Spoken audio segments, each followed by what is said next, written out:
Let's see if this works. Bang, bang, bang. Oops, oops. There we go. Here and here.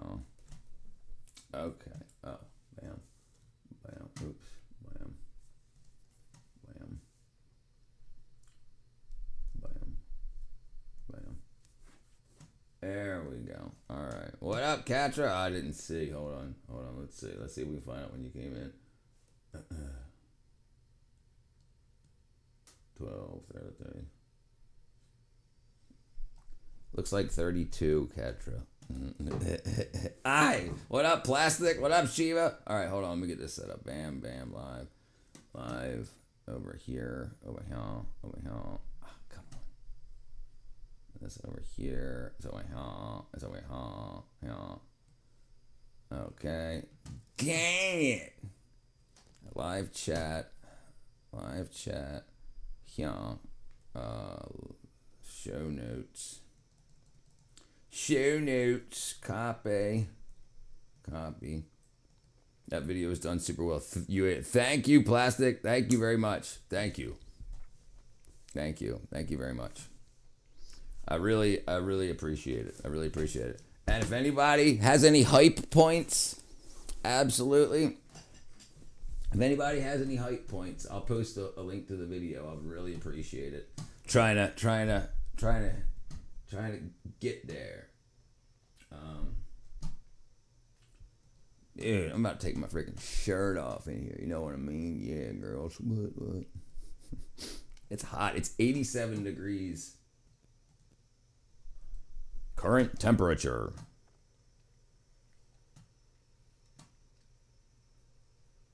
Jeez. It says 83 now, but that's freaking the internet. It's definitely 87 on the freaking thermostat outside in my backyard. I just hyped it now. Oh my god, I forgot about this. Thank you, Plastic. Yes, thank you. Thank you very much. Anybody? Yes. If you got any hype points, please do so. I would very much appreciate it. Very much. Thank you very much. Yeah, I should probably just post a link to that video because I need to promote it. The 110th grade videos.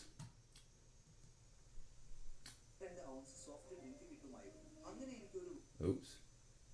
Settings. English. Settings. Okay, hold on. Auto tracks. And it's in like 21 different languages too. Where's my English? There you go. Oops, here you go. I broke that up.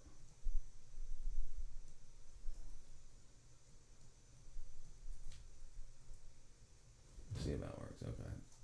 All right, cool.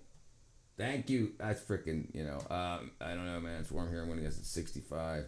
You could just have a steam train if you lay your tracks down. Have a steam train. I could have a steam train if you just lay down your tracks. Hold on, Katra. It's freaking wacky ass. I'm working here. Hype this.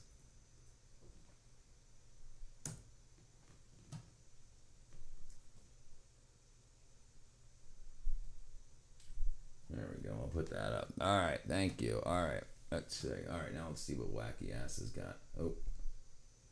Pause. Okay. Let's see.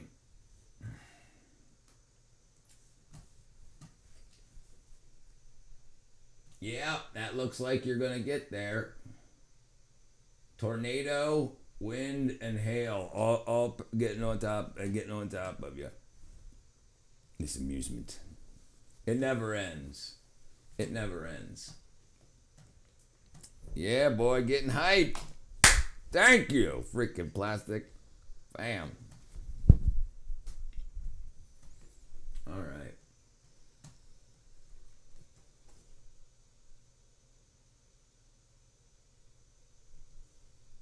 We're gonna watch it. That we lived on. There was a Dashin, Dashin. It was a like a 7-Eleven type store. So we stopped in there, and for $1, you could get this big 32-ounce soft drink. So I got a root beer. I remember filling it to the top and using barely any ice so I could get a whole bunch of root beer. We turn onto the main road at the top of the community that leads out towards the highway, which at the time I think was like 55 miles an hour. And it was a 3-lane highway that they were expanding into like a 7-lane highway. We start cruising. We got about 15-minute ride to get into the city. It's beautiful. No traffic, no clouds in the sky. It's completely clear. Everything's great. And I had that big root beer. And I was wearing these burgundy, oxblood colored wingtips. And I put my feet up on the dash, and I was drinking my soda. We were doing 80-some miles an hour, and I guess when I went to go take a drink, he thought it would be funny to shake the steering wheel again so that I wouldn't be able to get the straw. No way. No way. Lamb. I want to see it.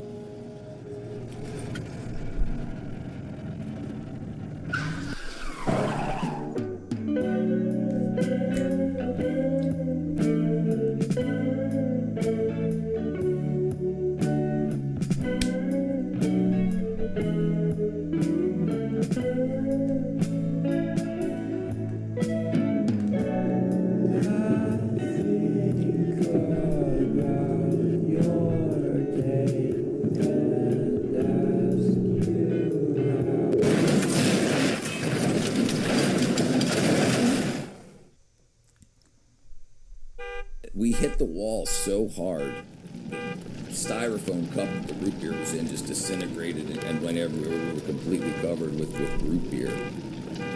We broke traction, skidded out, and then slammed into the concrete wall.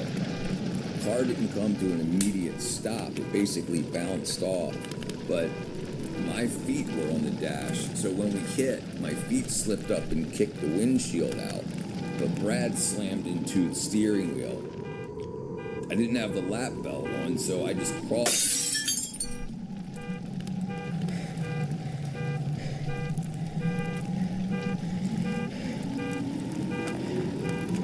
And I thought he was dead. So I remember trying to give him CPR while we're still sliding down the road with the front end of the car all mangled, can't even see out the window. And he wakes up. We crossed the highway to get over to where the construction workers were, and they had laid a foot-deep layer of asphalt. When we walked into it, we sank into it up to our shins. I remember apologizing to the construction workers there that we damaged their road. Said, "No, don't you worry about that. You guys need medical attention." A couple minutes later, the police, the Maryland State Police showed up and took us to get checked out. If anything would have been different, if he would have hit his chest an inch higher, he would have killed himself. If I wouldn't have had my feet on the dash, I would have been out the window or slammed over it.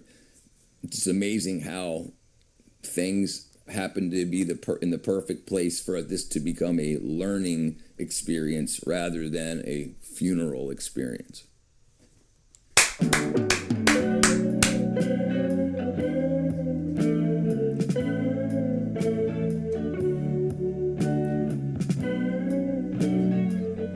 Thank Rust. He's a man.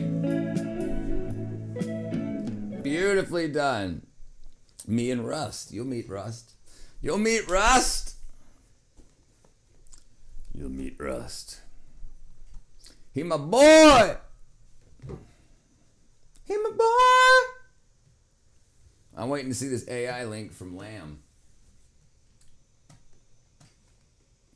Yeah, boy. Doing good. Meow, meow, meow.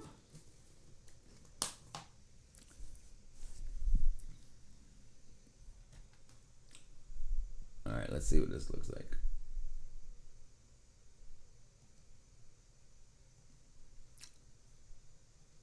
You're standing in the frozen food aisle at Walmart, tossing a hungry man dinner into your cart because the box looks filling and the price is right. Millions of Americans do the exact same thing every single week. But if you actually flip that box over and read what's inside, you might quietly put it back on the shelf. Because some of the most popular frozen meals in the country are loaded with so much sodium, hidden sugar, and saturated fat that eating just one is like nutritionally punching yourself in the stomach. It's funny. These are 11 frozen meals you need to stop buying. It's funny, lamb. Dun, dun, dun, dun. But good. I'm glad even the AI's catching on. Meow, meow, meow. I might have to just come up. And when it's better, I can't stand watching a choppy stream. Yep. Reboot your router. Reboot your router. All right, let's see. Let's see what we... Oh, you know what I wanted to do, actually, also. Latchkey kids. Yep. What's up, Ertz? Let me see. Where was I? Okay, let's do this. Vitamin B12, baby. Okay. There you go. Maybe it's because of all the freaking storms coming through. All right, good. Call that company up. You're probably getting a short to ground somewhere. Boom. Where we at? Okay. All right. I don't know. I'm not so sure what the issue is, but he tried all the things. Okay. Yeah. So it's got to be something physical, like the actual cable is it's supposed to be not touching like earth, the dirt, and so if you have a short, if it's connecting to the ground, it causes static. It can act also if it's not well. You're geeked to the gills. 40-mile-an-hour winds. Jeez, bro, it's beautiful. It's beautiful little breeze today here, but it's freaking there. It's like it was 87. It says 82, but it's freaking wrong. It's 87 at my house. I got an actual actual analog thermometer that says 87 and a digital thermometer that says 87. It's freaking hot. Mine is messed up too. I swear Verizon does it on purpose because I have a T-Mobile phone and they keep trying to get me to switch. Yeah. Isn't that interesting how that happens? My messages are spelled differently for the original post when you put it up and highlight it. Yes, sir. Yes, absolutely. He's for some reason, YouTube is anti-lamb, so they change his spelling to embarrass him, I think. Okay, let's see here. Where are we looking at? Oh, you gotta be kidding me. All right, there we go. All right. You didn't say you... Okay. I didn't say that. Mer. All right, where are we at? That's it. Yeah, but if you guys haven't used your hype points on that video, it's linked in the Jamalama. Yeah, it's lamophobia. I think it's rude. We need tens of millions of dollars to combat lamophobia. It's a controlled operation. Okay, where are we doing here? Where are we doing? Hey!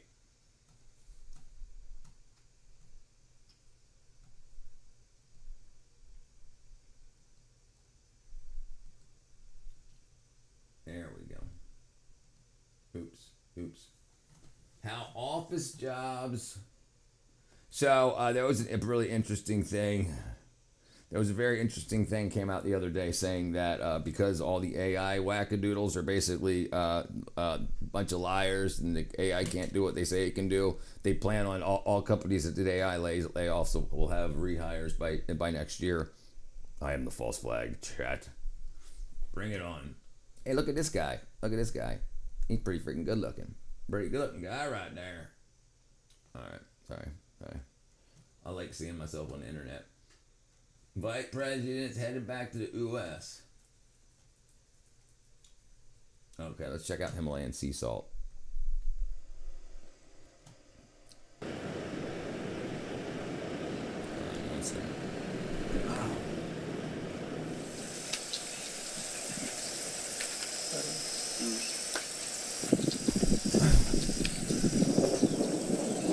Oh, going into the hole.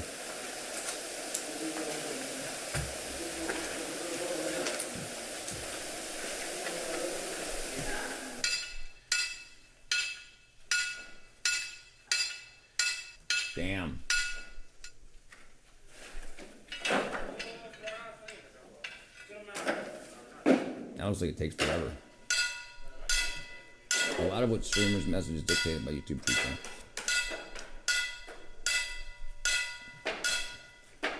Yeah. Yeah, you cultivate your surroundings.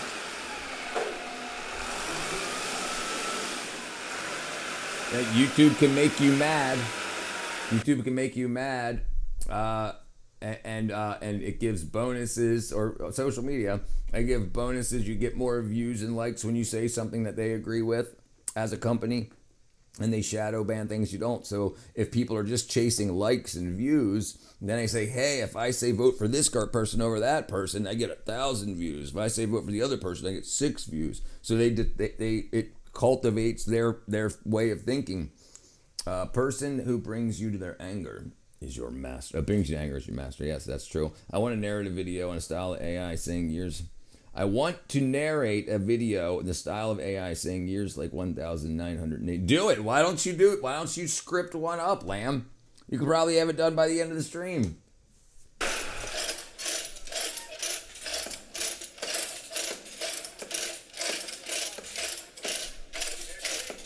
Look at that, dude. Look, these are hand frickin' drills. Instead of using like the brrrr, they cranking on that. Man, that's gotta take a while, dude. They gotta still be using explosives.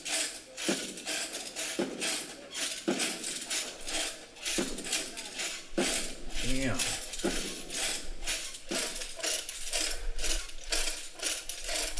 He's got a cramp in that other arm. He's got it behind his back. Oh, he got that thing. Live and live.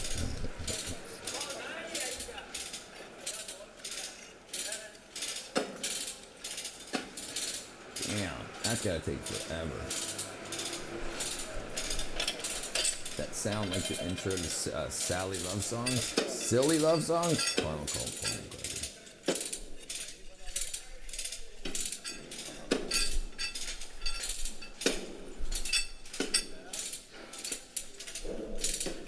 Dude, that's gotta suck.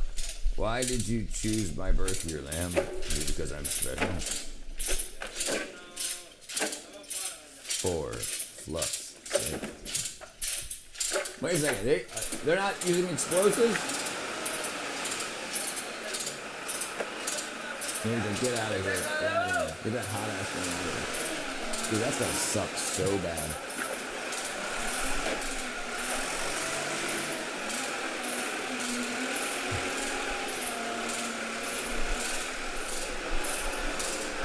You are in the yes. You are in the no.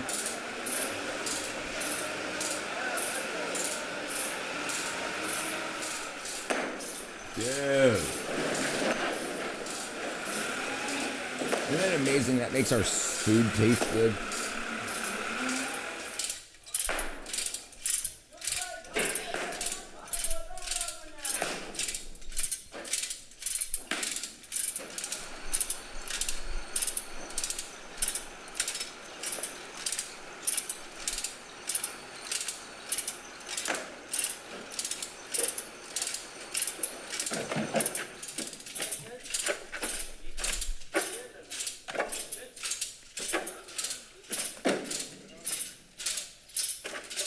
Oh, it's translating it. It's translating it. Yeah, it's thinking it's a different language, right? So it says here, it's translating it. It says, you are the OG Ja. Right, see when you mouse over it? So it's auto-translating it.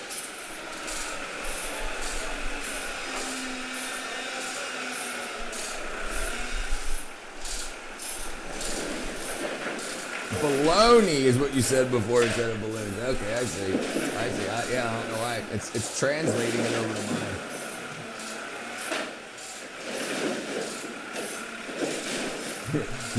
Your spelling's so bad, it's translating it to another language. Some Lamb's messes YouTube filters out because I don't see them, but you directions AI is so annoying. Yeah, he definitely has trouble with English. So that's what's going on. He's thinking it's a different language and it's translating it. I can't turn it off.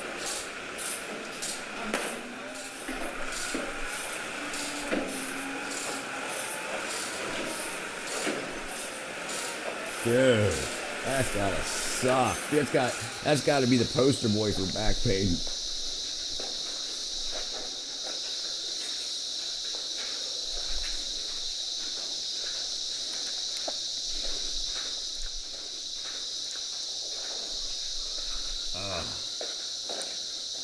So they just dug into the hole and found it? Like, do you think they just started digging into the side of the mountain and then found all of that freaking salt? Like, they just started saying, dig here?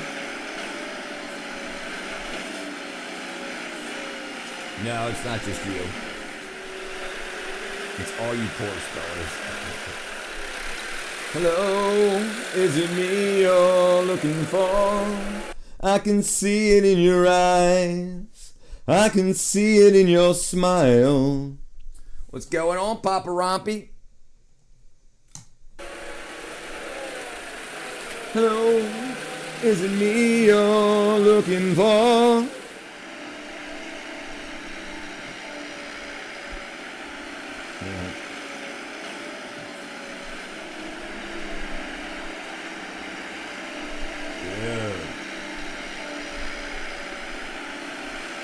Good, my brother. Good.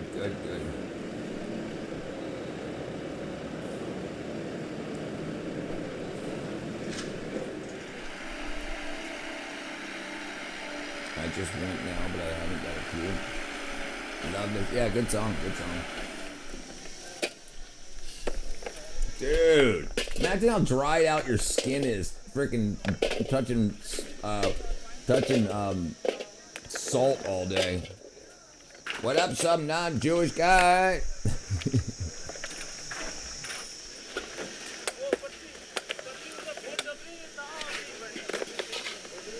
This is probably why they fall over all the time. Those trucks fall over all the time. They're so overloaded.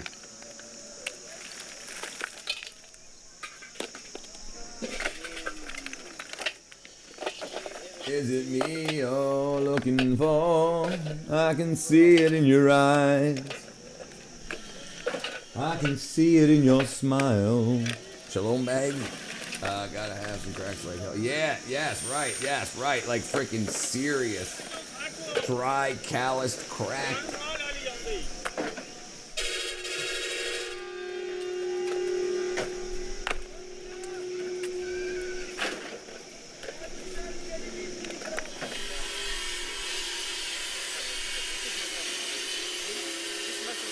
Pink gold, baby. It was translated Shalom bag.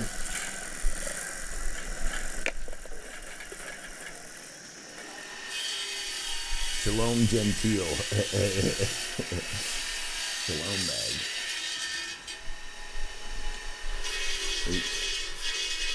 Dude, look at that. They're freaking sawing. Look, dude, imagine that dude's lungs. Imagine the sodium in that guy's blood. Breathing in that freaking salt dust. Probably 10 hours a day.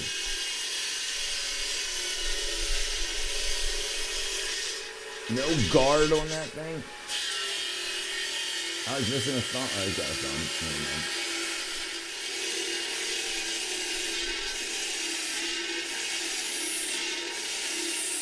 How do these motors last that long? Mesophilia what?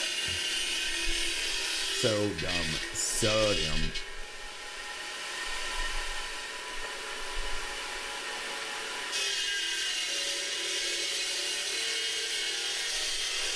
Dude, that's freaking crazy. I guess what's on the ground ends up in our salt shakers.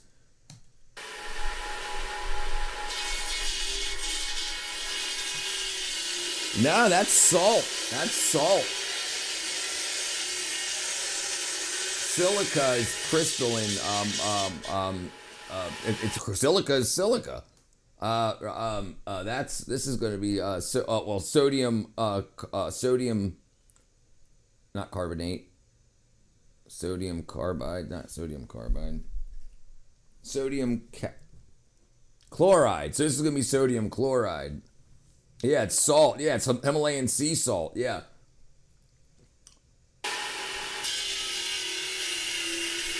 Pink Himalayan sea salt. Yeah, NaCl, sodium chloride. Yeah.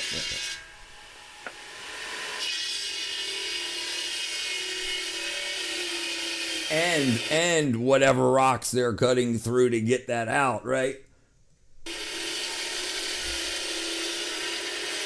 But watch your fingers, dude. Now they're crushing it. Taking their hands down there. No, I this is what I get. I get pink Himalayan sea salt. Yeah, I don't get. I take iodine. I take something called Lugol's solution, which has got potassium iodide in it.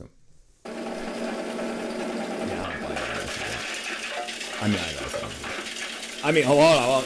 No, I don't bother. But if it's like buy one get one free for like doing other stuff, yeah, I'll buy the cheapest salt. But yeah, I don't get my iodine from salt, like specifically. No, I don't.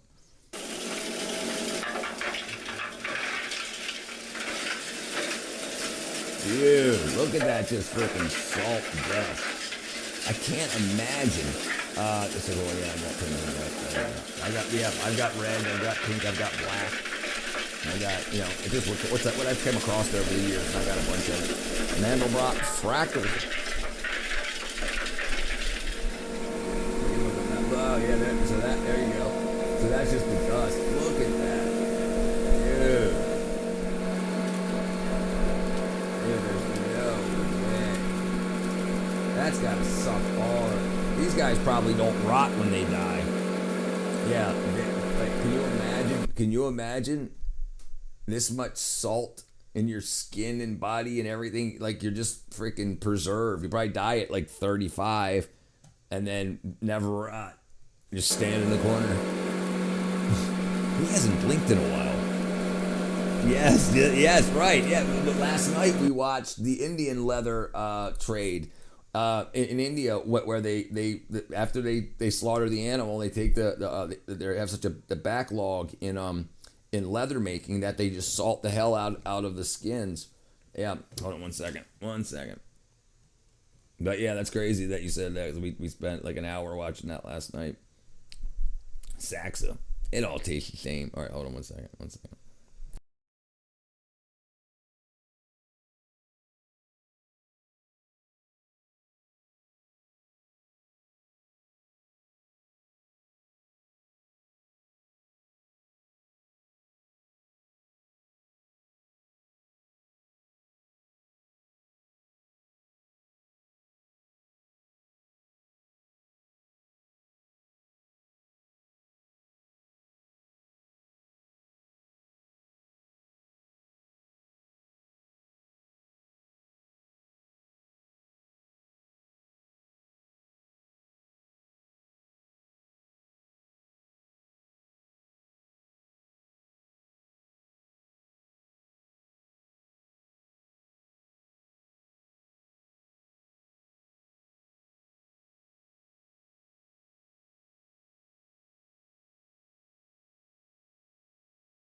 I can see it in your eyes. I can see it in your smile. I want to get an ostrich hide tan, make a belt out of matchable boots. Investing and interesting. Oh, look, it says iodized. I bet you they didn't iodize that. Ostrich leather is the strongest for how it stands and breathes and pores. Let's do that next.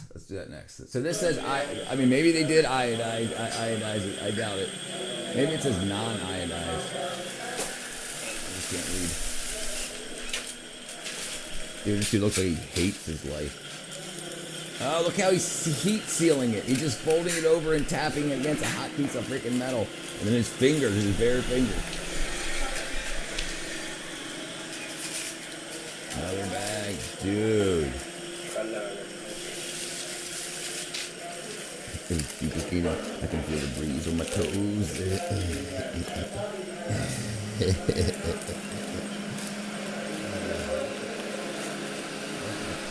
these. Look at that. That ain't freaking sugar. Pure iodized salt. Maybe it's natural. Man, I seriously doubt it. Ice for a heat sealer. See, look at this freaking guy, dude. What if you sneeze and smack your face into that blade?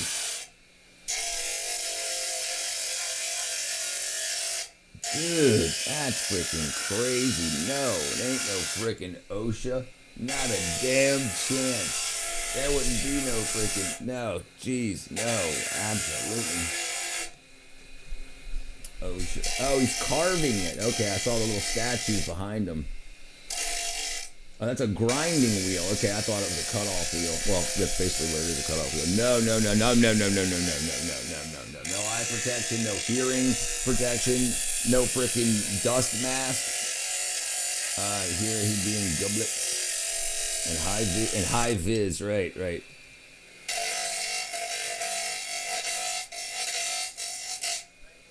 And he's making a swan.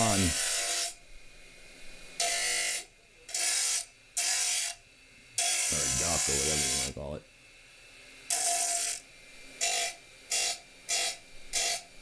Jeez. They definitely won't need formaldehyde for these guys. No. These guys, no. 100% no. Beautiful. Good work.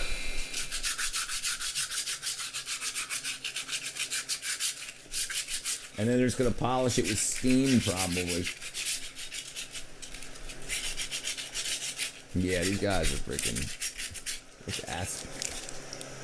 There you go. Oh, no. Okay, no steam. They're just going to melt down the sharp edges.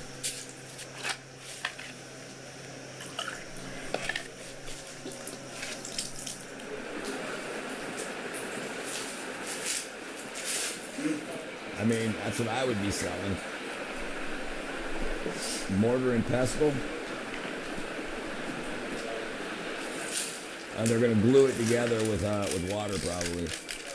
I don't know, and they're just going to heat shrink it. That's a little bit of plastic in your plastic. Oh, heat gun, okay.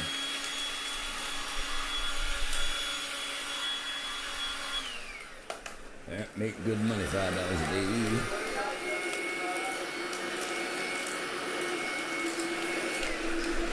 With bare feet, big ass blade by his toes. Oh, it's a light. Let's put an LED on the bottom. Oh, not even a screw gun. All by hand, dude.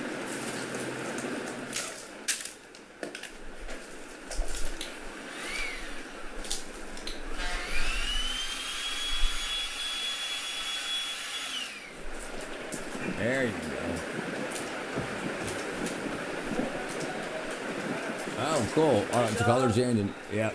Oh, because it's free. It's absolutely free. They get hundreds of tons of it just from America. Freaking lamp.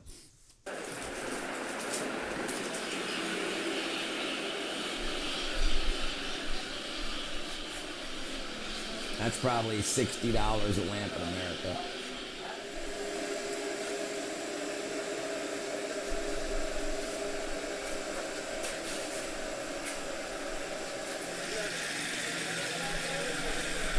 What up, Dean?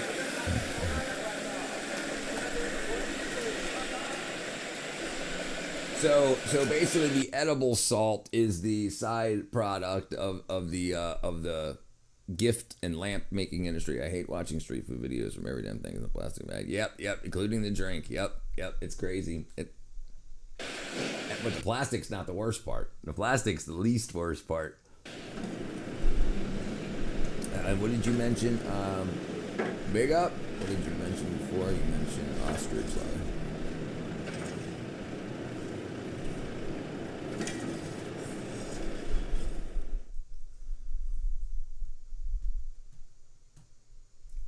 Why ostrich leather cowboy boots are so expensive? What are the benefits? What up, girls? Look at them girls, them Daisy Dukes on. Ostrich leather. Ostrich printed leather versus Yeah, the litter. Yeah, it's gonna be rough. Very, very rough. This is a Oh, viewer Mandelbrot. submission to Leather Bureau of Investigation. It's a Furla ostrich printed leather bag. I wanted to point that out to you. It's ostrich print. Ostrich It may print. look like ostrich skin to those who are familiar with the pattern, but it is not. It is a print applied on a cowhide because it's cheaper. And the real ostrich looks Roseanne will pretty just test similar on from boots. the first look, but it's much more expensive when it's I saw real. rose animal right back over here. Where was it at? Yeah, right here. All right, let's look at the Mandelbrot thing. He brought it up first. Mandelbrot. Mandelbrot.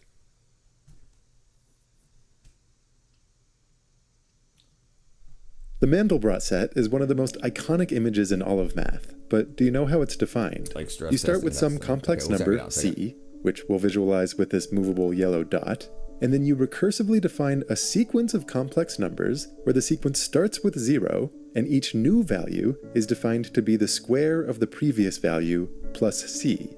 So, for example, on the very first iteration, you take 0 squared plus C, meaning Z1 is just C, and then for the next iteration, you take that number squared plus C, meaning Z2 is C squared plus C, and in the picture you can see how as I change the choice of C, the second value will change in lockstep. And in general, you keep going. Each new value is the square of the previous value plus C, creating this infinite sequence in the complex plane, which as you can see, changes as I change the value of C. Now for some choices of C, the sequence stays bounded, but for other choices, the terms blow up and go to infinity. If you color all of the values of C that cause this process to stay bounded black, and you apply some gradient of colors to the other values, where the color depends on how quickly the process blows up to infinity, you get this iconic cardioid with bubbles shape.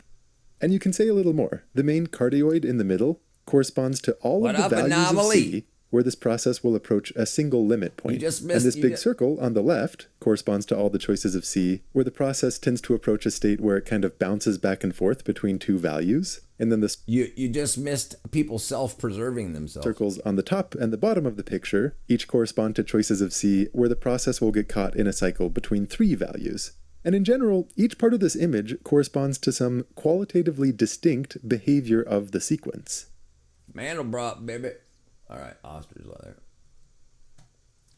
Why do people like ostrich leather boots? What are the benefits? Are there even any benefits, or is it all hype? And how does it compare to other leathers? That's what we're going to try to figure Feel out. pickled? Cutting You apart should. these You area should feel bench-made pickled. cowboy boots and running them through our tests to really find out the truth of ostrich leather. And thanks to Ariat for sponsoring this video. So where do these modern feathered raptors even come from besides Feather the grabber. Jurassic period? Well, ostriches are native to the savanna desert regions of Africa. And I did not know that before starting this video. I had no idea where they came from, if I'm being honest. And when did ostrich leather start to become so popular? Well, it's actually a really interesting and crazy story that involves South Africa, two brothers in Texas that created a monopoly, and the most volatile leather bubble that I've ever even heard of. Well, it all started way back in 1850 when commercial farming of ostriches began, a lot like the other commercial industries from that time in the Industrial Revolution. But it wasn't for the reasons that you might think, because it wasn't for meat, it wasn't for the leather, and it wasn't even for the giant eggs, which, as a side note, those eggs are wild. In the town I grew up in, there was a local family that bred them and sold the eggs, and it was definitely an acquired taste. Yeah, why I not? did love ostrich eggs growing up. But the real reason why the commercialization of ostriches started to grow so much in the 1850s was because of the feathers, of all things. Because these pioneering farmers in South Africa realized the potential in harvesting ostriches' feathers to capitalize on the fashion trend of large, dramatic hats worn by women, and farmers were able to make an absolute fortune off those 7-foot feathered raptors. And all through the rest of the 1800s, that industry continued to boom in South Africa. But by 1913, international plume markets started to shut down as the once popular feathered fashion fell out of favor, partly due to the invention of the car because of the increased speed going over the hats and the decreased cabin space compared to a horse-drawn carriage. Then over the next 40 years, the ostrich industry maintained a very minimal presence in the world until 1945, a cooperative of ostrich farmers and speculators worked together to rebuild the ostrich industry. And this go around, around, they started farming them for the meat in the Klein Karoo region of South Africa, and they called themselves the KKLK. But there was one piece of the animal that wasn't being utilized, and so during that time, a group of South African entrepreneurs went out on a way to search for a way to tan ostrich skins, and one entrepreneur, Gerald Oliver, was quoted saying, "I will give anything to see ostrich skins used." But in the late 60s, the founder of a very popular London tannery, which has a long history of tanning high-quality leathers, was up for the challenge and taught the KKLK group how it was done, and in 1970, the very first ostrich skin tannery opened up in South Africa. And it worked. It was an absolute hit. Ostrich skin leather was instantly popular in the 70s, in Europe mostly for bags, belts, jackets, and other accessories, and in the good old US of A, on the other hand, the true-blooded American fashion mainly used it for cowboy boots. Well, just when they thought they had it made and ostrich leather was here to stay, in the 1980s, due to apartheid and other political turmoil, the US put trade sanctions on South Africa, which stopped that monopoly in its tracks, which created a huge demand vacuum that was quickly completely taken over by two Texan brothers, the Maulers, who had an absolute stranglehold on the US market. So much so that some bootmakers would be reprimanded by the brothers if they sold their skins to other bootmakers. But just like before, a decade later in 1993, apartheid ended in South Africa and in one fell swoop crushed the stranglehold the Mauler brothers had and the KKLK had on the entire market. Right. So throughout the 90s, this created one of the most extraordinary bubbles in American agricultural history when rural farmers went crazy trying to capitalize on this untapped ostrich market, which I believe is exactly what happened with the family in town when I was a kid that bought a bunch of ostriches and was selling the eggs and everything. But just like all bubbles, around 1995, that ostrich industry bubble popped. And to put in perspective how big that bubble pop was, by 1997, a breeding pair of ostriches that once peaked at a value of $50,000 are now only selling for $500. But fast forward to today in 2023, and the ostrich leather industry seems to have stabilized and become a staple in the high-end luxury item market, most notably with boots, belts, and bags. And even still, ostrich feathers are used for decorative accessories, clothing, costumes, and even feather dusters. So clearly this ostrich ranching game is crazy volatile, and this has to be one of the craziest and most interesting leather stories I've ever heard. So now knowing that, is ostrich leather all just hype, or is it actually good? Does it have some benefits that are above and beyond other leathers, or is it just caused by the volatility in the ostrich market? Well, what is this boot? Well, the brand is Ariat. The style is the Benchmade Basset Western boot. They weigh 2 pounds 3 ounces. They retail for $449 for the exotic skins. And for the non-exotic, they retail for $300, so about a $150 premium for the ostrich. And they're made in Leon, Mexico. And check these out via the link in my description. And the way that Ariat positions this boot is the Basset boot is the best of old world and new. Handcrafted by artisans in Leon, Mexico, it's also infused with Ariat's comfort expertise. Full quill ostrich leather lends both its uniquely textured beauty and an extreme toughness meant to last. And Ariat also sent me a few of their other exotic and unique leather boots that I freaking $1,200, $1,500 worth of boots. All right, let me do this. We're gonna start it. We're gonna start a goal. We're gonna try to. Oh, anybody? Hey, if anybody hasn't seen the video linked in the freaking there, what you call? If you have any hype points, yeah, I'm trying to start telling my story from how I got into the movie industry and what happened. Hype me up if you got a minute. I'd appreciate that. And also, I'm gonna start a goal here while we're at it. I'm gonna try to raise 3 super chats in an hour. Let's see, goal. Okay, maybe I can't do 3. We'll do one. We'll do one super chat to support the channel. Bam. All right. We'll do an hour. Bam. Okay. All right. Okay. All right. And if you guys haven't seen it, go the 110th grade. Oops. It's linked in the description. I linked in the not description, the freaking chat. Pin in the chat. Pin comment. Pin in the freaking wackadoo. All right, where am I at?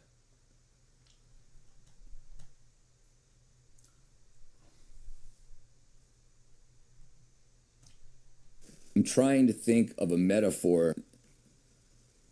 When you're fishing. There you go. You guys can watch it down here in time. There you go. Like to test down the road with their Benchmade Clanton with its 270 that's made from bison, the Stillwell that's $550 made from natural caiman, and the James for $750 made from American alligator. So now that you know what this boot is, what are these claimed properties of ostrich skin and why would somebody want it? Well, number one, ostrich leather is mostly known for its really unique look and these little bumps. And if you didn't know, those little distinct bumps are the quill follicles where those long ostrich feathers grow from. And ostrich leather is not cheap. It comes at a premium price of 2 to 3 times the cost of regular leathers, about $30 per square foot. And allegedly it's very strong, very durable, and malleable, especially for how thin it is. Because it comes from the skin of a bird, which might give it some really unique properties that's different from the mammalian leathers that we usually test. So we cut a little cross section out of this boot to put our caliper in there, and it's a really thin leather. It's only 1 millimeter thick, compared to most boot leathers start at about 1.5 all the way up to 3. And the crazy thing is it has a really strange consistency. It has a really tight top grain pattern and a really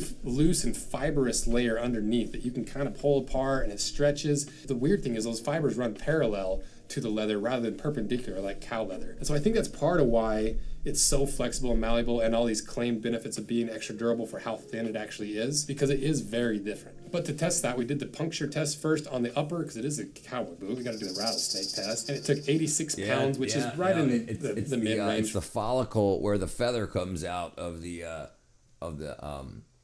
ostrich. The cowboy boots we've tested. Then we tested the vamp that included the lining and the ostrich. It took 120, once again pretty average. And then just the ostrich skin itself, it only took 39.5 pounds to puncture through. So not as impressive as I'd hoped for all these claimed benefits of ostrich skin, but it is a really thin leather. So we also burned the leather to see how it reacted, and it acted very similar to the rest of the leather where it started to flake off, and because of that loose grain structure, it seemed like it shriveled and started deforming a lot faster. And we also ran our new standardized rip test, and it really did not perform extraordinarily well compared to any of the other leathers we tested. So it kind of seems like, at least from our garage science, that ostrich skin might be a little bit overhyped, which leads me to believe the majority of the reason why people are buying ostrich skin isn't for the durability, the strength, the flexibility. It's all about the look. Because I really didn't see any properties that made me believe it was better than any calf skin or cowhide or any of the other leathers we've tested. And it's hard to judge the entire ostrich leather industry off a single tannage on a single boot, but I was shocked that it did not perform better. So now let's cut this boot in half and see how it compares to all the other cowboy boots that we've cut in half.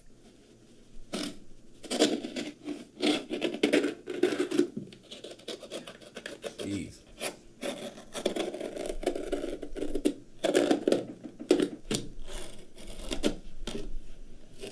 That's tough. Why wouldn't you just do that in the first place?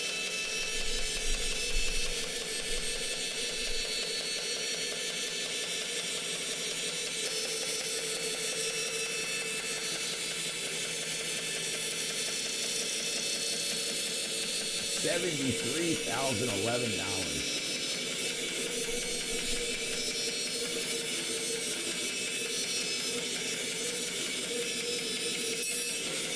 No, that's gotta be $700. 11 cents. That's more. That's gotta skin it so bad. All right, we got it cut in half, so let's see what's inside. And there you go.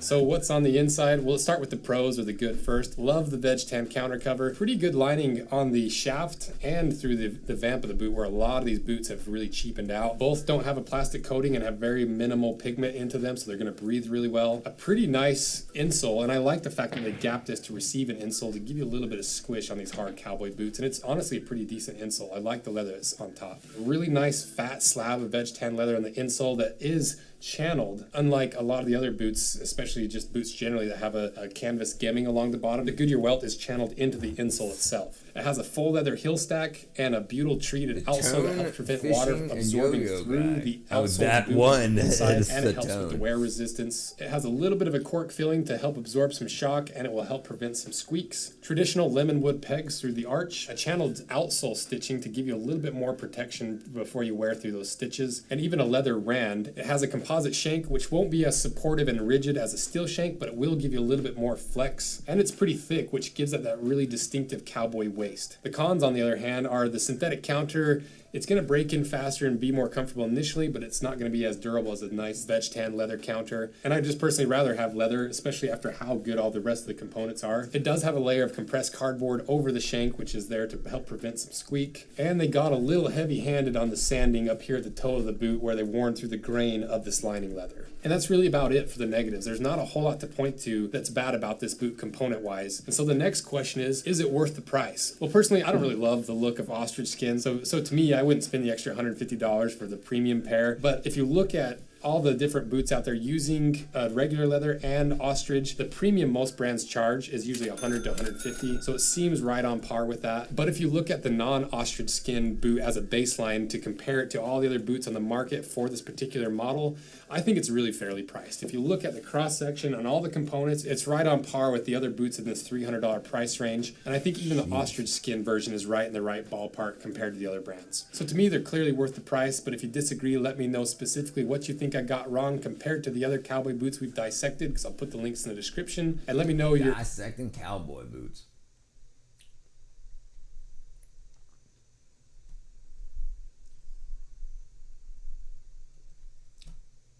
Some designs don't change much. The paperclip, the Bic pen, the QWERTY keyboard layout, and even the PlayStation controller. Decades and sometimes even centuries pass, but these designs barely change at all. They're quintessential. Why do some designs last for decades while other, seemingly better alternatives never catch on? This exact question was asked by Technology Connections in his video about the Sunbeam toaster. Check it out. You begin by inserting your bread slices into the slots, and then... What did that? The bread. It just went down on its own. All you do is place the bread in the toaster. The bread automatically descends down, and then it comes back up a few minutes later at the perfect level of doneness. This is how all toasters should work. So why don't all toasters work this way? Why isn't the Sunbeam toaster the quintessential toaster design that we all know about? In order for something to become a quintessential design, it has to address at least 5 key points. The first thing is that it needs to be a high-quality, reliable object. I would say that the Sunbeam toaster accomplishes that. Let's look at the second point, though. It needs to be high-scale and very prevalent, really popular. Quintessential designs are usually made in the millions or even billions. Why did the It's chef get in extremely trouble? successful and He was prevalent. caught beating It sets the the eggs and standard. whipping the cream. It just sort of becomes Matt is ubiquitous and alive, expected. has You're arrived. unlikely to be able to What sell up, Matt, millions brother? of Sunbeam toasters, though. First of all, the We're toaster toasting cost bread. like $23 in 1949, which was something like 1/3 of a week's salary at the time. And even though it's relatively simple, the Sunbeam toaster is still a lot more complex to assemble than other toasters. Every part that you add to a mechanical assembly is another potential point of failure. I've heard mixed reviews about the Sunbeam's reliability. Some say it's lasted them decades, others say it breaks constantly. It also only works with specific kinds of bread.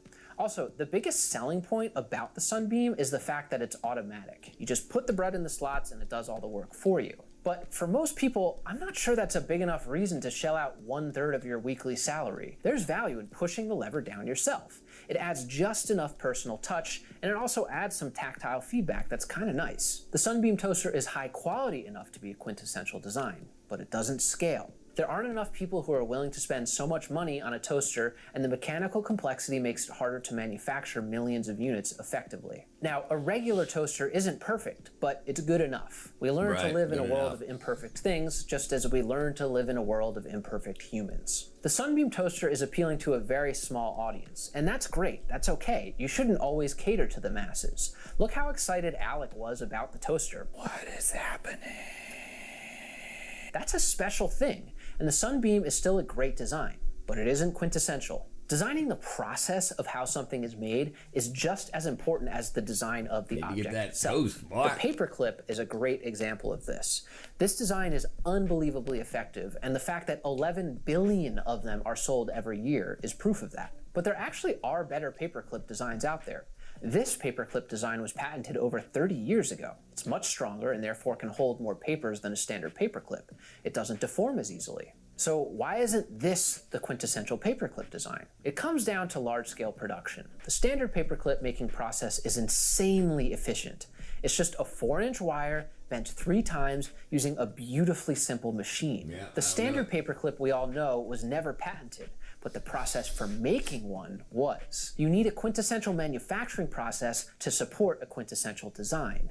In the manufacturing process, every extra step raises the price of the final product. Another way to obtain scale and quintessence is to leverage laws, patents, and copyrights in order to make sure that your design remains the dominant force in the market. This is the Maglite flashlight, commonly used by law enforcement. If you know anything about flashlights, you've definitely seen this, or maybe you've been an unfortunate soul on the other end of a police interrogation with one of them shining in your face. But most people haven't heard of Maglite's cousin, the Kel-Lite. Now, the Kel-Lite was made by a different company. It's actually the original design. And the Maglite came a few years later. Both designs are very similar to each other, though. Before Kel-Lite, flashlights were fragile and undependable. The Kel-Lite was made of durable aluminum, though. The sales team would literally hammer nails with the light to show how durable it was. A big part of Kel-Lite's sales pitch was that you could hit suspects with the flashlight instead of using a standard police baton. Very effective use of police budget there. 2-for-1 deal. Maglite adopted a nearly identical design and sales pitch to Kel-Lite. So why has Maglite been selling over 10 million flashlights every year since the 1980s, while Kel-Lite is the original innovator and it remains relatively unknown? So I'll tell you, but first, let's talk about Opera, the sponsor of today's video. It's a great browser that's completely customizable.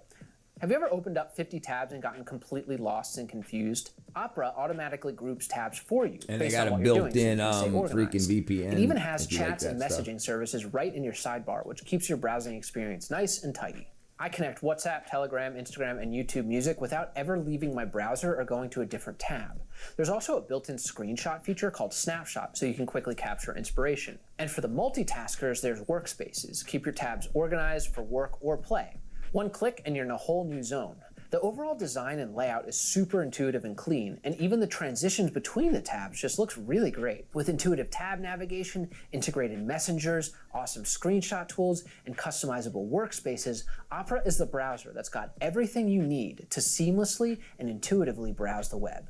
Thanks to Opera for sponsoring this video. Use my link below to download. Unfortunately, at least for me, Opera doesn't use a lot of the plugins. Maybe it does now. I think Opera did switch over to using Chromium as a base, but Opera today. Okay, so back to the video. My first Why has Maglite sold 300 Opera. million flashlights while Kel-Lite, the original innovator, remains unknown? First, Maglite... When I became an influencer... yeah, just tools that... Unfortunately, maybe I'll see. Let's look into that after that. Let's do this. We'll do this. We'll go to Opera browser, Chrome plugins, extensions. To install extensions, you must download and install Chrome extensions. Okay, so it looks like maybe that's something we'll look into then. That's something we'll look into. Introduced an adjustable focused light beam, which was a significant innovation even though it sometimes created a big black hole in the middle of the beam. Despite its flaws, Maglite is still considered the quintessential flashlight design of the 20th century. But what truly distinguished them was its aggressive legal strategy. Because Maglite is a pretty good flashlight, many people tried to copy their design.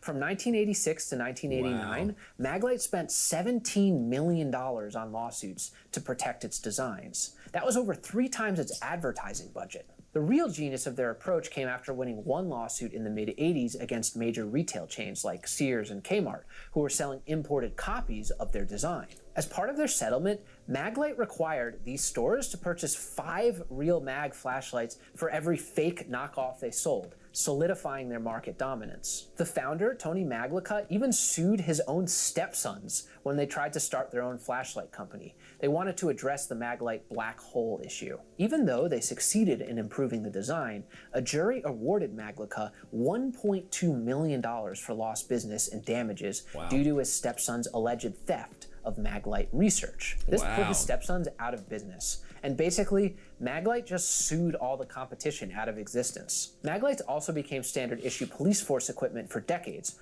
partly due to Tony Maglica's connections. He often rubbed shoulders with US Presidents Ronald Reagan and George Bush Sr., which may have helped secure those big law enforcement contracts, although it's hard to say for sure. The fact that it was a decent flashlight for the time helped a lot too. You could hold it under your arm, allowing you to keep both hands free, which can be important as an officer. But I think the main reason the flashlight was successful with law enforcement is simply because it's really big and intimidating. If you're holding one of these things, you just feel really safe and in control. It's also very intimidating from the other end, but lawsuits can only hold off innovation for so long. Competitors eventually made a better product for a lower price. This flashlight is still used by law enforcement today, although they tend to opt for other brands that improved on its shortcomings. Maglite is a prime example of how intellectual property protection and strategic relationships can secure market dominance and establish a product as a quintessential design. All quintessential designs set new standards. In the realm of video games, design evolves quickly. If you look at the PlayStation 1 console versus the PlayStation 5, one looks like an early 90s novelty, as you'd expect, and the other looks like it was designed by architect Zaha Hadid. But if you look at gaming controllers, the layout of the buttons and the overall form factor really hasn't changed much. So why do consoles look and function completely different while the controllers have remained the same? Early designs were diverse, from the Sega SG-1000 with its blocky body to the Atari Jaguar doing whatever the heck that is. Yeah. The real game changer was the 1986 Nintendo controller, which set a new standard. It had the directional pad on the left, menu buttons in the center, and action buttons on the right. This layout became the blueprint for future designs, establishing a template that major console controllers more or less follow to this day. But it was the PlayStation controller that added wings and depth to make the design more ergonomic. And then, in 1997, Sony introduced these two thumbsticks. They helped gamers more easily navigate 3D worlds that were becoming more common as video game graphics improved. This was the final addition to the modern controller as we know it today. The rise of the PlayStation controller also coincided with the surge in console sales of the PlayStation 2, the best-selling console of all time.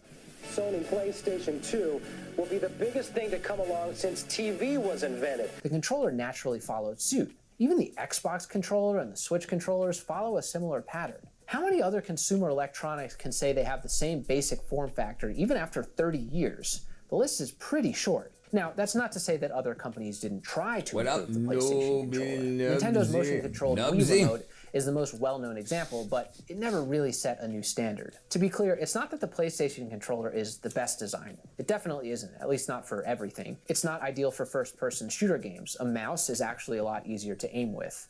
And the hitbox controller is arguably better for many fighting games. So why is it still the quintessential design? Well, when it comes to gaming controllers, tiny changes make a huge difference in how the device feels. You're making very precise inputs that need to be perfectly timed. Moving buttons even a millimeter or two completely changes the feel because players are so used to pressing the same buttons over and over again for thousands of hours. It's a very constraining design problem. On top of that, people's hands come in all sorts of different sizes and shapes. Controller designs basically have to accommodate the smallest 5% of hands up to the largest 95%. So you need a design that people are used to, and it needs to be comfortable for people with giant hands, tiny hands, and everything in between.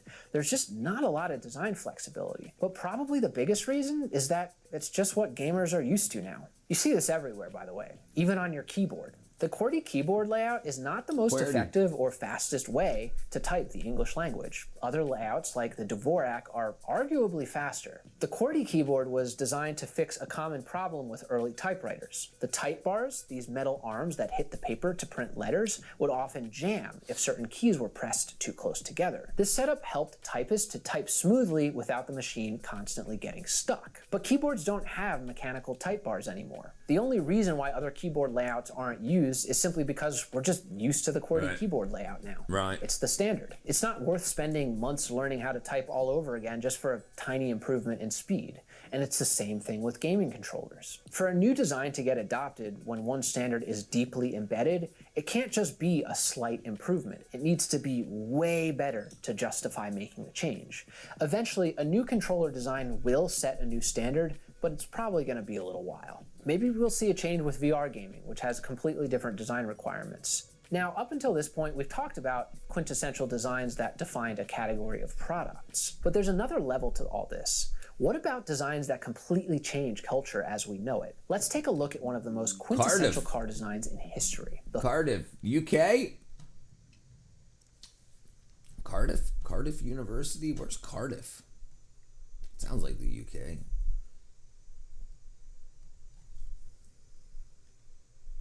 United Kingdom. 11th. Wow. Wales. There you go. I just had a guy in here from Crawley. Another day in the neighborhood. Would you be mine? Yeah, he was a little bit of both. I think it was an overall good. I think the creepy part of it is modern, is what a lot of and I think that's the reason a lot of AI went to crap, is because he was overall wholesome. But because of all of the AI stuff that's come out, it's shifted people to now see what you're seeing.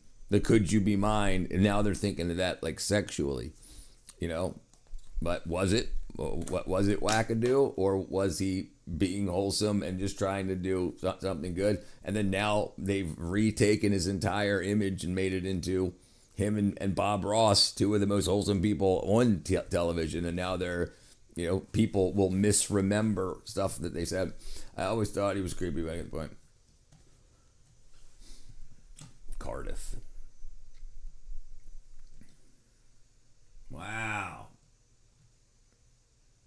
Damn. You got a lot of stuff going on in Wales. I don't know what this is. Demographics, men and women. Oh, you got about 50-50. Oh, look at that. You guys got dragons in Cardiff?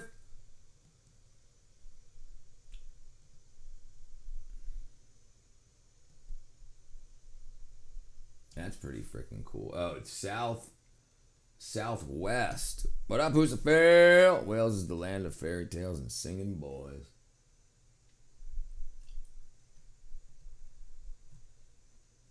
There you go, Wales.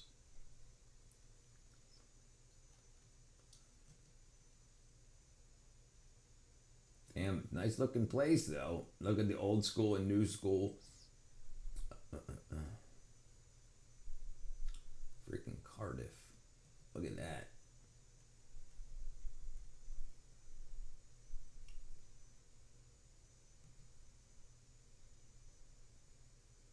Still has that old world charm, it looks like.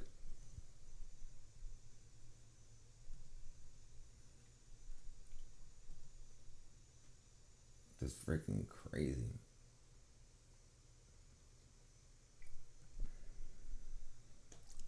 Okay, all right, that looks pretty cool. That's on my to-do list. It's like singing. It's like singing is steadily to boys in Wales, and mainly trait learning them from understanding. Mainly trait is to them. Oh, it's a manly trait to them from your understanding. Okay. The Ford Model T. Just kidding. That's a Buick. This is the actual Model T. I mean, they look more or less the same, right? So what makes the Model T the quintessential car for its time and the Buick just another cool-looking vintage vehicle? $1 million Well, for starters, the Model T was less than half the price at $440.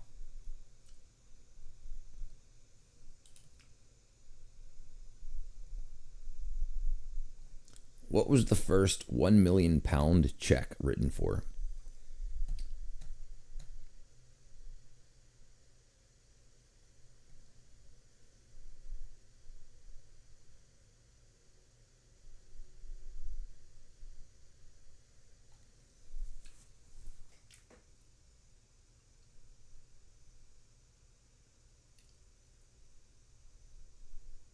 I'll take your word for it. It doesn't look like a lot of people write $1 million checks. Identifying the first world $1 million check. But again, this is the AI results. Hey, if you want to document one, Nubsy, and you can write me one, I'll take a picture of it with it. The Buick was $1,050. But the secret to its quintessence was in the design's extreme simplicity. The car was completely stripped down of any unnecessary elements. A modern car has over 30,000 parts and pieces. A Model T has about a third of that, just around 10,000 pieces. Ford's engineers did everything they could to simplify the design. They even placed the gas tank higher than the carburetor, allowing gravity to feed fuel directly into a valve. Instead of a pump. That way, you wouldn't need a fuel pump to siphon gas through the engine. They eliminated the fuel pump, just one less part to deal with. Even the engine and the transmission used the same lubricating oil. Every single component, down to the last bolt, had a specific purpose. Anything else was taken out. Now this is important because the fewer parts there are, the less likely anything is to break. Right. The car was Less points of incredibly failure. reliable for its time, and even if it did need repairs, it was pretty easy to fix. With a few simple hand tools and a basic understanding of mechanics, you could keep a Model T running smoothly for decades, which some people still do even today. With the Model T, the only goal was to be faster than a horse or walking. Nope. I always wondered why there's so few English helmets and swords from the 14th and 13th century that have been found. There's quite a few battle engagements. Yes, there was quite a few, yeah. Well, most of it was probably iron, which would have rusted away, right? They didn't really do a lot of overall painting and sealants. There wasn't stainless steel back then, right? And other things like brass and bronze would also patina and return to the earth, so anything that was left scrapped rotted. But yeah, so I'm sure there are private collections and museum collections, but yeah, that's probably why there's so few. And think about this. If you killed someone who had better armor than you, you took their armor, right? And then when the wars ended, a lot of that armor would be taken and turned into like pitchforks, hoes, and stuff. So you took over an area, and then you killed their army, and you took their army's dead. So they don't need their armor. So you turned it into what you need. It was very difficult to pull iron, brass, and bronze, copper out of the ground. So you retooled things. And that's one of the big reasons. Building a town hall for the server. Yeah, go do it, brother. No radio, no comfort, nothing else. Not even safety. Might boil over a little. There you Jeez. go. Boiled over a little bit, but nobody died. Simple armor for the common man wasn't folded out with much care. It was mass-produced, rusted quickly, what you did intently care for armor wouldn't last. Yeah. And you're talking about 14th century, 13th and 14th century. That was hundreds of years ago. Shit, you can't even have a fork last 100 years these days unless it's silver. Even and remember, nails stuff, they were all hard to come by. So if you needed nails and you had a bunch of armor, you would have your smith turn that into all that stuff. So a lot of the armor from the old school days is now boats. He made ships and stuff out of that. Also, when you get okay, it's not going to be till after tomorrow. Probably Tuesday. Tuesday should definitely. I would try to say definitely Tuesday because I probably won't get paid till tomorrow night. Simplicity and efficiency on all levels. The Model T wouldn't have been feasible today because of our obsession with convenience, which I have a lot to say about later on. But what made it successful then, and still quintessential today, was how it was about maximum effect in a minimal package.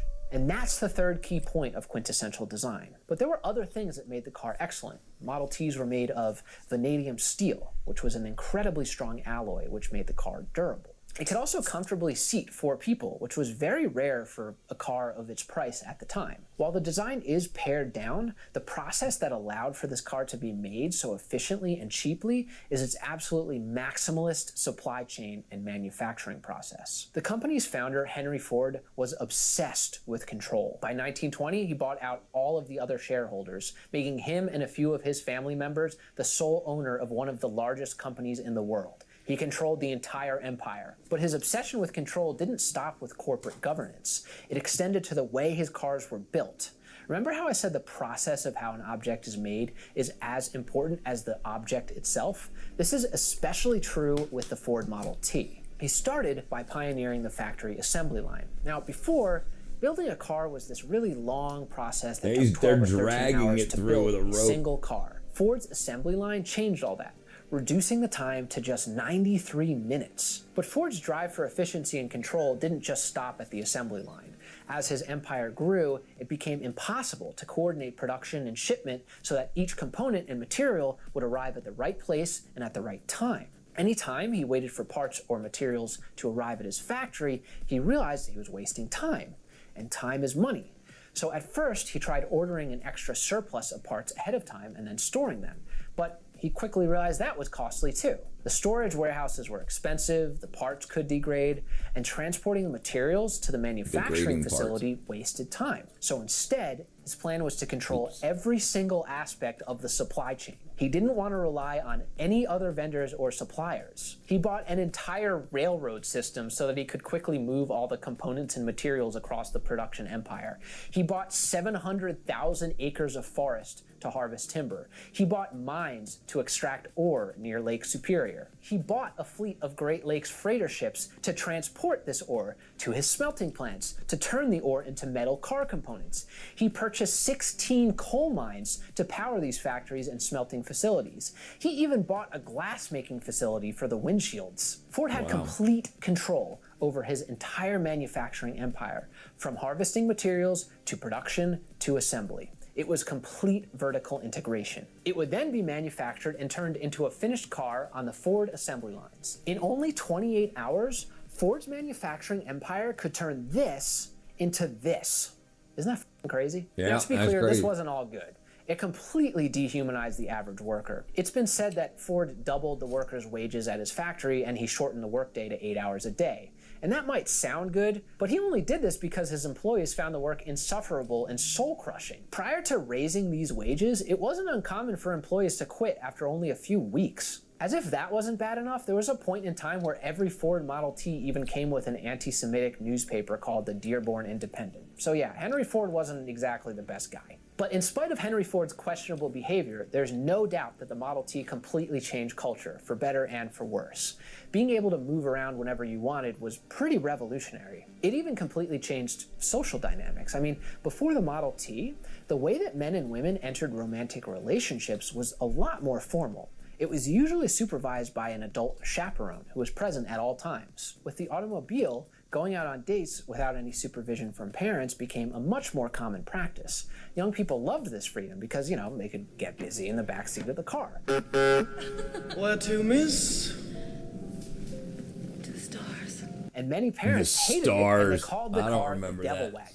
But that's really just the beginning. Before the Model T, most people were limited to traveling distances that a horse could cover in a day, which was, you know, maybe 30 miles, give or take. If someone lived 50 miles away from you and not near a train route, they might as well have lived halfway across the world. I was talking to my friend Rafi about this, and he was saying that the Model T may have expanded our genetic and cultural diversity. You could get outside of your immediate social circle or local community and go to a place that's completely alien. And then planes did that even more. People could meet and form relationships with others from different backgrounds. In my life, possibly enhancing the genetic my life in America has been perfect. of the Nothing human bad ever species. happens. It's all good Once in my again, hood. it's just a hypothesis. There but you go, it's fun my to think brother. about. And you know what? What's very weird is that without the internet, people don't hear that at all. You know, like the news, the media, general media, it just only tells you sex and violence, destruction, what's going, where things are going bad, not the hundreds of thousands of places it's going good.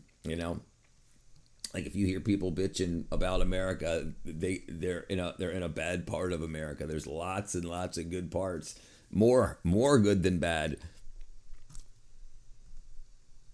One thing that definitely is true is that the Model T literally defined American infrastructure and landscape, from traffic laws to city planning. Once Americans started using cars, there was a need to create a more robust paved road system. And with paved roads came suburbs. The Model T changed everything. Henry Ford's need for total control is what made him successful, but it's also what led to his downfall. Ford wanted to break the British monopoly on rubber by making his own rubber plantation in the middle of the Amazon. He called it Fordlandia. But the Fordlandia. plantation was poorly managed, and rubber trees were devastated by pests because they were planted too close together. Plus, Ford tried to impose American customs on the Brazilian workers. He literally took a Midwestern town and just dropped it in the middle of the Amazon, thinking it would go fine. He forced Brazilian workers to have U.S. diets of canned peaches and oatmeal. He even forced them to square dance, which is kind of like a weird flex. Weird. Alcohol was strictly forbidden, and he even built houses that looked just like homes you'd see in the Midwest, which were not suited to the Amazon. All sorts of creatures like bats and jaguars were getting into people's homes. It was a disaster. Ford would even force the workers to work an 8-hour shift through the hottest part of the day. Workers would often just pass out from heat exhaustion. Fordlandia was a massive failure, both financially and as a social experiment. Hundreds of workers perished from the heat, local wildlife, and diseases. Yep. Henry Ford had so much money that Fordlandia failing wasn't a big deal for him personally, but it was a major failure nonetheless. I will eventually do an entire video on people trying to design things for cultures they don't understand. It's going to be a really good video, so be sure to subscribe. That's one of the main problems with culture is they don't work. Cultures don't work everywhere. That's why we're already separated over the millennia. People have naturally formed into the groups of what culture they share. Now it's so easy to blend cultures physically. Doesn't mean it works. It just you force people to do stuff that they don't want to do. And the things that remind us of our youth is what forms a lot of culture. Things that you're around all the time. This is why you find people from broken homes. They tend to cause broken homes because they're just repeating what they've seen. The YouTube AI video generator is free. It's such an amazing new way to express yourself. I consider it to be art, and I consider you to be an artist. Oh, if you use the AI video generator. I haven't even looked into it yet.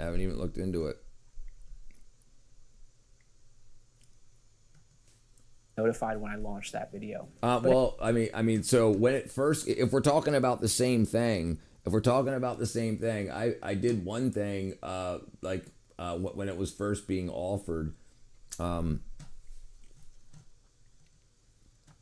Let's see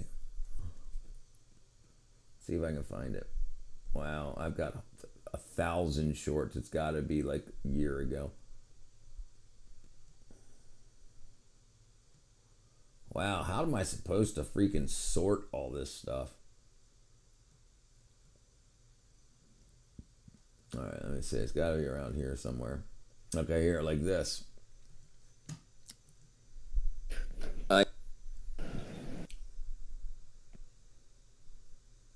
This is going to. So I was just with the dog people, the people here. What are you talking about? I don't look anything like her. So I was just with the dog people, the people here. What are you talking about? I don't look anything like her. So I was just with the dog people. Okay, where was it? Here it is, like this. I invented a popsicle for people with no hands. It turns into a snake so it can crawl in your mouth. I invented a popsicle for people with no hands. It turns into a snake so it can crawl in your mouth. I invented a popsicle for people with no hands. It turns into a snake so it can crawl in your mouth. Yep.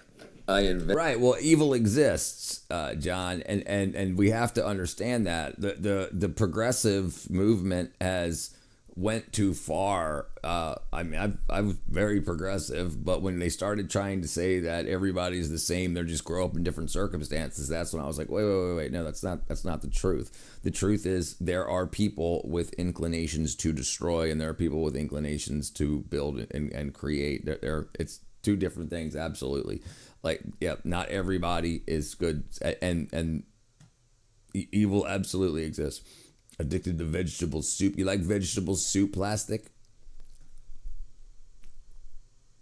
Put a finger down if you've ever... Exceptionally designed. These are live jumping shrimp. Oh my gosh. You're supposed...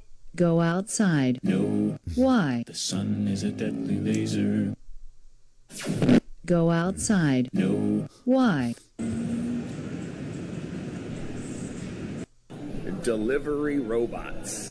Crazy. Server robots that deliver your food. Right now, he's taking a nap. I got a snot bubble. Delivery. This child is extremely lucky that this animal did not body her. This child is extremely lucky that this animal did not body her. This.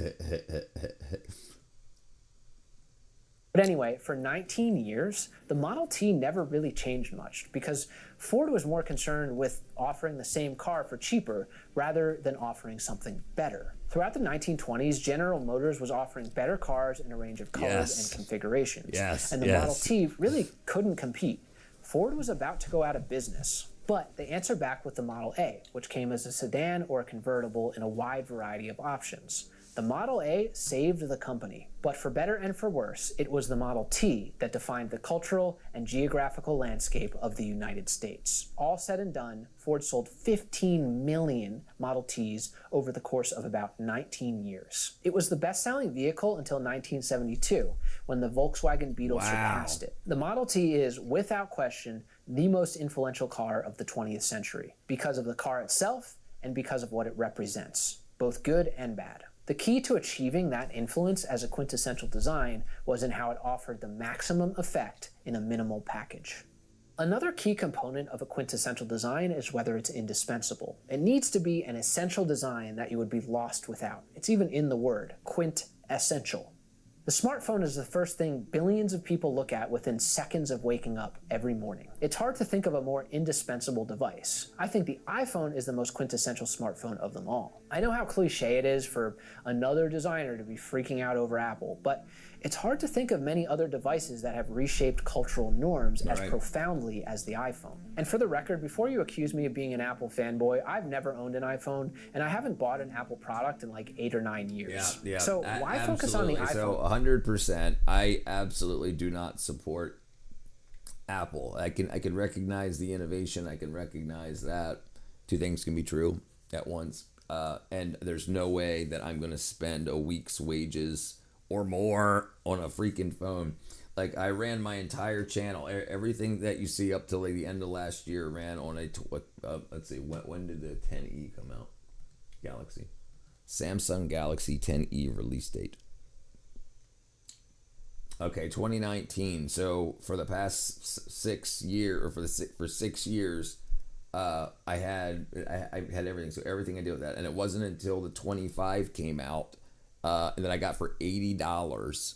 I got the 10e for free for signing up with Sprint T-Mobile for free, and then because I haven't upgraded in 6 years, I got the 25 for $80.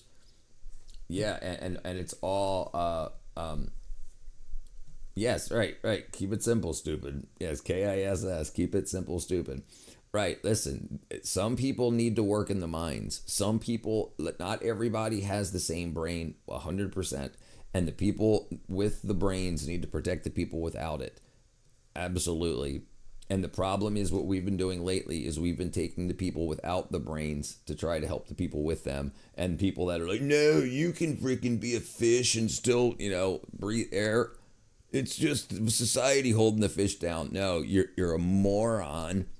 And you're trying to push people into freaking insanity. And that's what I consider one of the very things I consider to be evil. I don't want to be bummed out all the time. I scroll away from the hate messages and politics now. There's no point trying to talk. Yeah.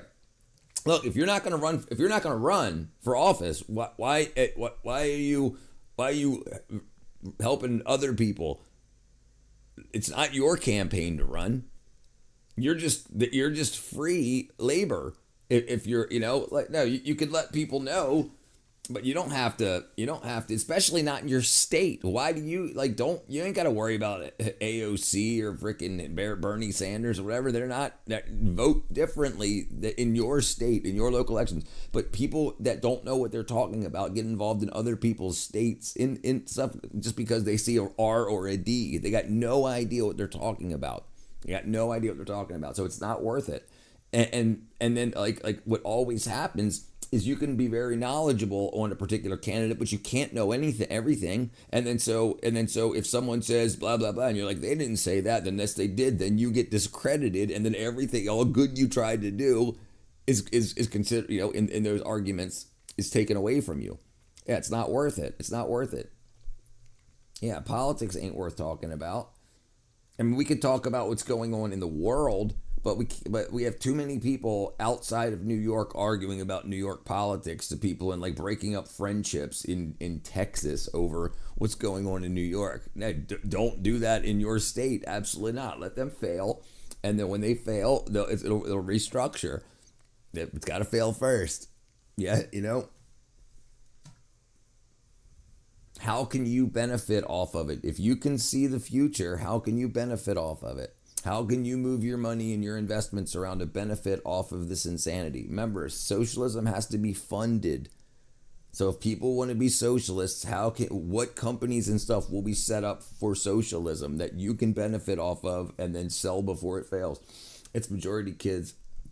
And bullet threads don't even exist. The possible argue a point and delusion. That's right. That's right. They don't know what they're talking about.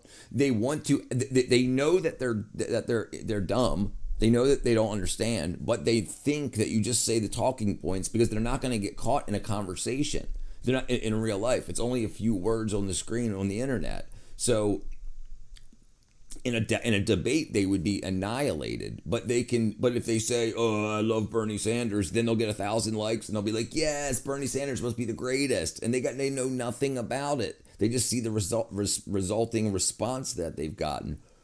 And a big thing that was happening, over the past 10 years is astroturfing. So they would buy you 1,000 likes, 1,000 subs, and stuff like that if you were talking about their people, because they were getting so much money from the government for that. There was NGOs set up to do that, and Twitter was doing that. They had 80,000 extra people that would just boost people's engagement that talked about stuff they wanted to talk about. Those people are goofy. American can never be like that. They never spent a day on a true socialism decision. Right, exactly. They have no idea what they're talking about. But in school, that they paid for, the college that they paid for to go to, their professors are preaching socialism because they're not preaching it under socialism. They're preaching it under capitalism because it's already been funded. So, yeah, they're easy to control. What up, Cheryl? The great state of Maine. What's going on? Right. So I don't deal with that, and I correct people that are wrong. And I'll show them where they were wrong, and they can be as Democrat or as Republican as they want. I'm going to vote how I want to vote for my elections that matter in my area. And people outside of Georgia can eat a bag of chips. When the market is flooded with other brands. It really comes down to the fact that it became the blueprint for modern smartphone design. Before the iPhone, people were trying all sorts of different form factors. Yeah. But once the iPhone came out, the big touchscreen with a single button at the bottom was the standard. Just look at how every manufacturer scrambled to mimic Apple's design after the iPhone came out. It's all about the touchscreen. Apple took the intuitive behavior of touch and made it a foundation of their interface. Losing the tactility of physical buttons was a gamble. Even the CEO of Microsoft predicted that the iPhone would fail because it didn't have a keyboard. $500 fully subsidized with a plan? I said, that is the most expensive phone in the world, and it doesn't appeal to business customers because it doesn't have a keyboard. Yeah, that clip aged like milk. I didn't buy my first smartphone until 2019, and transitioning from the T9 texting system, where each button click was really distinct, to tapping on this slippery glass screen was really hard for me. It felt like a cat trying to walk on ice. But eventually, I did figure it out, and so did about 5 billion other smartphone users. It's interesting to consider how much quintessential design is driven by users' behaviors and interactions. For example, imagine a computer without the computer mouse, or an iPod without the click wheel. In the same way, the iPhone's touchscreen transformed what was once an ordinary product into an indispensable design. Apple wasn't always the first to come up with these interfaces, but they often perfected them. Another thing that the iPhone tapped into was the need for convenience. This need for convenience is a larger macro trend you see across society and culture popping up constantly. The iPhone epitomizes this transition, simplifying complex interactions into simple taps and swipes. Food, entertainment, work, even romantic relationships are contained in one. Right. Absolutely. And if for my time, I can have a place on the internet that anybody can come to around the world, and I can dissect the brainwashing and just say, no, this is the truth. This is it here. Boom, boom, boom, boom. I can feed it to you right here. It's not the problem with schools is they say, put your phones away, and then they lie to you. And they lie to you, and then they tell you the truth, and then you leave class. So the last thing that you heard, you might look that up, and then you're like, okay, that was true, but the other 17 things they said during that class are not true. And it happens a lot. It happens a lot. And the problem is there are curriculums that are set up. So the testing isn't on the truth. The exam at the end of the class isn't based on truth. It's based on the axioms of the class, which say, these are the answers to the test. The answers to this test are found in the coursework I've given you, in the textbook I've given you, and in the notes I've given you, not what's true. It just is. It's their truth. If I say 7 times 7 is buffalo piss, and then I give you a test and I say, what's 7 times 7? And you write 49, you're failed. You lose. Because the curriculum says this is this. In this axiom, in this bubble, you're buying a course. And whatever I teach you in the course, that's the value of that course. So you are learning by the result you get on the exam is saying how much value you got out of the course. I taught you this and you remembered that. It doesn't have anything to do with the truth. That's why liberal arts isn't liberal facts. It's an art. It can be whatever they want it to be. I seen some lady professor trying to make one of those courses and was basically indoctrination in their ideology. That's exactly what it is. But you can do it too. You can create a college or university course, curriculum, textbook, and exams. And if the schools can offer it, and if kids sign up for it, then you get paid. It's a big pyramid scheme. The truth does not fall into line anywhere. It doesn't matter. Because they've got college courses on movies and like Harry Potter and stuff. There's no truth in that. Well, Harry Potter's really a book. Okay, so that's true, right? 2 + 2 = 5 + 7. 7 + 7 is buffalo piss. Not the opinion they told you, right? Single device. But this simplicity does mask complex underlying technologies that few understand and even fewer question. In other words, the technology makes decisions for us. The convenience comes at a cost. We're left consuming without understanding, and these devices designed to serve us slowly take over our ability to decide what we truly need. Have you ever noticed that almost every single social media app has a function where you can pull the screen down to refresh the feed? Now, when you do that, a new batch of content shows up. Sometimes what you see on the feed makes you angry, sometimes you like it, sometimes it's boring.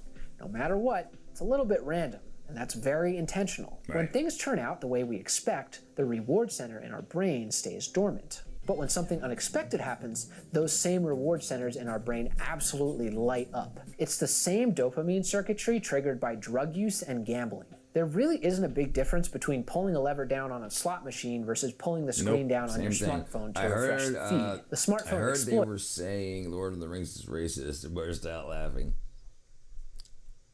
Its sizes, if anything. Listen, people say anything for attention. They just put stuff out there. They just put words on the screen, and then if they get a reaction, then they put more words on the screen. If they don't get a reaction, they put different words on the screen. They don't know what they're talking about. These people are absolutely... This is why AI acts the way it does. AI is not real. It's not truth. It's a bunch of words put together, and then if it's thumbs up, then they said those words put in that order is what people want to hear. The truth has nothing to do with it. So many people were lost into what they so many people are so lost into that they give up to use electronics. So many people are so lost into what they give up to use electronics. They do. They gave up a lot of things. They use electronics, and they've given up on a lot of other skills. One of the reasons what I do is I'm not just a gaming channel or a freaking reaction channel. I'm a life channel. I'll show you how I take care of chickens, how I cook food, how I hammer nails into wood, how I build freaking buildings, how I use greenhouses, everything. So it's got to be and I'm available to talk to like throughout the day through the Discord or when I'm live. Any questions anybody has in life, I can be the father people didn't have.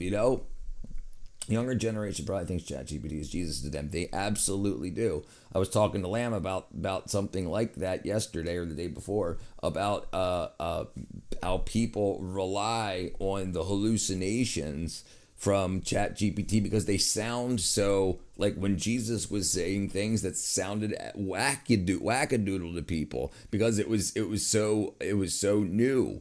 But it made sense. And ChatGPT, it puts sentences together that make sense, but they have nothing to do with the truth. There's studies that say that they hallucinates 95% of the time. Exploits those same reward systems. Steve. Same thing. There you go. Smelly. Jobs referred to the computer as a bicycle for the mind, but lately smartphones feel more like a slot machine for our psyche. It's not uncommon for us to check our phones and swipe up on the feed 85 times a day. The smartphone really sets the standard for what a quintessential design can achieve when it aligns perfectly with larger cultural shifts and habits. It's why the smartphone and all of its apps are more than indispensable. They're addictive. So I know that things are getting a little bit negative here. I mean, complaining about the perils of technology really isn't anything new. It goes all the way back to the printing press. Right. And more recently in my own lifetime, there's been a fuss about video game violence, excessive TV watching, and how overly sexual music lyrics are shredding the moral fabrics of society. They did. Somebody please think of the children. Most of these concerns turn out to be nothing, or at the very least, I disagree. Overblown. I mean, I grew up with all those things, and look at me, I turned out perfectly fine. But I also think it's important to talk about how the smartphone has both positive and negative. Yeah, dude, I remember hearing these women talk about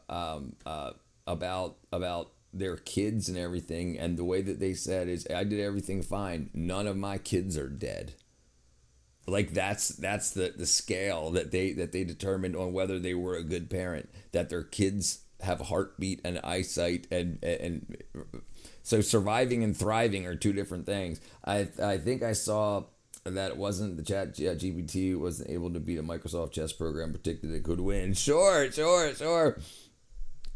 Who's he resemble? You, Lamb? What up, Cat? Patience. He does look like somebody familiar, though.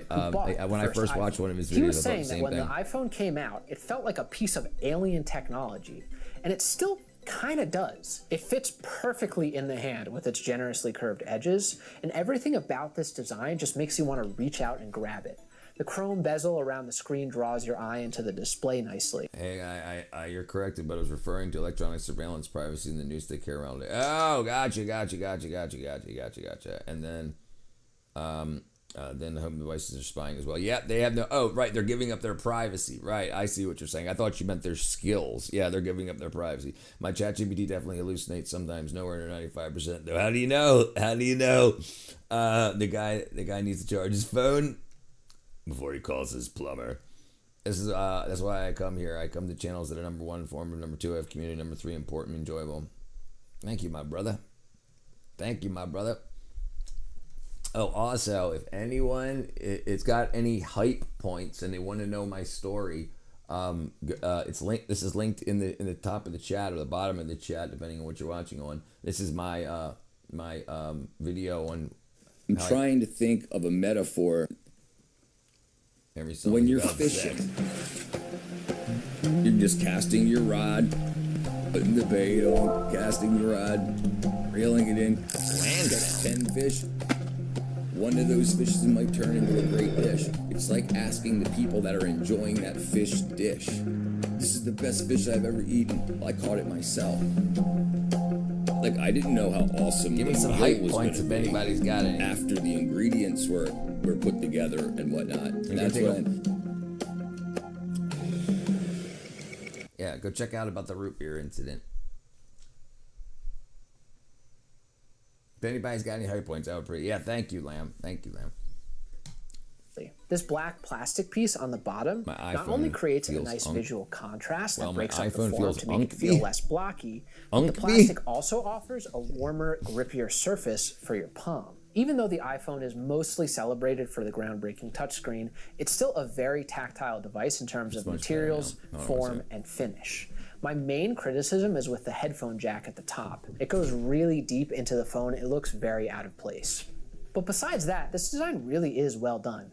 Apple's commitment to exceptional design quality goes way beyond just usability and aesthetics. It's a testament to their formidable scale and negotiating power with manufacturers. To achieve the high standards of quality of the iPhone, a company has to order millions of units so they have bargaining power with the manufacturer. When you're dangling hundreds of millions of dollars over your manufacturer's heads, you can more easily insist on precise manufacturing tolerances and flawless fit and finish. Even after nearly 20 years, the manufacturing quality of this iPhone is better than most consumer electronics available today. And that's because the manufacturers know that meeting Apple's exacting standards is challenging, but the massive order volumes make it worth it. Just like the Ford Model T we talked about earlier, Apple's ability to push manufacturers to their limits, set new industry standards, and showcase the incredible results that can be achieved through the power of large-scale production. The beauty of this device is the first thing that draws us in, but the interaction is what keeps us hooked. The smartphone has become the mediator in literally every aspect of our lives, from food to relationships to entertainment. No device has ever been so all-consuming and indispensable. Convenience has been a priority for decades. Things like microwaves, instant coffee, and vacuum cleaners marked the first convenience revolution. It was about making life easier for you. The second convenience revolution, marked by the iPhone and social media, made it easier to be you. These technologies were convenient means of self-expression. According to Steve Jobs in 1998, the I in iMac and later iPod and iPhone stands for Internet, individual, instruct, inform, and inspire. While that may have been the initial meaning, it's pretty obvious that the I stands for I, as in me. It's all about you as the individual. Another thing. Why would anybody want to spend time doing anything that doesn't give you anything back, like arguing politics? Right. So what happened? They monetized that. That's what the brilliance of current politics is you only make about $120,000 to $150,000 a year as a politician. You can make way more than that on the internet. So why are politicians on the internet? Why did Trump start Truth Social? To get the truth out, or to start, it got like $1 billion off of, I think more than that. And then just on Twitter, X, YouTube, stuff like that, these politicians that are talking, they're getting all this. And then they've got all these other people creating engagement. They post something and then tens of thousands or hundreds of thousands of people post and respond and share. And those are profitable. So they've monetized all these people that are vicious, because it doesn't matter if it's a thumbs up or thumbs down. Either one is considered an engagement. Right, and then right, so we're all burning ourselves up, and they're getting rich off of it, Republican or Democrat. Amen to that, John. I hardly discuss politics. I really don't mind politic rants on Facebook. I love that name. It's easy to remember. Plus, music is sexually corrupted. I think so too. Not all of it, but a lot is absolutely 100%.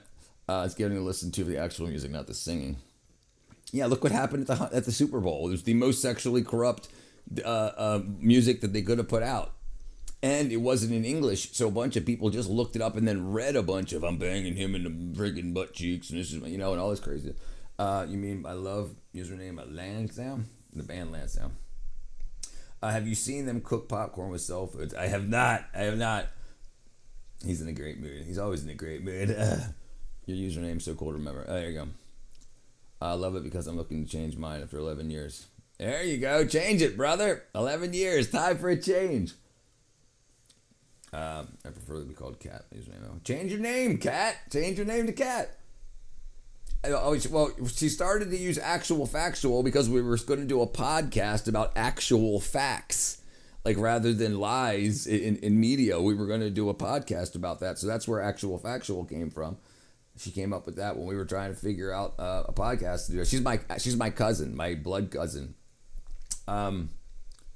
But yeah, change your name. What's your opinion of AI taking jobs worth for 16 years? So they're going to take jobs and then they're all going to come back. There was a study that came out Friday about how almost all the jobs that people lost to AI will be back by 2027. Yeah, you might as well be Cat. What you want to be called? Yeah. The thing that makes the smartphone indispensable is how it democratized the spread of information. I In couldn't several change countries, that channel particularly fast ones in enough. Africa and South Asia, a significant portion of the population Yeah, take Cat's accesses the username. There you internet go. Once you change entirely hers. through smartphones. Now, to be fair, most of them are not using an expensive iPhone, Yeah. but they're Well, probably you can change it to whatever at Cat whatever, Cat the author, something like that. Cat the writer, but whatever's available, and then once actual factual is freed up, J. Paul can take it. Yep. Cat's my cousin. We share grandparents. I may change mine. John, say everybody go. Cat the creator. There you go. Cat the creator. Several years ago, there was a lot of info about Apple putting nets in their factories in China because, yes, so that was Foxconn, and they still have them because there's benzene. They use benzene, a super toxic agent in the processing with the humans when they're cleaning off circuit boards and stuff like that, and it can make you go crazy. So people would work because they're slaves. They live, eat, mate, and marry, and like all people that are in the company, they stay in the same building that they work in, and they just go out and jump. So they have body nets. Well, look, we're here. Foxconn suicide nets. There you go. They have nets to catch people that jump off the building.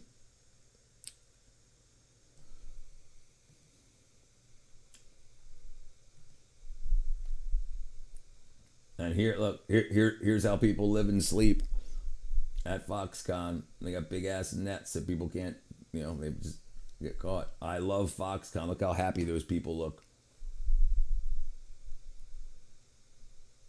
Look at them.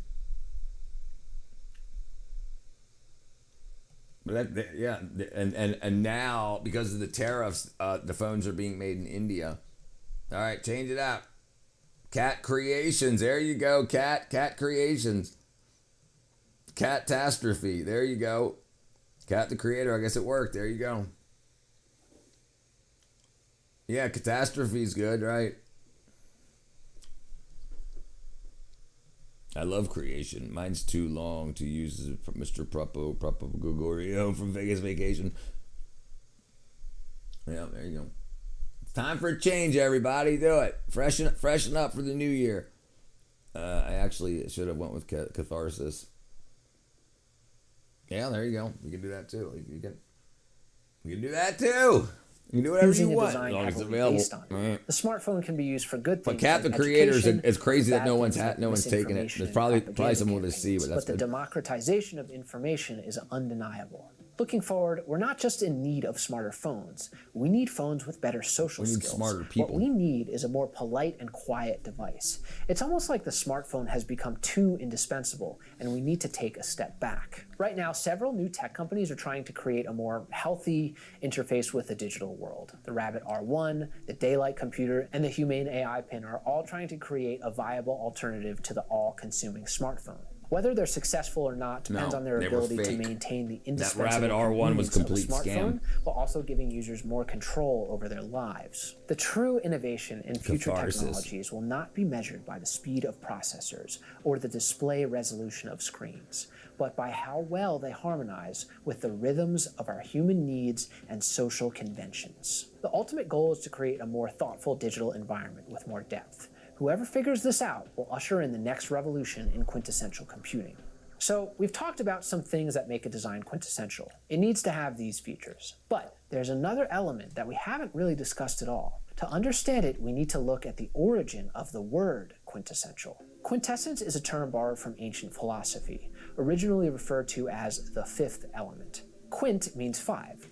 Earth, wind, water, and fire are the first four elements.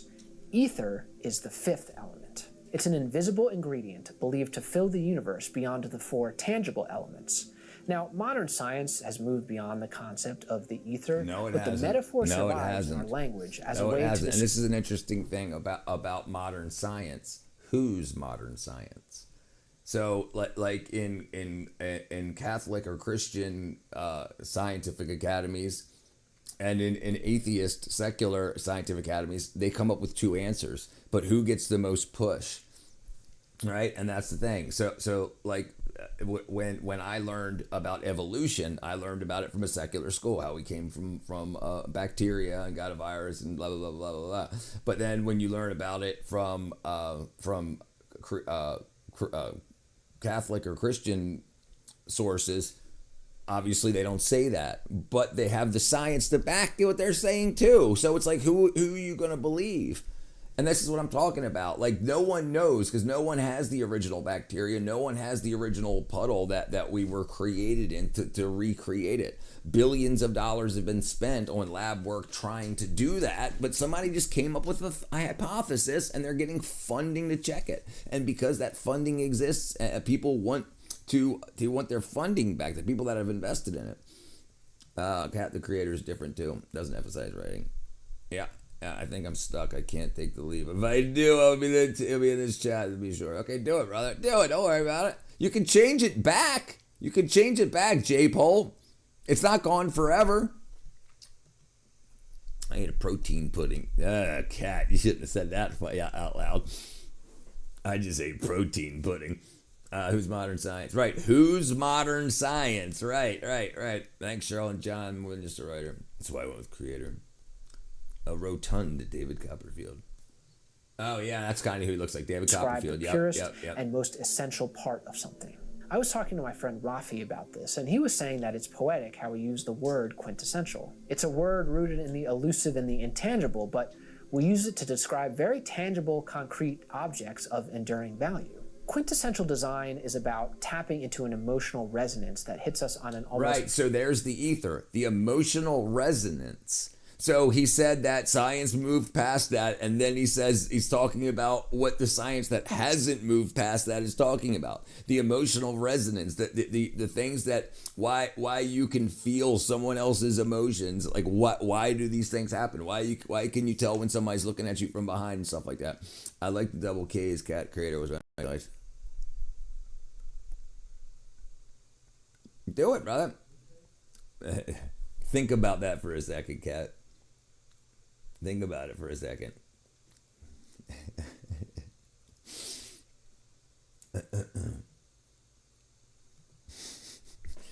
Protein shake. Okay, maybe I'm the only one that thought of it. It's how a simple paperclip, a flashlight, or a phone becomes an indispensable part of our lives in a way that's hard to describe. In the same way that ancient philosophers and scientists because then people would be like, you're freaking racist, KTK, that's like KKK, because you're freaking... Oh, boy. Fifth element. The fifth element in design is also kind of a mystery. Designing things is hard, but designing truly great things feels almost impossible. This is going to sound extremely cheesy, but maybe love for what we create is the quintessential fifth element of design. Sounds even worse when I say it out loud. But I think it's true. None of these designs would have existed if their creators didn't really care about what they were making. Quintessential designs are this lucky blend of creativity, empathy, and timing. They're an almost magical combination of factors that can't be controlled or predicted. It depends where it was dispensed from, John.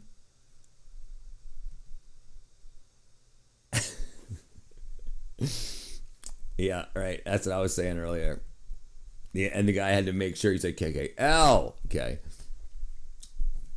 Quintessential objects remind us that Richard not being everything gross. in our deterministic world can be reduced to predictable formulas. Here's to the designers, engineers, and dreamers who remind us that within I'm talking about baby lies batter, the potential John. for magic. A reminder that the air we breathe while creating today's wonders could be tomorrow's quintessence. I hope you enjoyed this video, everyone. Don't forget to subscribe below. Consider supporting me on Patreon if you like these videos. But it's also, I'm writing a book with my friend Rafi Manassian. We're currently on the 7th draft, and we'll be publishing it soon. Click the link in the description below to sign up and get notified. All right, okay. Thanks, everyone, and have a great day. You just wanted to make sure? Okay, let's see. All right, that was good. 1.4. Why do people like ostrich leather boots? All right, let's see where we're at. Richard, do you have any recommendations for fasting? I'm doing health and spiritual reasons. I have the 3 or 4 days for it. So what I do. Listen, when when you got to make sure your body has what it needs first. So what vitamins and minerals are you're going to be deficient in everything, right? So stock up creatine, collagen, vitamin A, B for sure, D for sure, K for sure. Like that's what 100% what I'm getting you. It makes fasting so much easier because you don't have the depression that comes along with fasting because you don't have enough vitamin D and B12 and stuff in your body to make the neurotransmitters. So if you've got enough of that in you, the eating part's not that difficult. And also, are you doing a water diet, like a liquid diet, like a liquid fast?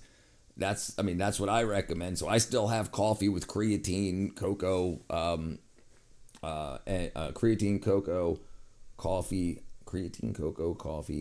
missing one, creatine, cocoa, coffee, and collagen. And then I can go the whole day without eating. It's usually if I forget to eat at like 2:30, then it'll be like 6 o'clock ish. It's only really going to be a problem at night. But if you still take supplements, it's really not difficult. If you want to do it for spiritual reasons, like the spiritual, like the suffering, the enlightened suffering, and then that's to feel the pain. It's only like a teaspoon of I shouldn't even have brought it up. Not enough protein to support my gains. Yeah, I'm eating protein pudding, Lammy. Richard is trying to act like it was something else. Yes. So the point of the fast is for you to fast from something. We have plenty of food. Food is everywhere. It's very easy to get. Alcohol, drugs, all that's very easy to get. Fasting is telling yourself you're not gonna do something for a reason. So I'm gonna give this up. I'm gonna give this up during this amount of time. The problem is this worked 2,000 years ago because we were much healthier back then. We're not now. So you can't fast dead, right? And coming out of fasting, if you can get through everything, fine, do it. But it's very important because just when you go back to food, you're not getting out of store-bought food what you should to correct what you need. And what I would do also is I would do 1 day, then take a day off of your fast, and then do 2 days, also like that.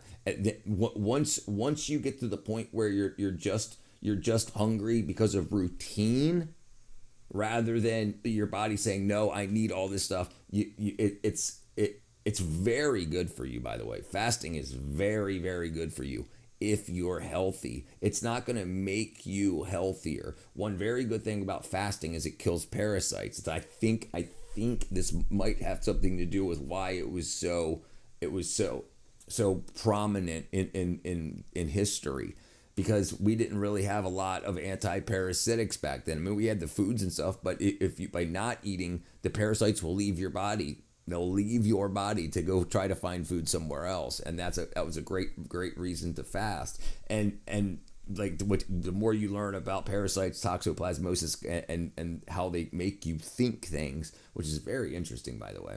They call it mind control. It's very interesting that the fasts will do that. So if you're not putting any protein, any fiber, anything but you are taking just raw vitamins and minerals, the shit that I take is pure. Like my creatine only has creatine in it. It's got one ingredient, creatine. Other ingredients, none. Right? My B12 only has milk and B12 in it. Same with my D3. It goes on the skin. And those are other great ways to do. If you're not replacing your food with sunlight, then you're not getting any D3 from anywhere, other sources. If anyone has high not collagen, high cholesterol, but UV light, when UV light hits your skin, it cleaves collagen and turns it into cholesterol and turns it into vitamin D3. So when you have high cholesterol, it's usually because you don't have high enough sunlight, which almost definitely means that your vitamin D3 is low. But yeah, take the main vitamins and dose up like a good amount of B12, a good amount of D3, and a good amount of K, and it's easy. It's a lot easier to fast like that. And if you don't consider that a true fast, start there. And also, the way I wound myself down to only eating once a day is first just drop one meal. The bullshit breakfast is the most important meal of the day is a lie. It's an advertising and marketing scheme. It always was. It wasn't real. They wanted to be able to sell a third. They wanted people to spend 33% more on their diets. So they came out with the breakfast is the most important meal of the day thing. So instead of only having dinner and supper, you're now having a breakfast, lunch, and dinner. Yeah, and you're eating a third as much. Okay, I missed it. Water, yeah, you need a water fast, right? I was drinking the protein shakes, but always cause stomach pains for a couple hours. That's especially if it's plant-based proteins. Yeah, heavily that's what I was about to get into, right? I don't get a collagen, but I did have an Indian MD tell me he thought I may be collagen deficient before. Yeah, dude, you need collagen, dude. Yeah, and the meats we get today are so the meat doesn't contain what it should anymore either, because you just have a bunch of freaking cattle that's inside of a warehouse being fed corn, like muscle milk for bad ingredients. Yeah, that shit's so crazy. Faster fasting. That protein pudding sounds like it'll go down raw oysters. Yeah, right. Just go on just like that. Should I do 2 or 3 day fast then restart the vitamins? Can I continue the vitamins through the fast? Listen, yes, I would continue the vitamins through the fast. Absolutely. Because it's not the vitamins that feed. They eat all. You should absolutely give up food for a day. Absolutely. I only eat once a day. Should I then do 2 or 3 fast? Start with removing one meal. And then see if you can remove 2. And then after you remove 2 meals, get your vitamin and mineral levels to where you want them, where you only need 1 meal a day. Then you can go to fasting 2 days. I can't even remember last time I store-bought protein shake. Cheryl, the protein pudding went down easily. It tasted okay. Not too much of a protein taste. Cholesterol. I would get them out of me first. Listen, yes, absolutely. Get your body to the best shape it can be in internally before going into a fast. But when you fast, doesn't the parasites just deep dig rewards? Depends what they are. Intestinal parasites will leave your body.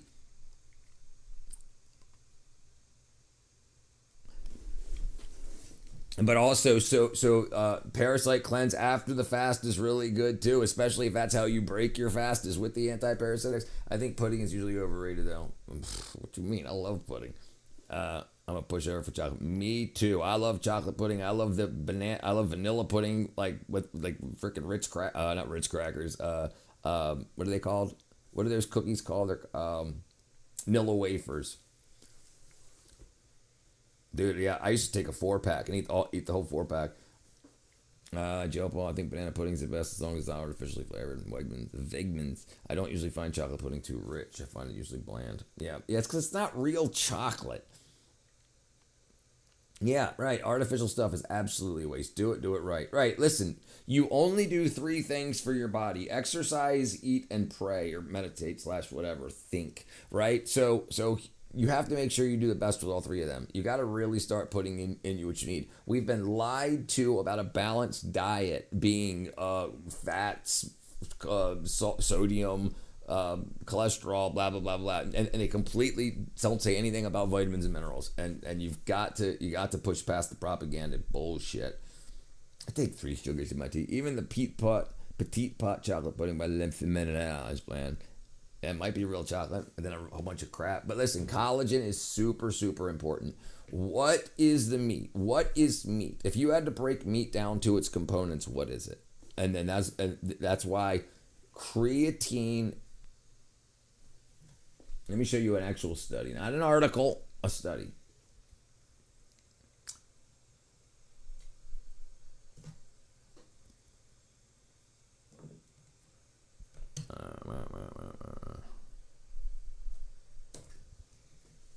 All right.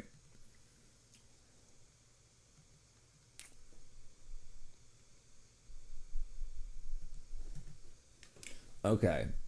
All right. Recent experimental and epidemiological investigations reveal that the central nervous system is a target for D3 action. Also linked to vitamin deficiency. They also linked vitamin deficiency to Alzheimer's, Parkinson's, autism, and dementia. Okay, so it continues to go on talking about how, what does what to where and how. Okay, main big thing is vitamin D is a steroid. Okay, you have to understand that it's a steroid. When you finally go into the hospital or the doctor and you're super sick in this, they give you other artificial steroids. You can give yourself these types of, these aren't like testosterone stuff. It's vitamin D. It's what your body says. Let's get it. Let's make it happen. So collagen and vitamin D.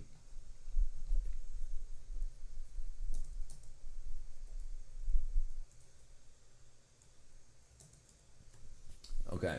So by combining the two, D and collagen, they have benefits for each other. The D makes the collagen work better, and the collagen makes the D3 work better. Okay, D3 adds in calcium absorption for bone structure, while collagen provides structural proteins they need to stay safe. They're safe to take together. So without D3, collagen doesn't work as good. Without collagen, D3 doesn't work as good. So starting off your day with coffee.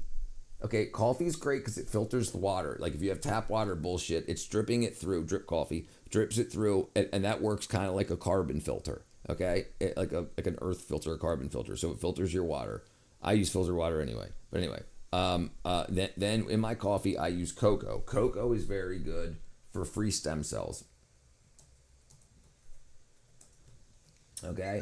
70% or more cocoa, I use 100%, okay, contains high compounds, epicanthin, polyphenols that double your circulating stem cells. Your body releases more stem cells, twice the amount of stem cells. Vitamin B12 can increase that also. Your body can repair itself, and your body's damaging itself every day, and your environment's damaging your body every day. You need the meat. The meat that you're putting in your body is replacing the meat that's in your body.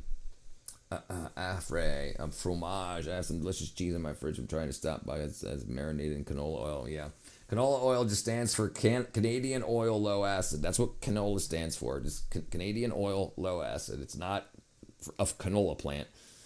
Olive oil too. It bothers me. It's not a single olive oil. I cut down meals for 3 days. Third all protein, the water, some sea salt, water, and tea. Did you ever get the vid? Maybe you lost the chocolate receptors on your tongue. I have a London cheesemonger. J. Paul, I tasted chocolate very well and other things. I can't stay away from Alex probiotic ice cream cups lately because the chocolate coating is amazing. You better look at the freaking emulsifiers in that. Lamb D, Tenacious D, Sammy D. All right. Your body can fix itself. You got to give it what it needs. Okay, so let's go to this fasting and parasites.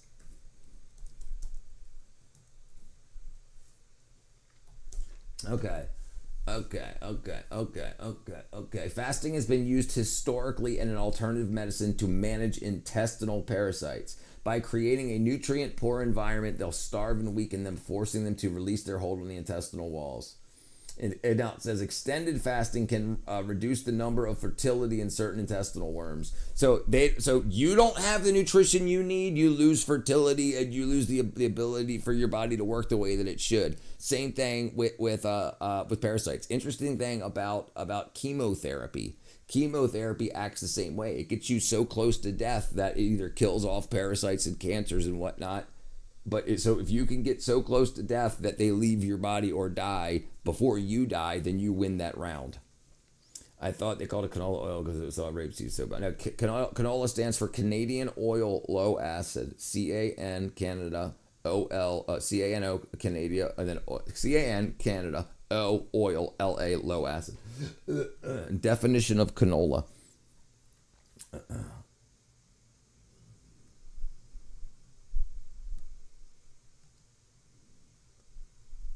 Okay. A rape plant food product, uric acid, the sources of canola oil, right? But it doesn't say what it is. That shouldn't have been that.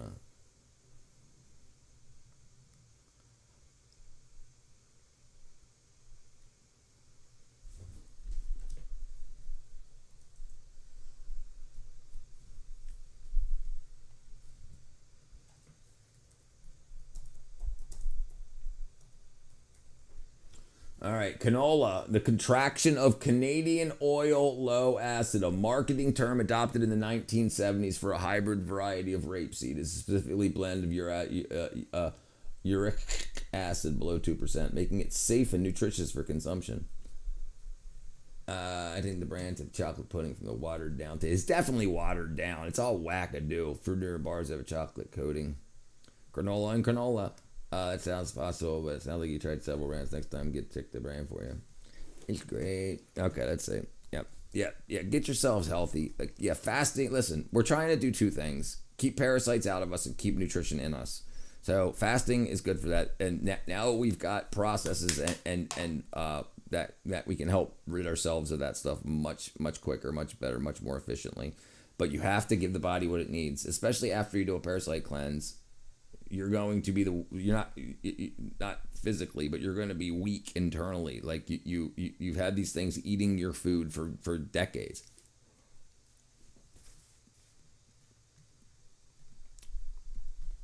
I like chocolate mousse. I love this. I love molten chocolate cake. I love it. I freaking put it in my mouth. Yeah, this stuff's freaking good, boy. Look at this stuff. Look at this stuff. Look at this stuff. Here, let's do this. Look at this right here. This looks like AI, baby. But look at that. Oops. Why did I make it so big?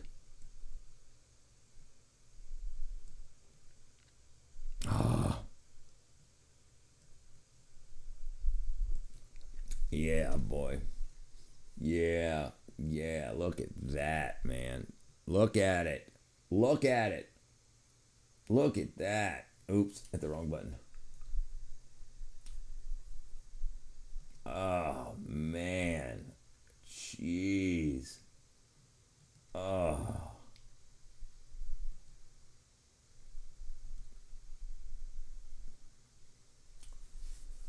Yeah, boy.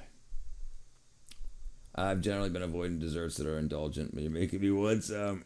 Yeah, it's definitely a sexy dessert. And I don't normally call food sexy because I think it's douchey, but when it's sexy, it's sexy.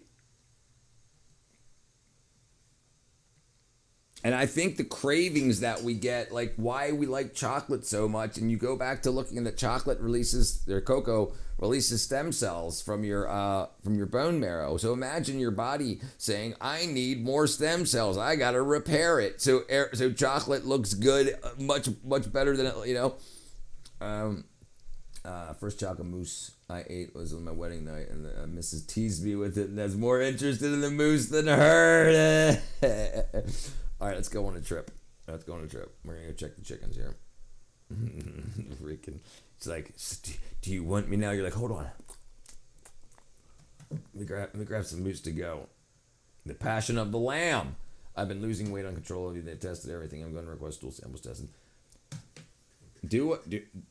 Absolutely get whatever.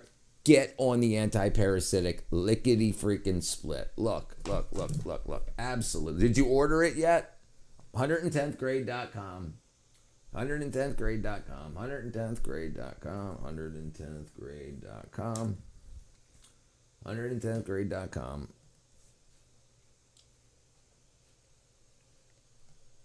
Oops, where am I at? Right there. Bam. Okay, let's look at this real quick.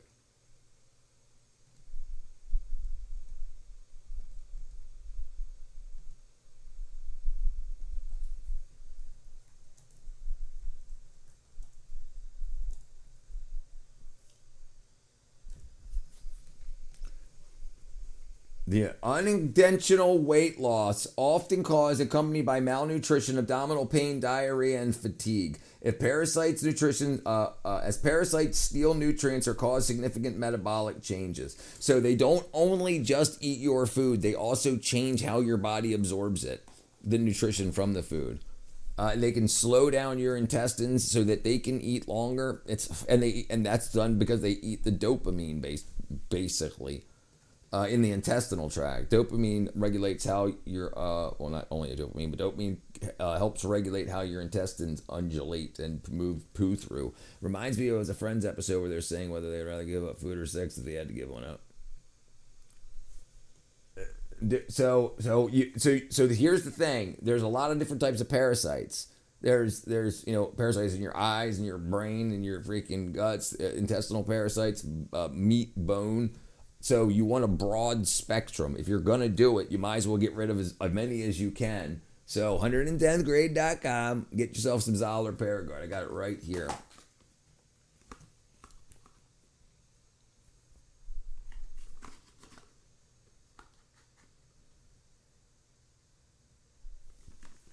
Yeah, I highly recommend it. What up, TWC? Okay, right. I'm not. Yeah, understood. I'm just saying when you're ready, when you've got a couple dollars. How much is it? $30. It'll last you a year. Whenever you're ready, get on it. Listen, if you're losing weight, you're burning money on food. You shouldn't have to spend as much money on food as you probably are. You shouldn't be as hungry as often as you are, because your body isn't getting from its nutrition, from your food, the nutrition that it needs, just from the food itself. But then if you've got parasites and if you've got unexplained weight loss, it's only for a couple of different reasons. And the number one on that is going to be parasites. Joey couldn't answer the question. He said, "I want girls on bread." Y'all think you have parasites? One thing on this channel that's wacky as shit, bro. You don't think you do?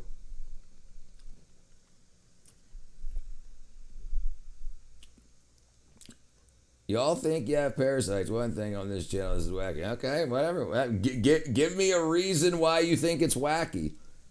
Why do you think it's wacky? Percentage of the population that has parasites. 50% in tropical subpositive. Over 1 billion people have one parasite.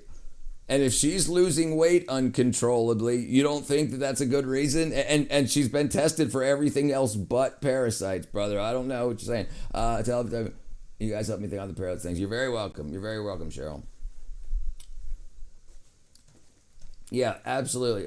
A big problem with people not understanding that parasites are a very, very huge problem is things like what Enjoy's saying here. He's saying you're crazy. And that's what doctors will tell you. You don't have parasites, you're crazy. Let's try to give you 700 other medications and everything else. If you're losing weight uncontrollably, the first thing you should be checked for is parasites. The first thing. If you have a cat, just one other parasite, Toxoplasmosis gondii, 80% of all cats have either active or inactive parasitic infection, Toxoplasmosis gondii, in their guts. If you clean their poop, you've got parasites. The cat box litter, yes. That's called Toxoplasmosis gondii. Toxoplasmosis gondii.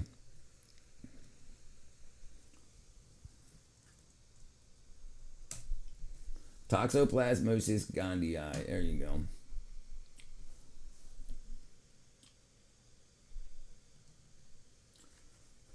Okay. Population. Okay. 40 million people carry the parasite. Globally estimated up to 60% of all people have it. 60% of the population. In the world's population. What up, TCP? I probably give myself parasites when I kiss bunnies on the head, even though they're super clean. No, well, they'll eat your food. They'll eat your nutrition. They won't kill you. They won't kill. I mean, some will kill you, but things like Toxoplasmosis gondii, if you have a cat, you should definitely be taking a parasite cleanse at least twice a year. Twice a year, absolutely. 100%. This is saying 60% of the world. Approximately 400 to 4,000 infants every year are born with Toxoplasmosis gondii, and you don't get rid of it on your own. It just stays until you get rid of it. Do they recommend? Yes, they absolutely. They still recommend pregnant women do not change cat litter because of Toxoplasmosis gondii. Absolutely, and that's just one parasite. I think it's not much. I think it's not using that much of your nutrition. Take vitamins for no life insurance. Brother, it depends. And listen, here's the problem. Our food isn't as nutritious as it used to be. So we used to be fine dealing with, if we had parasites, fine, because you're eating plenty of nutritious food. But our food isn't that nutritious anymore.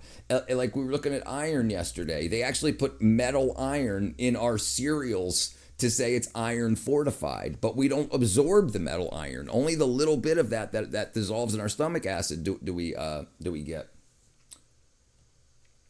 Right. Not as nutritious per calorie, but also not per calorie, but per vitamin density.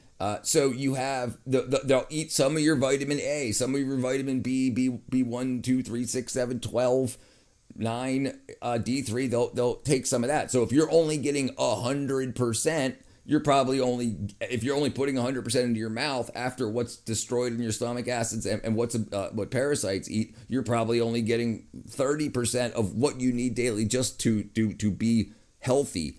And then you need more of that to thrive. My Mr. Ramsey will say, what's wrong with your food? Body fat is 15. Wow. That's up there, girl. That's up there. Yep. Yeah. Yeah, you definitely got to. Don't let people enjoy, make you not take a parasite cleanse. Why would you not? It has no negative side effects on you. It's just food. So do not. Make sure, listen, if your doctors have tried everything but parasite cleanses and you're still losing weight, take a parasite cleanse. What if we just GMO ourselves to consume the parasites? Yeah, you could. You should be on Joe Rogan. Maybe one of these days. He'll give me an email. I'm gonna push for it a lot. I'm gonna keep on doing what I'm doing until enough people start catching on, and we'll see what happens. But yeah, I would love World again. Now I'm 3 minutes. I'm gonna go outside. It can be after that. We're going outside now, so I won't be able to hack. I'm going to swap over to my phone. Okay,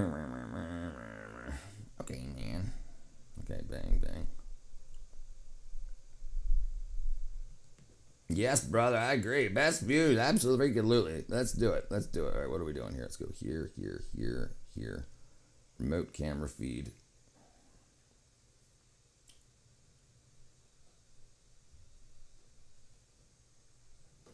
Okay. That's me. La. I saw the video earlier. Okay. La. Oh, let me do this.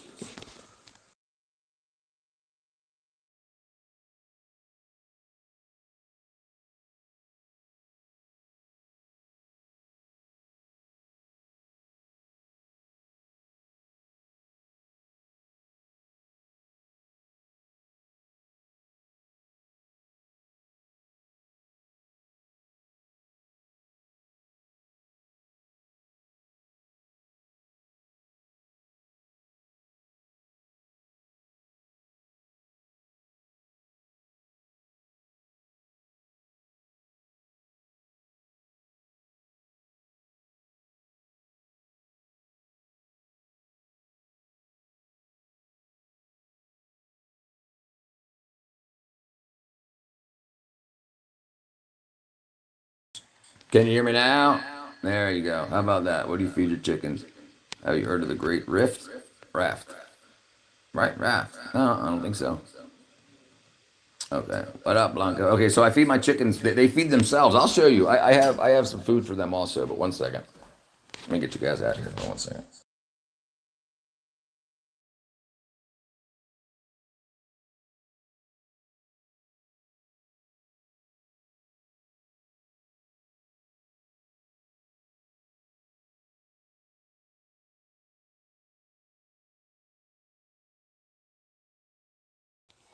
Let's see. I was using shampoos and they were drying my scalp out so bad I was trying to comb out the dandruff and causing me to lose half my hair. Now that I'm back to going to go bald back. Okay, stop using shampoo. If you've already got chlorinated water, I don't use shampoo or I don't use shampoo or conditioner. I just use the water. The water's already got chlorine in it. You know? All right, let's see.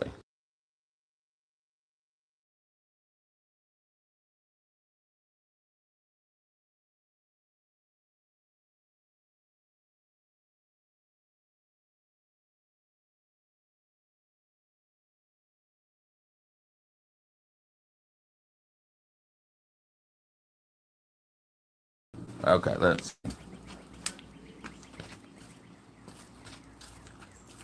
Okay, there we go. Okay. John, collagen. Collagen will have all that in it. Collagen will have all that in it.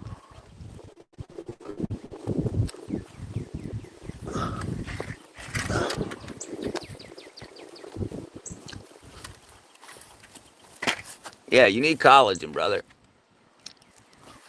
All right, let's put that over there. Let me change this around. Hold on. Boom, boom, boom. There we go. All right.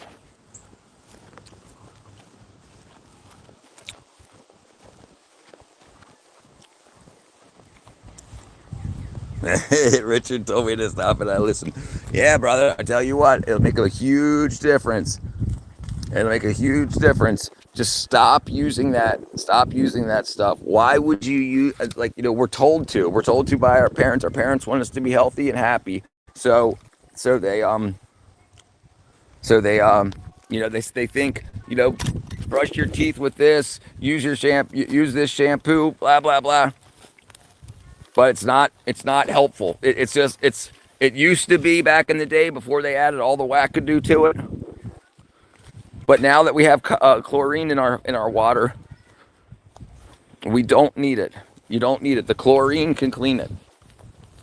The chlorine can clean it. All the other stuff causes big old problems.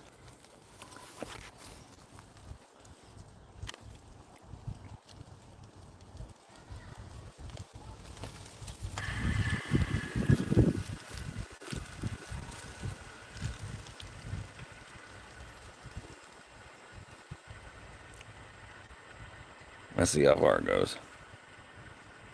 There we go. Okay, that one's on.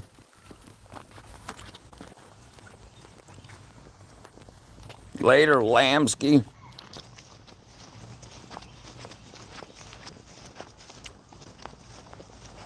All right.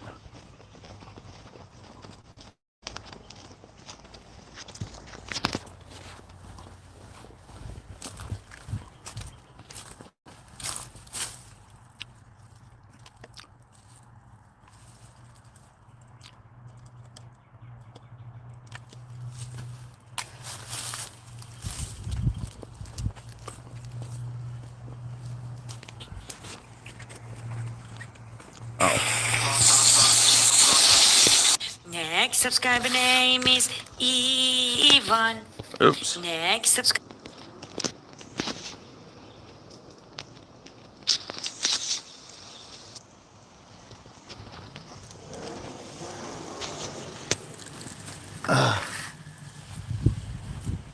There we go. Okay.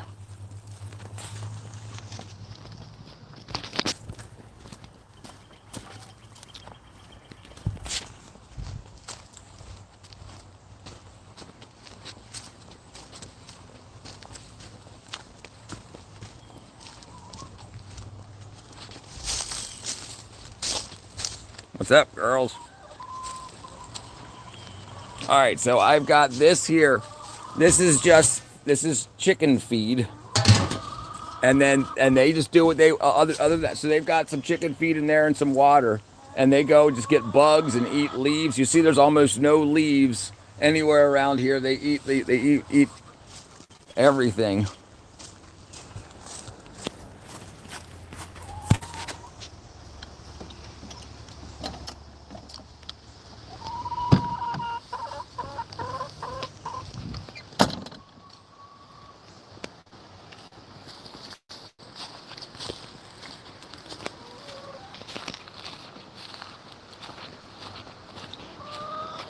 There we go.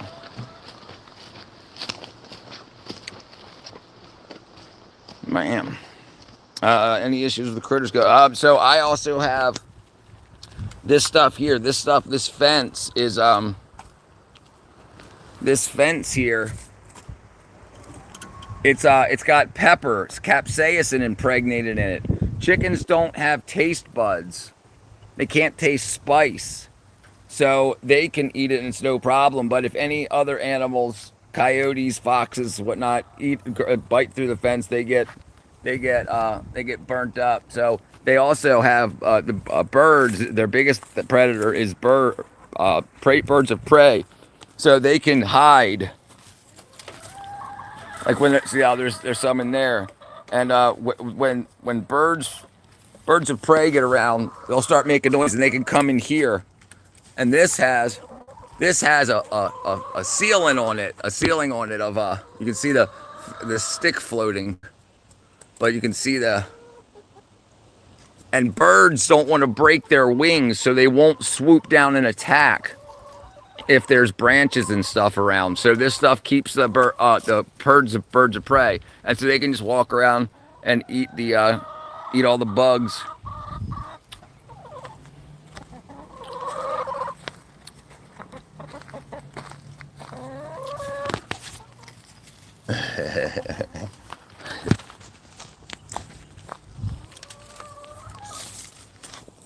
And this is all me and my father built all this. And usually if you can get the stick in the hole, there you go. Oops, nope, missed it. There we go.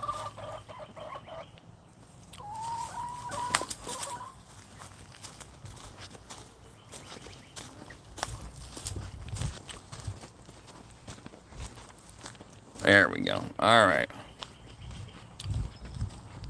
Emptied and cleaned out. Everything. This is everything that fit in there. Look at all that. Yeah. And it was very cheap. It was very expensive. I got that whole covering for, like I say, like $7.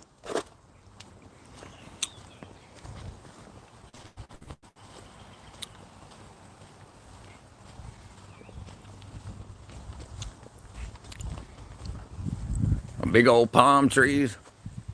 Little old palm tree. And here you go. Here's everything from inside come outside.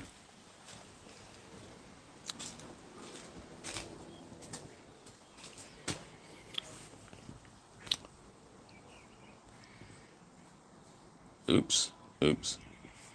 There we go. Oops. There we go.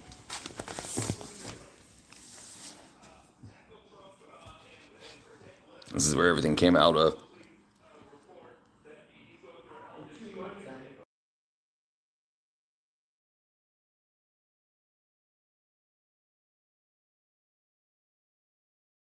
Oh, not very rural at all. I'm like 2 minutes from the city. Well, not very rural at all. There's two. Hold on.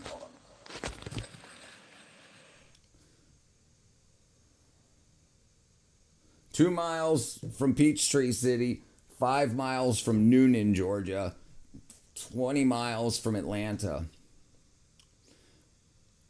There's little buggers who are really crafty at getting in. One fox used a fence to get the nest out of the chicken coop and chewed through it and killed the chickens. Got trapped inside. Your uncle took them out.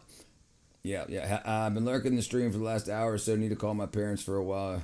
You're going to be streaming later. I'll be like, yeah, I'll be here, brother. I'll be here. Yeah, I'm going to take a break for about a half hour. But yeah, I'll be here.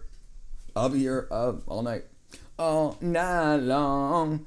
All night. Everyone you meet. And be dancing in the street all night long. Yeah, we'll go back to Toxoplasmosis gondii real quick. A lot of studies say 80%. And this stuff goes back to like 2011. How many, 2011 when the world was still shut down, how many people do you think they really got? 2.5 dry. Yeah, you got a pretty good distance on you. Okay. Let's see. How we make antimatter? Oh, it's an hour. Jeez. Oh, human hair trade. How did this stream suddenly change from you walking down the city? Now, I can convert it over to remote camera feed and use my phone. And this is back to the studio camera. 9-hour drive to the city? That's a freaking hike.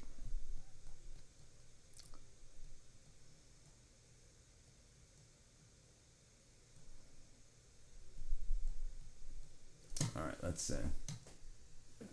Believe it or not, this is the starting point of one of the strangest luxury products on earth. Eventually, this is going to turn into a multi-thousand-dollar wig. Crazy. And it starts out here in the countryside of Bangladesh, and it goes a little something like this. Would you spend a decade of your life untangling hair for just $1,500? Well, that's the reality. What? Oh, 9-hour drive to Georgia. I thought you meant just to your local city. I wasn't paying attention to the chat for a few minutes and just now noticed that Lamb's comment to me. Oh, Pennsylvania. Of the human hair trade. And nobody in the beauty industry wants you to know about this. They call it black gold. It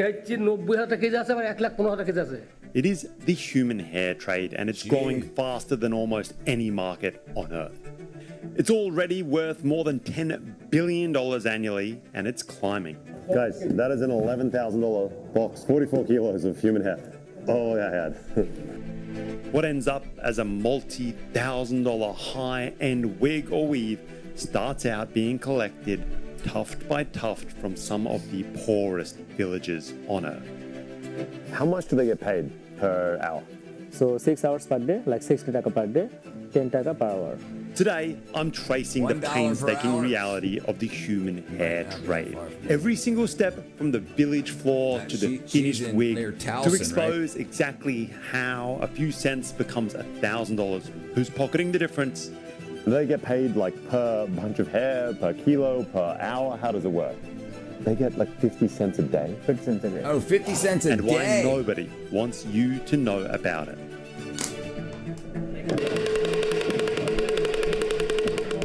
Hey guys, we're following this kind of like a hair collecting bloke.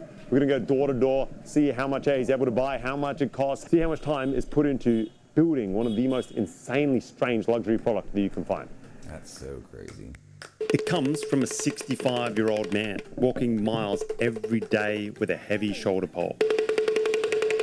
He's the first link in this global hair trade. How long has he done this for? 28 years. How much money does he on average? I use hair around the garden to keep critters out. Didn't work and grows hair blue everywhere. Yeah, that's a good thought process. But yeah, black gold. I wonder how gray hair is more expensive. Gray gold. Average can he make a day? So like average, someday maybe I can earn like 500 to 600 taka in average. Okay, so after the bunch of steel, he also just picked up like a small bunch of his wife's hair and sold it to him as well. We're gonna find out how much it is, but that's like the first bunch of hair we're buying today. Oh, 20 taka for this. 20 taka for this bunch of hair. Yeah. So that's like 20 cents, 18, 16 cents? Yeah, 16 or 17 cents. 16, 17 cents. Oh, okay, it's expensive. It's like a lot of his money. Alright guys, second bunch of hair. It looks about the same. Last time it was like 16 cents, 30 daka, 20 daka, something like that. Let's find out. I mean, again, we have like, I don't know, small grouping of hair. I'm super curious how long it takes for these ladies to collect this much hair.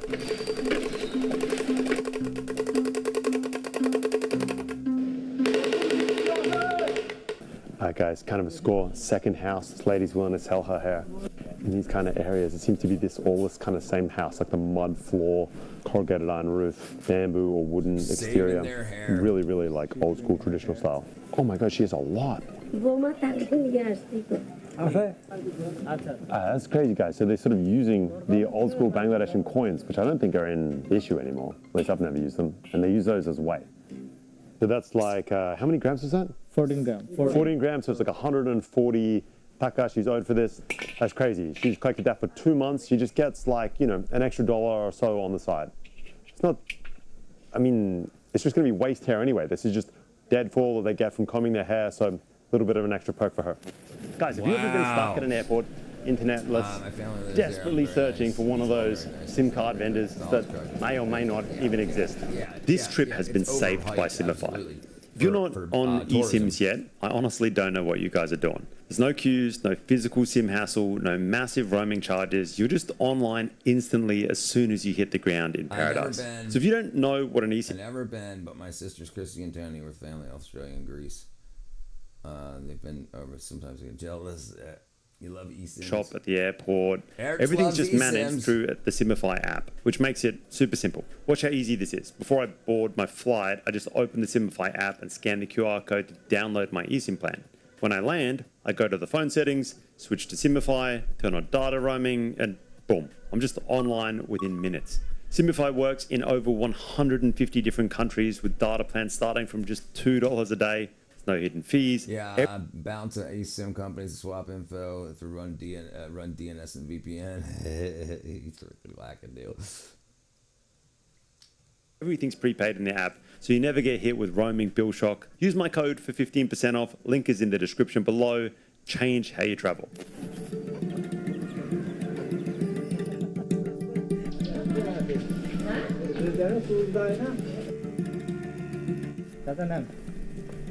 Whoa, oh my God. No wonder. Guys, this is crazy. There's an absolute ton of hair from this like young lady, apparently really long hair as well. Believe it or not, this stuff is worth eventually like an absolute ton of money. How long did it take you to grow all this hair? Like 6 months. 6 months? That means he has so much hair fall. She lives on the East Coast. She lives in Maryland. Okay, we've got actual weights this time instead of coins. There's just like so much hair there. She got 120 gram. 120 gram. It costs 1,500 BDT. $12 for all that hair. That's like a decent chunk. So what's the street value of a handful of human hair in rural Bangladesh? He's like loaded up. So I think he's going to basically like try sell that off right away to this congregator. Travels just a few miles. She's my cousin. Kat's my cousin. My aunt and my other cousins live in Hawaii. Is what she's saying. Yeah, Ertz is in Hawaii. Yeah, Kat lives on the mainland in Maryland. Yeah, Ertz is in Hawaii. Down the road to this, a middleman shop. Oh, can I see the hair? This is where thousands of those tiny clumps get aggregated into just mountains. Dude, what an interesting shop. Oh my God, that's a giant bag of hair. Alright guys, so all this hair has like come in from the ladies, around the various villages. Like one little tuft of this is collected over months and months and months.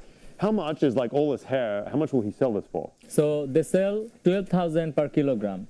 12,000 per kilo. Per kilogram. Dude, very less than. That's like not that. That's like $100. Yeah, $100. Oh, it's still like so. It's like $100 a kilo at this point, even before any processing. Any processing. That's quite expensive still. Yeah. I mean, obviously, when you see the amount of people that are supplied to get that, that's a lot of people, a lot of loose hair that's just been combed off over the years. But $100 a kilo still, guys. It's a decent chunk of change. And the price, by the time it hits the scale, we need to see the scale. All right, guys. So this is wow. So that is 1. Oh. We're rolling this. That is 1.9 kilos, I think. Guys, isn't it crazy to think that is like $200 worth of hair? How long does it take them to collect this much hair? আচ্ছা এই চুলগুলো এখানে তো almost 2 কেজির মতো আছে It takes like 10 to 15 days to gather together. 10 to 15 days. $100 a kilo for a tangled mess of hair might seem like a lot, but it turns out that price has been climbing year after year. This market is just getting started. The market for human hair is massive. Wigs, weaves, and extensions is already this multi-billion-dollar industry, and right now, growth is almost parabolic. What was once mostly driven by the African-American community has gone global thanks to social media. Every year, I spend about $3,000 on my hair, and every year, that price is going up. Africa itself is now one of the fastest growing markets on the planet, expanding at well over 13% a year. And the demand is spilling across into Asia. K-beauty and cosplay culture have a real appetite for wigs.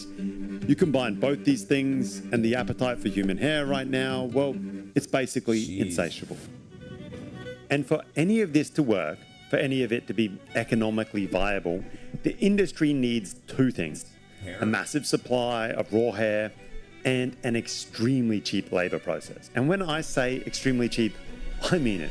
This is some of the most exploitative labor I have ever seen. Untangling hundreds of kilos of hair isn't easy. In fact, you need village after village of women all over the Bangladeshi countryside in order to just get started. Yeah, this is like a crazy community here. It's like clay-based houses and just basically this like jute walls on the structure. Incredible, this village. I want to go to the big island. Hello. Books. Yeah, I'm not a fan of hair. Guys, this is absolutely wild. So this entire like village of women is basically individually sorting tangled hair. Their tool of choice is a bicycle spoke, sharpened into a small hook. And strand by strand, they turn this chaos into some form of order. Kind of wild to see. We've got a full room of these ladies doing it. I'm going to get up close and personal and see it, how this goes down, because it looks like a ton of work. So this is tiny portion, so they separated each by each, like one by one, like that way, and it comes. Yeah, dude. Yeah, it's rough. It looks rough, brother.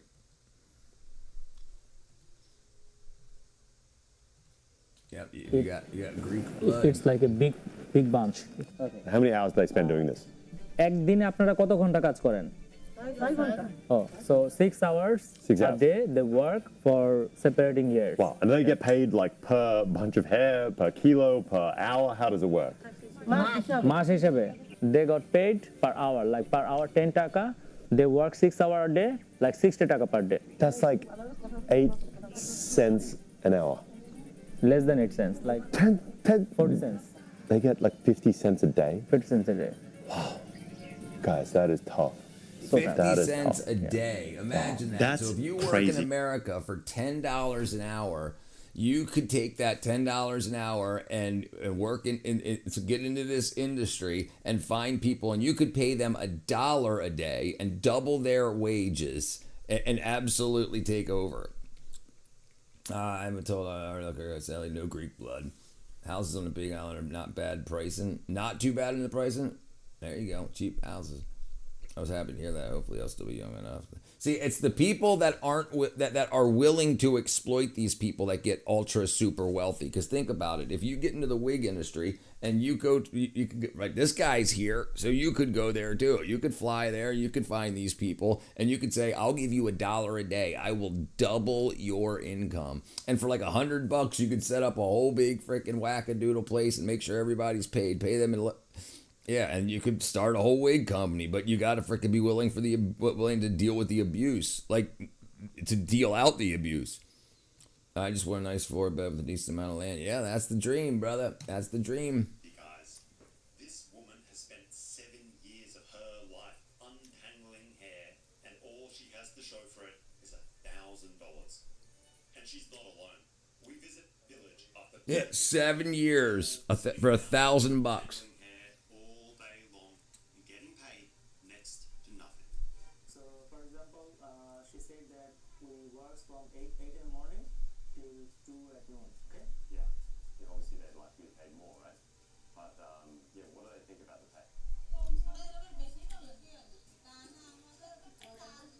And you imagine they get on their cell phones and they hear about Americans, fast food workers getting paid $25 an hour. So freaking $200 a day. And they're making, that's $1,000 a week. And they make $1,000 in 7 years. They're probably wing enforcers, the competition they have. Yeah, there's something. Yeah, it's got to be. There's got to be gangs and mobs and all that. Same thing in America, right? Yeah, you got to invest in people. And something like this, like, think about this. If you can get these people here for free, during the Biden administration, if you went to India, you could find these people and say, do you want to move to America? You can get them free flights on the CBP One app. They can get into America. You find a house for them. You find a couple of buddies. You find a house. You put freaking 20 women in. You get the hair supplier, you get all that in, and they're just doing this here for slave labor. You're not paying them. You're paying them $1 an hour rather than $1 a day or 50 cents a day. Even if you pay them $2 a day, right? And they're getting the food for free and they're getting the housing for free. They sign up for the food stamps and everything. So this is how the slavery is working these days. But they're getting paid. Yeah, they're getting paid 50 cents a day. All right, so they're bringing people here so then they don't have to pay the import prices for the products. Then you're cutting out the middleman. So now you have people here working for $2 an hour, but they're getting all these other benefits. The problem is trying to keep them, because if they go to McDonald's, they can get $20 an hour. And if McDonald's is willing to overlook that they don't have visas or green cards, and which they have been doing, and that's what so the sanctuary cities have been meccas for slavery. The last 9 years, I paid over $150,000 in rent. Now I have nothing.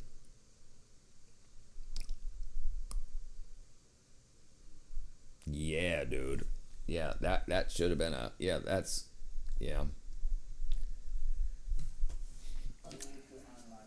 Yeah, what's up, honeybee?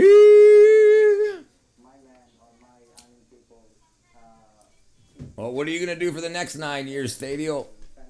Make a difference. Make a change. We are working here for some money so that we can help to lead our family. So we don't have other job to do. So unless we get 60 taka per day, this is the only option we have. So there's no other option for them. And here's the paradox. These women will spend their lives sorting other people's hair. Weird. What up, honeybee? Oh, you guys can't even see what I'm watching. Despite having a population of nearly 170 million people, Bangladesh alone cannot possibly meet the raw hair demand. Changes when you have a There's plan. The big thing is the first plan has to be to get over depression and anxiety, get healthy. That's got to be the first thing. The first thing to do. With that physical health comes mental health, and then make a plan to get out of where you're at. Pretty big hang-ups. This is a Muslim country. Okay, they don't sell their hair. Why not? But they all says that in Islamic culture, this is haram to sell here. So we just put inside the mud, like a grab. So we don't sell. So did she cut her hair off, or is it just free fall hair? কাটেন নাই মানে চুল আঁচড়ানোর সময় গিয়ে পড়ছে ঠিক না? It's just free fall hair. Yeah, free fall hair. That's right. Does she cut her hair at all, or is it just like only for hair fall? Just when she's combing her hair. Combing her hair. Wow, Only that's hair incredible. fall. That means it's pulled from combs, from drains. It's collected hair by hair every single morning by the women of this country. It is not cut. But all these people who sold that. Listen, and the number one thing, vitamin deficiencies and depression. D and B12.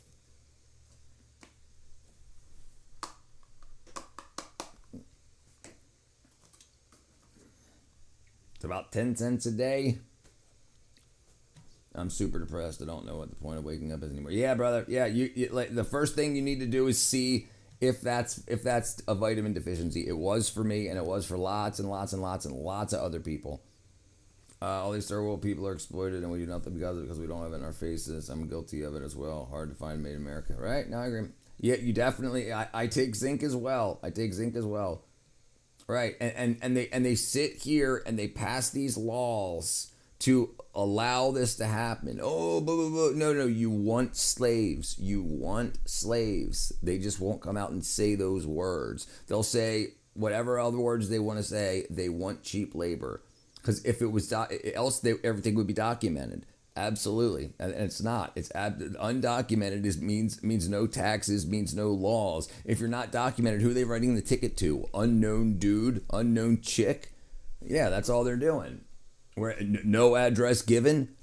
I mean, dude, if I could do that, I'd speed everywhere, and I'd be like, "Sorry, dude, I'm blah blah blah blah blah blah." No comprende. And then what are they gonna do? There's no driver's license number to put the ticket towards. Nothing. You just get pulled over and you say, and then they're not allowed to arrest you. In sanctuary city, it's just slavery. It's just slavery.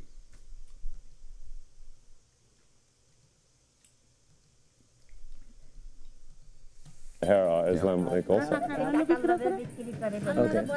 Okay, so all of them, they said that those girls who sell their hair, they don't believe on Allah, and even they don't obey Allah's very well for that reason, and they value rather than Allah's decision the money. Wow, that's crazy, huh? So even though these guys take are like the money grinding it over out Allah's decision. at 50 cents a Yesterday day, I asked you about B12. they won't sell I that took hair. it and slept the best in years. You need in your body, you need the building blocks to make the neurotransmitters that your body and brain needs. That's how it works. Your body, if you take it when you wake up, it'll give you energy during the day because that's what your body is trying to make. If you take it before bed, it'll give you better sleep because that's the chemicals at that time that your body's trying to make. Yeah, brother. Nice to hear. Absolutely good. Good to hear. Good to hear. And when you're ready to go next, J. Paul, you're gonna. I'll put these on my website next.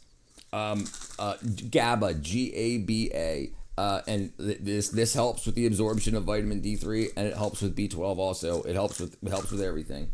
You should definitely be on it. And when you guys are ready to move away from these types of pills and to the bulk stuff, it'll take you a couple months to get your money up. But once you get off of the daily bullshit and then all of a sudden everything starts to get better and now you can work a little more, you can find other ways to make money and you stop spending on alcohol and weed and cigarettes and stuff, then you can set this, okay, this is what I need every month to get vitamins and minerals so my body works properly. Now I can conquer.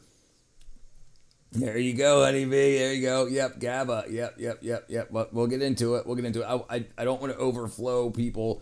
If like you got my Discord, if you want to get more knowledge, I'll let it go over the months. I'll keep telling people, but B12 is the thing that will make the biggest thing in your life. B12 and then D3.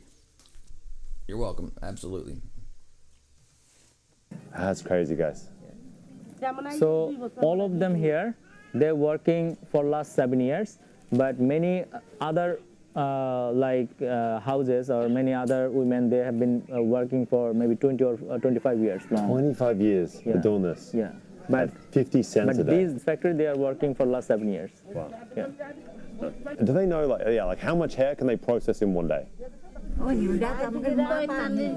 So per day, one woman can separate like 35 gram, maybe 40 gram, 45 gram. 45 grams a day. Yeah, 45 grams a day.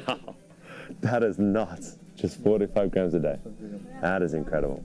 Guys, just the amount of labor in this industry is mind-blowing. Like 50 cents a day. Right. Just like 45, 50 grams that you can possibly process. Right. It's all works together.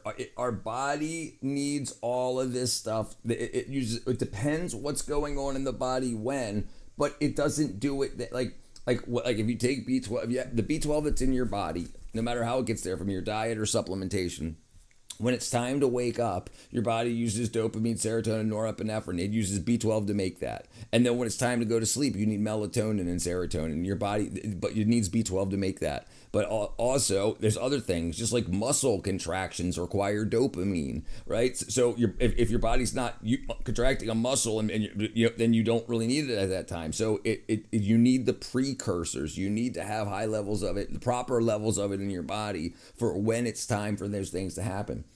I don't do any alcohol, drugs, but smoking is my vice. Always been. I know. Yep, it's definitely bad. And B12 is huge on that because the cyanides in the cigarettes convert vitamin B12 into cyanocobalamin, and that's it's shorter acting. So even the B12 will leave your body, but you taking it before bed is going to be 8 hours of no smoking. So taking them before bed would be very good. Take your vitamins and minerals before bed, and then take your D in the morning.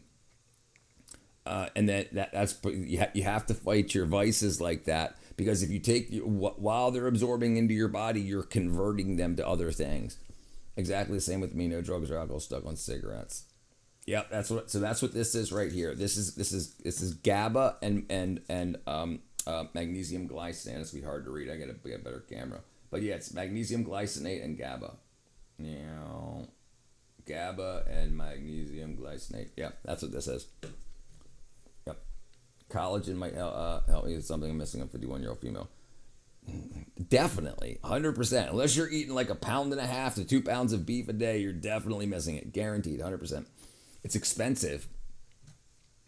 It's expensive, especially good stuff that's going to absorb. If you're just buying the cheap shit to turn it into poop, then why even take it? So yeah, but you don't have to take the full amount every day, just more than you're taking now. And then once your finances get better, which they will, because you'll be more productive, then you could buy the better stuff. What up, real term, brother? In 6 hours, despite just doing this for 20 years upwards, and just Yeah, that's crazy. basically what all these ladies. Yes, right. An increase is better than nothing. Like I tell people, if you can get a bottle of B12, yeah, maybe you can't afford it every month, but take it every other day. Like these are 2 month supplies, 60 tablets, 60 sublingual tablets. Take it every other day. Take it every 3 days. It's better than not taking it all. Like you can turn this into a 6 month supply. Just take it every 3 days. I just imagine productive finances. Imagine that, right? Tip, hold the bottles by your nose and you'll be focused and legible. Yeah, but it's just so far away. It's just so far away. Unless you guys can read that. It's just I wanted to zoom in. And the light, see, I have a ring light, so the ring light blurs it out. So that's I have to get past the ring light to, and it's autofocus. But it's not a kick, it's like a $15 camera. Oh, you did see it, okay. There you go. I mean, it's human hair. It doesn't weigh anything at all. And the price starts to kind of make sense because by the end of this video, you will see how just 40, 50 kilos of hair. No problem, no problem. Tens of thousands of dollars. Bangladesh has some of the cheapest workforce, but not enough. I bet the illegals can purchase all the collagen they want. Yes, absolutely, sure. Yeah. It's religious practice. But India has higher labor costs and a 30% export tax. So instead, get smuggled. This week, Indian officials cracked a big case. They found hair worth over $1 billion being smuggled. Thousands of kilos of human hair illegally crosses the border into Bangladesh every single night through the same routes that have been used for cattle and gold for centuries. Border forces seize the stuff. Massive illegal shipments of human hair are constantly being captured and seized. But it just keeps coming. Once it's in Bangladesh, it disappears into village workshops where women process it for next to nothing. Guys, isn't it wild just the amount of labor going into just the first step in this whole human hair wig process? Crazy. Imagine Richard's nose being a backdrop. That's it.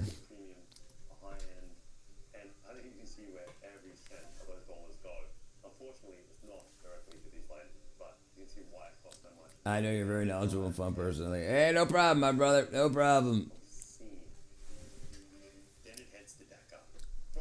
You forgot. Oh. To the just complete chaos of the second largest. Nothing. Guys, isn't it wild just the amount of labor going into just the first step in this whole human hair wig process? When you're picking up a wig in the West, human hair wig is like obviously the premium, the high end, and I think you can see where every cent of those dollars go. Unfortunately, it's not directly to these ladies, but you can see why it costs so much. And just the amount of time, effort, money that goes into this is obscene. Then it heads to Dakar. From the silence of the village to the just complete chaos of the second largest city on earth, where it's going to be processed for unbelievable prices. Alright, John, where are we? Is this the same as like the leather area? Feels it. This area is known as a hair wig factory area. This, like the whole area is for hair wig? The whole wigs. area is for hair wig. So in this area, there are more than 500 hair wig factories. 500? More than. Jeez. Yeah. What? In each building there are What up, sir? factories. Jacob, brother? So guys, it's kind of weird. I mean, you look around this place, it just kind of looks like some, I don't know, dirt path suburb, but this is like the hair wig suburb area, industrial area of Bangladesh. So you get these giant bundles of hair shipped in from the countryside. You see these guys rocking around in these kind of like electric rickshaw things, and just like hundreds and hundreds of kilos of countryside so hair crazy. that is bought up by like Did you have a middlemen. It's channel about all growing congregated. sprouts? I have a video about it, but not a channel about it now. Yeah. It comes to this giant district where everything revolves around making human hair wigs. There are more than 500 different factories. Starts like this, and somehow they turn it into some ridiculously expensive wigs. Some of them sell for way more than $1,000. Guys, at this point you can kind of see it's still like kind of like covered in dirt. There's bits of like hair and there's hair in there. Bits of wood, bits of paint, creatures living in it. Who knows? It might look like junk right now, but this stuff's valuable. Inside here, this tower, I'm told that every floor is filled with just hair processing stations. Let's find out. That's so crazy. Guys, tell me this isn't one of the craziest things you have ever seen. All kinds of human hair When exported. they hit America, absolutely. Or I'm just surrounded by human hair. And they will be turned into some of the most valuable wigs on earth. Here's how it goes down. Hair arrives in these factories in these giant, untangled hair balls. But the stuff still needs to be combed straight and sorted by size. Because you can see when this hair first comes in, it's not exactly like the cleanest stuff. Like obviously it's just like a big mob That's of crazy. mess. Like look at that. That is messy. I wonder if it even... It doesn't smell that bad, weirdly. It smells right. Smells all right. The combs that they use are these giant, long wooden planks loaded Yeah, no, agreed. Yeah, virgin Cambodian hair. Yep, it's true because it's already straight. It's already very straight. It's much easier to deal with. The hair strands are thicker. It's gross, dirty old hair. Icky. Yeah. You're gonna get other people's dandruff for $1,000. big ass nails. Workers then grab large handfuls of hair and just furiously whip them over and over across the nail comb. Oh, I like your technique, sir. Look at that. Wow, look at all that hair, guys. That is crazy.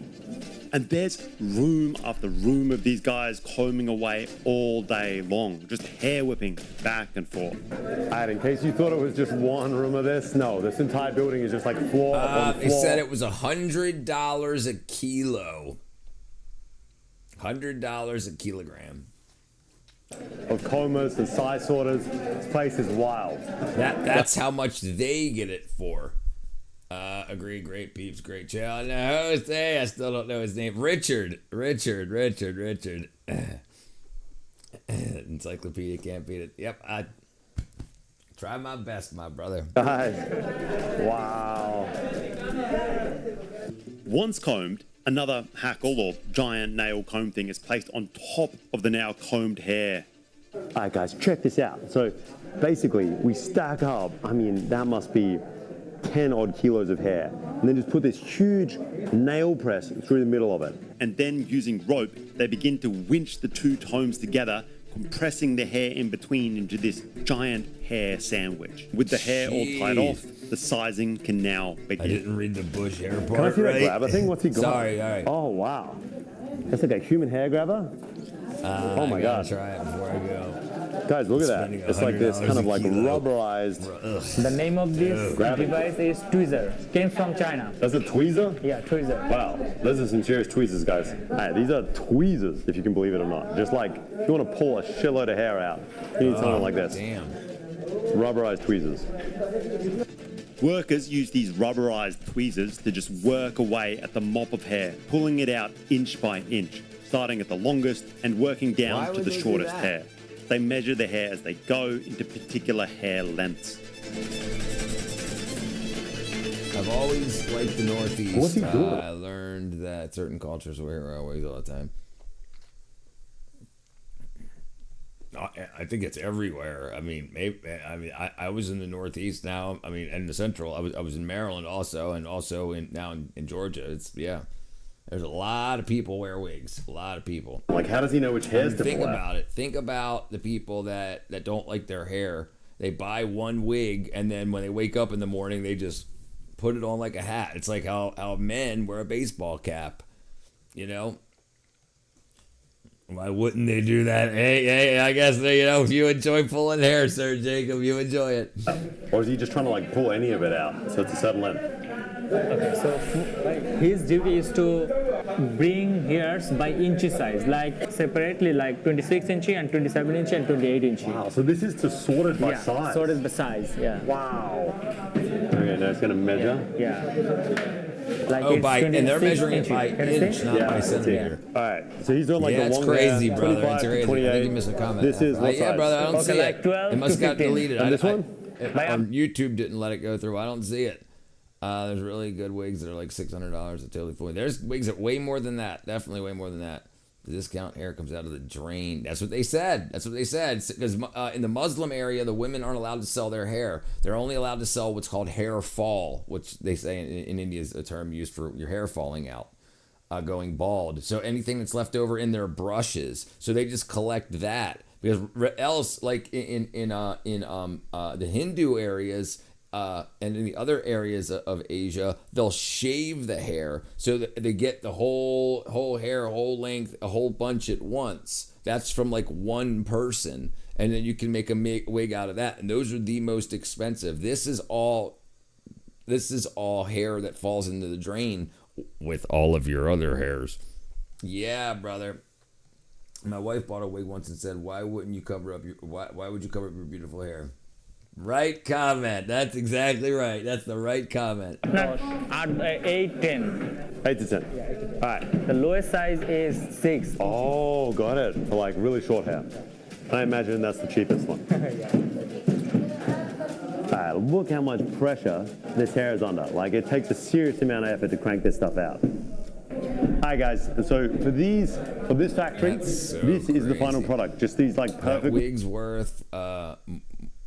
There's wigs worth more than that, brother. I'm sure. Yeah. Oh, George Washington's. Yeah, right. Well, there you go. Yeah, he's got some wigs too. YouTube AI is always censoring stupid. Doesn't know the difference between bad. No, it doesn't know. And it doesn't know if you're talking, if you're joking, or if you're being serious. Yeah, the bush hair. Yeah. So there are pubic wigs. They're called. They start with an M. What are they called? There's definitely pubic wigs. Can't remember what they're called. I used to know what they're called. Basically, a guy who's in the late 50s ain't brushed his teeth since he was 8 years old due to fluoride. It's a full set of teeth, uses hydrogen peroxide. No, that's very, very good. I don't use toothpaste anymore. After I started using vitamin K, I don't get plaque anymore. And like the problem with dentists being different than doctors being different than mental health doctors is they don't share the same science. Like, look at this. They do have them. They're called. Hold on, let me turn this off so no pictures pop up. Moreland starts with an M. Pubic wigs.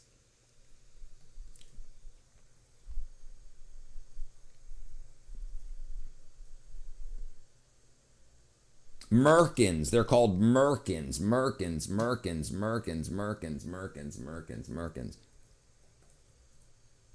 Merkins are pubic wigs or intimate hairpiece historically used to conceal hair loss from STDs or STIs or to cover pubic lice. Now they use in film and theater for modesty and often as a novelty item. 15th century. What's a brand? The people who wear their wigs on their groins. Yes. It's called a merkin. Yeah, like if you're gonna see a girl's hoo-ha, they put a merkin over it so you see hair but you don't see flesh.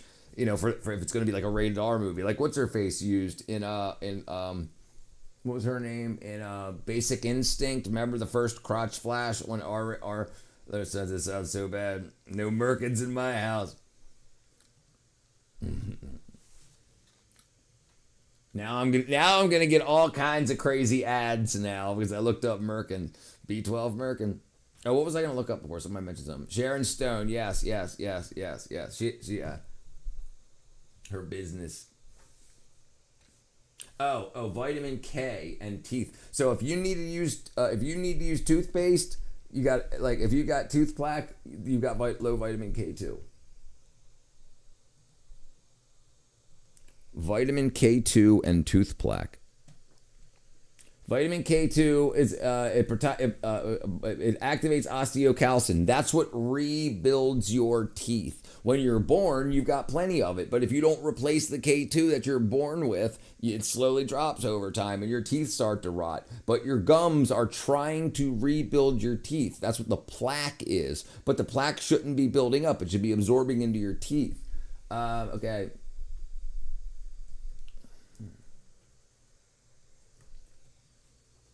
Vitamin K2, osteocalcin, directs the calcium into teeth and bones rather than allowing it to form as tartar or calcified plaque. A deficiency in K2 is increased to tartar buildup, gum disease, tooth decay, as calcium becomes misdirected into plaque rather than supporting tooth structure. Complained about the director, claims she didn't get to know she was going to show that. Her lady bits. Yeah, it's in there. I mean, you don't see flesh, you see... shocked the 10-year-old me was looking on pubic wigs for modesty seems like an oxymoron. It's just a reason to sell it. They're like, no, for modesty. Not to cover, like I said, to cover pubic lice and STD hair loss. So, they just need a moral reason to make We them. portioned out sections of hair, exact length, exact weight, and then they're going to sell this on to one of the other many businesses in this kind of human hair district. That's like, that's like a huge, oh my God. That's like one hefty chunk of hair. Yes, and we've known that. That's right. We've known that for a long time. Because it destroys your vitamins and minerals. It fluoridates them. Rather, just like how cyanides from cigarettes cyanates B12 and turns it into cyanocobalamin. That doesn't work in your body the same way, right? Right. So if you have those fluorides, it fluoridates them, turning it to like fluoranocobalamin. My gosh, I'm starting to take up 100-pound supplements. Lord knows I need them all, brother. 100 supplements, gotcha. Yeah, you need them. You do need them. Everybody does. Just saying. Grandmaster Flesh. How much hair is that? How much does that weigh? কত KG এখানে ভাই? ভাই? 1 KG. So 1 kilogram. That's 1 kilo? Believe it or not, it is a massive business here in Bangladesh. It's ready to become a wig. But before we get to sewing, I need to know what all this processed hair is actually worth. Yeah, right, absolutely. And with a district of more than 5... What happened, B? I'm an otter. 100 hair factories. Sometimes the market finds you. Let's have a look at the hair.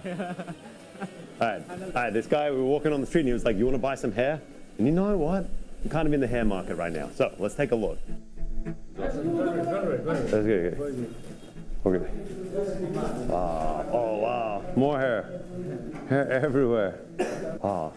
How much does the hair middle cost? school, we decided whose house we're going to stay at based on who had him, HBO and Skinamax. These here I remember those days too, brother. 90,000 BDT per kilogram. So they sell 12,000 per kilogram. 12,000 per kilo. Per kilogram. So this is like half a kilo. So that means like average 45,000 taka. 45,000 taka for this much. Only for this. Yeah, right. Okay, so this is the medium quality. So the same here, if it is the highest quality, it will cost like 1,000 US dollar per kilogram. Wow, crazy, right? It's wild how much I can't agree. I'm old-fashioned. Right. Because pimps got into positions of power. OnlyFans and stuff like that. People were like, yeah, it's absolutely what happened. Definitely tracks for middle-aged boys, yes. Yeah. I use MySpace. To a Chinese buyer. How much? How much? কত টাকা এই পুরো কার্টুনটা কত? They convinced everybody that morality, they could decide what morality is as long as we started to free the nipple and all that. That's what they started with. They started with free the nipple, and then sex work is real work. This is a 45 kilo box of human hair, and it just sold for $11,000. $11,000, guys. just for the raw Probably still material. have my MySpace Someone server still set. has They're to turn probably this stuff still into up. a wig. And that process is the Actually, they might not be. I think it's all music now. They might still be. MySpace is still up though, but I don't know if it's still the same. It's a music thing now. I think I need to supplement Spencer. Maybe invent one. Push your buttons and put in your dollars and out comes bills in your hand. No one can steal that. Whatever you do later. Listen. That's actually a very good idea, and I considered this already.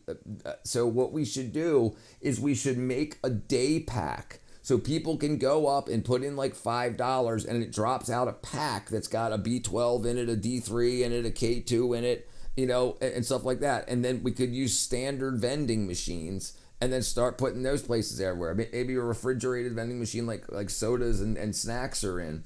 Give all my money to telephone psychics. Young teen. Unity is actually natural. Although we're only as creatures on the planet that wear clothing. Listen, it's not... The thing isn't that it's natural, but it's arousing. When business comes into play, you don't want to be naked all the time around. But if you patent it, you got to pay to protect it. Patenting just gives you the ability to sue to protect it. The government doesn't protect you. Give them a nip and they take a mile. Give them a nip and they take a mile. I thought it was a good idea too. If you, hey brother, I tell you what, hit me up. You got my email, Richard at 110thgrade.com or 110thgrade@gmail.com. It's in my channel. If you want to do it, hit me up. The iPack. I think we've used the iPack, the DA iPack. The village for corn to watch kids. Right? Yeah.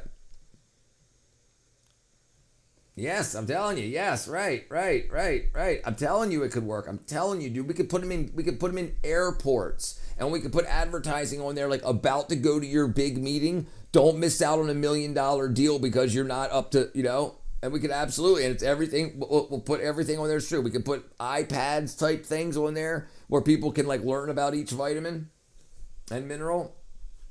The mild nip. The mild nip. I remember the real sex. Maybe. Yep, I remember that. I'll screen it with autopsy. It would definitely. I agree. What up, Tony, brother? Yeah, I was in my house in the 90s. Air Force Amy. I'm telling you, it would definitely work.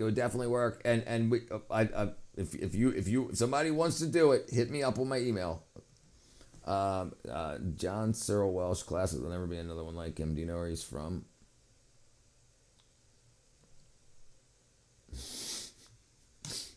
Build and time consuming.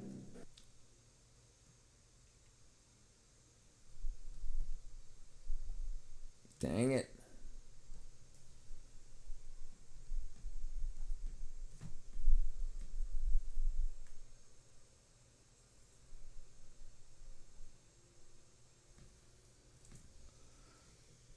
American forensic pathologist, lawyer, and coroner. Died in 2024.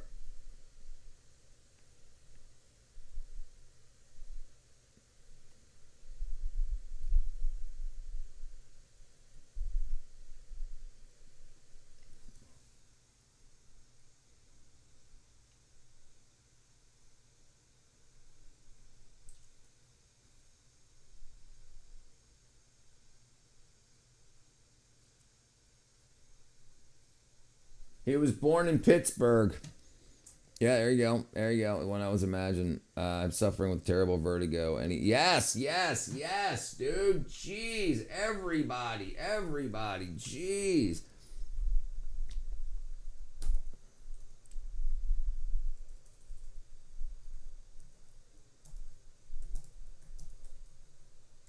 I think it's B12 actually. So low D3 causes vertigo. It's part of what you do to address vitamin D deficiency linked to inner ear crystal displacement. You need 6,000 to 10,000 IUs to reduce vertigo episodes. D3. Tony, look, go to 110thgrade.com. Go to my website. Okay? And go right here. D3, right there. It's 10,000 IUs. It's considered extra strength. Yes, I've had it, brother. I've had it. Yes, absolutely. There are pharmacies online that sell your med supplements, little packets. That's what you're talking about. Yeah, but we're going to do vitamins. I said daily publications got to deliver daily sales. Yes, right. That's what I'm saying. That's the only way to get people to do it. Get them on a subscription, and then so it just shows up. Real talk, I'm good, but your stupid shit went down last night. Now I'm an otter beaver. If you can provide product, the guy who provided the machine always set up service weekly. Okay, yeah, right. Well, yeah, I can. Let's do it. I'm gonna need some help, but yeah, I can definitely do it. Part of the team who looked at the Kennedy and the killer, they caught Anthony and the serial shot a couple of the cars. Yeah, let's do it. Anybody that wants to do it. The VA prescribes a D3 to me, but only 3,000. 3,000 micrograms? That's a lot. Okay, well, if that's not working, there's two other things that if you're taking it, Tony, you're taking it. Look at the prescription and tell me how much it is. It's not 3,000 milligrams. It might be 300 micrograms. And you are taking it. Okay, so boom. So why won't it be absorbing? Well, here you go.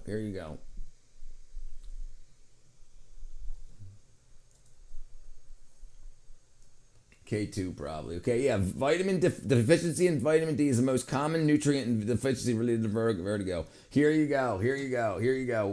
Take a guess.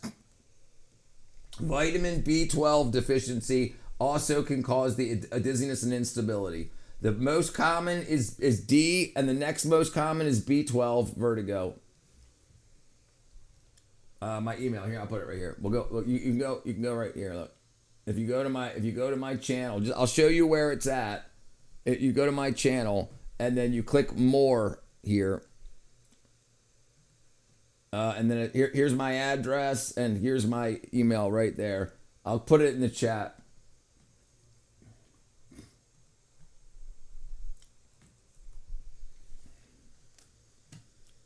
Okay, talk to the guy next time he comes in the company. All right, just yeah. So we want as many slots as possible. What up, Avery, brother? Happy Sunday. Yeah, as many slots as possible, and Avery will get involved, and we're gonna sell his coffee too. Avery, we're gonna start doing a daily vitamin and mineral dispensing vending machine company with a touch screen tablet that people can scroll through to learn about vitamins and minerals. We're gonna put them in airports and sell to people. All right, Kat. Yeah, but that's my email if anybody wants me, or anything at 110thgrade.com. All right, we'll be here. Cat Slayer. Yes, like a self-service kiosk. So I can take a bunch of videos, so I can just be there like, hey, how you feeling today? Have you considered possibly having a vitamin deficiency? If not, check this out. What do you have? And you could like we'll have like 6 or 10 common things that people have issues with, and then we'll say these vitamin deficiencies have been known to, scan this QR code, go to this study, that study, this study, that study, and they put $5 in, $10, whatever we figured out, scan their credit card, whatever it is, and they can get a daily thing, and then we can sign them up to get it if they say this actually helped me and I feel good. So the B12 in it should give most people, the 30 to 60% of people that are B12 deficient are going to notice a difference just from the B12. And then they'll be like, okay, I want this every day. So then we can sign up, and then we can start mailing that. But we can put these all over the place. I'd say it's a great idea. Steal my idea. Take it. I just want to get everybody better. Lipoflavonoids help my tinnitus a lot. My true genius I agree. Yeah, I'm telling you, brother. Thank you, genius over here. Thank you. Yes, I tried my best. I think it would be great. I can do the videos. I can do the recording. I can program it. I can do everything that's needed for the kiosk, for the digital kiosk. We just need the dispensing side. All right, let's do it. Take vitamins for no paying plumbers. Take them from them. You're losing it. Yeah, and then it could just be, people walk by.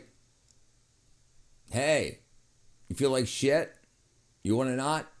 We could put a just like one of those switches on there that like turn the lights on when you walk by, a motion detector. Be like, hey, you. 50 micro. Yeah, you need way more than that. Yeah. You need way more than that. That's nothing, dude. Yeah, I can promise you. Like, and even on what it said there. Here it is, 6 to 10,000 IUs, and talk to your prescriber and either ask them for more. I mean, how much does that cost? Is that free? If that's free for you, see about getting that boosted to 10,000 IUs, 250 micrograms. All right, brother. I'm telling you, I'm ready to get started when you are. Well, uniform packaging people find and check the machines often. I know a bunch of guys vending in machines. Yeah, we can do this. We can absolutely do this. We can absolutely do this. And the return on investment will be pretty quick too, like because we can get a small business loan, and then the small business credit, we can buy the machines and whatnot and get the people paid. I can start in my area. I'll service the machines. I'll live stream it. I'll live stream, my work every day. All the vending all the organized guys crabs are vending. Yeah, that's true too.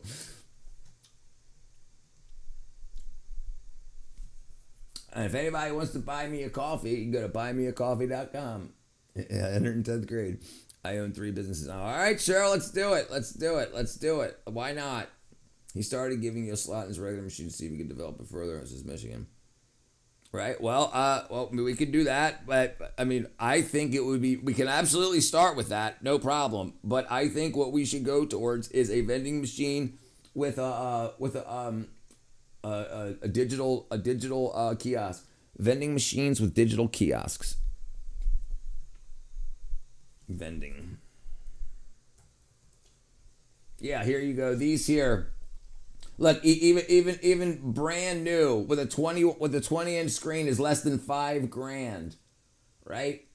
So we could do something like that, $5,000 each. We'll get like $100,000 loan. That'll pay us for a couple of months and get as many machines as we can, and then I'll work with the formulators to get everything package the pills. And then the vending machine the vending machine right up there where it's trying to sell you snacks and bullshit will actually make you healthier. All right, I got blood labs tomorrow. I got a video call next Monday. Yes, prescriptions are free, but the doctor's often hampered by VA formula. Then listen. This is very inexpensive, brother. This is high dose. It's $18, so it's $9 a month. $9 a month. So this is 60 tablets. I can only invest sweat. Okay, all right, we'll figure it out. Where are you located, Thadiel?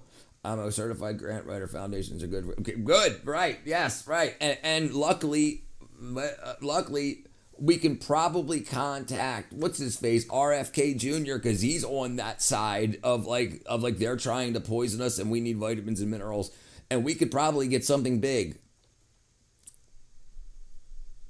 We could probably get something big, and I can almost guarantee that's his machines you just showed him. That's his machines you just showed. Okay, cool, good. I'm in California, but looking to move to Texas. Okay. Can an individual ever get? Yes, you can get grants. Yes, you can get, absolutely. Yeah, absolutely. 100% you can get individual grants. Yes. I mean, it depends for what. You can go look. There's the government grant website. I think it's grants.gov.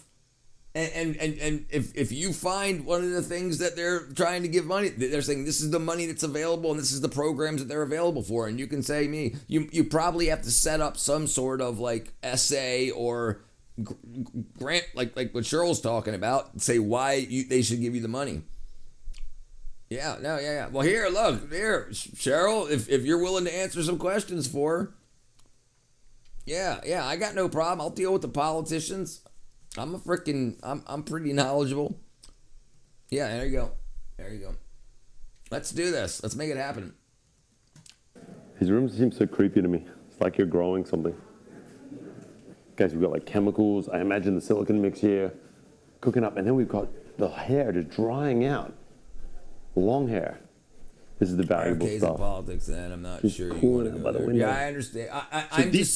I'm just saying that he's suing a lot of companies right now because they're making like there's last week a huge lawsuit that he filed in California because of the snack food companies knowing how toxic the shit that they give to Americans is, because they're using different formulations for other countries. So they know, they have the science knowing that this stuff's no good, so let's give it to Americans. And so they're all being sued now. So that's going to start in the next few months. That's going to start being in the politics. How Trump's trying to take down all of these companies. So they'll all hate Trump, and then they'll hate this, they'll hate Trump doing this, and we'll say, hey, we can slide in here, because all this is everywhere. People will start talking about it, and then we can slide in with a fix. Are there any dangers in giving your personal information like that to make an account? It's the government website. It's that they already got all your information. Just if it's a .gov, you can handwrite it in. You can use emails, but they're connected to the IRS. They've already got all your info. I haven't run it for a while. I'll catch up. I've gotten multi-million-dollar grants. Yeah. If we get $100,000, average vending machine purchase pays for itself after 90 days sooner. Good locations. Yep. The vertigo attacks are mostly unpredictable. The most happen on sunset or after dark. Yeah, that's vitamin D. That's vitamin D. Absolutely. A day or two. A day or two.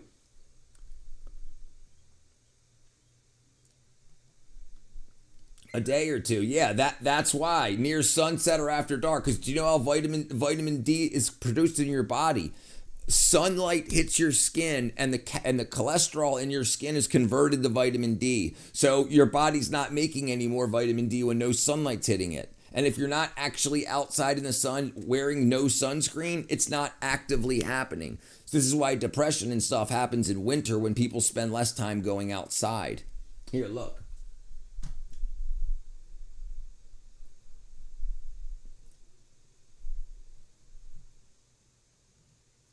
Oh, it's right here. Look, vitamin D, it's a steroid with actions, yada, yada, yada. Vitamin D synthesis starts by the cleavage of the B ring of 7-dehydrocholesterol in the, by cholesterol in the epidermis in the skin by ultraviolet radiation, by sunlight.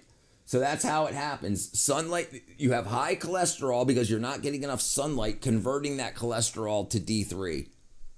So at night, your body's not doing it at all, and you're not taking a piss squirt worth of vitamin D. Yeah, get up on it. All right, Cheryl, let's do it. Hey, well, right. Some of us are good at things and some of us aren't. So we put a team together. Whoever's good at what they're good at, they get that part of the team. And when you use a team, you can't do anything yourselves in life. And you're told you can, so you'll lose. Because the people that can and have groups and have teams, they'll win. And I got no problem sharing everything. This is the freshly washed hair, laid out to dry. While the hair dries, workers have to build the canvas it will be sewn into. First, the shape. A custom plastic mold, heat pressed into exact measurements. Then comes the skin. In a quiet room, workers lay a liquid silicone onto these mannequin heads, creating a fake scalp. Guys, there's something about this that feels so creepy to me. I don't know why it's like that. It absolutely will. Can my wife get it at Walmart? She's going to the store after church, which I missed tonight because yes. Here. Walmart high dose vitamin D3.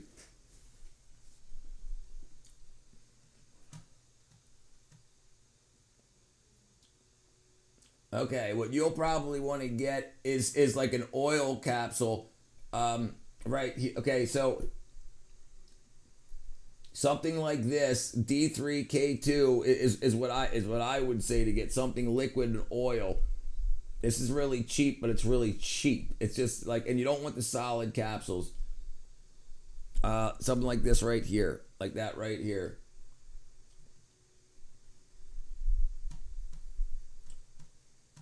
10,000 IUs, brother. That's what you want to get, or higher. They probably won't give you over 10,000. And I'd pop 2 of them. 10,000 IUs. And like I said, if she can get it in liquid or gel, that's the best way to do it. I can sell myself in the first product as almost zero to do with the sale. I invest in me.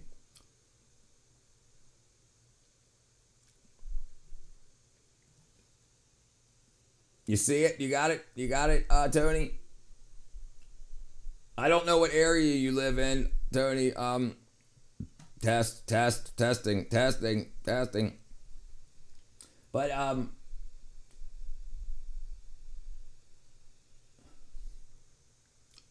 yeah, he will. Sacco, get it from Spencer's. You remember Spencer's? I think Spencer's is still a thing. It used to be in all the malls. My messages weren't going through. I don't know what's going on with YouTube. Thank you so very much. It's like so sci-fi, like they're growing something. Crap. Yeah. I'm not on Discord. I need to check it out. Yeah, I mean, you don't have to get on all Discord. Just get on the 110th grade server. And there, here, I'll put a link I'll put a link in here. And you just download the app on your phone, or you can just go to the website. Either way, you don't have to use the app. But yeah, Spencer's is still at your mall. Yeah, I guess I'm so freaking popular for kids. I can imagine it is. Yeah, still setting fires in Spencer's. You freaking wackadoos. All right, let's see. Where am I at? Forgot what I was doing. What am I doing?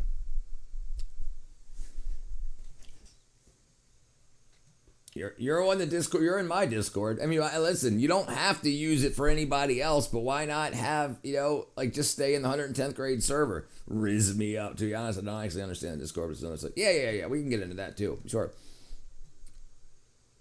But for DMs, you get a notification, you click on it, it takes you there, you type back, you leave. You don't have to worry about the rest of the server stuff. Yeah. Riz me up. I forgot what I was doing. Oh, right. This is it. Boom. So here's a link to the Discord here. If you click on that, it should take you. It should give you. That's an invite. Honeybee, I'm on the Discord. I can help you with that. There you go. Thadiel's got you. Inhuman. It's just silicon.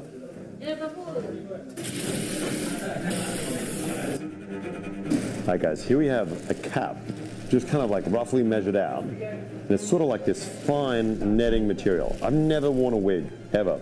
Despite what many of you might think, I have never worn a wig. This is, despite my terrible hairline, this is kind of like how it starts out. It's sort of like this mesh material gets sewn on a layer of what already feels like a plastic material. Then comes the part that takes the most time and the most skill in the entire chain. Alright, I think now, once we finish with this kind of initial processing room, they're sewing it through in this back room. Oh, wow.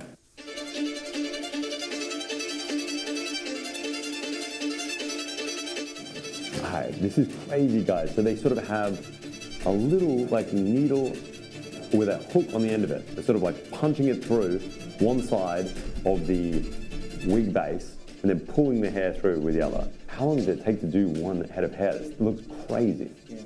I'm struggling to sort out. It takes maximum 4 or 5 days to make one cap for her. Jeez, I'm struggling to sort out how to shut off hardware acceleration in my Chromebook so I can share. Oh, yeah, you're mentioning that. Why do you have to shut it off in your Chromebook?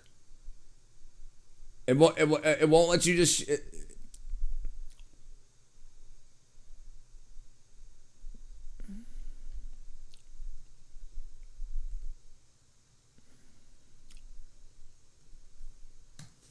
5 days. Yeah. For a senior staff, it takes like 3 days. She's a senior staff. It takes for her 3 days for making one cap because that's crazy. Yeah. And so they can only do like 10 in a month. Yeah, 10 a month. Wow, that's incredible. 10 a month. It's the slowest, most painstaking part of the entire supply chain. They get paid more money than the other staffs. For that reason, they likes to work. That's good. It's like a real skill. Yeah. It's not like anyone can just do this. They're like artists in a way, and they're compensated more than just plain labor. I like that. I didn't. You should be able to share the screen without hardware acceleration. That's odd. So I take B12 tabs, 1,000 micrograms once a daily. How much should I take? I would barely get outside. I take 5,000 micrograms a day. I take 5,000. And do yours dissolve under your tongue, or are they just tablets?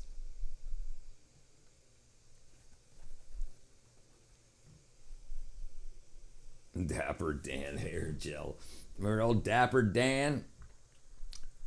Yeah, listen. Yeah, if you're not, this is the problem with vitamin D deficiency. When you start to get deficient, you get exhausted. The B12 also the B12 deficiency compounds that, but the D3 will mess up your body so that you won't go out in the sunlight to get the sunlight for your body to make D3.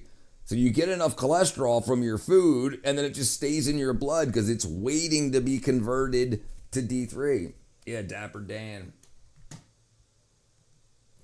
All right, let me see something real quick. Just in factories, you'll even find independent hair wig sewers just operating out the front of their homes as you walk around this district. Tony, I can only 100% recommend the ones that I take. These are sublingual or liquids. That's it. Like, 'cause if they go into your intestines and you can't absorb it through your intestines, then that's a problem. So what I take are the ones that dissolve in your mouth, and they just go through the veins and arteries under your tongue, and they absorb directly into your body, and you'll notice a difference in an hour, sometimes less. Yeah, if they are chewables, you should be chewing them. You should absolutely be. If they're not, yeah. So and like I said, if you've got, Tony? Do you have Amazon? These here on my website, they just take you to Amazon. They're not coming from my house. They come from Amazon. It says buy from Amazon. You click there, it takes you to Amazon. This is Amazon. Okay, then yeah. So sublingual tablets, yes, and more of it's absorbed, because some of the other ones, they destroy your stomach acids, will destroy it. Yeah. So here, brother, look.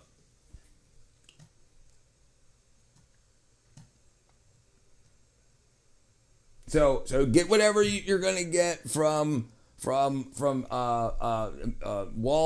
to see if it helps you out, and it should if it's quality. They look like quality products. So at least that one in particular, that one liquid one. Okay. So but if not.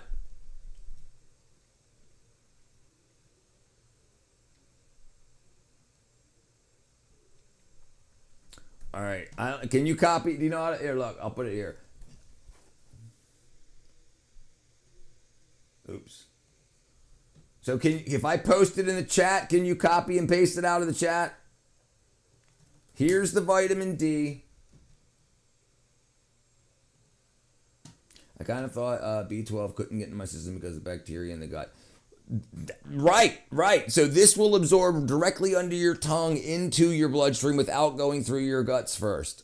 Right. This is why I recommend it so much. The people that just eat the pills, they say, "Oh, I'm taking." No, it doesn't work that way. If your guts aren't in perfect shape, you can't work it. Or you have to. So that's the D3, and I'll give you the B12 also. And these are high doses, but like they're not like overdoses. It's not like I'm not telling you to take 12 of the same capsule. It's just one.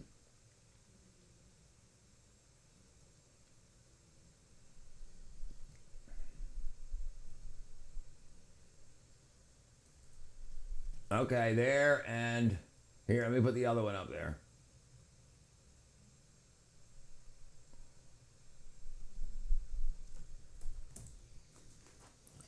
Hey, Tony, if you want to, Tony, put your email in, and I'll send it to you. If you want to put your email up, it's up to you. Or I can put my email up, and you can send me an email, and I'll send you an email back.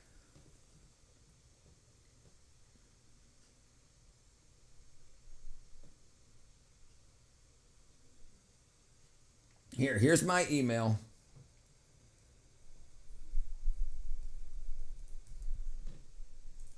If you send me an email, I'll send you the links in email.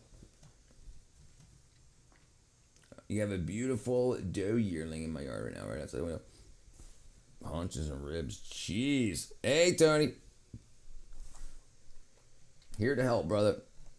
You just have these like mini stations, and then a ton of light down on each of them so they can see what they can do. Yeah, Super absolutely. intricate work. Right. And that's You look at them and you very think, good what because it gets you, it lets you understand that there's a light at the end of the tunnel.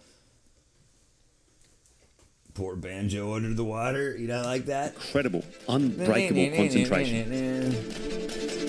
Guys, I'm all of a sudden only just now realizing why they're so quiet. Because they all have headphones in and they're watching stuff on their phones. I'm a moron. I just thought these girls were locked in. Of course not. Just like tune out. I don't know how you do this and watch a drama at the same time. Although sometimes they're just TikToking.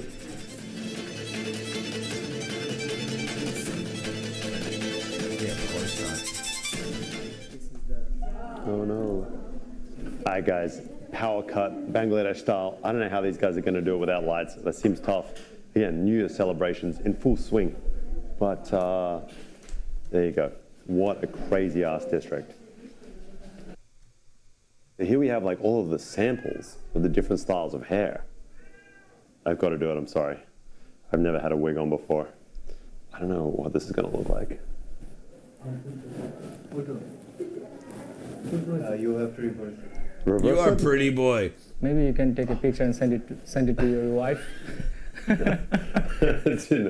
What do you guys think? You think this is my look? Huh? Huh? Maybe I should never have gone to Turkey. Maybe I should have just done this. I think I'm not the ideal clientele. Anyway, there you go, guys. Bangladesh and hair wigs. I think we're done. Yeah. Smoking human limbs. Jeez. Vietnam's. That's freaking crazy. Crazy stuff. Save. All right. Yeah. Well, they're done. All right, give me 1 second.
Let's see. The only problem with vertical streams is mobile users' links aren't clickable. Yeah, that sucks.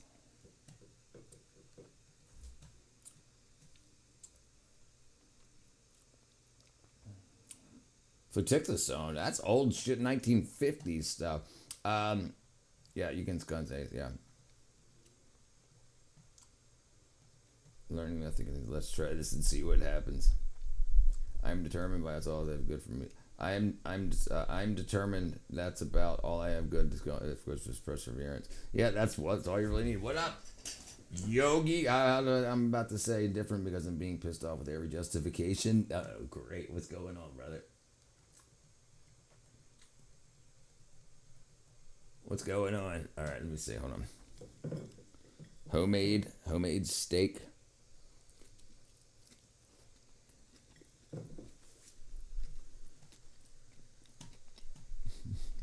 frickin' John.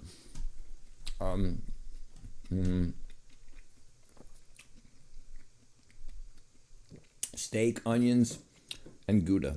That's it.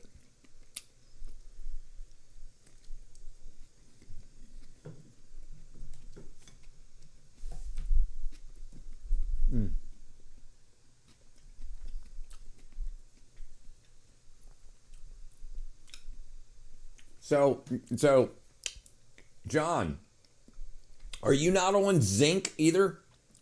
Are you not on zinc? Hold on, give me a second.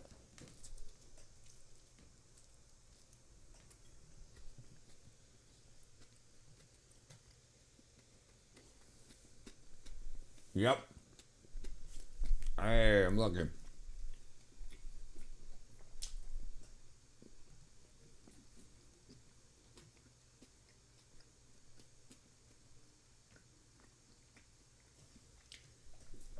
All right, good. Yeah, we're going to talk about that real quick. Yeah, really good. The God's mouth. Yeah, here we go. So, I want to talk about this.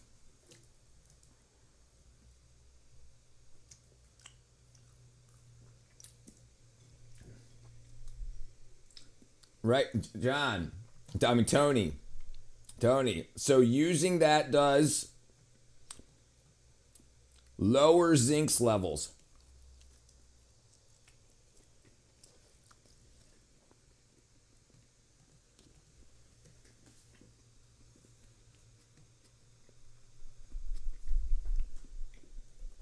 It lowers zinc levels in your body. So you need to supplement. You need to supplement. You hear that, Tony? It lowers zinc levels in your body. If you start increasing the zinc in your body, you probably won't have that issue. Most of your problems are probably deficiency related. Oh, there he is. I remember when they started carting people for nasal spray. Yep. Flonase nose spray. That's exactly what it is. Exactly what it is. Yes. These over-the-counter medications, these prescription medications, they change things in your body into some other process. They don't just work right away. They do things. It takes the zinc out of your body and does things with the zinc. So your body can't use the zinc. And if you're not boosting it, you're going into deficiency. You're causing a deficiency. They're causing a deficiency. And then you pay for the deficiency.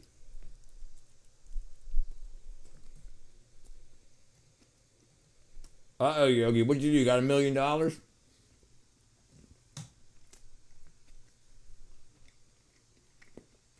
Okay, that's good. You should be all right.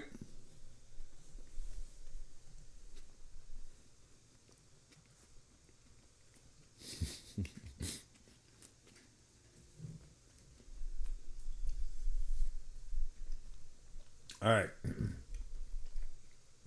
Here you go.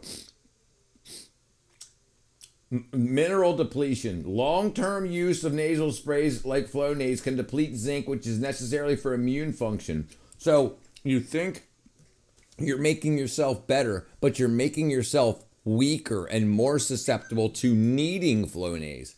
So you're destroying your immune system. Then you're going to need more Flonase. Then you're going to use Flonase. I destroy things that piss me off. All right, what did I miss? Oops, come on. All right.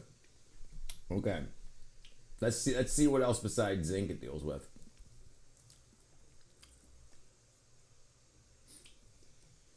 Okay, it affects A, C, D, and folate, calcium, and magnesium.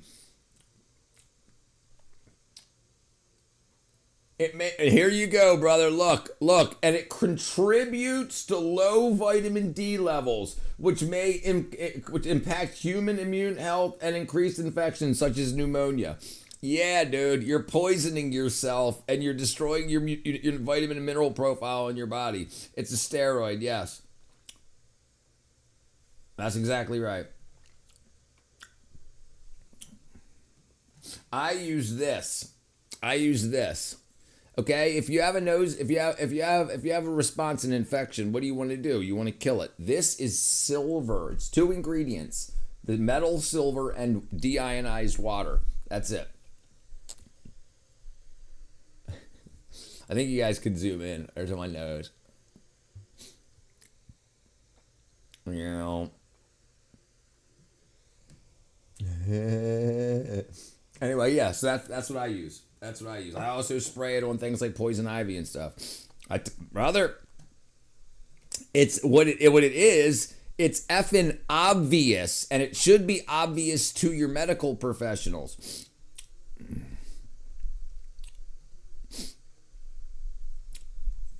Yeah, you're gonna be better in a couple of days here, brother. Tony, you're gonna be all right. You're gonna be all right in a couple of days, brother. You watch. You watch how absolutely amazing this is.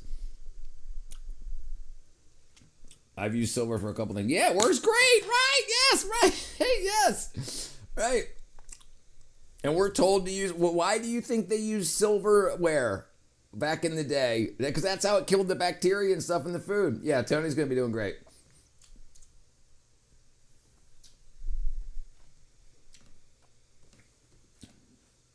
Yeah, and asthma and COPD patients, low vitamin D deficiency. There you go. Low vitamin D deficiency is common in asthma and COPD patients.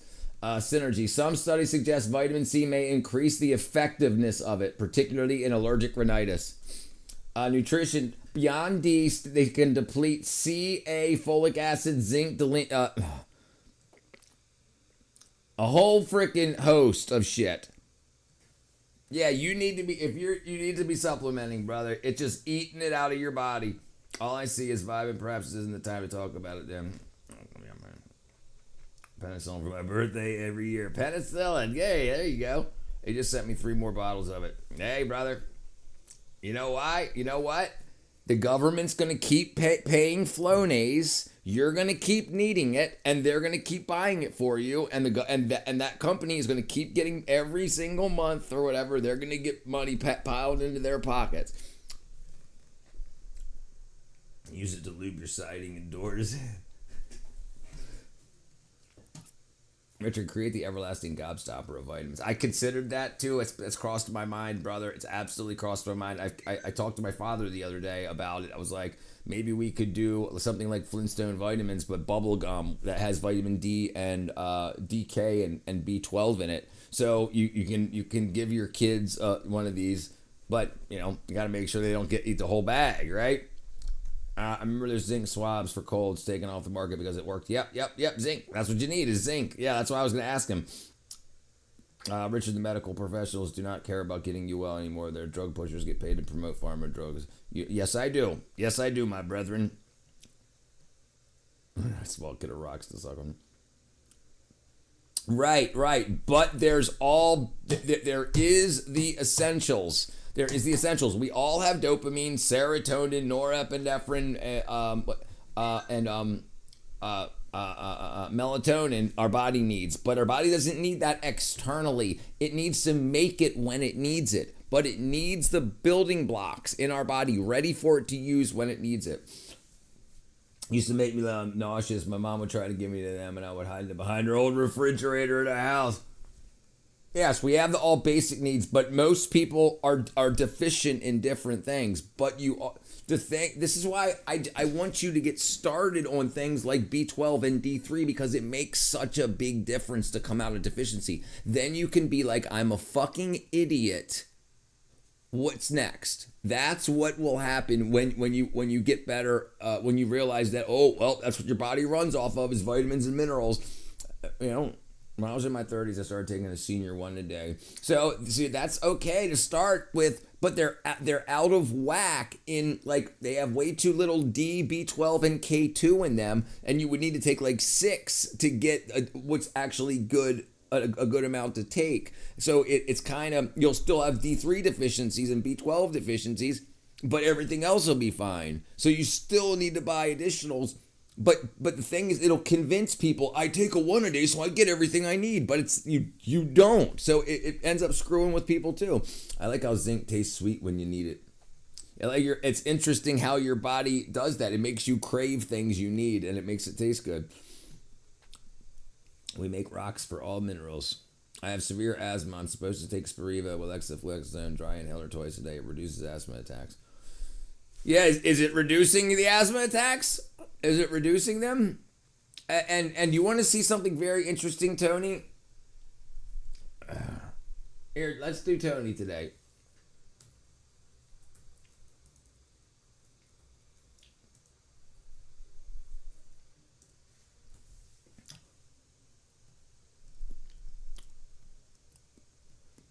The relationship between parasites and asthma is complex, with certain infections, hookworms, potentially reducing asthma through immune modulation. Conversely, other parasites can associated with increased risk of asthma and wheezing. So if you've never done a parasite cleanse, there's parasites that can cause asthmatic symptoms.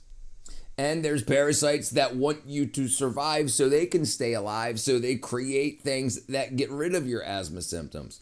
But if you've never done anything to get it better with your body, added something natural, I don't want to say natural, adding something that already exists in the world to your body, you really should. And if your doctor's never made sure, you're getting a way low dose of vitamin D. I take Synergy Max dose. The healthiest I've ever was when I was taking prenatal vitamins for 9 months. Right, that makes sense, doesn't it? I've taken supplements since the 80s as well back then. Little does Gail know, but he's advertising drugs to children. Me? What are you talking about? We're talking about vitamins, moron. Honeybee is not, kind of gave him up, super inconsistent, but I'm trying again. Not real big on pills or supplements. But I'm also, it's histamines. Yes. Right. And what raises histamine levels a lot? When you have infections and when you have irritants and parasites. The doctor checked my doo-doo for parasites not long ago. How reliable is that? It depends how much you trust your, it's good for intestinal worms, but not all the rest. What's up, me, omega-3? That's it. I'm an old man going on prenatal vitamins. Hoping to have a baby.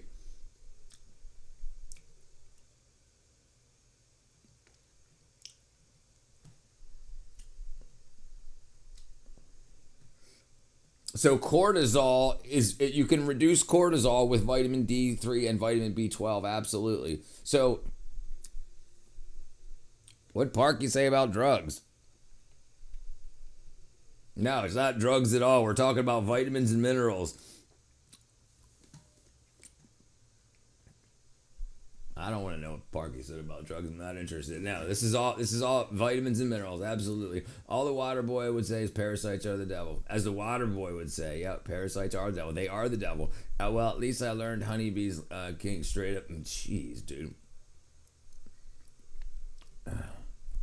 Magnesium glycinate. Yes, very good. Yes, I take that also. Magnesium glycinate. Very, very good.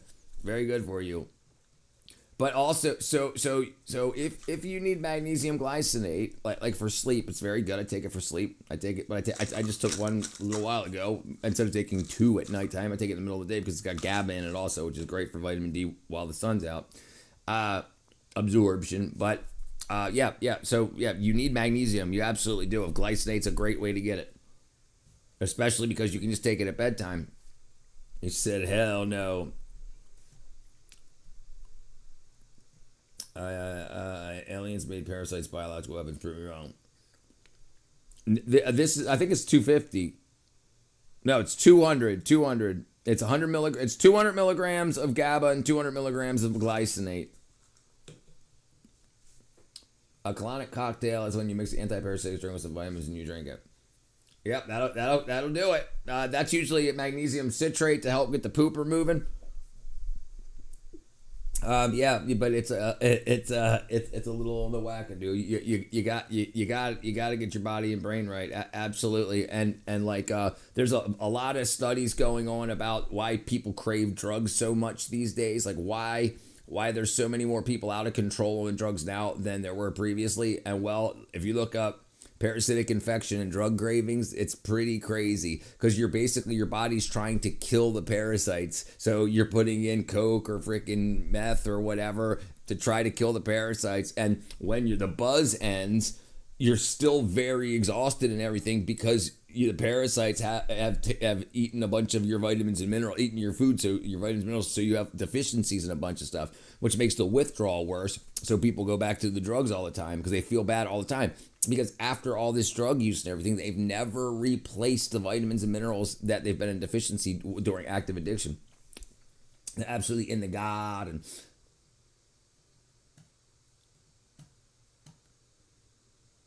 So I got these to experiment with, but I've got straight GABA, like nothing's in the capsule except for GABA, and that's here. I'll grab it for you.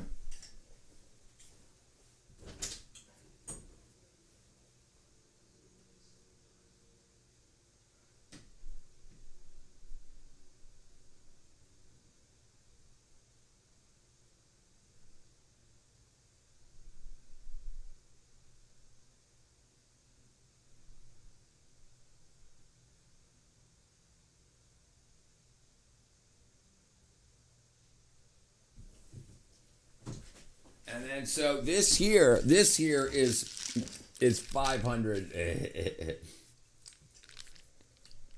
This is just GABA. That's it. No other ingredients in there. It's the gelatin capsule, which is from bovine collagen, and GABA. That's it. This has got 500 milligrams of GABA in it. So these were 100 per capsule, taking 2 capsules, and so I'm boosting to 500. Only thing I know about castor oil is that it helps heal the skin after waxing it. Yeah, castor oil does a lot of great stuff for you, but also your body can make its own if you give it proper fats and vitamins and minerals. It can make a lot of it. If you need castor oil and stuff like that for issues, you've got something going on. If you get rid of all the parasites you possibly have and you make sure you've got the vitamins and the minerals that you need, it can take care of itself. Your body feeling bad or showing something is a sign, in my mind, a sign of deficiency. And I'm trying to prove it. I stick to snake oil and powdered rhino horn. If you want to hide your body from parasites, never eat food again. It'll teach them to F with you. That's right. Delete the word house. I don't know how it ended up there. Oh. I didn't even see house in there. But yeah, castor oil. So my folks use castor oil for arthritis and stuff like that. They did until they got on the whole vitamin and mineral train. Now they don't do any of that stuff anymore. You used to drink, flush it out your system, supposedly. Yep. People used to take, right. Well, like stuff like that, like castor oil as an anti-parasitic. But now we've got other ways to do that aren't as uncomfortable, you know?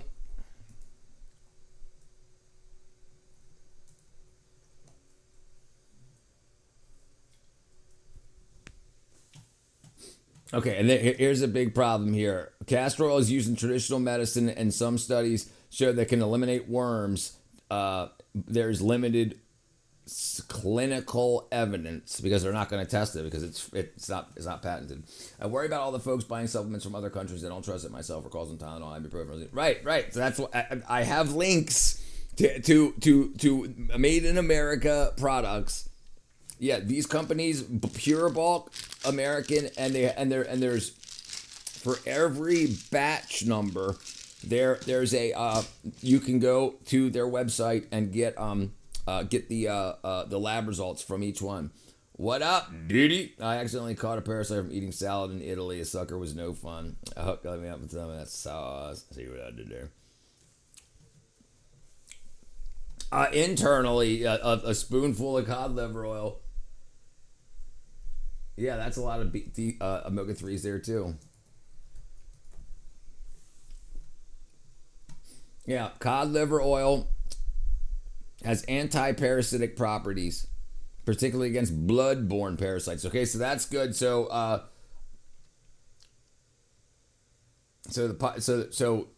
you have there's parasites in the brain, the eyes, the bones, the liver, the pancreas, the blood, all that, and so a broad spectrum will take care of a lot. If looks like cod liver will work with blood-borne parasites, and then castor oil will work with intestinal parasites, but you're chasing other things around. I've got bags of vitamins, minerals, and other natural supplements that have expired for a year or two. Is there any way that they can go rancid or hurt you? So it depends on what's in them. It depends. Like what I've got, no, they're just that chemical. There's nothing for them to have a chemical reaction with. Like iron can go bad. It turns into iron oxide, but that's not bad because it'll convert back into your body. But yeah, but if it's got 100 other chemicals and it's supposed to just be vitamin A, it depends. Like if they have flavors and colors and shit like that in there, like everything I take, I got none of that in there. Cheryl, yes, indeed, research is key. I used to be dedicated to my vitamin regimen decades ago. I was toured the manufacturer locally and learned the process. They regulated it. Oh, you toured it. Can these deficiencies also be linked to either bowel? Yes.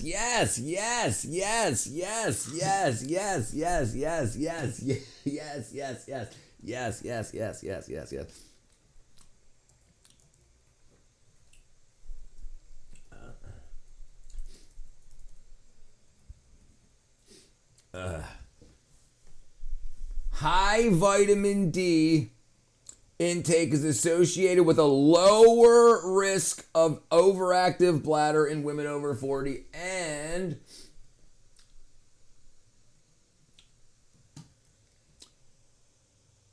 D, mag, and B12 support pelvic floor muscle strength, reduce bladder spasms, and aid nerve function. Suggest that 50,000 IUs of vitamin D weekly can reduce incontinence.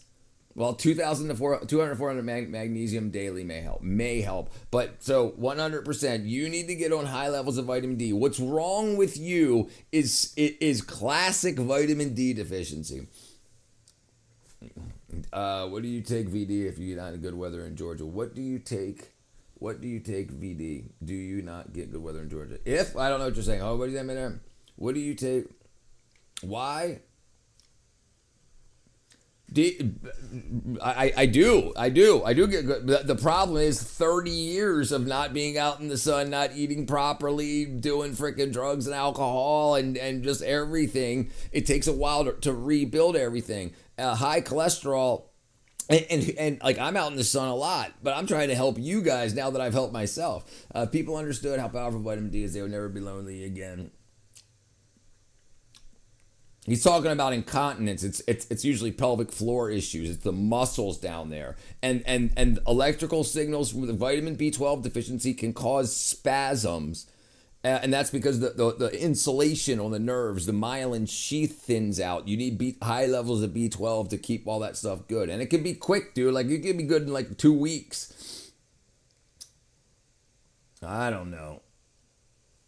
Yeah, there you have it. So I have spring fed well enough. I have spring fed well deep enough that towels never run dry. I've wondered about testing at plumbers so they don't test for parasites. I mean, the water, definitely, listen, if it's that deep, you're probably good, but you got to cleanse yourself first regardless, and then just do it every 3 months. This is a year's supply for $30. Okay, so even if you do, but you're getting them some other way, absolutely. And what if something shits or pisses in it? You know, any other thing comes through? Yeah. So instead of getting me healthier, the VA would rather. Yes, because they get paid for that. The medical industry and the politicians are in bed together. So the medical industry is like, how can we make as much money as possible off of these people? If they just got you better, they're not making any more money off of you. Yeah, they're using it. Yeah, absolutely. Not personally, but it's how the system is set up. Right, yeah, I think personal. They don't know that. Totally, depending on your insurance, there might have nutritionists who might help you discuss this more. Yeah, I got what you're saying. Yeah, and the professionals that work there don't even think. Yeah, they don't really know what's going on. Rich, do you want to check this out? This chick's channel. Somebody just sent her $1,000, 5K easy. Nah, they don't care about that shit. I'm good.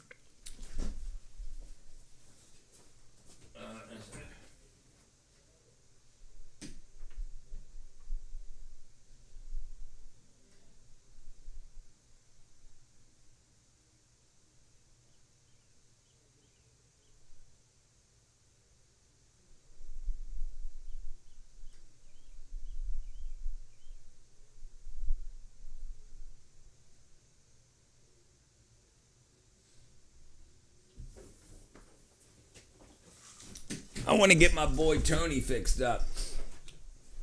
Oh, my chicks is growing. Tony Rich, extremely knowledgeable, and I can endorse this message. Bam, brother. My partner always suffers with headaches. She takes folic acid. What do you think of that? So, again, brother, a lot of big reasons for headaches is low B12 and low D3. Folic acid's one of the B vitamins. I mean, you should absolutely be taking that. I served my country honorably even in the past state, and I get this thing.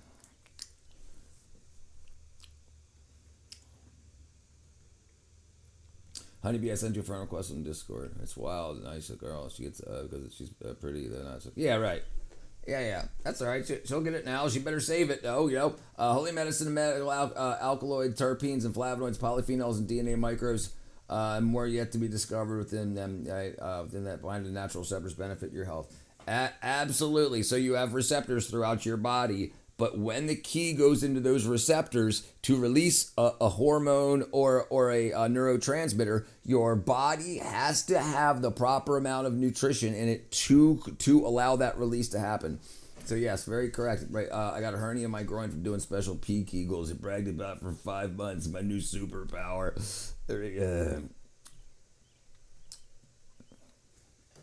Yeah, Tony's got some issues going on. Yeah,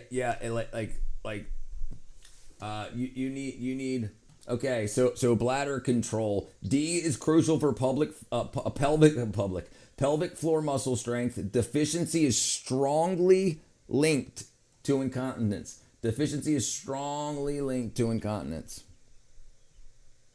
All right, magnesium helps reduce the spasms, and then B12 essential for nerve function. Deficiency can cause bladder issues and incontinence. Calcium, while it's necessary, high dose calcium and increased storage, and C intake's beneficial, but too much may irritate. Yeah, I get enough C typically anyway, so I don't really talk about it. Aretha Franklin. Not all body requires come from the same what's inside. That's very true. Yeah, he's got vertigo and incontinence and issues. My old neighbor almost died from not getting a hernia looked at. Oh, jeez. Yeah, listen. We trust industry too much with our health. We think we watch movies about doctors crying and we forget that they're companies. When I'm feeling under the weather, I take 1,000 milligrams of vitamin C every hour. The worst thing that would happen is I pee out the extra. Yeah, right. But zinc is really, really big in keeping yourself healthy. You need those metals. Oddly enough, you need magnesium. Calcium is a metal. Also, people think of calcium as a powder. It's a metal. Calcium is absolutely a metal.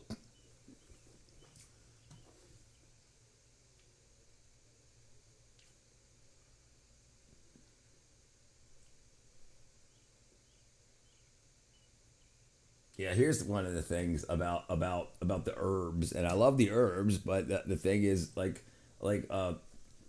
what is it in the vegetation? Like yes, they can find terpenes and whatnot, but also they have some sort of vitamin profile, and that's why it says here it takes 8 weeks for herbal supplements to show improvement. The zinc and vitamin D, magnesium, or D are crucial. Yes. Yeah.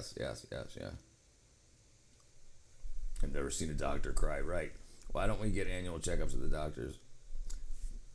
We do. Some people do, but they don't check for vitamin deficiency. They check for cholesterol and fat in your blood. They don't check for vitamin levels. What should bring someone to take before major surgery to actually promote healing? Facing umbilical years. So 100%.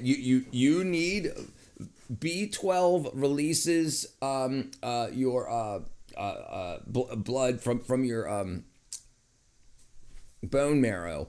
That promotes healing. A B12 also helps for nerve health, for repairing the shit that's already been done. D3, K2. K2 is very important. D3. So you need calcium for calcium signaling throughout the body during the repair. So you're definitely going to have B12, D3, and K2. You're too scared of what? Yes, yeah. How can you love someone and let them go? He said, bye. I mean, you can love people without them being near you. Absolutely. Yeah, what do you mean? You can love people from afar. I'm still giggling about the snort. What up, Andy? Oh, Jesus.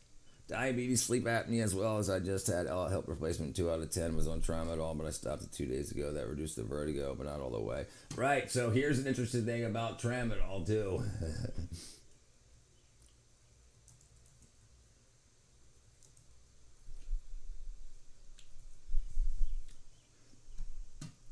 Tramadol abuse of tramadol is associated with a decrease in C and iron. Some cases increase of vitamin A. But yeah, that could be a rough right here. B12 and testicular dysfunction, while not always causing a deficiency, it's been shown to protect against testicular damage caused by tramadol.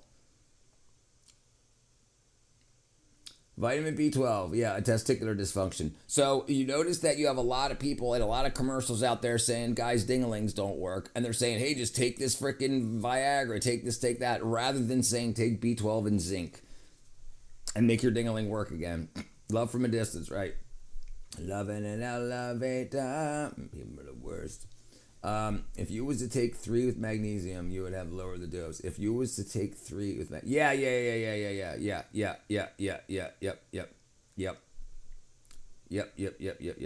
Yeah. This was a combo. I don't take combo pills.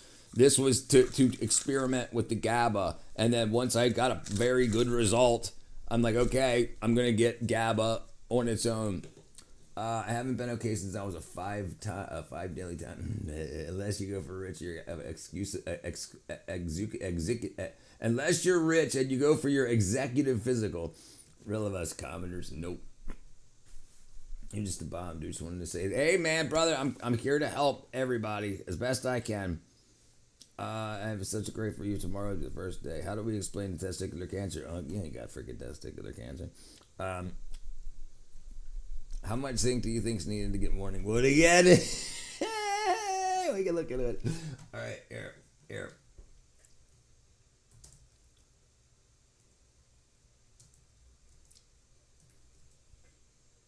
Okay.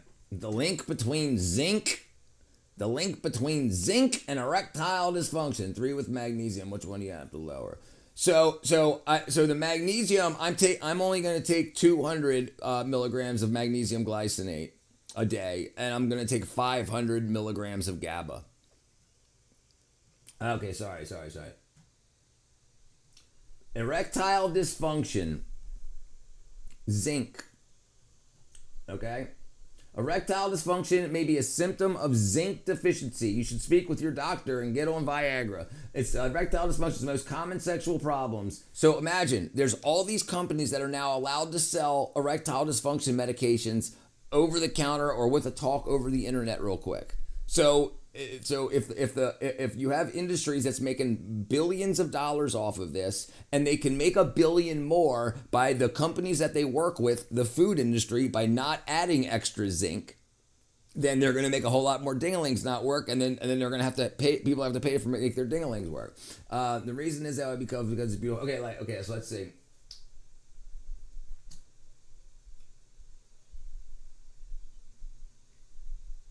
Yeah, trouble of fighting off illnesses, low zinc deficiency. This was a 1996 study to show a very clear relationship between zinc and testosterone. Young men fed with a diet with little zinc developed a zinc deficiency. So they had a diet with zinc in it. but they still developed a zinc deficiency. Testosterone levels were 75% off after 20 weeks. They were down 75% in 20 weeks. Okay, rats. Okay, it's rats. Let's see, humans.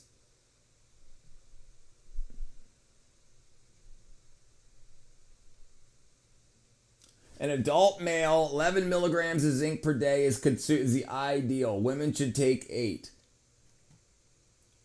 So I'd take 15. Walking around with zinc dick. GABA, G-A-B-A. That's another supplement.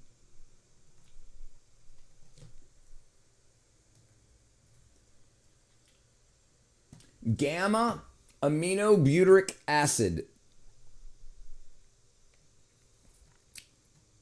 And D and GABA work together.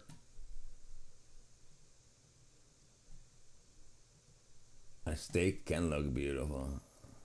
1996, right? They've known about this shit forever. Yeah. Listen, D3 studies came out in the 1910s. I'm scared of woody meds. Woody meds?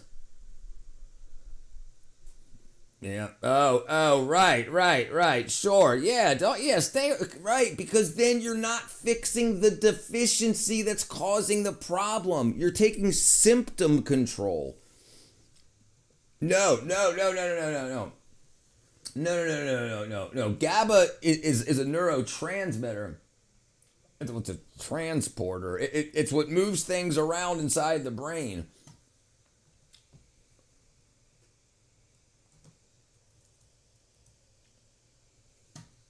Inhibitory neurotransmitter. It acts as the brake to reduce excited neurons and promotes calmness. It eases anxiety, improves sleep, and prevents overstimulation. Low levels are linked to anxiety, depression, insomnia, and epilepsy. Yeah. I think the stuff they put in your food to lower your testosterone. GBBB. I remember when America had mental hospitals and prisons. Yep, I remember that. The message center, there you go. GABA the Hutt. Yeah. I'm gonna put together a product. I'm gonna put together a 1-a-day package for people. That's gonna be what this, and I'll have all the research and studies that I've read, links to everything, and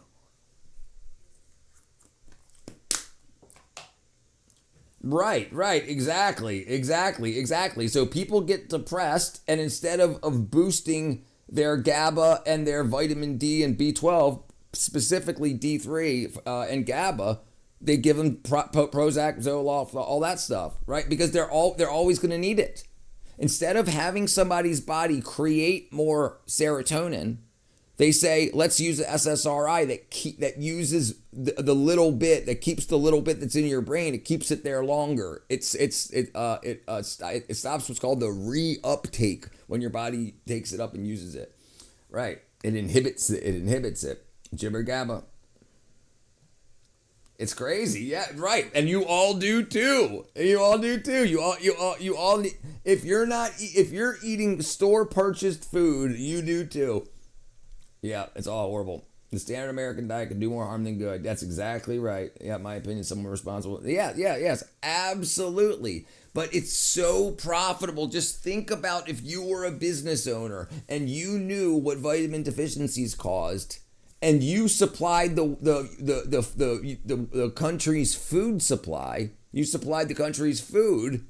You could easily say, okay, let's make sure there's less of this in there, so they'll need more of this. So we can sell them expensive food that puts them in deficiency, and then when they get in deficiency, they'll have these symptoms, and then here's things that we've created for those symptoms, but you got to keep them in deficiency. Blade Runner 2026, 7. If you're eating something with ingredients that you can't pronounce, yep, throw it away. The mountains are wild and steep. They guard shocking customs. I can take the VD drops. It's the same Forgotten as the pills. foods. The ED. Oh man, I'm never doing that again. And incredibly unique individuals and families. You talking about ED or you talking about venereal disease or erectile dysfunction? If you're talking about ED, you can take enough zinc. Take a good zinc supplement every day. Poor mama was on all that crap. Valium, Prozac, Zoloft. She's 82 years old now in a nursing home with Alzheimer's. Right, and D3 deficiency is one of the leading causes for Alzheimer's, dementia, and autism. Yeah, so right. So it's like if she was on Prozac and Zoloft, she probably had low D3 her whole life. And considering that you're related to her, you probably ate the same types of food and lived the same types of lives, so you would be vitamin D3 deficient also. They would call it genetics, but it's just environmental.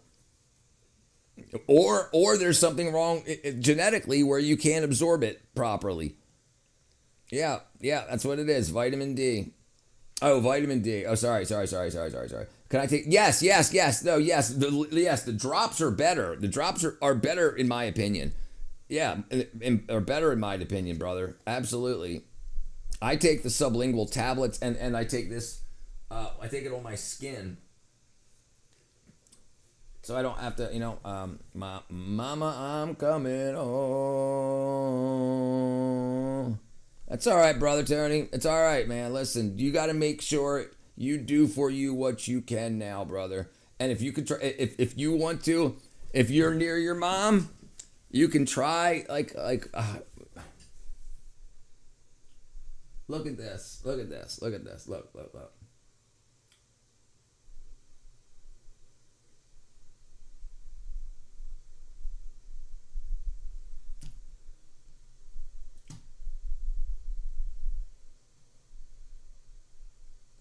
Vitamin D3 deficiency is linked to Alzheimer's, Parkinson's, autism, and dementia. And this was in 2017. They called it the global, this was in 2017, so before COVID-19, they called it the global pandemic of vitamin D deficiency. Sometimes I wonder about the water I drink too. Yeah. You gotta filter the hell out of it, because listen, the chlorine and the chloramine and in the water will destroy your gut bacteria so that you can't absorb this nutrition from your food. Yeah, he's connecting the dots. Aaron Brockovich. I have to weigh the pros, the cons, or exists on Earth. The cons win. This place is a nightmare with Hello Kitty band-aids. I'm about to have a nervous breakdown. Yeah, brother, you'll get yourself good, and you can try to start. If your mom. I can't believe 2017 was like a decade ago. Yeah, brother. Listen, you're exactly where you should be. Everything will be fine. You're gonna become who you used to be and better. Listen, it changed my life. I felt 60 in my 30s, and I feel 20 that I'm 49.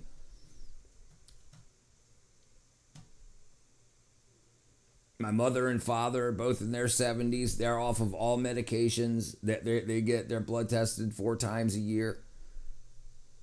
Everything's fine. They're thriving. They're out in the yard working every day. They're digging shit up, freaking throwing heavy stuff around. Bowie's been gone a decade? I thought it was like last year. I know it's overwhelming. I remember that day like it was yesterday. Life-changing and impossible. Yep.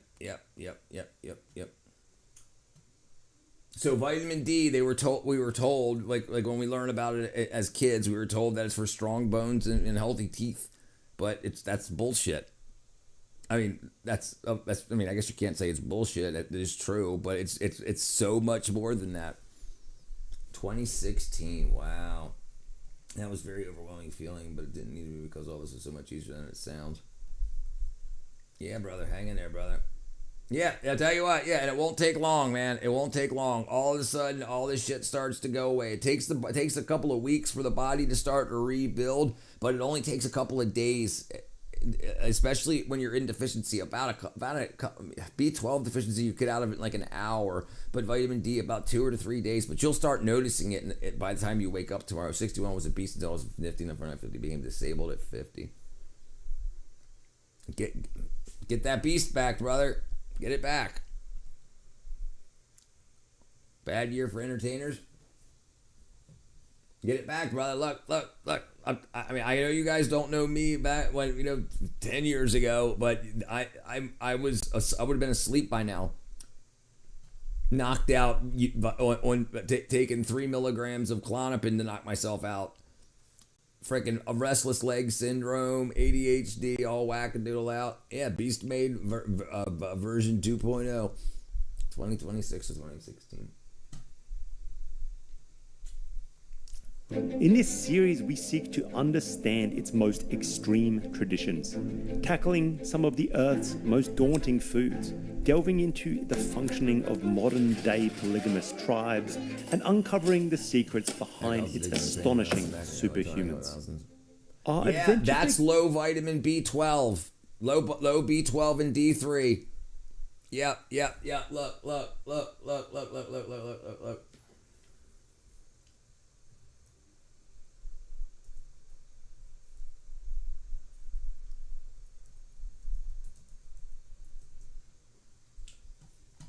Well, first of all, yeah, the normal iron, magnesium, and then vitamin D and B12. That's what took away my RLS. And you'll eat a banana and stuff like that. Okay, but if you can't absorb it from the frickin' banana, then what do? So right, but what you're about to start taking, the D and the B is absolutely huge, absolutely huge. When every single thing you've said is a vitamin D deficiency symptom. Every single thing you said, and then once that starts to get corrected and you get back to being your old self, you can start saying, okay, I'll take $50 every 2 months. And I'm going to buy 5 vitamins and minerals, and then every 2 months. And even once you get out of deficiency, you could start taking the pills every other day. I wouldn't. I would take them every day, especially if I was 60. But once you're out of deficiency, stay out of it. Stay out of it. You'll understand that's what, in a couple of days, if you start taking these things tonight, in a couple of days, you'll realize that's what it was. I mean, maybe not the disability part, but the rest of it, the incontinence, the vertigo, the ding-a-ling problems, the zinc deficiency from the nose spray, the asthma, that'll all get, I'm not saying it'll go away, but it'll get a lot better. Because if you're talking about 60 years, if you're talking about the past 20 years of being vitamin deficient, it's going to take a couple of months to turn that around. I just want to get a boat, and I'd be the worst pirate ever. Arr. Did you hear about that pirate movie came out the other day? It's rated R.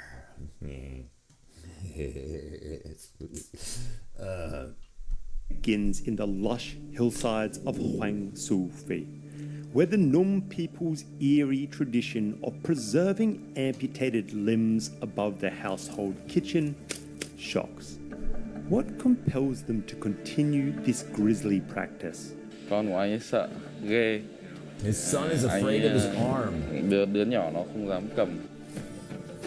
The journey continues with a quest to uncover and taste cow dung soup, a Num delicacy with the most intimidating of key ingredients. I've eaten many exotic foods, but with this dish, I may have found my limits. Maybe one of the least appetizing soups that I've ever seen. We move on to Dom Van, where polygamous families are a cultural norm.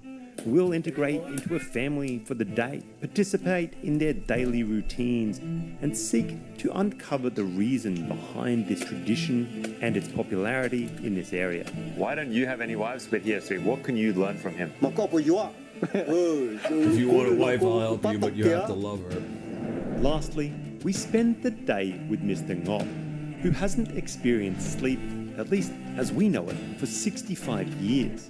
The official record for the longest time awake is 11 days and 25 minutes, set by Randy Gardner in 1964. My name is Randy Gardner. Mr. Ngop, now in his 80s, defies all scientific understanding, living vibrantly despite decades of a condition that should completely break minds.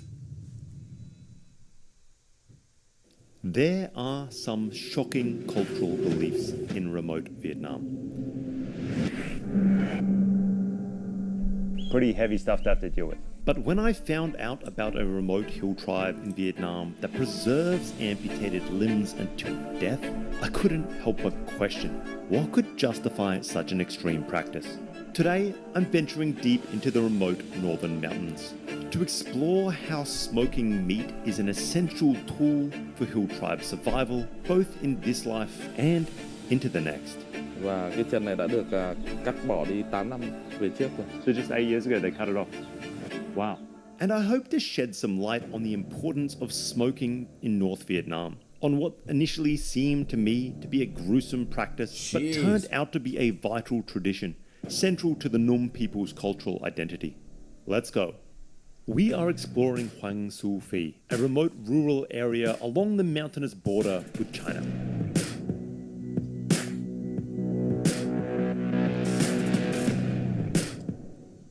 When I think of minority food in the north, the first thing that comes to mind really is smoked foods. I remember doing bike trips up here with Sunny years ago, and at every village you can just get tons of this smoked buffalo, sausages, all those kinds of foods that you would use for preservation. And it's just core to survival. The reality is that the north of Vietnam gets way colder than people would think. It's wet, winter can be harsh, preservation of meats is essential. The sacred hearth in the middle of a Num home holds profound spiritual significance. It connects the living with their ancestors and serves as the center of domestic and spiritual activities. For the Num, the process of smoking meat above this central fireplace is deeply intertwined with their way of life. It's a vital method for preserving food in an area without widespread refrigeration. It ensures a steady supply of meat throughout the year. On these steep mountain slopes, we find a family preparing buffalo for the smoking process. This is how you cook your meat, and then up here is how you preserve it. It's how just about everything works. So we're starting things out by just getting this fire going and cooking up a bunch of herbs. He's got like a little steel plate there, and he's just roasting a bunch of like aniseed, peppers, chilies, and it smells good, really good. So after roasting those spices for maybe 5-10 minutes, we now crush them in a giant rock mortar pestle. Okay, so we are now slicing the beef into thick chunks. This ain't that kind of wimpy jerky you find in the West. This is meat. Look at the different color. Look at the color of the beef there. Do you see how like pink it is rather than it being dark red, like how we get it here in America? That's because we feed corn and wackadoo to our cows instead of them eating just what they're supposed to eat, grass and whatnot. It's a completely different color. It's a completely different color, and there's a reason for that. Crushing up it looks to me like a nut that they call tau qua. Maybe I'll get a translation. Cardamom. Oh my God, is that fragrant? I'm sort of blown away by the smell of some of these things. I need to start crushing spices in a giant mortar. Okay, so we just added some salt to the spice mix. It is exactly what I thought was missing. Now we're sprinkling it all over this buffalo. It kind of smells like almost like a mulled wine mix. I don't know that we have any of these herbs and spices readily available in the West, that's for damn sure. Most of it is coming just from this jungle up here. Now we're just like really pounding it in, really almost like massaging this meat, cranking it in, making sure it's entirely covered. As you can see, we've skewered up the meat. It's now hanging directly above the fireplace behind me. I imagine it's actually picking up a decent amount of heat, so potentially it's partially cooked as well as smoked. I thought that this would be more of a cold smoke type setup, but no, it's relatively hot. I can feel it on my arms. So I thought we were just about done, but it turns out you don't just eat the jerky. They've now grabbed a piece from last year above the fireplace, tucked it under the ash, and we're just cooking it in the coals. It's gonna be ashy. Okay, so what we're doing now is just pulverizing the living hell out of this buffalo jerky. Essentially, they usually do this once a year at the beginning of maybe Tet, New Year's, essentially. It's pretty thick, it's pretty dried out. You really need to hammer it through to tenderize it. At least I imagine that's what the deal is. All right, so he's just ripping me off chunks now, and actually it looks already and feels a lot more tender than what we tried this morning. Obviously, it's hot as well. No. It's not really ashy at all. Actually, that's much better. It is not all that much more tender, but you just get that warmth from the fire. It's really good, super rich. And you know, I think I kind of get it. I get why they do this. I was sort of confused when I first came to the Num area. It just seemed a little bit much, a little bit too far. But this This is really good. Surprisingly good. One thing that I notice now is it just kind of pulls apart much more easily. It just shreds in your fingers. This would go great with beer. It would go great with anything. I mean, this kind of jerky, this is where it's at. I'd put this up there with any biltong craft jerky you've ever tried. On top of this one particularly, there's these hanging like folded banana leaves or folded leaves, and essentially they believe that every year, I imagine a new year, you eat a dish called banchong. They leave the banana leaf, they wrap it up, they hang it above the fireplace, and they think that if you do that, no bugs will eat your rice. It keeps their memories and traditions alive, and it reinforces their cultural identity. I told you guys, smoking for the Num people, it's not just practical, it's spiritual. And smoking meats in this way is not just about preserving food. The Num also preserve amputated human limbs in much the same way above the same family fireplaces. This leg belongs to Mr. Dong, who lost it due to an untreatable infection around 8 years ago.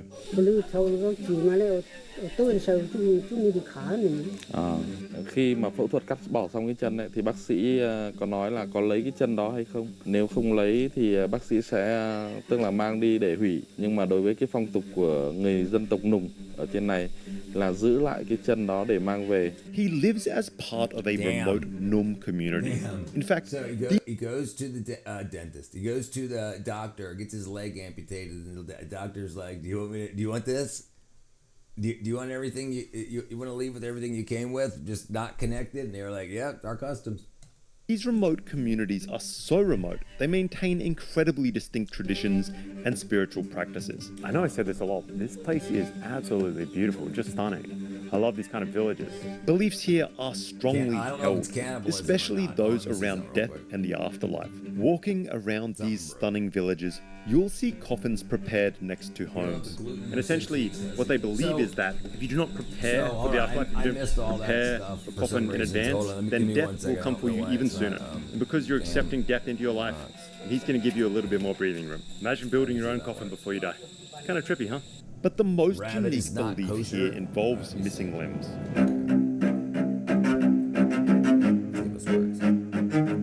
What is the purpose of keeping the leg? Why do the Num people believe that he must smoke it above the fireplace and preserve it? Tại vì cái quan niệm của người Nùng là khi người chết đi là phải có cái chân chôn theo thì mới đầy đủ. So to become whole once again in the afterlife, they need to keep the leg.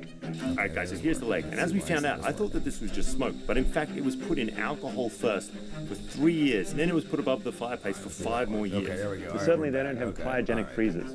So in general, you just hang it above your fireplace. Let me catch up. I just missed everything. It wasn't relaying the chat back to me for a second. Okay, what did I miss? All right, the meds. Okay, hold on. I'm good. Addicted to pain meds. allergic to banana. Allergic to bananas and avocados. Okay, so you're definitely not getting a lot of potassium and magnesium. If you're not, that's really the only way people get it these days. All right, so you definitely need supplementations for that. Like pineapple. Pineapple, as many people react to, right? Pineapple is very, very good for you also. You got my email, Tony? You got my email. Yeah, you can do as much time as you want. Yeah, what are you talking about? Yeah, no, you don't gotta be sorry, dude. Take as much time as you want. Dadio, I don't know about the record there. The meth heads don't sleep for a month. You're right. I was about to say that popped up in my brain still when he said that. I was like, yeah. This is documented. People that did it for Guinness Book of World Records.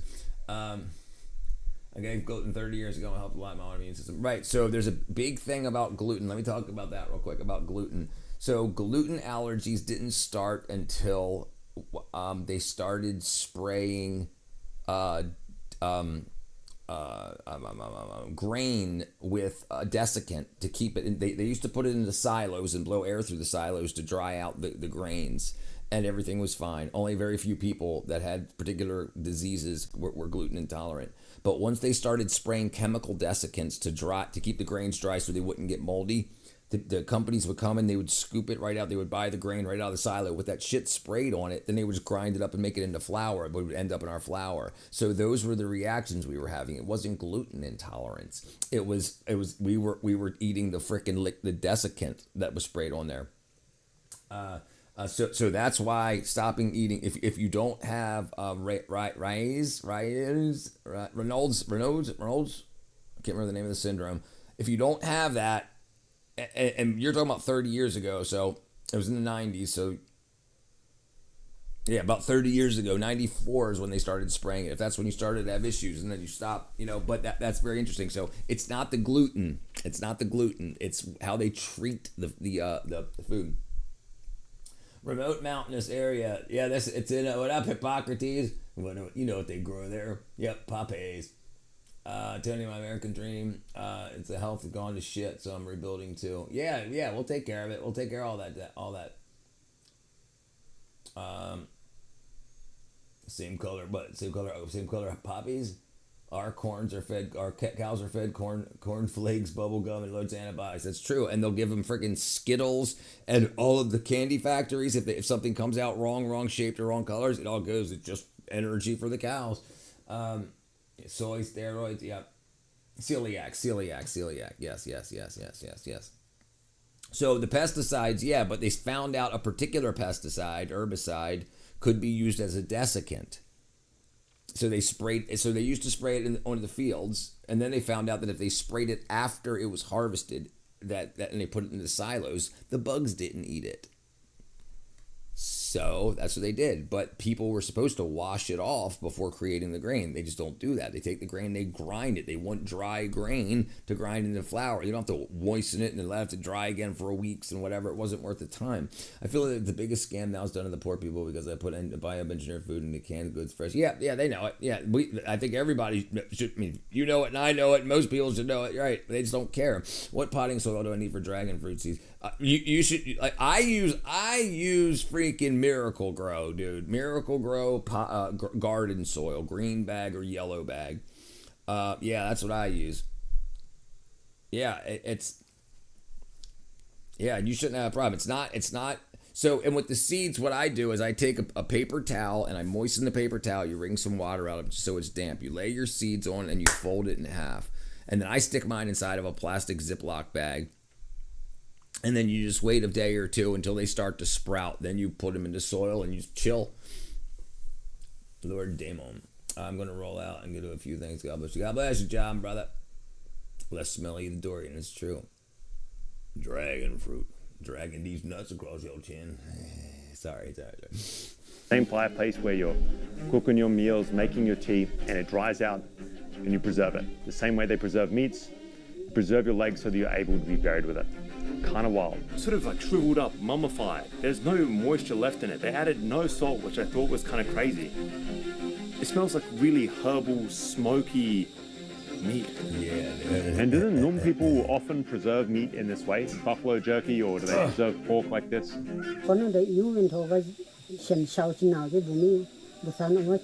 Thịt trâu, thịt bò hay thịt lợn sẽ không được làm theo cái công thức ngâm rượu, mà người dân sẽ chủ yếu là sẽ ướp muối trong vòng khoảng độ 2-3 ngày thôi. Và sau đó là được ướp một số cái gia vị, nhưng người ta sẽ cho vào đó một chút rượu nữa. Sau 3 ngày người ta sẽ phơi lên các bếp và để khô ăn dần. And although this situation still haunts Mr. Dung, he and his family seem somewhat at peace with it. They view his disability as temporary, limited only to this life, and they strive to make the best of the situation. He lives now on a limited pension, as he can't really do too much around the farm. Did they know what was wrong with the leg? What was the initial problem? Chỉ thấy đau ở dưới bàn chân, nó rất là đau, giống như kiểu có một cái đinh hoặc một cái cây gì nó cắm chọc vào đó. Cho đến một ngày chú thấy đau quá mới lấy cái dầu Phật linh và chú bôi thì bắt đầu thấy cả cái chân nó bắt đầu tím đi. Sau một tuần chú ra viện thì bác sĩ bảo không được, phải cắt. Sau khi phẫu thuật xong cái chân đó thì chú gần như là mất hoàn toàn cái sức lao động. Chú di chuyển rất là khó, kể cả xuống sàn chú không thể xuống được. Đó. Và chú chỉ ở đây đến cả cái sàn ngoài này để phơi thóc lúa đó. Cái cuộc sống của chú gần như là chỉ ngồi một chỗ. I'm always surprised with these kinds of things, with how quickly they start to sort Mad Max or Mad? You talking about Mad? Mad Magazine? Makes sense. If you really believe that to be made whole once again in the afterlife, then it's a rather practical choice.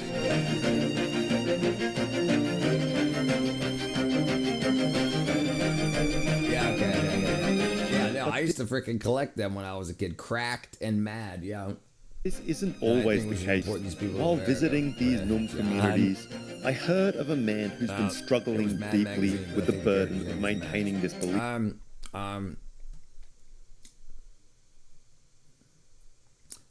Mad Magazine character. Alfred E. Newman. Alfred E. Newman.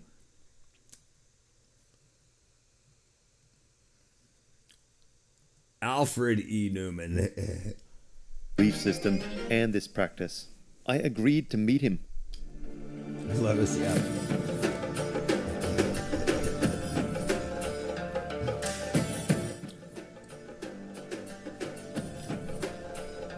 Yeah. My final Who visit- me worry? Yeah, right.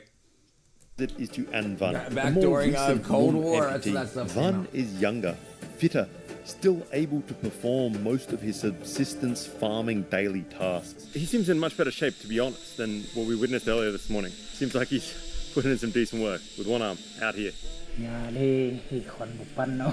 Còn một phần cũng làm những cái công việc mà có thể sử dụng một tay thôi. Ý là như vậy. Còn ruộng thì anh không thể cày được nữa. Thì cày bây giờ một tay là không điều khiển máy cày.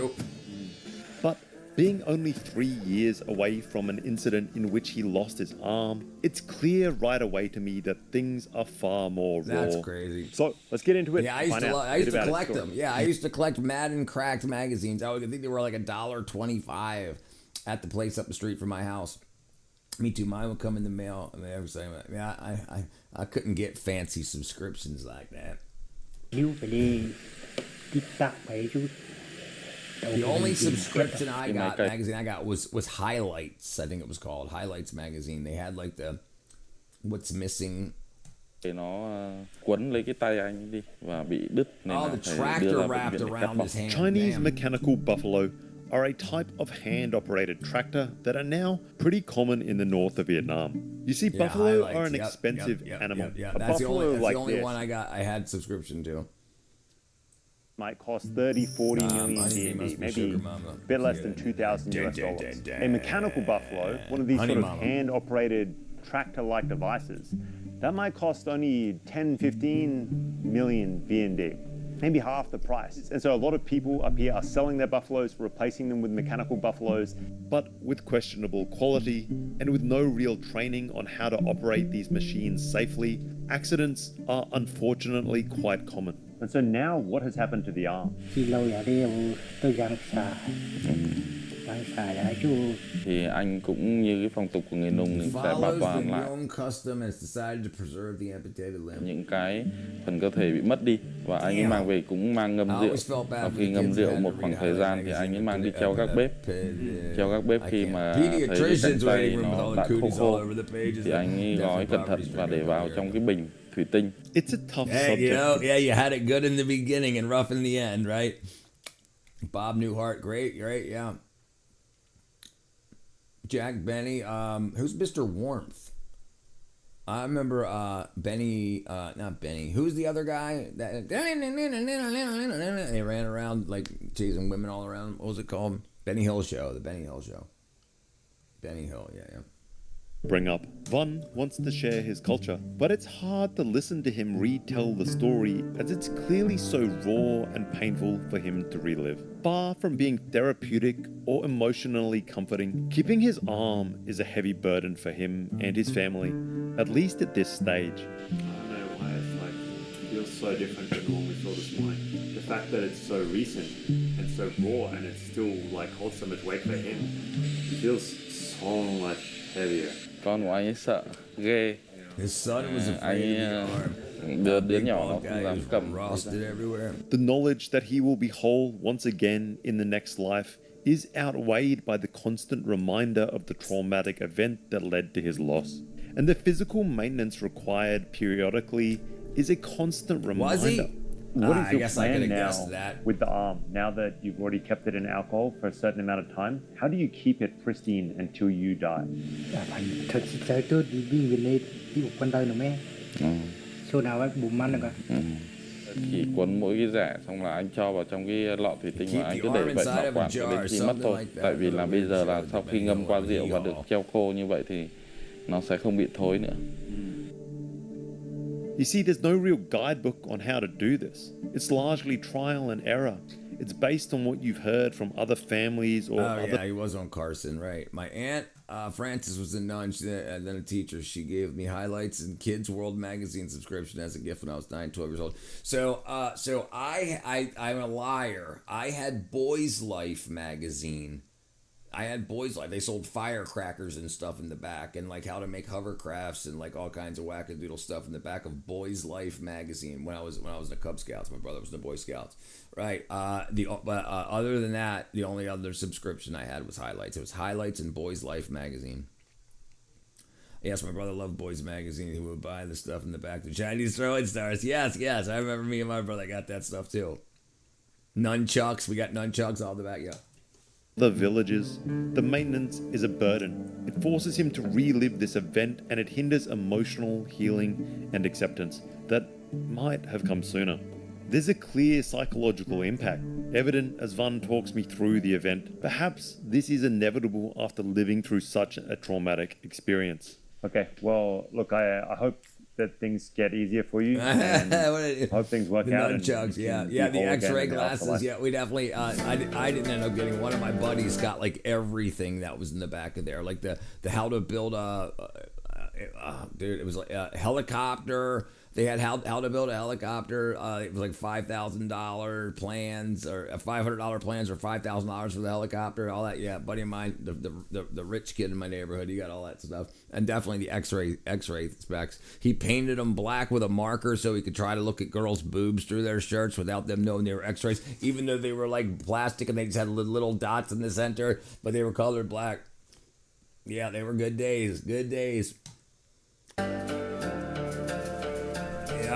In the end, I'm left wondering. I remember he was like, man, it's really bright out here. It's really bright out here.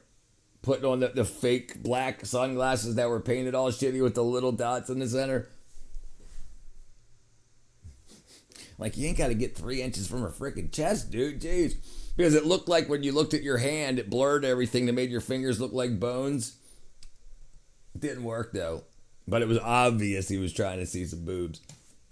Is beneficial or detrimental to the Nung people. But for a few reasons, I hope it continues to exist. Because even in these remote mountainous areas of Vietnam, cultural erosion is taking place. Few of the Nung that we spoke to in these remote villages spoke Vietnamese. But in the city, that's commonplace. And in the younger generation, they're far more likely to speak English than they are to speak Nung, their own ethnic language. I have met a young Nung kid called Zui. Zui, you're Nung, right? Yep.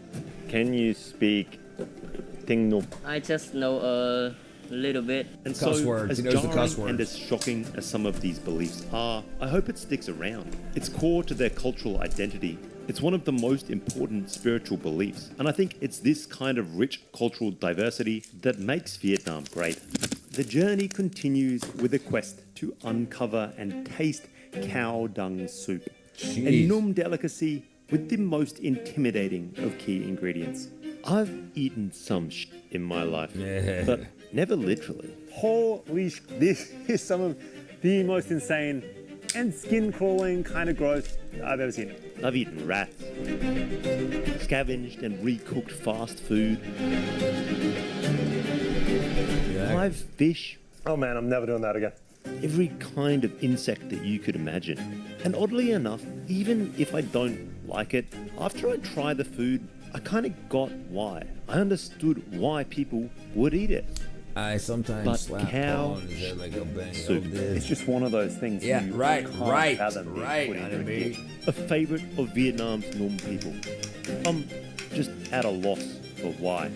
What cultural enlightenment am I possibly going to get from eating this? Maybe one of the least appetizing soups that I've ever seen. To find out, we're venturing deep into the impenetrable, jagged mountains that separate Vietnam from China. Here, a remote hill tribe that I know little about, called the Nung, have a penchant for soup. So today's mission is to find and eat cow dung soup and learn a little bit about this remote people along the way. And this jewelry, this bling, is pretty central to Nung culture. In fact, it's one of my favorite things about Nung culture. We're starting out in Hoang Su Phi Market, a minority market at the center too of this late. small He's town. already there. These kind of markets are minority melting pots, where family farmers descend from isolated family homes to trade farmed, foraged, and homemade goods. And I love them. It is, in my opinion, the best way to get a snapshot of an area's culture. This market's kind of cool, kind of crazy.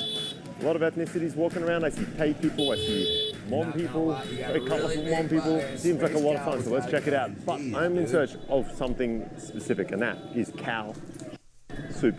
Not kidding. This might be my biggest challenge yet.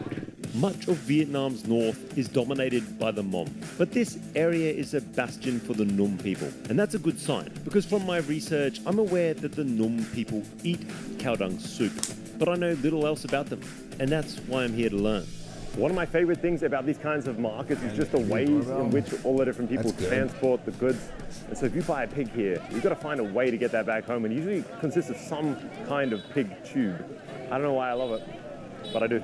One thing that stands out to me right away about the Cowboy, Num and I is approve the of this bling. message. Silver There you go. and gold jewelry Thank you, Space is traditionally worn by women as part I was of the wondering if headdress. you were gonna approve Silver of jewelry is common to many Big of the dupes. northern minorities, but the Num just seem to be taking it to another level. There are ladies walking around that look like the Vietnamese version of Mr. T. There's gold grills, and I'm kind of into it. Oh, we found the bling center of the market. I always love minority bling. Keen to find out more, I pick up some Minority jewelry bling. for the lady in my life. If you're interested in the price, both of these earrings, I believe, are about 1 million VND each, maybe $40. And one of the vendors invites me to visit her home where it's made. Sounds like a fun side quest, but we're not getting distracted. We have a mission, a sacred quest, cow dung soup. At these markets, you tend to find like a bunch of kind of 50-50 creatures, stuff that you would not get away with selling in bulk, that's for damn sure, or even at a store, but I guess it kind of gets a pass when it's sold at markets like these. So I just saw one of these bamboo rats, does seem a little bit harsh to me, but again, technically illegal. Then no one's going to question you, especially on the borders like this.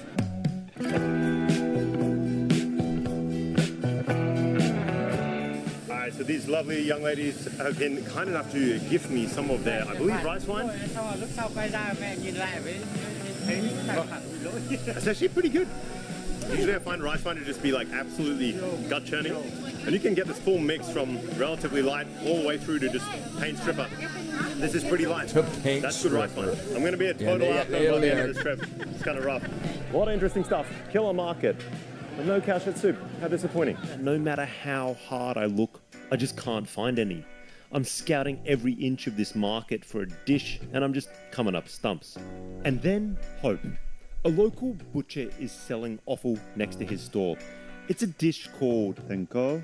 When butchering the animals, anything that's not meat is getting thrown in this pot. You pull up on your bike and you get a takeaway. It's not cow dung soup, but it's a close cousin. Alright guys, dish number one. We have found Tenko. It is not exactly the cow soup, but it is all the other cow organs mixed up. I've got to admit, it actually smells really good. And we have like everything in here. I see blood cubes, I see pieces of liver, and I think we're just gonna dig in. This is like one giant That's a ass big bowl of organs. ass serving. And this entire bowl was $2.50. I mean, that's a good deal, right? Let's try this giant bit of blood cube.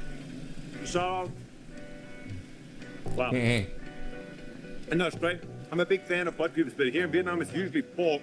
That one is really rich. It has that really irony flavor. The pork ones are far more flavorless. They have these chunks of intestine you can see. I guess it's kind of like Sorry, how the you fried doing, in other brother? countries. You seem It like you has were having a little rough bit day of the that other day. Gamey I'm flavor. doing Let's good. hope it's just gamey. And it's got some chew to it, some real chew to it. And a lot of flavor. It's much stronger than tripe that I've had before. This is pretty good. Potentially, we do have to take it up to another level. I've got to admit, this is decent food. It's decent. And It's although we're $2.50 for not like 2 quite pounds. there yet, Probably more the than butcher 2 pounds. gives me a Probably lead. like 4 A pounds. Num restaurant in town that specializes in goat dung soup. Don't worry. We'll find that. I have faith. This area is renowned for it. It's not cow, but it's close enough. It's cooked the same way because of this.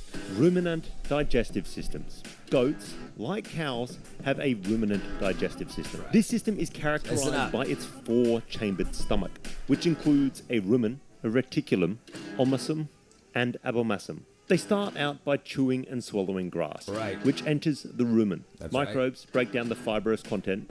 Then the partially digested food is regurgitated as curd, Yep, rechewed, they chew and their further curd. broken down and swallowed again. Cud. It passes the rectulum, the omasum, and finally Blind taste, the oh. abomasum, where the digestive enzymes break down the proteins. Right. And at some point along this process, inedible grass becomes edible, pre-digested, fermented grass. And I'm not really sure at what stage you would consider this poop. Does it have to leave the animal? Does it really matter? Whatever it is now edible, apparently. Or it imparts some kind of unique flavor, and that's what we're about to use. That's what this is about. Because we are in life. Fresh.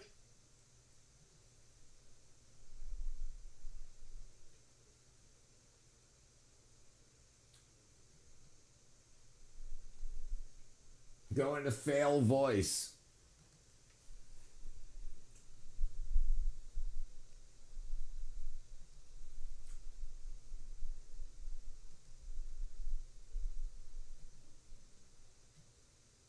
Oops.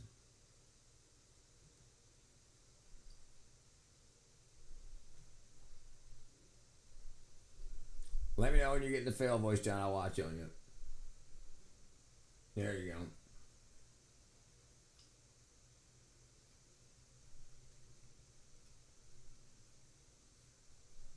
Bleh. Oh, I can't hear you. Hold on. No, I should. Yeah.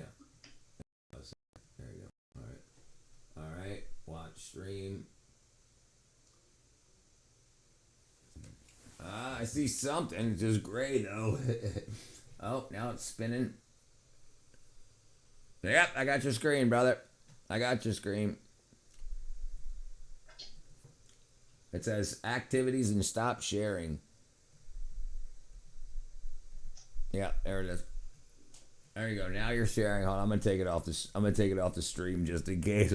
Rich, play so WhatsApp message sometime.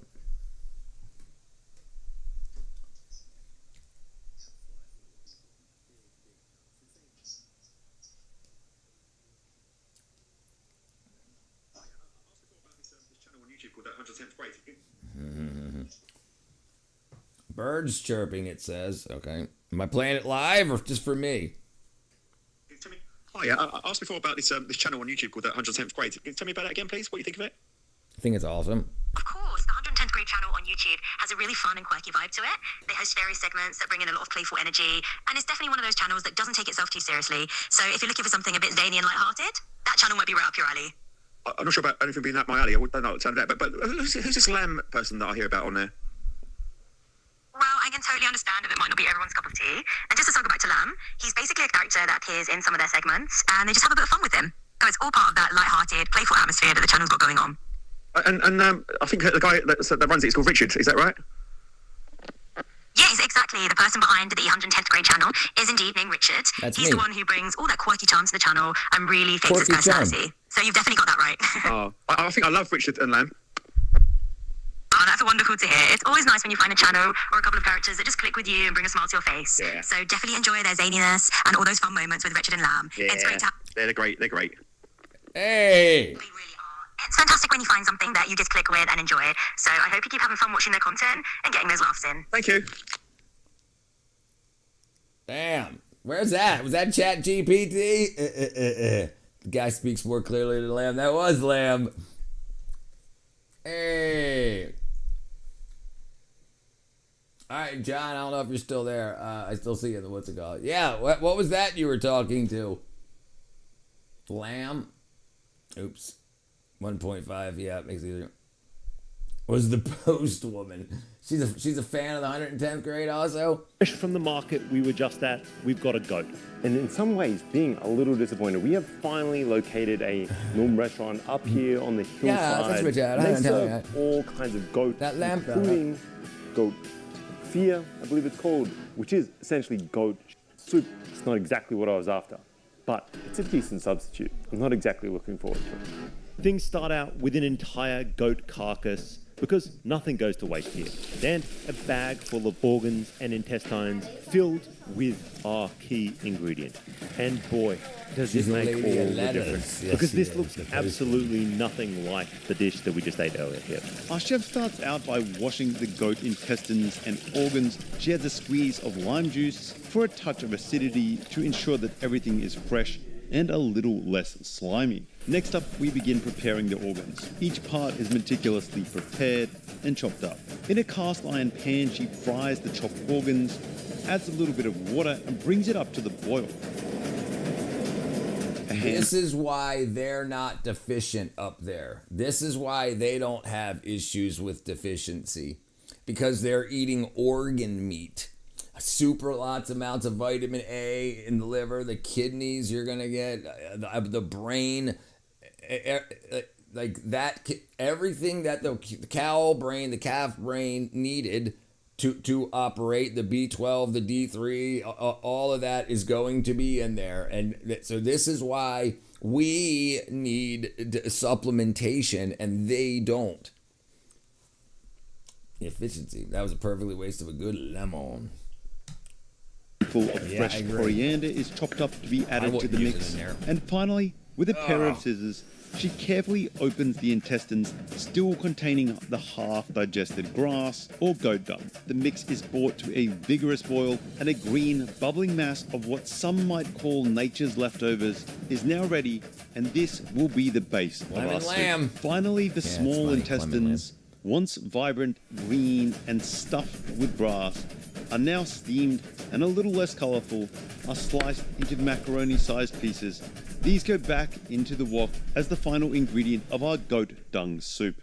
All right, guys. Here we have numpia. It's sort of not cow shit soup, but goat shit soup, which I'm not really sure how I feel about. It could be better or worse. I'll never know, because I doubt I'm ever going to eat this again. There's something about using literal shit as an ingredient that kind of gets you. I don't know. It's just sort of, this might be my final boss. You know what I mean? Yeah. So I don't know how exactly we're going to do this. I don't know brother. I can't eat that either, dude. Listen, there's a reason what we put in our mouth comes out of our buttholes. Yeah, you're not supposed to be eating poop. Jeez, dude. But it is weird. And you know what? I think when people have messed up gut bacteria, like the people that like have those kinks, like poop kinks, I think their bodies are trying to replenish that. By most of the things I do with the bees, no brains, bloods, biles, bones, brother, I'm right there freaking with you, brother. Yeah. I'm not interested in none of that shit, dude. None of it. I can't. My wretch. It's like trying to eat someone's puke. Maybe start with some easy stuff. Let's start with like a piece of this liver. How about that? What? Lemon mentor? Read your original message. A walkumentary.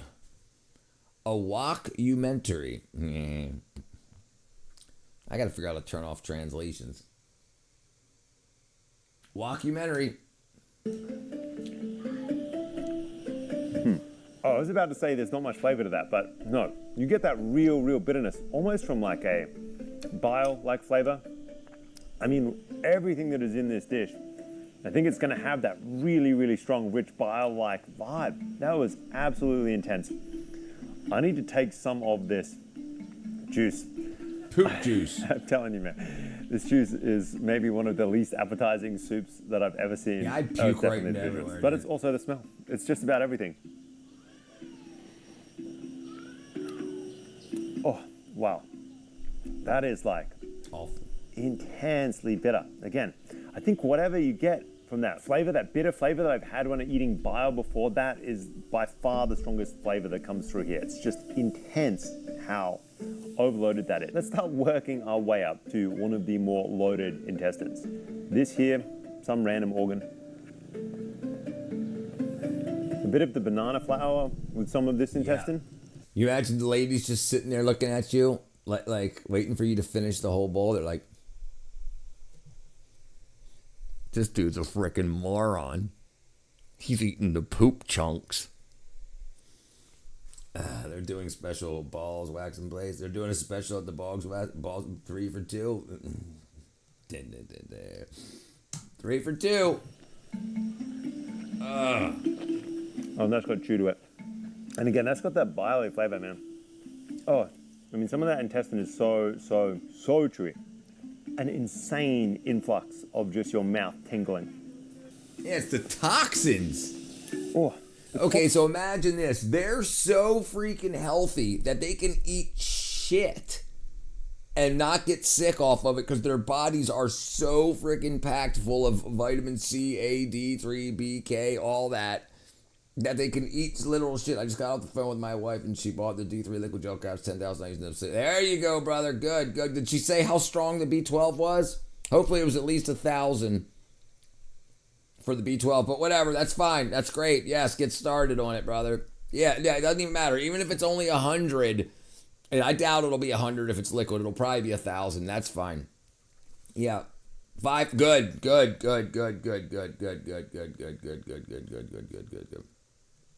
Yeah, they don't waste anything. Good. Back on poop. Yep, J. Paul, brother.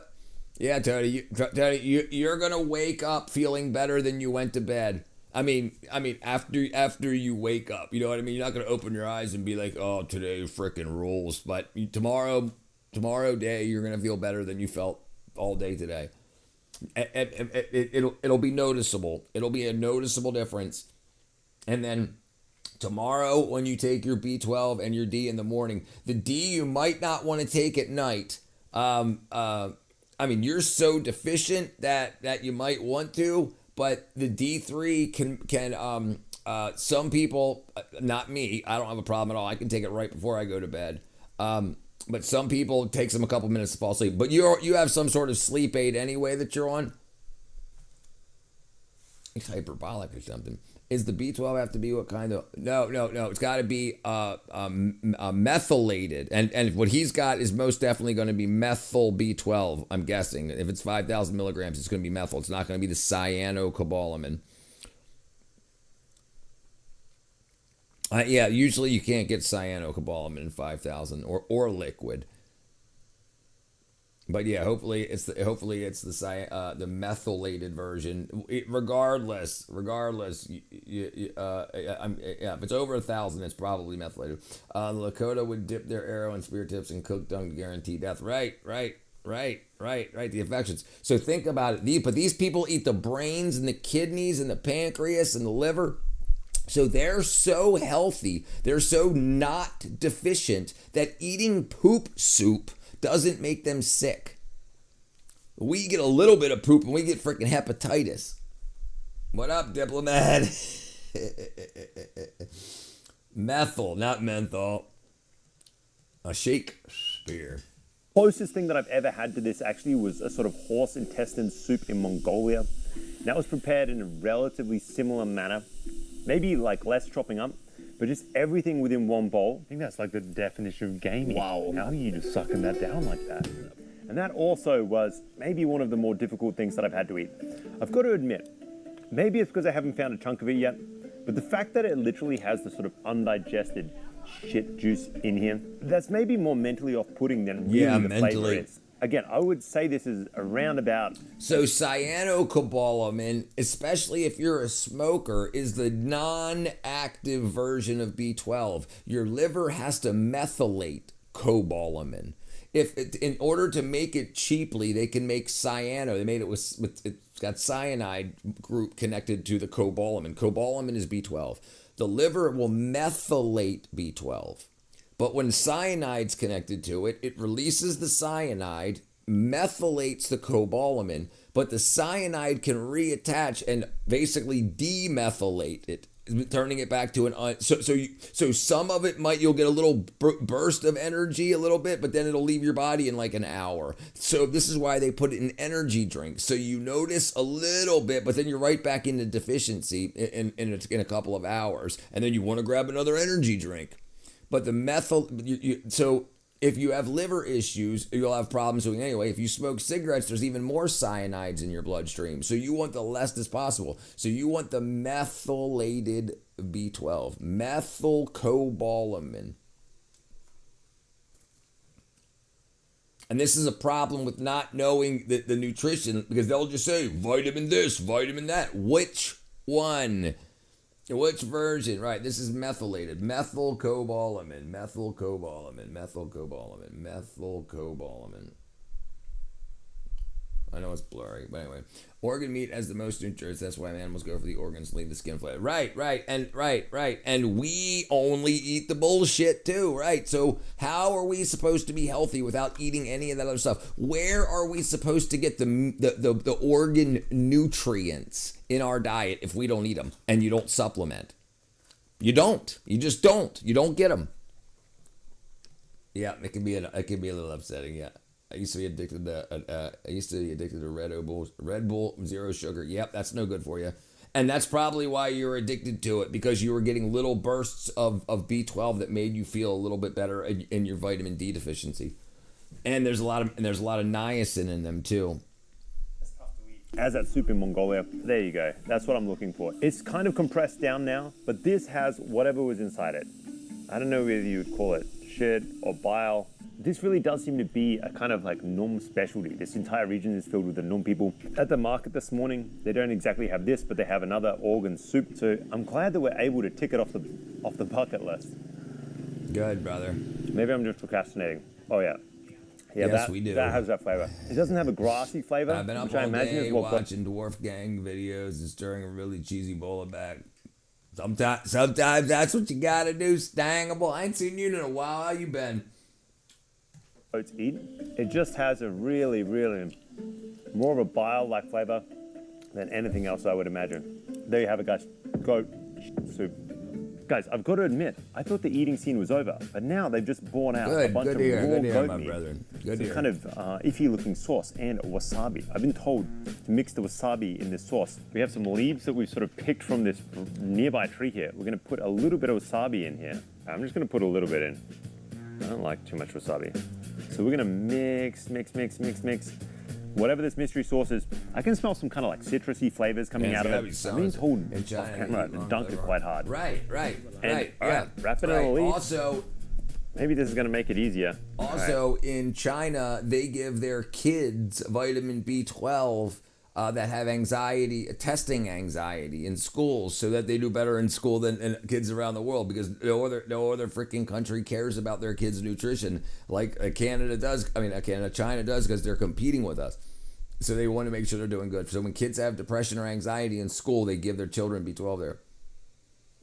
I actually have some proof of that.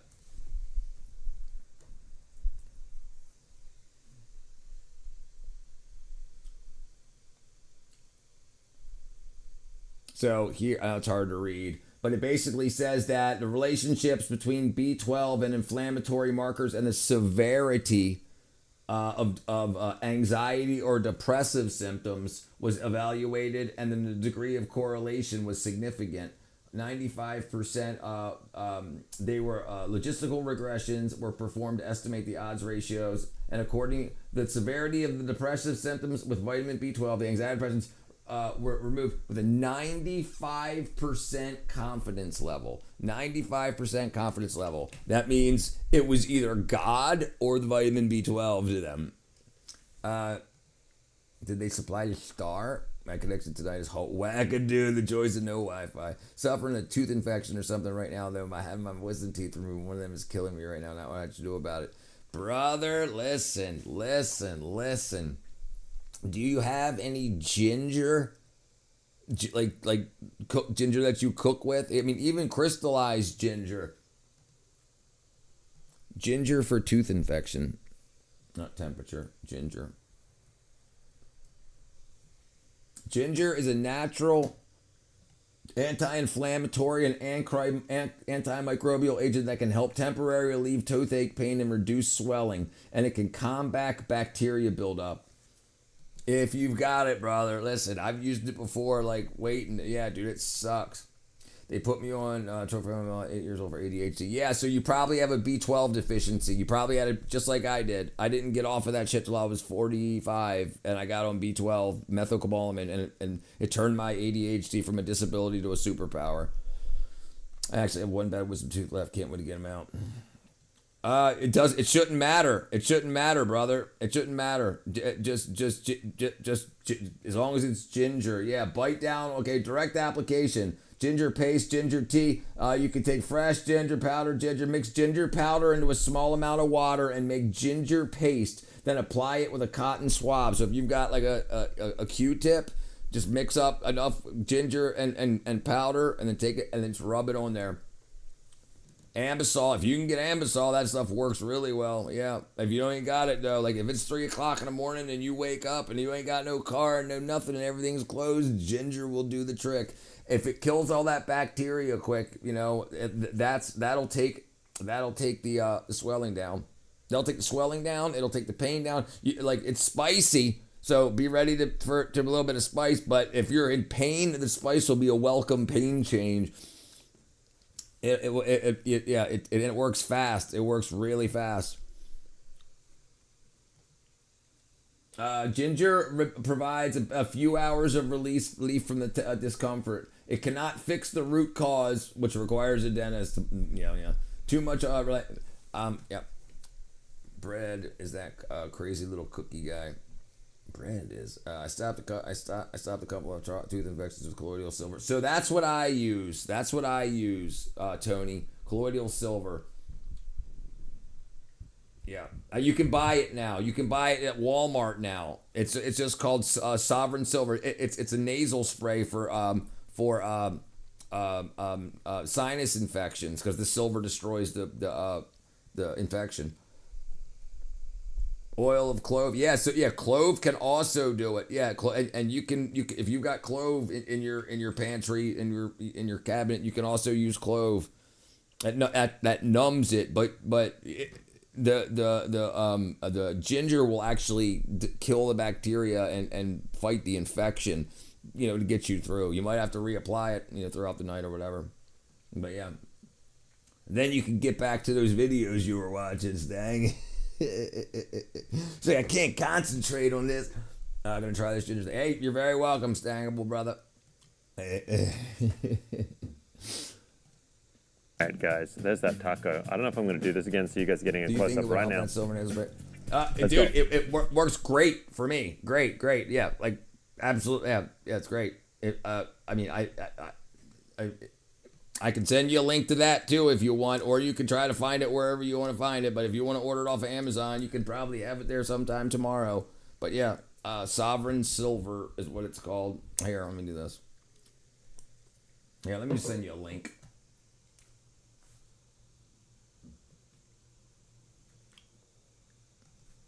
Now.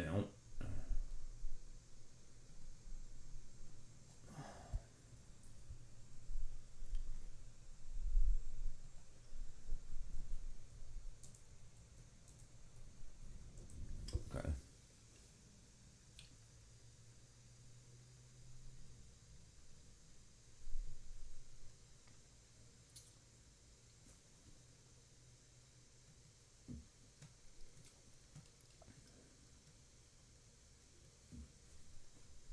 Whatever. That's 10. Hold on, let's see. 10 is that what I had? I thought I had 50 parts per million. Yeah, it's all 50. Yeah, 50.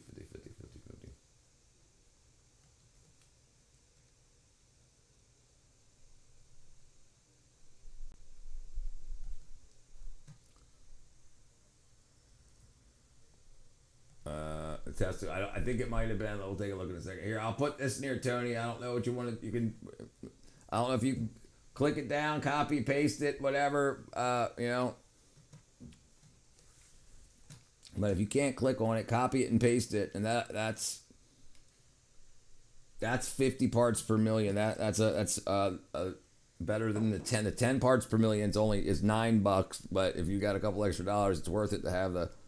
Silver's gone up in price too, so these things got more expensive.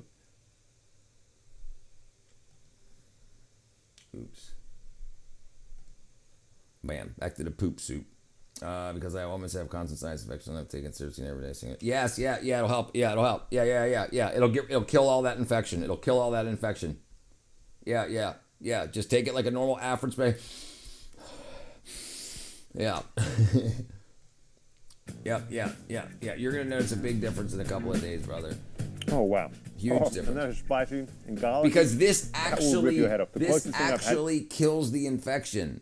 It actually kills the micro. If you got microbes or parasites or whatever that's causing it, it'll actually kill the taco ball. I didn't even see that.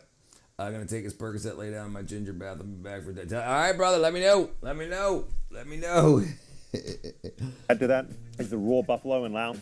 That is just raw overload. Citrusy, spicy, wasabi, just everything. I guess that's how you manage to eat raw goat meat. That is intense. Seriously intense. A little bit chewy, but just generally really, really good. I'm on fire. I failed, guys. Obviously, I'm not going to try and justify it. We set out here with a goal, cow soup, and we compromised. We had to, with a goat. And while some people would just roll with it, call it close enough, not me. I'll always keep it real with you guys. We failed. Goat shit soup is a failure. But is this a food that I now get, that I understand? Is there some kind of culinary genius behind this dish? No. But the quest to find it did bring me deep into the world of the Num, a people that I knew nothing about, but that have a rich, little documented history. The quest for this obscure food took me deep into a forgotten, remote corner of this country that few people ever see. I learned about their extreme death customs, their spiritual connection with smoking, the extreme lengths that they go to not waste anything from an animal, their propensity for drinking cassava vodka, and maybe my favorite thing about Num culture, their passion for bling.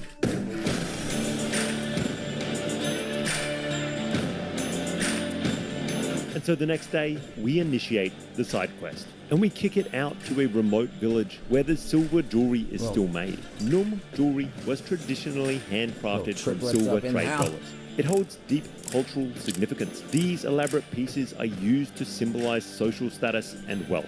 But there's a spiritual side to it also. The designs often feature animals like butterflies or crabs, believed by the Num to ward off evil spirits and protect the wearer. And they were telling me that when they die, that it's essential everyone has one of these pins placed on their forehead, and that's how you're buried. This is to protect the deceased in the afterlife. Silver trade coins are still found in some of the designs. And it says a date perhaps on the back. So it says 1937. Remember, Indochina, still very much part of Indochina at that time, and that's what all this jewelry is often made from. Still to this day made from French silver trade coins. But nowadays, they mainly use sheets of silver commercially purchased from China. But all the jewelry is handmade in small villages like this. We're here to watch jewelry be brought to life. In this instance, a hairpin of the Num people. Our jeweler starts out with a large, thin sheet of silver. He cuts this into a rough disc with a pair of shears. Next up, using a small handheld blowtorch, he starts blasting the silver plate until it's piping hot. This hot sheet of silver is then placed into a hammer-operated press, and with a few smacks of the hammer, when I was very young, a family friend came from Italy, gave me a plate of scrambled eggs with either beef or goat sheep brains, but I thought it was ground beef. Hey, he's rinsing in there. Yeah, good old Chinese sort. Yeah, brother. Yeah, there you go. They'll do that for you. They'll do that for you. Hook you up with some rough shape begins to form. From here on, we need to bring out the detail. So with a hammer and a steel striking rod, he meticulously pounds out the rough pattern left by the press, shaping the intricate details of this butterfly hairpin. Once the larger details are done, he then heats it once again with a blowtorch, and then places it back into the press for another round of hammering. This process is repeated a number of times until all of the details of this butterfly are complete. A chisel is then used to chip away at any excess silver, leaving only the detailed parts of the hairpin. To add the pin itself to this now decorative butterfly, a welding mix or compound is painted into various points of the hairpin's underside, preparing it for the assembly.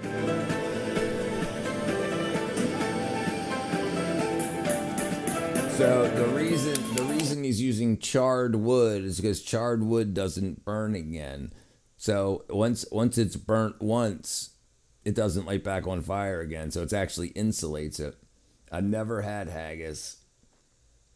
Hold on, no, I've definitely had haggis. Yeah, you're talking about the oatmeal stuff inside of the bladder or whatever it is. Yeah, I definitely had it. It freaking smelled like dog shit and tasted like Alpo. Yeah, well, I mean, maybe it was made bad, but yeah, it wasn't no good. A long, straight piece of silver is cut and hammered into place. The pin itself is first tied into place and then heated so that the welding compound will join the two sections of silver. All right, so just whilst they are finishing up one of these designs, you can see what's going on. It's sort of each of these hairpins has a motif, a design on it. This one is, in fact, a butterfly, I believe. I saw a crab, birds, other creatures.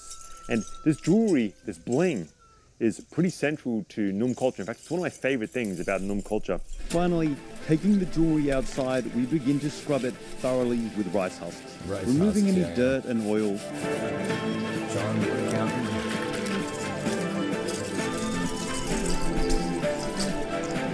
And one final heating with a blowtorch takes place before dunking it in water, and it emerges a shiny silver.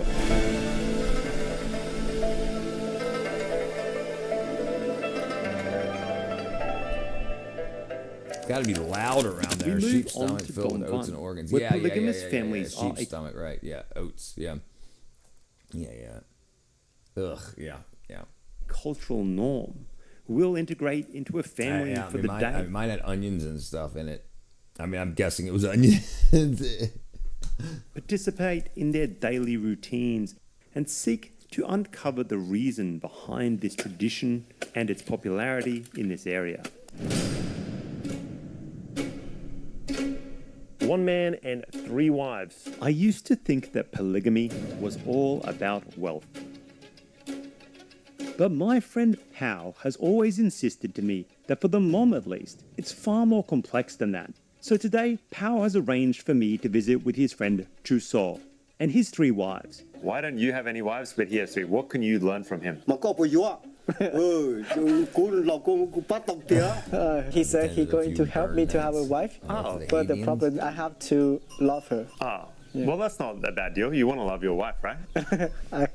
We'll start by touring the compound and getting a feel for the daily life. And then I'm going to help out each wife with their daily tasks so that I can hear their side of the story in private. I can't believe she does this every day. I gotta be honest, guys, I don't really know what I'm doing. I'm just kind of mimicking whatever she does. What about me? I already have 1 wife. Does she think I should get a second wife? In these kind of subsistence farming households, kill an animal, you use everything. Trust me. Finally, I'm going to share a meal with the entire household because I'm dying to know if wealth isn't the driving factor, then what?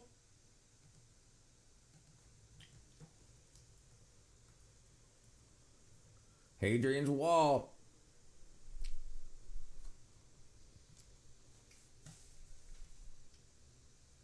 North Pennines National Landscape.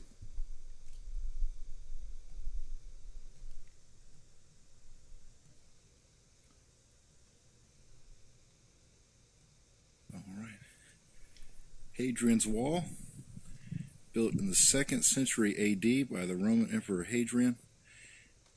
It's ruins now, but back then it was 700 miles long. Jeez. There you go. 700 miles long. What compels everyone involved to adopt this lifestyle? How did it become such an integral part of Nom culture?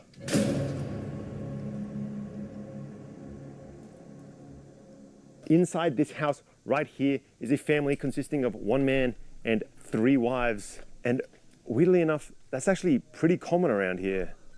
And I just got to find out how that works. The house itself is nestled just outside of the town of Dongguan, right along the Chinese border, surrounded by steep cast limestone mountains. Definitely. Romans refused to go past Hadrian's Wall. And as soon as I get here, Chu So invites me to tour the house with him. So this one is used to put the pot up there, and because it would be more easy for the wood fire out there. Right. And you cook right here next to the bed. Oh, yeah. Yeah. This is a traditional Ha-Yang style Hmong home, the most authentic one that I've been in, with dirt floors, stone walls, and a spacious main living area.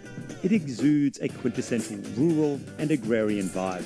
One of the things that's kind of shocking about these Hmong households when you visit them in this region is that they're not raised. I'm so used to visiting these minority villages that are raised up on poles, bamboo flooring, take your shoes off when you come in. This is the complete opposite. You have chickens and ducks kind of running I was going to say that too. on the same floor as everyone else. The cooking feels really different when you're living on the dirt. And in fact, many of the houses in this village are actually a clay dirt construction. So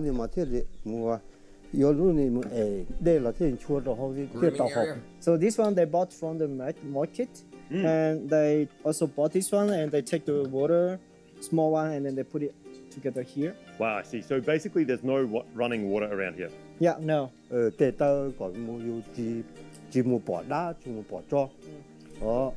so this paper they bought from the market. Actually, this one will protect the family from the risk or accident. Chickens and children scurry around together in the main room. The walls are adorned with functional items and tools alongside spiritual artifacts. Okay, so this is really important to protect the family, special from the ghost. As a Hmong people, and this is really special to protect. All the cooking happens here, in the main room. Not just for the family, but for the livestock too. So for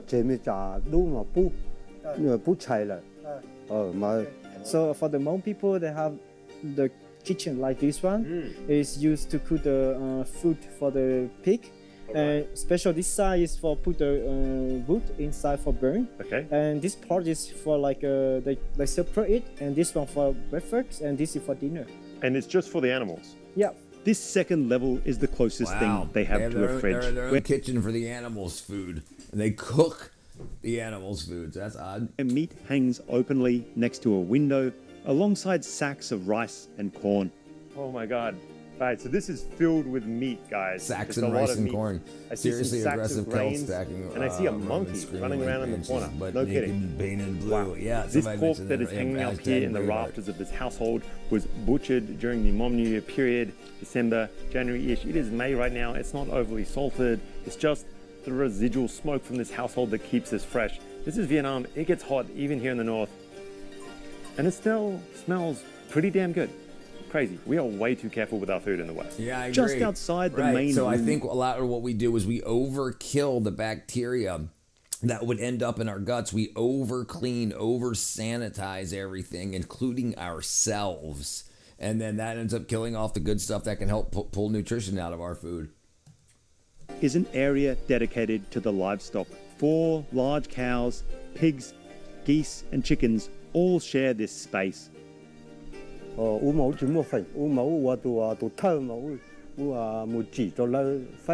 the cow he share for it's belong to his wife. He just manage everything, and for the cows rice, belong to his wife. He manages. So he sort of manages the farm resources, and his wife's there responsible for the daily activities of taking care of these. Yeah. Do they ever sell the meat, or do they always keep it in the family to eat? Just keep for the family. They must be expensive, right? How much is each cow worth? More than 30 million. 30 million. I mean, it's a good amount of money. So it's a little bit more than $1,000. And just down one more flight of stairs, there's a separate annex where the next generation lives. Oh, come on, little girl. True story. What's glossophobia? Oh. You're scared of gloss? Or lying. Okay, What's so it this about? house is also his built, and because too many people. All right, Tony, brother, go get your vitamins, brother. So it's like a little add-on house. And who lives here? This is for the second wives.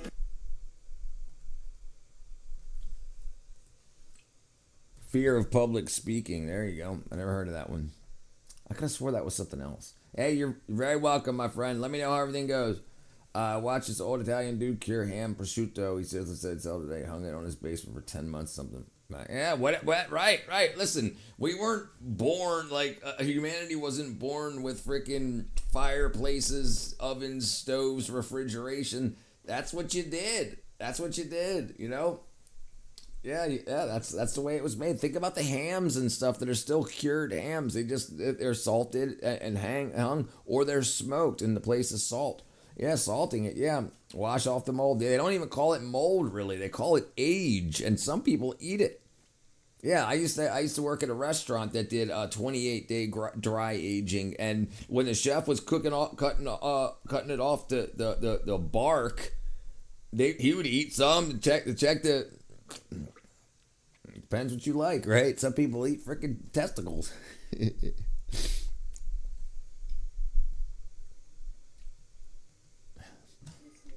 This is really interesting. Okay, so they collect a lot of the wood here to save when the rainy season coming, and they just no need to go into take. That makes sense. Wow, really interesting. Spiritual and traditional practices are everywhere. A monkey is stored in the rafters, geckos in cages line the walls, dead hawks are placed above doorways to ward off spirits. It feels like a time capsule. It's a window into how these Hmong communities have lived for centuries. Our initial task today is to secure water. Since there's no running water in the house, it has to be gathered one vat at a time from a mountain spring. So I'm heading out with Chu So's third wife. Hal, can you ask her what her name is, please? Con biết Huy chào. Ý sao? I worked in a deli counter. Her name at is Tesco as a student. We used to have to scrape mold off with cheddar. Jesus. It's meaning Do you recall how to the utilize wife the of the Johari window in your everyday life? I do not. I just learned what the Johari window was yesterday, Space Cowboy. I don't know how to use it in my everyday life. Oh, really? Yeah. They changed their name? Yeah. Huh. How long has she been married? What I missed there? What happened? They changed. Chucho. After married. Wow, really? Yeah. They changed their name? Yeah. Wow, they changed their first How long has she name. been married? Cặp lá chồng đó. 14 years. 14 years? Yeah. Wow. And so what was it like getting married to somebody who already had two wives when she decided to get married to him? The reason she decided to marry her husband because the rest of the wives can give him a son, and then he decided to have another more wife, and then now the other wives couldn't give him a son. I missed how much the cow was worth. It was about $1,000, $1,140. $1,140. I missed it. Yeah. I worked at a window covering company. They would always tell me, Glassophobia, South Carolina. I need a Hmong wife with a dowry. Yeah, that's that's everything. She gave birth for him one son and one daughter. Wow. So basically, he was searching for a son. Yeah. And she thought she could be the woman to give it to him. Yeah. Wow.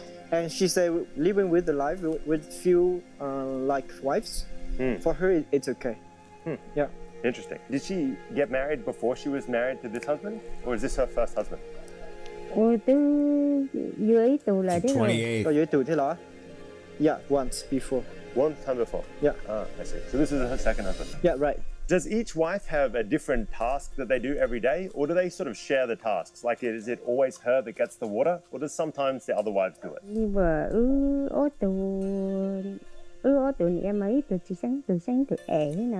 Every day they come here, whoever, when they're free, and they go to here to take to fill the water. Yeah. And twice per day they have to get the water. Yeah.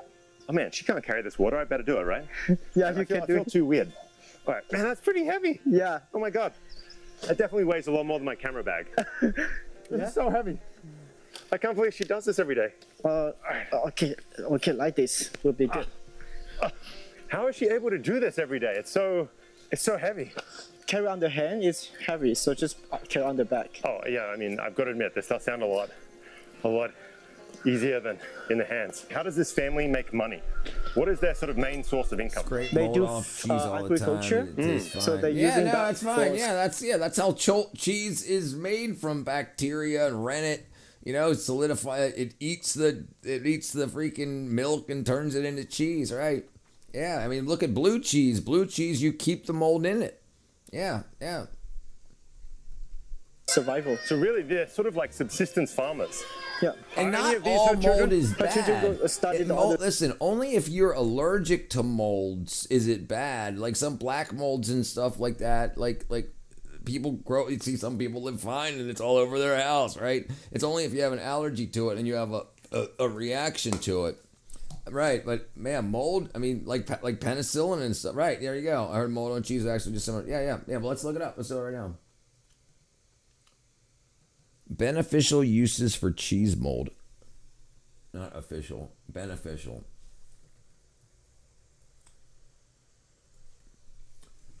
All right, penicillium Roquefort. Yeah, penicillium Roquefort is the mold from Roquefort cheese, and penicillin Camembert are safe, intentional cultures added to enhance flavor, aroma, and texture. Ripening blue cheeses, Brie and Camembert, breaking down its fats and proteins to create creamy textures, savory, tangy flavors, while preventing dangerous pathogens. So they're fighting off the bad pathogens, so that's the good mold. Right, so it's good versus evil, even in the mold world. Do you recall the last time you ate dirt pudding? It's been a long time, probably 45 years. All cheese is basically dairy. Is all the dairy and various starts of nutrition. That's basically what it is. Okay, so right. Self-controlled growth, safety for growth. The specified conditions: high salinity, low oxygen. Right, so like they'll some cheeses they wrap in wax. Or they put under tallow, under fat or oil, so air doesn't get to it. So low oxygen. Mold strain. There's many mold strains to create different flavors. Salami is moldy meat. Hard cheesing is accidental mold grows on hard cheese. It's safe to remove it. Yeah, we know that. Mold on blue cheese, Brie, Camembert, and white rind cheese you can eat. Mold on hard cheese. Discard soft cheeses like ricotta or cottage cheese. Shredded or sliced cheese with mold should be thrown away. Can penetrate throughout. Yeah. There you go, brother. There you go. Yeah, we don't know this shit. We should. I should have known that. I knew some of it. I didn't know all of it. How old are her children? She's 8 years old. Before that, she had 2 kids also. Huh. So she has 4 kids total. Why did she leave her other husband to marry this one? Oh, he's passed away. Oh, he passed away? Yeah. Wow. Her story reveals the hard reality of life here to me. When her previous husband died, remarrying wasn't just about companionship. It was also about survival and practicality. Raising children here alone is tough, if not impossible. Guys, this is not light work, I'm telling you. The water refill is maybe only 500 or 600 meters away, but it is a steep incline. This is heavy. This basket digs into your back. It's tough life without running water. Okay. Arriving back. Okay, what? 500 meters of half-inch PVC. 500 meters of half-inch PVC.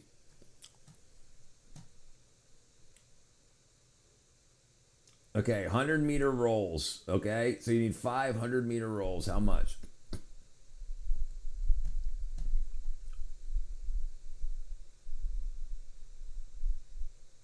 So it's $20 for a 100-foot roll. So 500 meters is 1,500 feet. So you would need 15 of these at $20 a piece. That would be 300. Hold on, am I doing that math wrong?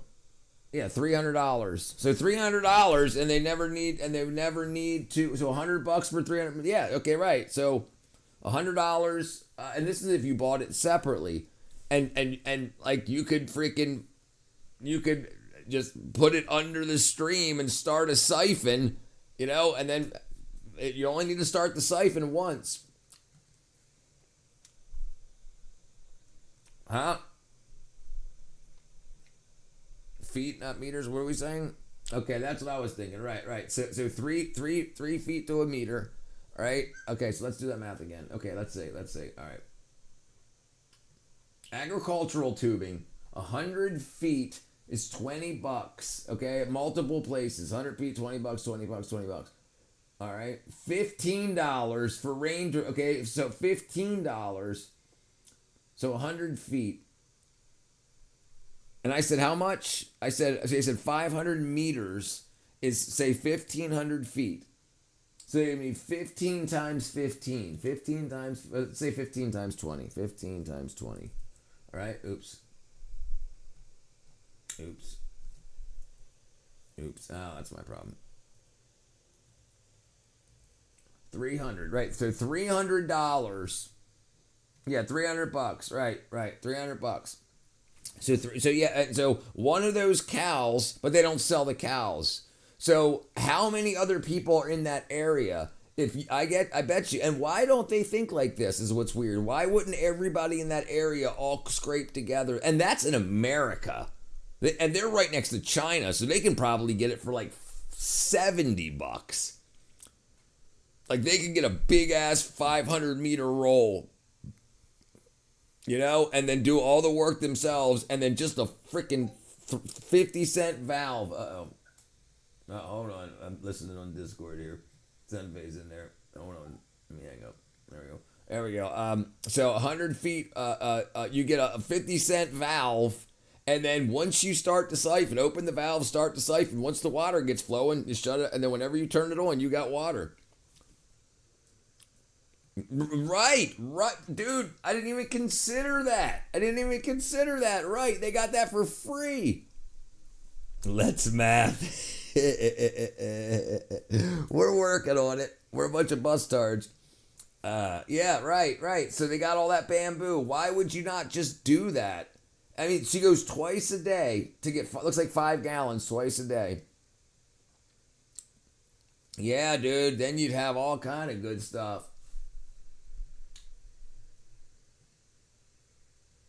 Let's math. At the house, we meet Tussauds' first wife. She's returning with grass she's collected for the cows. And as soon as she drops this off, she heads off yet again for her next task of the day. Drying cow dung to be used as fertilizer. I've got to be honest, guys, I don't really know what I'm doing. I'm just kind of mimicking whatever she does. We have a bunch of cow shed buffalo in this field that we are sort of wading through. Good thing my shoes are waterproof. I think we're just kind of mixing it up, getting the sort of more dry. No, he said they had to go uphill to get it or downhill to get it? I thought they went uphill to get it. Oh, maybe that was it. Maybe I thought they were going up into the mountain spring. Maybe I was wrong.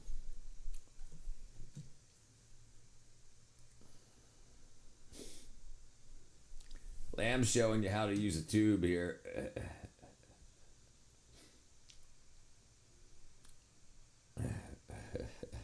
Freaking lamb. To be turned over, and that's my impression of what's going down. Sorry, what is this lovely lady's name? Con bé lui cha nó hả?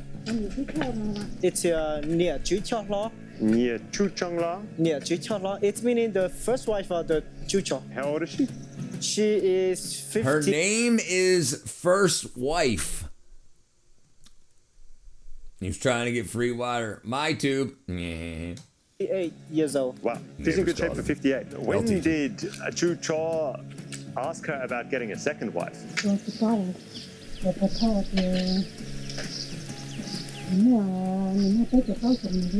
Around when she 34 years old, he don't even asking her. Okay, he just decided to get a second wife. Yeah. And how did she feel at the time? She has her son. Then she had just trying to live for the children. How have things changed? Like when she was young? Yeah. And then now? What is different? It's changed or not, now it's old. So just let it be. So she's like, some things are the same, some things are different. It doesn't matter, that's just life. Yeah, that's your life. Yeah, she hates it. And as odd as this might be, the task itself is a bit shocking to me. The necessity to dry cow dung for fertilizer is just not something I've ever seen before in Vietnam. You see that? Who's that? Look at that. They should love thy neighbor. The infertility of the lands around Hai Yang are shocking. Vietnam's famously lush rice fields contrast sharply with Hai Yang's karst, mountains, unlike the terraced rice fields Yeah, they of probably neighboring do provinces. live. They probably do live above the water, so that the water runs down, right, and they don't get flooded. That makes sense. Like Mukang Chai, rice here is almost a rarity. Hmong communities are forced to grow corn due to the rocky, infertile soil, which makes rice farming completely impractical.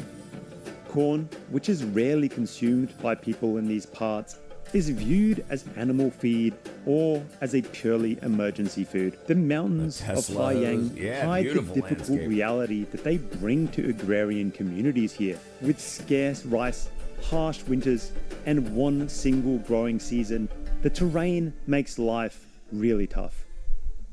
Back at the house, I find two Saw's third wife making meal for the pigs. It's a mix of ground up mountain herbs mixed with cornmeal. 2D3s. Yeah. So, yeah. Take the whole dropper. Yeah, brother. Yeah, the B12 you'll probably notice. It's not speed. It's not caffeine. It's not sugar. But you'll start to notice like the depression type feelings and stuff like that, and like the I don't feel like going to bed type feelings. In like an hour, they start going away. If you're in severe deficiency, what it appears that you are, the D3, especially if you've got red light or UV light, you can get extra. It's better during the day. Okay, you don't take sleep aids. I take magnesium glycinate and GABA. I take them during the day too. They don't make me tired during the day. They're okay. But I take them at night when I'm ready to go to bed. And when I'm ready to go to bed, I pass out. I used to be did you take R2, D2? Yeah, that's fine. So you took 20,000 IUs, which is 500 micrograms of D, which is not much at all. People used to take 20 milligrams. You took half of a milligram.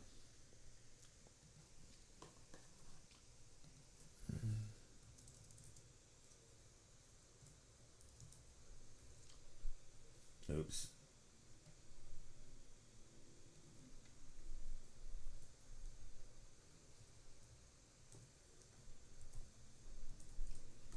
Okay. Yeah. So yeah, the 20,000 milligram IUs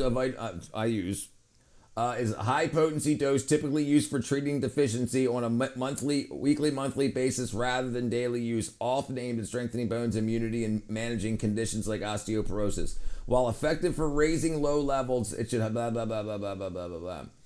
Usual dosage, when prescribed as a weekly, fortnightly, or monthly rather than daily supplement to correct deficiency. 20,000 once a week for several weeks or once a month for osteoporosis maintenance. Okay, risks. Weekly protocol is used if higher dose can lead to toxicity such as hypercalcemia. Too much calcium in the blood. Okay, so over the next week, so to say it right here. K2, that's what I was about to say also. So the way vitamin D works is it takes the calcium out of your guts and whatnot and moves it into your bloodstream. K2 is what takes it out of the bloodstream and puts it into your teeth, bones, brain, muscles, into the rest of your body. So when you take high doses of that, and I think the one that I told you to get had K2 in it. Does that one that you have, did you get the one with K2 or just D? Galvanize the hut. I take magnesium glycinate too. Okay, good. That's good. That's what I take, 200 milligrams. What up, my brother Jesus?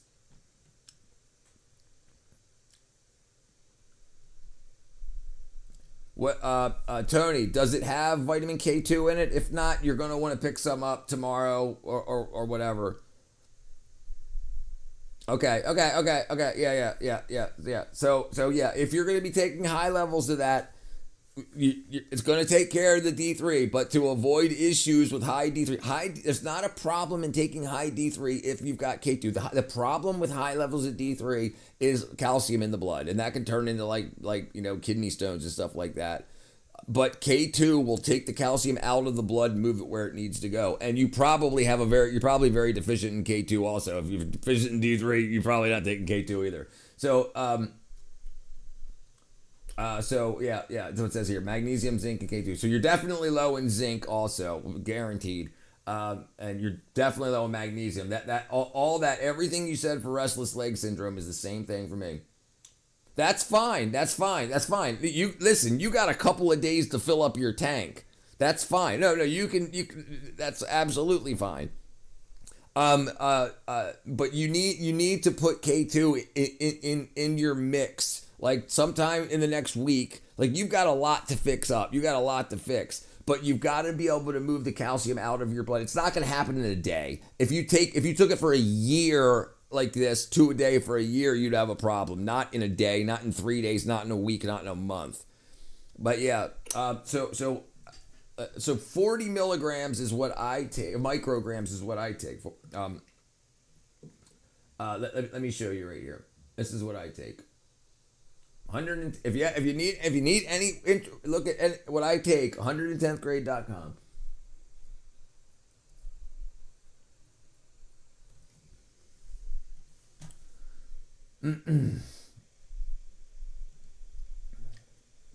Okay, it's 100 micrograms. What did I say? Milligrams. Yeah, I have K2 MK4. This is K2 MK7.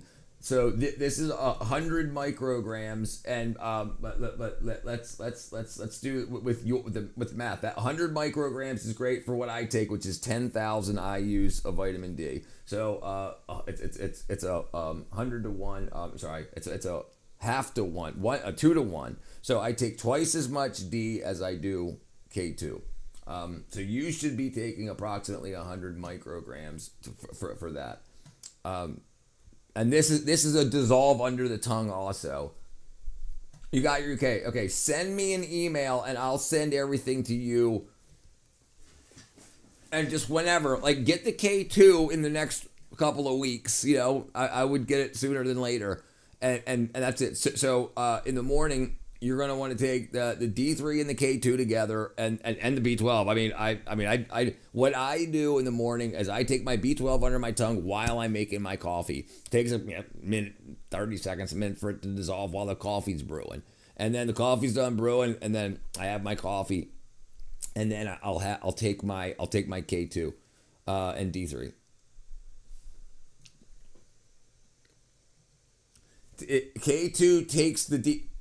So D3 moves the calcium out of the intestines and whatnot into the blood. And then you need the calcium ions to get into the rest of the body. It'll just be floating around your bloodstream, making laps. So you need K2. Like if you've got do you have teeth plaque, Tony? I'm guessing you probably do. And that's low K2. So your gums are trying to remineralize your teeth, and if it can't absorb into your teeth, that's because of low K2, and it usually shows up as tooth plaque, bleeding gums, and stuff like that. That's low K2.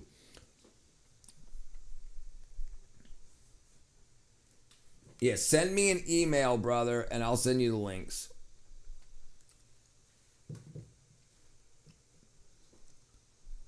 So the stuff that I've got, the K2 MK4, okay, MK4 and MK7, they're still K2. What should I chew the regular B12?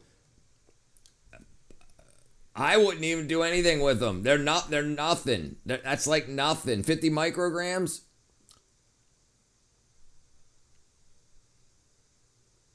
And is the tablets that you have, are they methylated? Are they methylcobalamin or are they cyanocobalamin? Hydro or whatever.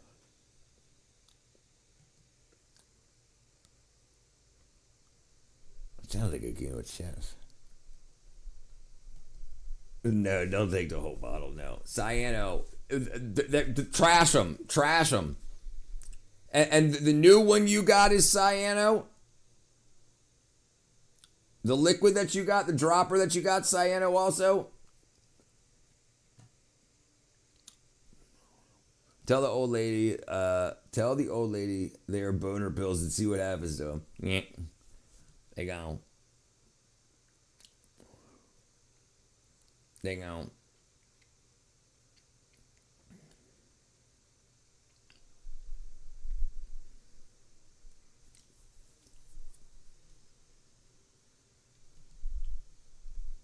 cooked in a giant wok over a raging fire. What is her name? ก็เบจ้ะ Yatilua is her name. All right. And how many children does she have? 3 1 daughter 2 sons How old was she when she married Chucho? Tony takes cyanide. she was 24 So you've been married for quite some time now. When you got married with Chucho, he already had a wife. What was that like? What was that decision like to marry him at that point? Okay, all right, hold on. Okay, okay so before that she okay, married so here's the big thing. Okay, you're definitely so cyanocobalamin. We already talked about it. We already talked about the problem. Okay, but here's the thing. You're still going to get something out of that because some of that will convert to methylcobalamin in your liver. Hopefully it was cheap. It was probably like $10 or something. Regardless, you're going to want to get the methylated version. When your body is weak, your liver is busy doing other shit, and you don't get high conversion efficiency. So you're going to notice a benefit, but it's going to be a short acting benefit. The point, what I'm trying to get at, is you want to repair your body, not just get a boost out of it for a day. Right. Yeah, under $10. Right. Yeah, that's the cyano version.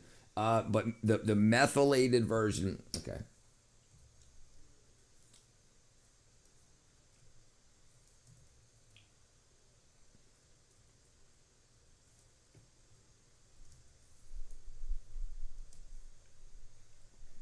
Okay, let's see what we got going here. Okay, methylcobalamin is generally considered the superior, more bioavailable, and active form of B12, ideal for addressing nerve health and chronic deficiencies, while cyanocobalamin is a synthetic, stable, cheaper option that requires conversion by the body. While methylcobalamin is better retained, both are effective at correcting a deficiency. You'll feel better, but it's not going to do for you. If you're going to put it in you, put the right stuff in you, is what I'm saying, and is what this is saying also. But yeah, but it's better than nothing. It's better than nothing. So yeah, brother, I send me an email. Just say hi, and I'll send you the links. And you're gonna get it's gonna be about $40. You already got the D. The D's fine. You're good. That's out of the way. You need the K2 and you need the proper B12. So they're a little less than $20 per bottle for 60 days. So you just take one and one. You know, one of the B12s and one of the D3s under your tongue. I'm sorry, one of the K2s and one of the B12s under your tongue in the morning, and then pop the D3 pill while your coffee's being made. It's $20. For 2 months supply. $24 for a 2 month supply. $24.99. It's Amazon right here. Yeah, $24.99 for 60. And that's why there's such a different price, because you're not getting out of the cyano what you're getting out of the methylated versions. Yeah, it's about a cent. It's about a cent. It's about a penny a day. It's about 20 cents a day for me for all of my supplements. About a quarter, about 25 cents a day. Do you think I'll be okay? Yes. Yeah, the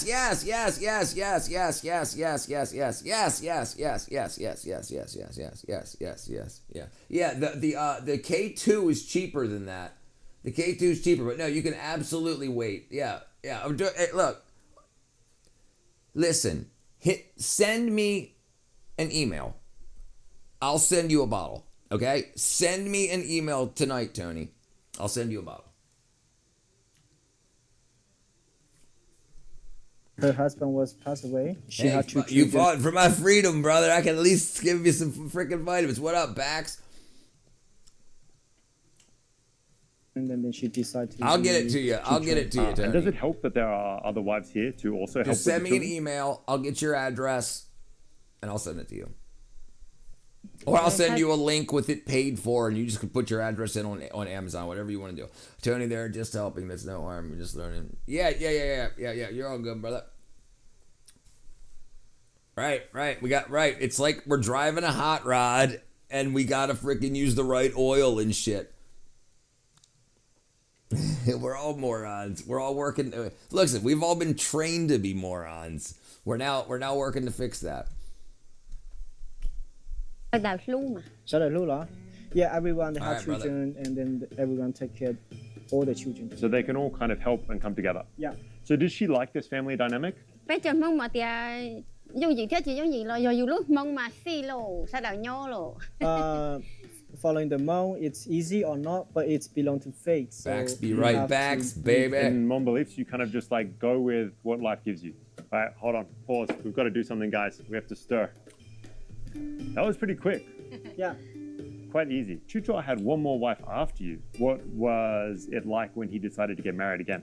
Chỉ xa li cha tôi hỏi tia u tôi chỉ mới tụi mi tu cho nên thế vui chạy xin người vui nữa mà tôi chỉ mua li cha. She didn't mind because she cannot give her husband any sons, and then she just let him marry more wife. She thought that if he got married again, it would also help She's them get a pissed. son. The first wife's pissed. What's up, What Governor Torre? advice would you give Pal? Pal doesn't have a wife yet. How can he find one? Ít tụi mi tu chế họ qua chỉ tàu ti họ là hay She's like, I'll marry you.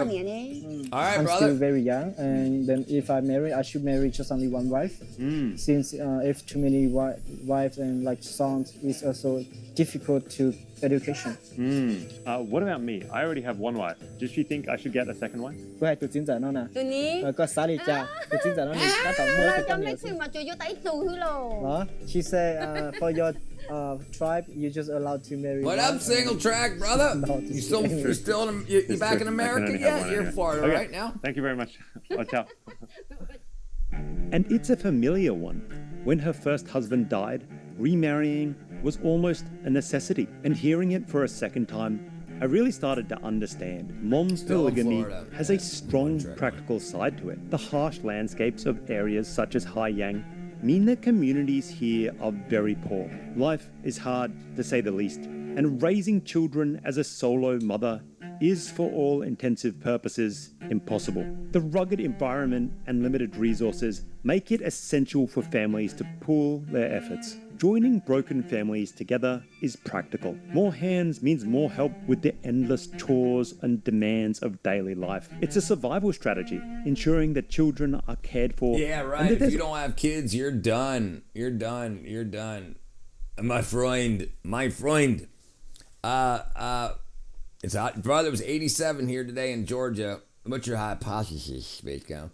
Yeah, if you don't have kids in these areas, when you grow up, you're just, I mean, when you get old, you're done. I mean, imagine being freaking 80 years old in the mountains, like, and you got to go 500 meters up a freaking cliff face just to get a drink of water.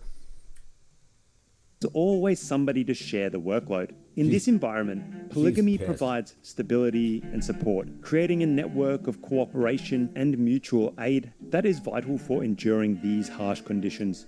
And in this way, polygamy has become not just a social structure, but a lifeline, enabling these communities to endure and preserve through the challenging environment. I don't know if this is coming across In the mountain? I mean, you might be happy for a while, but then you're gonna be happy if you freaking like twist an ankle or just watching Avatar and debating on going back to the hospital and battling diverticulitis all week. Damn, dude. That's some rough shit. If you go back, have them do a parasite test, brother. Have them do a parasite test. I'm stubborn old grade.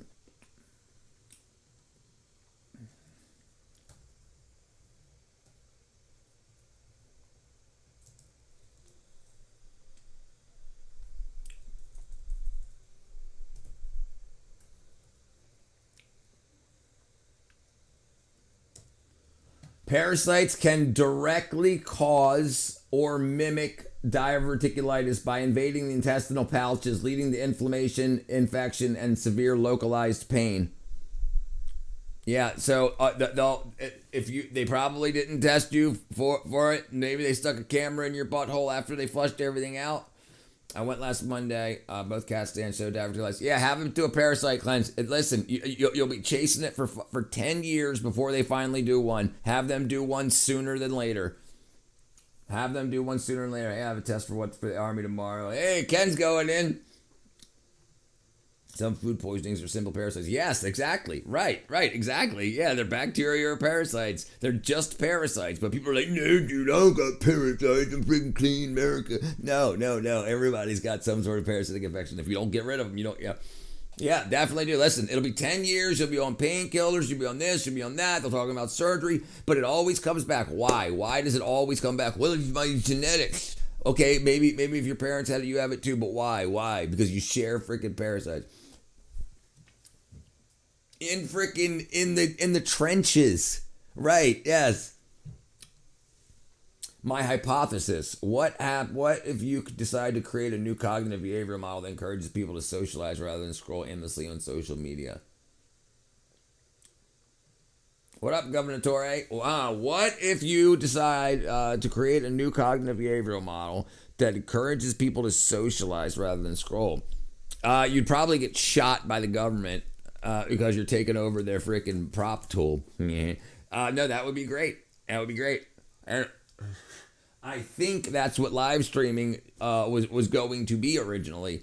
Was a like the bar room of the internet. People to come hang out, watch some shit, talk some shit, be like, hey, you got a small dick, this and that, blah blah. You know, all that stuff that you used to do in the bar rooms, socialize and whatnot. You know, but social media isn't social. You know, it's just mass marketing. I'm not reporting this. But yeah. Okay, while rare in developed nations, parasitic infections like Enterobus vermicularis, pinworm, tapeworm, or paragnomonas species can cause indistinguishable from acute diverticulitis. Indistinguishable. So you can have it, and they'll give you all kinds of stuff, but if they don't kill the parasites, it just keeps coming back. They can cut out parts of your intestine, and then it just gives, well, you're genetic. You didn't check my genetic out. You didn't check my genome. Please believe me. Please believe me. It's genetic. I swear. I can smell it. Llamas, red pajamas, read a story with his mama. What up, Grunkle? Yeah, that's what it'd be. Pure demand and supply. Absolutely. But in case you're wondering, the cat's really smoky inside this household. It seems to me that this is likely the historical roots of this practice, but something is still not obvious to me. What about the husband? Why did he keep getting married? Yeah, right. Yes, absolutely. What drove him to continually seek out these widows? It's time to eat, and then let's get the lowdown. In these kind of subsistence farming households, you kill an animal, you use everything. Trust me. Even the fat. This is the oil from the pig. This is usually used to fry the egg. You always do that. The earth is flat. It is. I got proof. Recall, this is our own negligence that we were addicted to social media. The past relationships not reflect our current situation. I agree, Space Cow, 100%. 100%. I agree. Yes, I agree.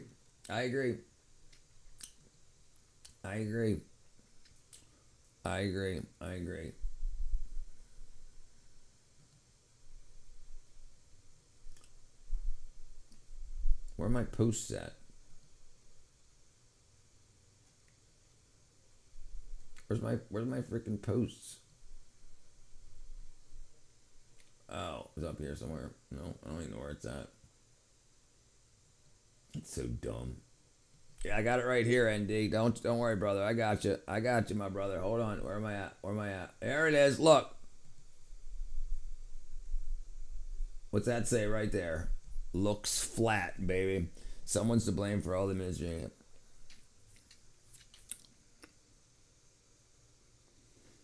Someone ever is to blame.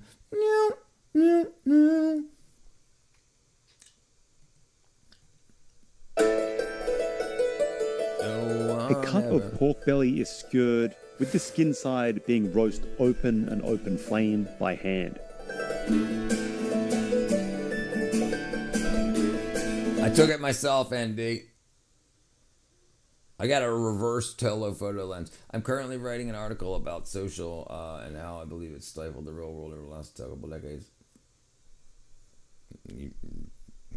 Social media is its own monopoly, which doesn't apply to the economy, but rather let the human mind. Right. The currency on social media is likes and views rather than actual money. So it's a complete other economy of attention.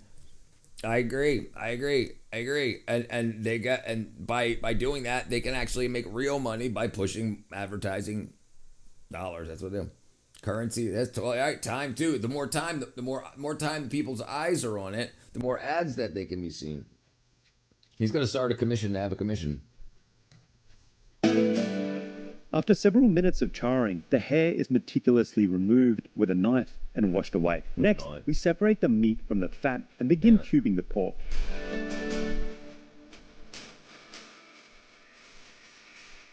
That's going to be like bacon, nigga. Bitter melon is washed, sliced in half, and cut into thin strips. A second fire is built into a roaring blaze right in the middle of the house. The cubed pork is added to a large wok, half filled with water, and then heavily, and I mean heavily, salted. Meanwhile, eggs are mixed into an omelette of sorts.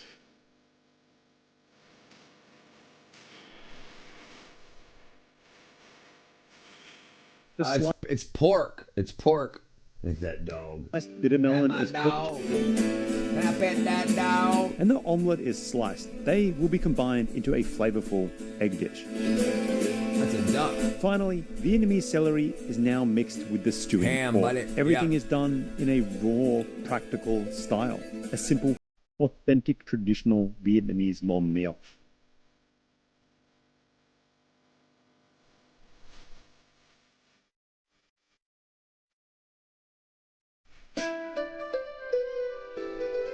Pet my dog.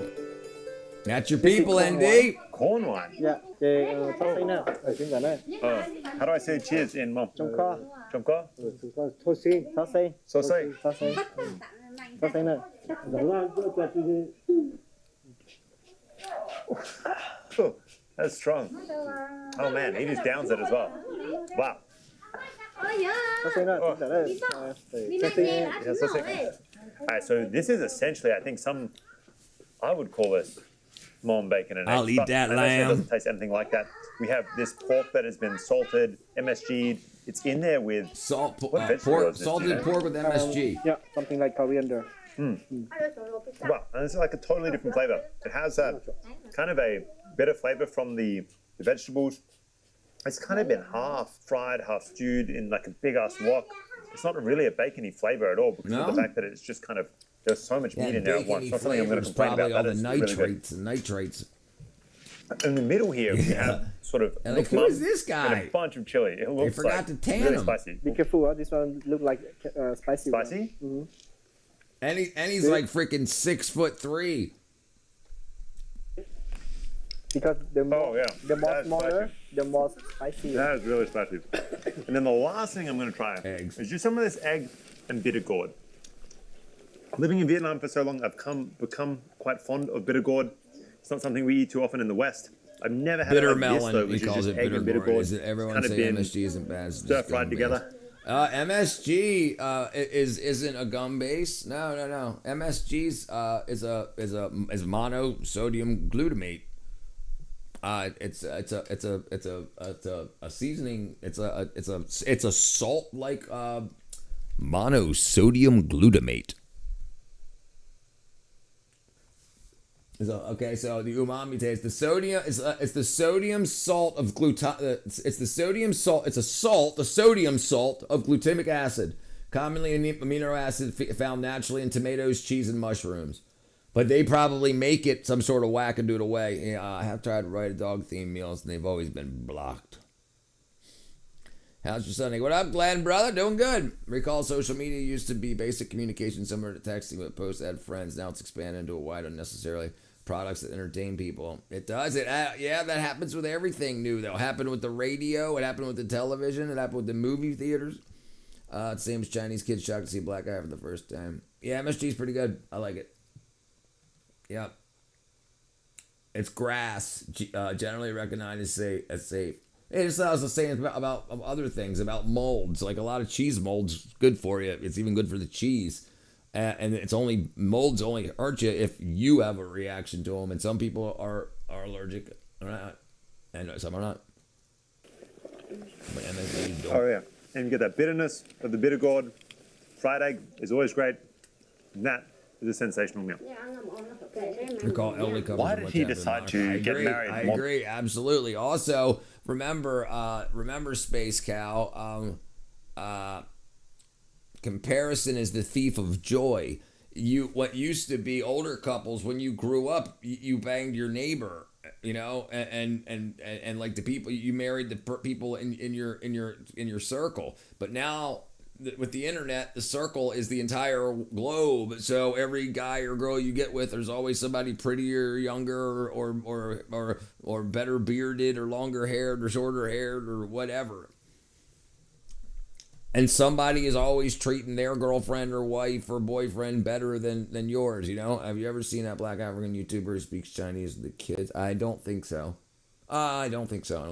More than once. The first one, they have together one son and one daughter, but the daughter just went to China because they have 3 brothers together. The older brother she learned some ghost ritual, and then it can be kill people by ritual. Wow. So he thinks his brother killed his son.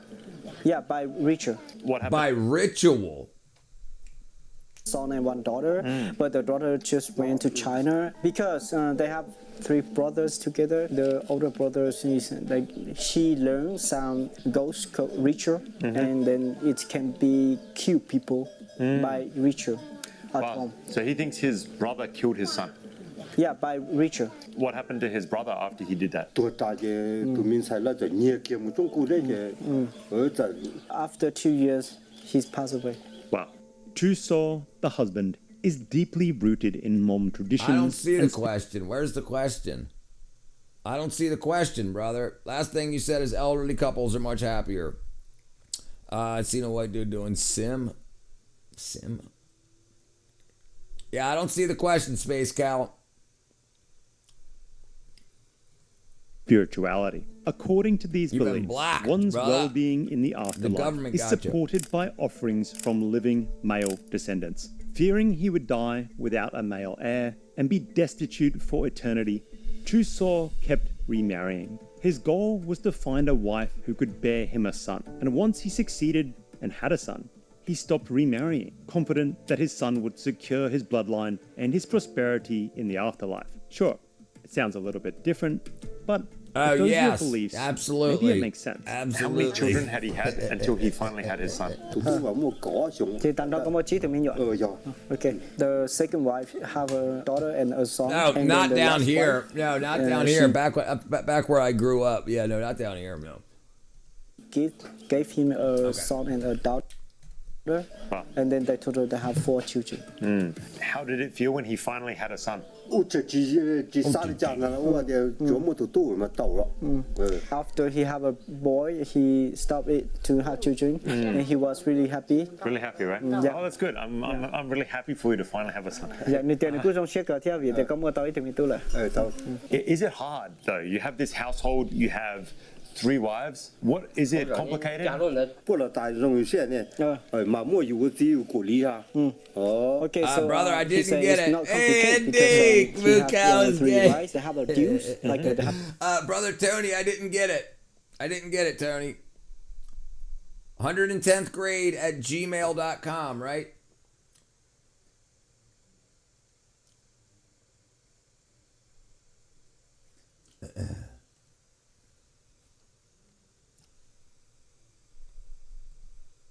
Hey, 110th, 110, 110.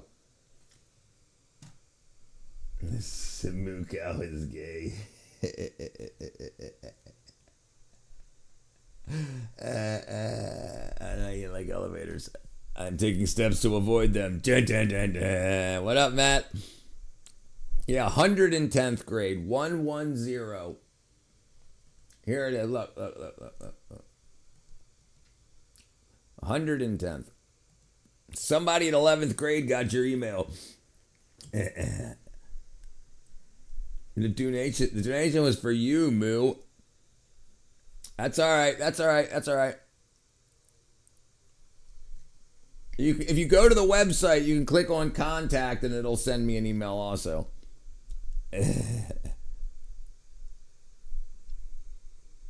110th grade. 110th.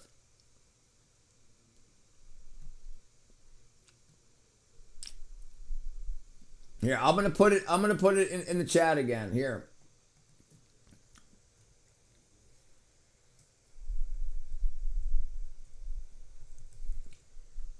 $110th grade. You donated $3.13. Thank you, ND, brother. Thank you, my brother. From Mukau.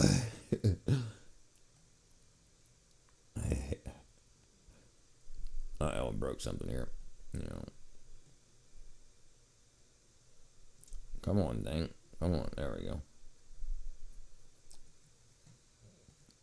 Have to share the works. He stay at home to manage everything and then also to look at everything. He's running, run. He just makes sure everything going to be okay. And then the rest is his wife who's going to do.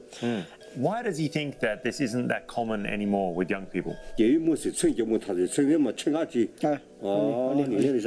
Okay, so if the young people want to get a more wife or a second wife, it have to be allowed by the wife. So you have to find a way to get the acceptance from the wife. Right. That's like the key. Yeah, right. Happy wife, happy life. Right. Okay, my last question. Okay. Is he done now? Is he happy with his life, with this family, with this big family that he has here? It's here to stay. Is he happy? She's pissed. Okay, so he have everything now. He's really happy now, and now it's good. He have a son, he have everything now, and now he's happy. He's great. Yeah. What about these guys? Are they happy? Do they want another wife? Okay, they're happy too. He's lying. Thank you very much for allowing me into your household to ask these very prying questions. I'm really happy for you that you finally had a son and that everybody is happy and that this dynamic works. I'm starting a sponsorship deal on May 1st. Lamb's donating a reoccurring monthly YouTube premium sponsorship. Oh, you know what we can do while we're here? Let's do this while we got some people in here. Let's do this. Oops.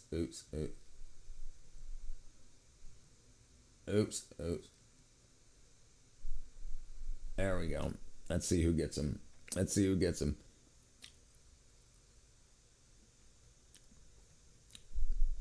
Matt got one.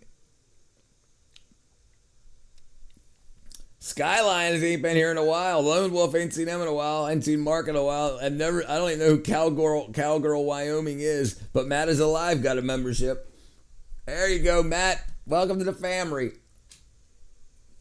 Enough milk for 1 liter of milk. You would have 400 IUs to 800 IUs of vitamin D. Right. I take 10,000 IUs. But it's good vitamin D. Thank you, ND. Yeah, Cowgirl, Wyoming. I don't know, brother. What a nice guy. Okay, yeah, I think I just heard it whistle.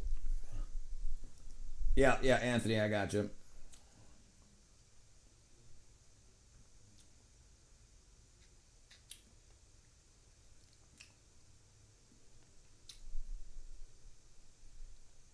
Okay, all right.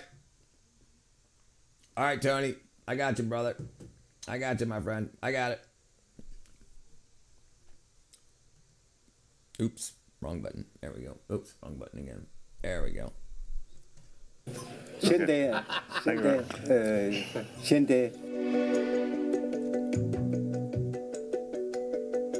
Hey, man. Hey, you're welcome, my brother.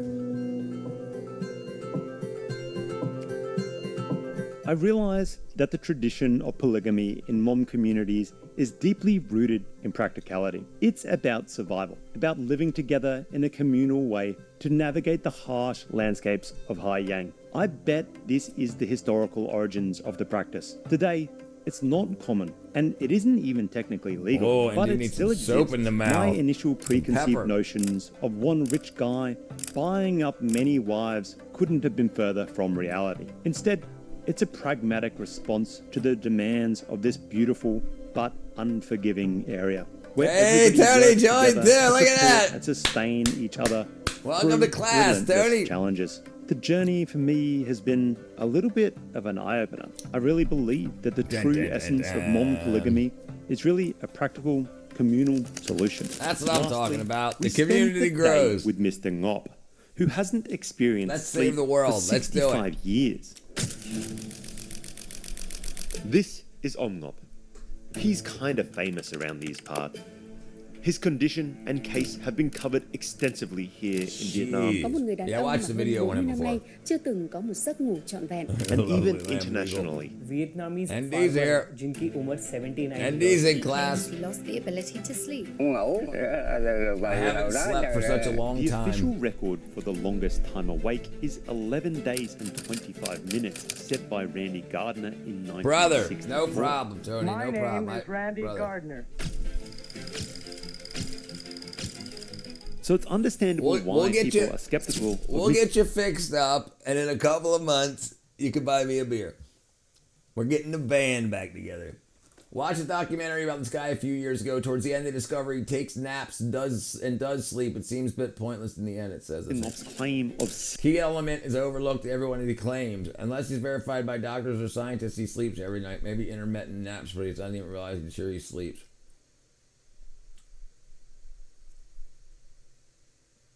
65 sleepless years. I needed to see this for myself, to get to know him a little bit and get to understand. So we're going to unravel the mysteries of Mr. Ngop today. Hopefully we can find out a little bit about what it's like to live without sleep for 60 plus years, to see how he's been able to pull it off. And in order to do that, we're going to do exactly as he does. We're staying up all night cooking rice wine. We're going to tend to these rice fields. And we're going to smoke around 40 cigarettes in one day. All right, maybe not that bad. I don't want to die. But everything else, we're going to do. Let's roll. If he's not sleeping, I'm not sleeping.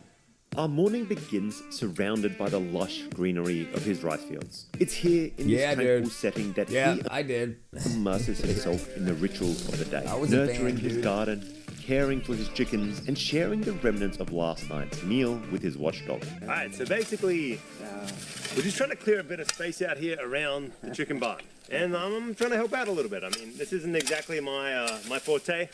I'm not too good with a pick, but it seems relatively basic. We're just kind of like digging up some of the grass and, turning it back into stone. At least that's what I believe. And after tending to the chores around this small farm, Yeah, it's basically pound cake made with protein, high protein flour. Yeah, but here's the things. People get tricked into thinking they're having a nutritious diet when they eat protein and cholesterol in proper levels, but they're missing all the vitamins, and that's where I'm trying to fix the world. And a lot of that's going to be happening this year. Why can't in America you could live off the land like these people? You can. There's people that do. It's just you can't live anywhere you want. Most people want people to know they're living on the land on their own. But there's people that live out, like there's the hill people here in Georgia. Absolutely, in most Appalachian states, there's the rednecks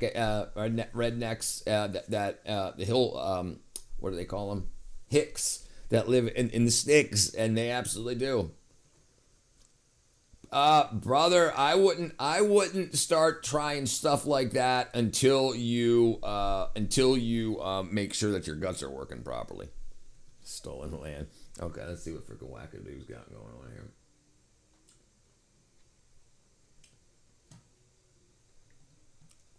A little bit of gas.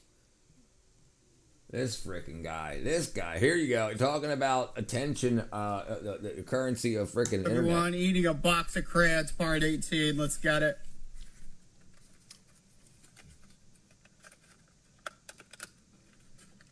Oh, dude, the freaking toxins in those things. I got to go down by. Yeah, he's got a freaking poop out a rainbow, a freaking toxic freaking sludge. Jeez. Yeah, listen, dude, some people, I was very lucky at being in a band. I got a lot of attention. Everything was great. I think people that grow up without a lot of attention, especially me being the middle kid, like, I think this is the way a lot of people act. And the internet's a great way for them to get attention. But the thing is, what are you going to do in a year? You're going to eat, I mean, you're going to be dead eating all that freaking bullshit. Hey, Kat, what up? Kat the creator.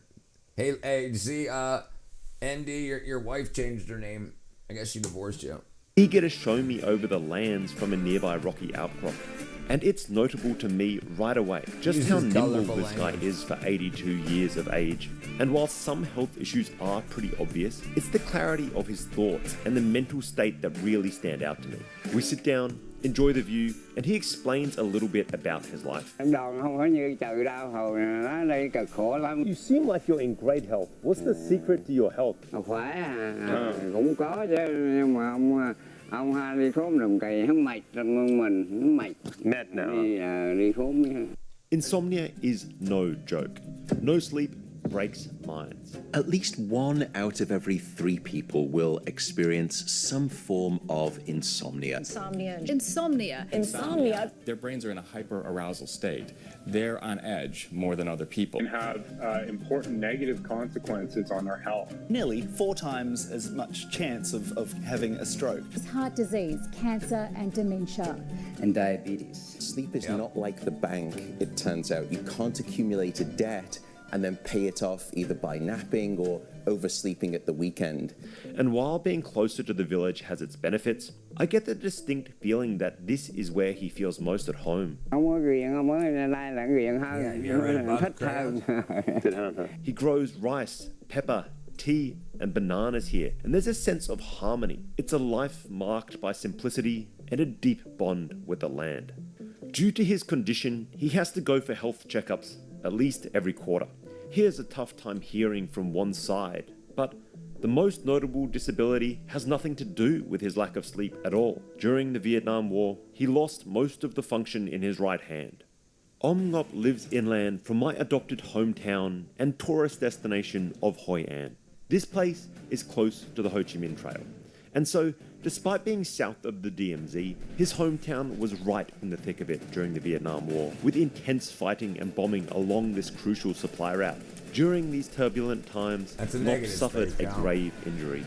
His hand was shot and severely mutilated by an American soldier. Oh,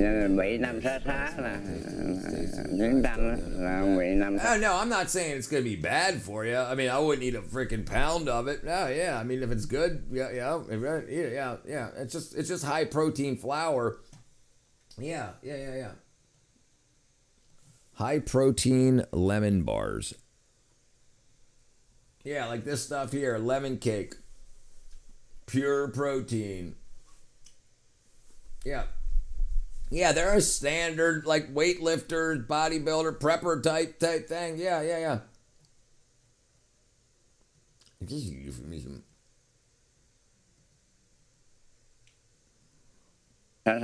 He got shot. Wow. Poop salad. Wow. Yeah. Wow. Right here. Wow. And despite this life-altering incident, he never left the area, sticking close to the place that he has always called home. Nowadays, I have seen it theorized that his inability to sleep might be tied to PTSD from these years at war. When you stopped being able to sleep, was it during the war or after the war? Right. Yeah, I can imagine it's probably got a whole lot of protein and a whole lot of sugar in it. Yeah, it's a euphemism. Yeah. But this is the thing. Survival foods are the things like that. They're what the body needs to get through periods of stress, but they're not like Like the reason that we've got sharp teeth and dull teeth and grinding teeth is so we can bite into meat and eat meat. But when at times of scarcity, when we don't have meat, we can eat vegetation to get through.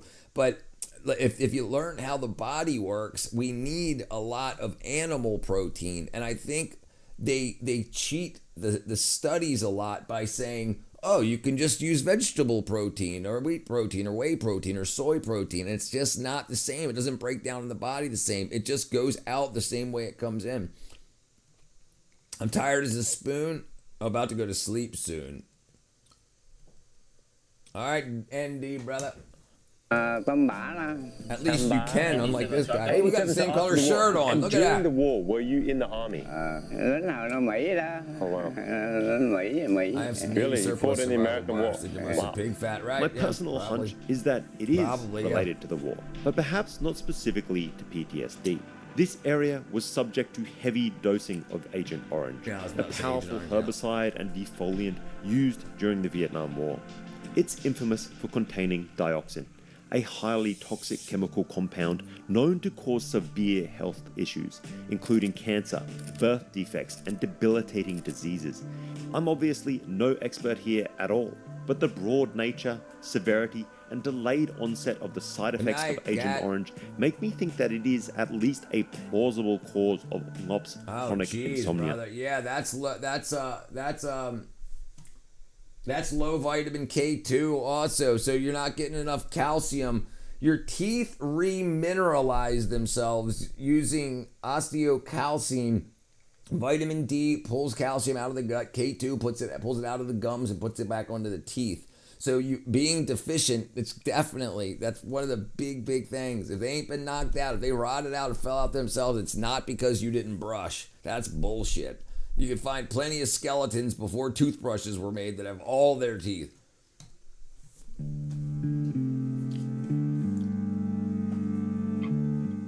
After talking for a bit, we head back to the main home, where Ngop's wife, Ba Bay, has begun preparing dinner. Stir-fried chicken and sour soup. Everything comes from their farm. How old were you guys when you met? Nó là 23 tuổi. 27, wow. When you first met, was he sleeping or not sleeping already? Nó về ít năm là mất ngủ. Thì cũng lo chứ, ông mất ngủ cũng lo chứ. Đi hút thuốc hút đồ cho ông uống. Hút thuốc bát về cho ông uống, khác ông uống mà ra ông cũng không ngủ. Did the doctors ever give you any reason? Bác sĩ khám rồi kia không có. Doctor said he's totally fine. Ông không có bình thường. Đó chờ mới đi khám đây là đây này cũng còn bình thường, còn ái này. But luckily, he seems in pretty good health right now. How much do you smoke every day? Gũa đây. One packet. Hút thuốc lá không chịu không được. It's not good? You don't like it? How long have you lived in this house for? Hơi năm rồi. Xuống dưới này là cũng thờ phượng âm bò. Mình xuống này It's not genetics. It's listen, it might be genetics, but if you've never had your genetics tested, you can't say it's genetics. Parents and kids and families, they eat the same types of meals. They share the same types of pets. It's just an environmental toxins and the types of stuff you eat. Like your parents listened to your doctor and said, yes, do this, do that, but don't worry about vitamins and minerals because, everything's fine. Right? Look at this. Look.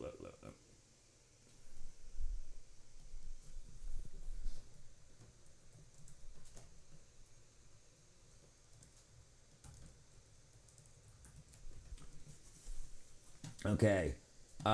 Vitamin D deficiencies, which is a deficiency in calcium, weakens enamel, induces gum disease, reduces bone density. Crucial nutrients ensured strong jaw bones and support the teeth, prevent periodontal disease. Key deficiencies of tooth loss are vitamin D deficiency. Yes.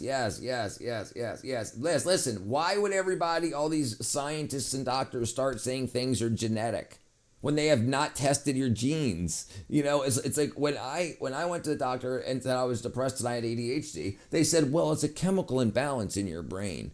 They didn't test for any chemicals in my brain. They didn't test for chemicals anywhere. They said, here's some speed. Go have a good day. My uncle was a dentist. He said the single best thing you can do is floss. Yeah. Get the junk out. But the problem is with dentists don't do dietary. And then psychological doctors don't do dietary. Doctors don't do dietary. And then the medications that the dentists use are different than the general practitioners, and are different than the psychiatrists. They don't overlap in what they do, and they should all overlap because we're all freaking human. So when you go to a psychiatrist and you say, I'm depressed, they should say, okay, well, let's make sure you're getting enough vitamin D, B12, A, E, K, whatnot. They don't do that. They don't say, oh, well, you just got back from a trip out west, out east, out north, out whatever. Maybe you've got parasites. Let's give you a parasite cleanse. And that's a big problem. In South America, they do them every twice a year. They do parasite cleanses. I do one every 3 months, which ends up being about 4 times a year, depending on how you space it. But yeah, and we should all be doing that. We work in shit. We deal with shit. We have pets. We have cats. I got chickens. And if you go and you they don't wash they grow our food in a lot of times recovered human shit. They take the poop, they dehydrate it, they blend it up, and they sell it as fertilizer. One called Malorganite. It's human waste. And then that gives you the nitrogen fertilizer. So it grows in human waste. There's obviously parasites. There's birds shitting on it. There's rats and rodents crawling all over our food. I've worked on a farm. You pick the things, they go into the box, they go to the store. They rinse them at the store to make them look wet. When you get home, how well do you clean your lettuce before you make a sandwich? You don't. Yeah. So instead, the dentist prescribes prescriptions to right. And what's that going to do? I drank nothing. Right. The problem is when the dentist sees plaque on your teeth, he says, you're not brushing enough, rather than saying you've got a vitamin K2 deficiency. And this shit's been known for decades, since the 40s. I always wash my hands of lettuce because I do care. Good. Most people don't. Yeah, right. Man, they don't mind about brain damage either. Easier to convince people to vote and stay away from their Bible. Chứ còn như Long An là ở trên kia phương tiện hơn. Chứ đi bờ không biết đi xa mà đi bộ đi phương tiện bắt After you knock them out. What do you guys hope for the future? Về ra ở tự do ra không lụng dây được nữa, về nó hạ. Con nó cho ăn được miếng màu đó ăn, còn không thôi. Đó. Chứ tự lùng đang nổi nữa. I think what I've seen already, you have a lovely life here, beautiful garden, a beautiful family all around you. I think you live an almost perfect life. Right, thank you, come on. All right, look, I was trying to prepare to stay up all night, so I've been turning down the rice wine the whole time, but dinner has come about and he's offering me some more, so I think it's about time. Chuối đó. Chuối? Chuối mà chuối móc á. Oh, so maybe, I don't think he understood my reasoning, but actually, now that I drink it, I can kind of taste it. This is like banana wine or something like that, banana whiskey.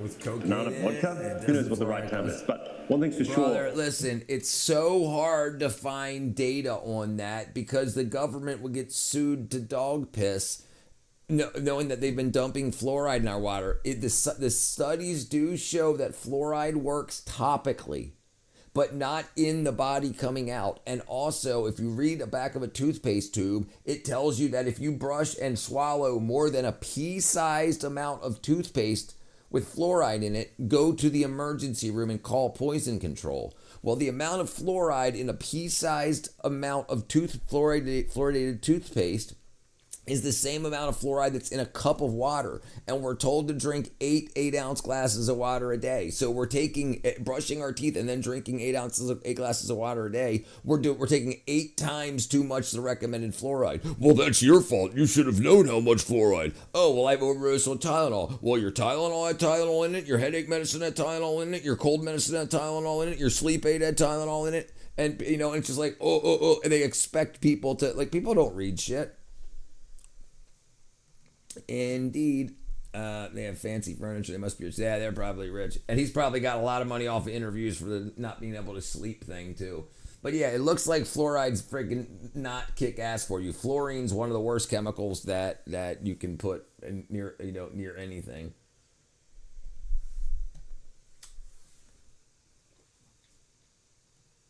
Is he here, bro? That's me. That's my clothes. That's my chain. I'm on a diet. I don't even shit that much, bro. What is that? Look at that, man. That's Jesus freaking Chrysler, dude. Space cow. What exactly was fluoride? I apologize to that water for. So fluoride was a byproduct of the fertilizer industry, and I believe the asbestos industry. They used to get charged, the companies used to just dump it, and they used to get sued and fined for dumping it. Then one guy blew another guy in an alleyway, and the guy became a politician, and he said, hey, instead of us charging you money to dump your fluoride, how about we pay you for it, and we put it in our city's water supply? And that's what they're doing now. The fluoride they're putting in the water supply isn't even the same fluoride that's in toothpaste. So it used to be a toxin, an environmental toxin that that companies got in trouble for dumping, and then now they're just dumping it in our water and getting paid for it. Exactly. I had a dental hygienist go off me because I mentioned the detrimental fluoride was, because they've been lied to. They paid the dental hygienist. They paid to be taught how great fluoride is for people. We're talking about fluoride. That's right. It's absolutely different isotope. It's got that real. But just because it's got fluorine in it, it's like, oh, okay, it's got fluoride in it, in the molecule. We're gonna call it, But it ain't the same. It ain't the same. Flavor to it. It's really good. Way better than normal. And just like sodium chloride is table salt, but sodium blows up when it hits water, and chlorine is a toxic gas. So they think that. Just because fluoride's fluoride, it's okay for your teeth here. If you use topically, then why? If it's only good used topically, then why put it in our drinking water and our cooking water? That fluoride, Miss Fluoride Nightingale. What up, ZPM? I'm just ignoring your jokes. Said Fluoride Nightingale. Drink more of this stuff. No.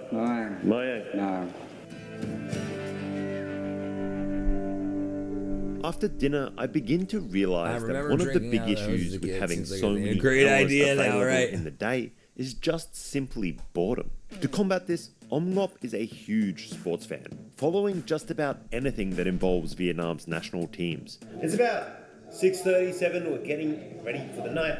I imagine you gotta find some stuff to do. Luckily, there is a Vietnamese national soccer match on tonight, so that's how we're kicking things off. I learn mainly from my camera guy Teen that this is do or die for Vietnam, that I should care. So I settle in. I commit to the process. Right. It doesn't boil out. Right. Yeah. So what happens? That's why you can distill your water. So when you boil water, the steam is concentrated, then it runs off into a filter, then and something else. So you can steam distill your water. And I filter the hell and reverse osmosis filter my water also.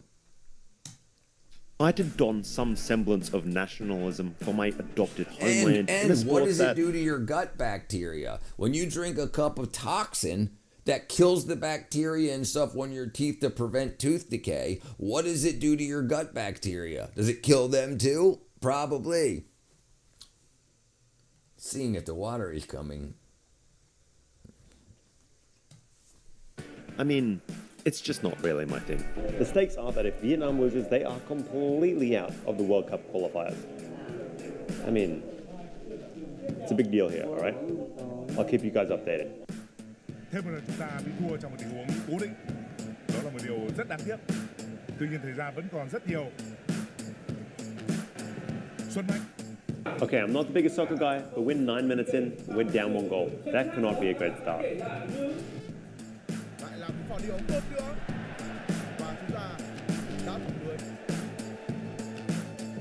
Unfortunately, things don't go so well.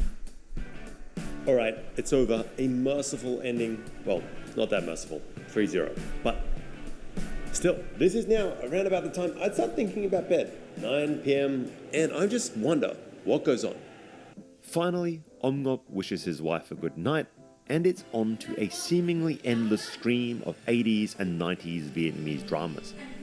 Okay, 10 p.m. check-in, and you see, Chung, his hearing is not too great on the left-hand side. Maybe it's not that great overall. So, We are currently blasting Vietnamese musicals, and I mean blasting. I don't know how anyone in this neighborhood sleeps, let alone him. Meanwhile, I begin what will be one of many losing chess games that night. And once everyone else is asleep, Omngop starts his nightly routine, which consists of bursts of work, alternated with periods of watching these Vietnamese dramas. His first tasks involve tending to his small herb garden and brewing some tea. And although he doesn't sleep, at least not in any traditional sense, he does have an extendable lounge chair, which he occasionally seems to just zone out. His eyes are open, but he sort of stares into the distance, zoning out to the noise of the TV crackling in the background. Do you recall having Jim Jack Ruff is over there. juicer? I haven't ever had one. Fluoride Now, is really I've heard organic. essentially Fluoride, he doesn't methyl really oxide, other sleep. enzymes breaking down the Maybe fermentation he goes into process micro that sleeps, usually maybe coordinate eyes with flutter fish. around. I'm not really sure. We'll try capture something on camera without it being too invasive, and we'll find out a little bit more of a lowdown as to what exactly happens later. This rarely lasts very long, no more than 5 minutes. Well, And then so we're he's talking up. about the Vietnam War. We're talking about Agent Orange and stuff like that. So yeah, that dude, and he blew off some body parts. Moving again, on to the next task. And I'm no neuroscientist, but that hasn't stopped me from dabbling in wholly unscientific theories before. My guess here is that Omngop must be going through some kind of reparative function during these times. Let's call them microsleeps, if you will. I never actually saw him close his eyes for any extended period of time, but he does seem to drift off, to zone out, and my thought is that this must be his version of sleep. But after every short period of rest, he's up again, moving on to the next task. And that next task is rice wine. First ever As the commercial clock British nudges tea was past midnight, Ginser. we head over the road to his son's house to start the night's batch of rice wine. Having already picked out the mash, Omngop fires up a fierce flame under a large pan. The walls are lined with large buckets of fermented rice. Oh, that's strong already. It smells it. Has that sort of really pungent fermented smell. Crazy. In the corner, there's a large steel, wood-fired still, blazing away. And this Brother, is where... listen, so there's a lot of things that a lot of people around the world don't get lung cancer from cigarettes. Only Americans do, and that's because we sprayed the dog shit out of our tobacco fields with pesticides and herbicides. So was it tobacco? Because a lot of people smoke cigars and don't get lung cancer. And a lot of times the cigars, like especially from Cuba, what rich people smoke, they don't have those issues. It's only, and when people used to chew tobacco for thousands of years, that didn't happen either until the tobacco came from the fields where they were sprayed with herbicides and pesticides. And then freaking teeth are rotting away and stuff like that. So it depends what you think. Sounds like an armpit. And also because the cigarette cancers are cancers people get on the job. Definitely punchy. Yeah. It makes sense. Right. Like why is it that hundreds of millions of people smoke in all of these countries and lots and lots and lots of cigarettes? Nicotine is an anti-parasitic also. And so like a lot of people, it appears that they smoke to handle their parasites, like especially in areas like this. But if it's just tobacco ground up and put into a tube, then fine. But in America, they have 700 other additives added to the cigarettes. I heard that filters make it worse too because it's synthetic material. I don't know. They cover up your blue collar, gives you. It's how they cover up blue collar gives you cancer. With saying cigarettes, because so many. This is what I agree with too. So many job sites, so many people working with asbestos got cancers, but they were also smoking cigarettes. So they said the cigarettes did it. So they weren't saying, please don't sue us. It's like the gluten intolerance. Exactly. I'm going all in on the bad stuff. Shellac Elvis. The magic happens. Yep. The process begins with the fermented rice wine mash, which contains both alcohol, water, mashed up rice, and, as I just experienced, sometimes even bananas. This mash is placed in a pot or still, which is then heated up. The heat in this case is done by using wood fire. The goal is to raise the temperature above the boiling point of alcohol, but below the boiling point of water, causing the alcohol to evaporate. Although here, I really don't see any way in which Ngop is measuring the temperature precisely. I think it just comes down to his experience and skill. So we've been cooking away for a good, I don't know, Seems like 30 odd minutes, something like that. And we started to try and now cool down the pipe that is connected to the top of this still. Yeah, he's going to distill it. I think that's just 70 going to RPMs. try and speed up the process of condensation so we can collect that nice juicy rice wine at the end. Juicy? Something like that. As the mash heats up, the alcohol vaporizes. These vapors also carry along with them flavors from the fermented rice, which is crucial for the characteristic taste found in rice wine. Remember, The alcohol when you vapors are start direct- to do the math, no, wine is not distilled. Wine is fermented. So what you do is you can take wine and then distill it. You can distill wine to get the alcohol out of it. And you can also get, I think port is distilled wine, right? Or fortified wine, one of the two. Or sherry, I can't remember. Sherry's bubbly, I can't remember all of it. Anyway, but think about it. If 1 in 3 people get cancer and die from cancer, if that was always the way it was, we wouldn't have as many people on Earth now as we have. People would have died of cancer much, so it's definitely what we're doing now is causing more cancers. Wine is what it does. What, Lamb? Richard. Directed up and funneled into a condenser, a separate part of the still that cools the vapor back into liquid form. In this instance, the condenser runs through a container filled with cool water, and as the hot vapors pass through the cooling tube, they lose heat, surrounded by cool water, and condense back into liquid form. This liquid is the distilled rice wine. Might be the earliest shot I've ever done. We're about 4:30 right now. Rice wine, as they call it here. Really, again, distilled. It's more like a whiskey. It's more like a whiskey. Man, and the flavor, the smell of this is intense. I'm just taking a sip.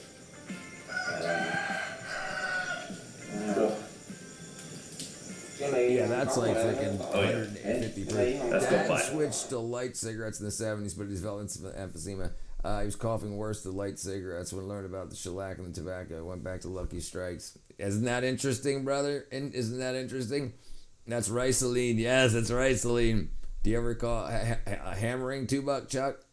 I have. Yeah, that's not distilled liquor. That's a distilled liquor. Yes, that's not wine. No, but it's nice to call it wine while you're getting freaking hammered drunk. I just had 2 glasses of wine. I thought you were saying hammered. Yes, I recall having $2. Daniel still drinks it. That's really strong. Whew. It's like ethanol. Wow. And after setting this entire motion in process, we have a long wait. So I think it's got to be over 80 proof, right? It's It's got to be over 80 proof to light. The house, can I have the house white, please? Thank you. Unfortunately, we have all night, and there's little else to do.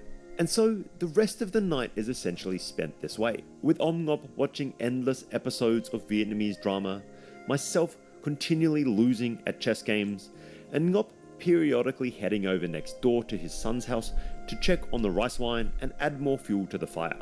Sometimes I join him, sometimes I continue losing at chess. Anyway, there you have it, guys. That might be some of the strongest rice wine whiskey. Why do I keep saying it, both? Yeah. That I have ever It's had, definitely period. high In 10 years in octane. Vietnam, that 100%, stuff was 100%, intense. probably- Maybe that is what probably keeps Om Ngop going. 50%, 60%. Because he sucks that stuff down Yeah, it all depends. day. It depends on the temperature and your condensing temperature. So you're going to boil off the alcohol first. If you collect that, it's going to be 100% alcohol, like 98%, 95. Okay, it's hard to get water in the air. Anyway, and then as you boil more and more off, other terpenes and stuff, flavors come off from your mash.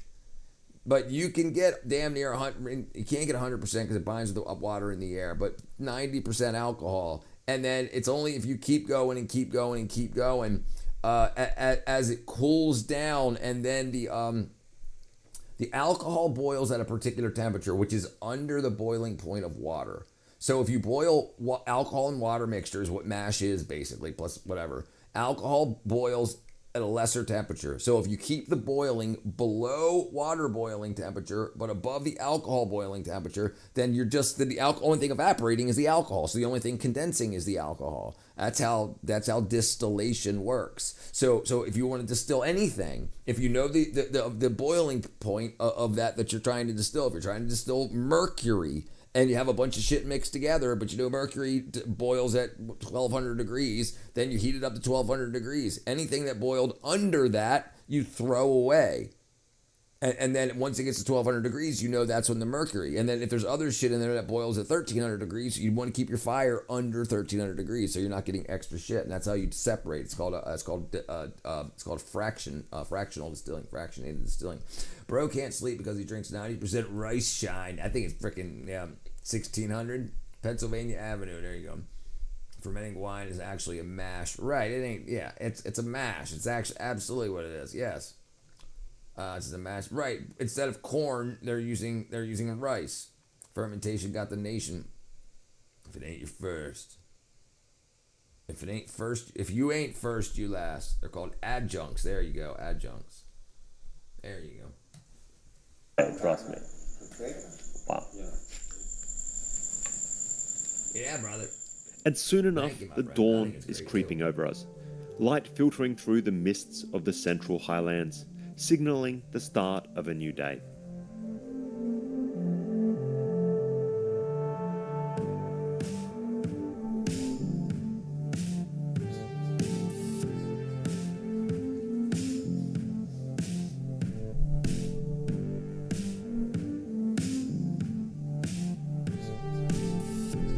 He's just drunk all day, all night, never sleeps it off, never gets hungover. You just stay drunk frickin' 24/7, never sleep. Alright guys, we're off to get some breakfast.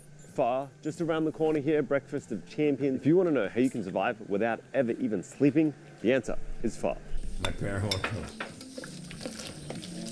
And after grabbing some pho My for breakfast, son-in-law is from Tallapoosa, Alabama. His family made their own shine for generations, but mostly use it for medicine. His mom put a peppermint oil in it and takes a shot when gets a cough. Yeah, bro, that happens a lot down. I'm in Georgia. You're in Florida, right? Yeah, it happens all down here a lot. It still happens. My next door neighbor, before they moved, before he died and she moved, they were Russian, and they used to make I forgot what they called the Russian. I mean, it was vodka, but it was freaking moonshine. So they used grapes, any leftover grapes that would rot. They would let them rot, you know, as it rot, the bacteria and everything, and then you boil the rotten fermented grapes, and they got the alcohol off of it. I still have a freaking mayonnaise jar of it. Every country has its crackhead veterans. Sure. They got the grog. time to return to the rice fields, where our journey began. So this morning, the granddaughter's gone to school already. So Ngop is riding his bike all the way into the rice fields. It's not that far, but you know what I mean. 85-year-old guy gets a decent amount of exercise every day. Once again, I think this is kind of one of the reasons that he's in pretty good health. Right, so he's living like shit, not sleeping, but he's eating good every day. He's exercising every day, and he's enjoying himself every day. Right? It's like, and he's disabled. Right? So it's like, why would life be cut short just for not sleeping? Diet, lots of working out, ton of cigarettes, and alcohol. Recipe for success. Yeah. And it works better than any over-the-counter medicine. Right. So why does NyQuil work so well? It's just a bunch of bullshit and alcohol. You right? That's my view. You know, it was really interesting living your life last night. Do you ever get bored? Không bao giờ chán. Lúc nào cũng có gì làm. I feel like he's always got something to do. He says he's never bored, which is kind of interesting. Are you happy with your life now?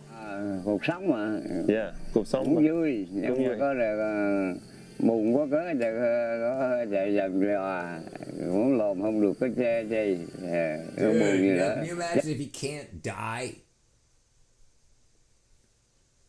Hầu là dục dục có tiền mà trời không lộn được cái không có tiền đó là. I'm really glad you have a good life, that you're enjoying it, and that you're making it work, even with your inability to sleep. Sức khỏe cũng bình thường. Bình thường hả? Bình thường. Có lâu lâu đi khốn biết là lâu lâu phải đi khốn. Cũng sợ. If a doctor never told him he had cancer, would it ever kill him? Like, I know it's interesting to think about, but if you never went to the doctor to find out you had cancer, would it kill you? How many people are found dead in their beds from cancer? Just like, we didn't even know he had cancer, he just died. I'm sure it happens, but most people would go to the hospital, right? NyQuil tastes like poop, but it can, yeah, absolutely. The other components in it are highly addictive too, and the alcohol. And habit forming and addictive are two different things, but both. But at least physically you look pretty strong. Richards is your dad? Thank you. I start to formulate a little bit of a bro science theory on how he's been holding up so well after all these years. First, he exercises, he cycles to work, he gardens, he stays active day and night. He finds meaning in his work. Ngop doesn't just make rice wine for money, he does it because he loves it. It's a craft. Oh, he does get money. He surrounds himself with family and loved ones. Most of Ngop's family live in the same village. He eats organic, homegrown vegetables and meats that come from his own farm. Right. And he smokes close to 40 cigarettes a day. And while that bit can't be great for his lungs, I do think that the nicotine may in some way be helping his mental state. There you I go. think in many respects, Ngop is an example of how you win at life. Despite incredible challenges in his life. Look at that. Look at those freaking blue eyes. How you win at Look at these freaking blue eyes. Let me zoom in here. Look how blue those freaking eyes are. He wasn't diagnosed and he wasn't diagnosed in palliative care for 6 days. Oh,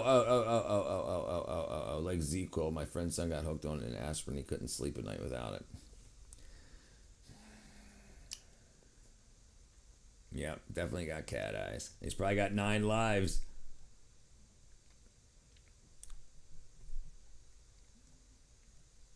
Damn, why did I zoom in so far?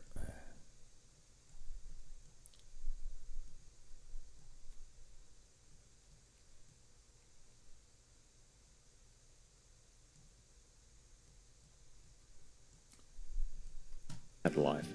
Despite incredible challenges in his life, he lives now what is to me an almost ideal retirement. Just think about it. He lost the use of his right hand fighting for the freedom of his country and now battles a condition that would completely debilitate most. Yet he perseveres, finding meaning in his gardening, the animals he tends to, in his passion for crafting rice wines that he shares with his sons. He's carved out a routine that he finds deeply satisfying and meaningful. And all of this he does, surrounded by 6 children and 8 grandchildren, set against the stunning, serene countryside of central Vietnam. Leaving, it hit me. If my last act is that good, I'd be entirely at peace with it. Well, that is it for this series, guys. If you somehow made it all the way to the end of this, maybe like hour-long edit, then thank you very much, and you are in luck because we are very soon to return to this wild north of Vietnam. Thanks for watching. I'll see you in the next video. Goodbye. Happy wife, happy life. Yeah. All right, let me pee in the toilet. Hold on.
Okay, let's. I should have grabbed some freaking water. I think. I got trouble in traffic. Excuse me. Yeah, my apologies. My apologies, massa. All right.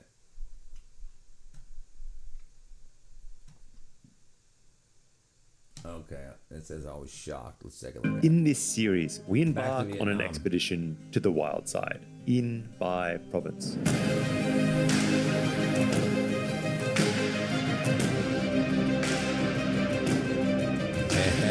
These views on these mountain passes, man, criminally overlooked by travelers, a place of undeniable beauty and of a Hmong community untouched by the passage of time. It's so weird that shit's been going on for 1,000 years, 2,000 years. It's still doing the same thing it's did every day. You know, I didn't see. I saw those people with televisions, but I didn't see anyone with cell phones. I mean, would they even have reception? The Hmong here thrive with a vibrant culture, offering unique, shocking, and scandalously expensive foods. Start by getting rid of some of this. A little bit of a wedge. This knife, crank. Oh my god, man! Oh my god, what have I done? Why is this for lunch? Our journey begins in Mandelbrot village. A place where time seems to have stood still, frozen in a moment that captures the essence of traditional Vietnamese Hmong life. It's a stunning, picturesque, storybook-like village where traditions persist. And you see, like, a lot of these people are a little pudgy too. Like, they're eating good. That music is overly dramatic. Did you love it? Preparation here is for winter. That's why they dry out the corn, preserve a lot of the meats. From handmade garments dyed with natural indigo to self-sustaining households that grow their own food and raise their own livestock. This community is a living, breathing embodiment of Hmong culture. And here, bamboo is not just a plant. It's a lifeline that serves multiple purposes, cultivated by every household in this village. It's the framework for their homes, the material for their utensils, and the fuel for their fires. crazy. But bamboo offers something for the more Is the adventurous tribe palate. and A local grand- Oh, dish is it? that's as skin-crawling Yeah, I as remember it is seeing that fascinating. too. Yeah, I don't. Yeah. Bamboo worms. And it is far less intimidating like this than it was once it was crawling around in the bamboo. This is Mangmul, a place that challenges, surprises, and enriches all who visit. What's going on? We're sort of looking at this clump of bamboo, and he can instantly point out this one there has bamboo worms inside of it. Right. He sees an entrance hole probably. I mean, maybe he's got more skill than I do. I don't know. Yeah. Courage is zucchini. What?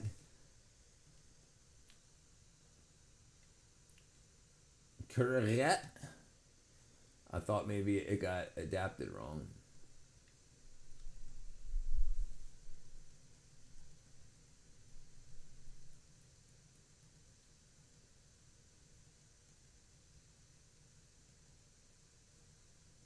There we go.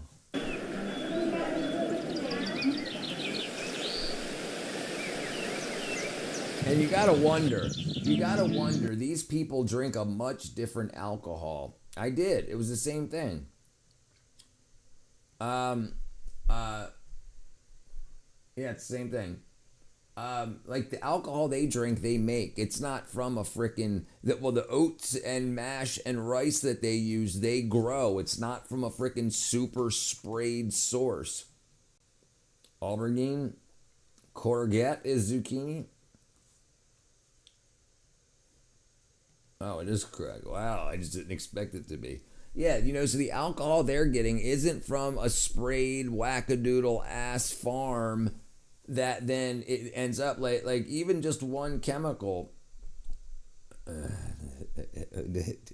Like think about this. All these people, they drink every single day, but there's a lot of research that says the reason for alcoholic cirrhosis of the liver, fatty liver disease, isn't from alcoholism. Like if you just take seed oils out of the diet of alcoholics with fatty liver, the fatty liver heals itself, and the alcohol is not the thing that destroys the liver. It's the alcohol with the seed oils.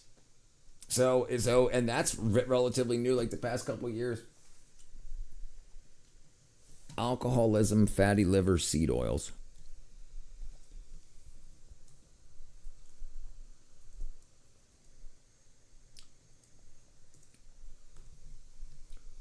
Certain seed oils, a camellia seed oil, can reduce alcoholic liver energy by lowering inflammation. Yeah.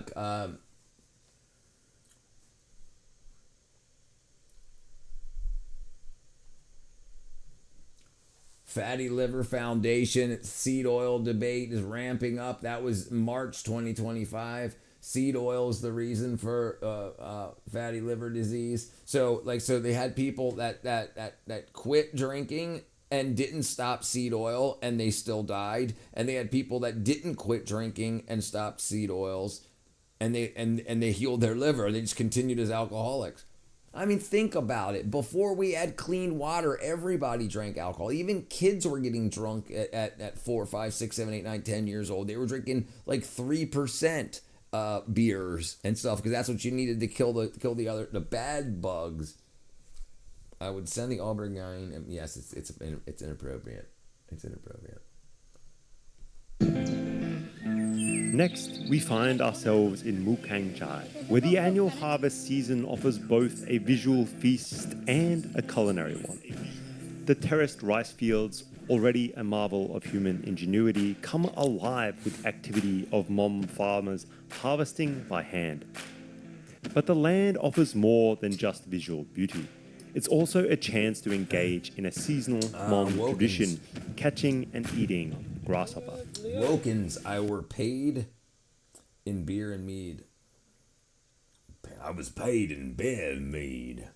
Workers, right, because that's how you could stay alive. Beer and mead, fortified wine, and the honey in mead, right? Super antibiotic and antimicrobial. Like, it just makes sense. And so I think that alcohol got a bad name because of the deaths, but it wasn't the alcohol. It was the stuff that came along with it. Man, I ain't seen you in a freaking long time. Where have you been? Well, I'll be right back. Let me get something to drink.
And I tell you something that's very interesting about when you get pure products. Like the aspirin that I have is 99.9% pure, straight, actual salicylic acid aspirin. It's not Bayer aspirin with a bunch of shit. It's not acylated and all that.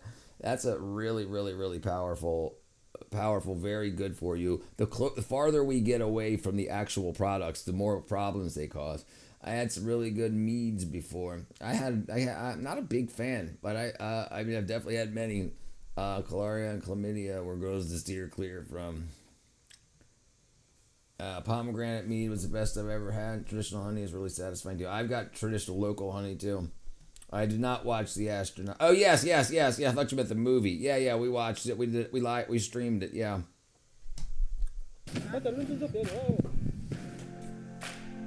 It is the peak of harvest season here in Mukang Chai right now, and it is swarming with these guys. It's kind of like grasshopper sushi. While this locale is a popular weekend getaway for Vietnamese tourists, it is criminally overlooked by the international crowd. Let me put it this way, if you're in Vietnam in September or October and Mukang Chai is not on your itinerary, you're doing travel wrong. Well, I gotta lose some weight, man. That was crazy.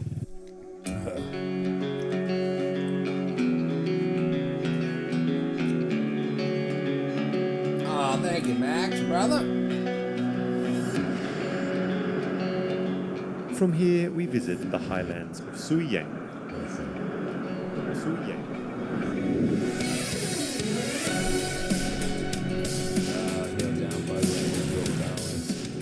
Here, ancient trees, some with roots that stretch back 800 years, serve as the lifeblood for a community that's as rich in tradition as it is natural.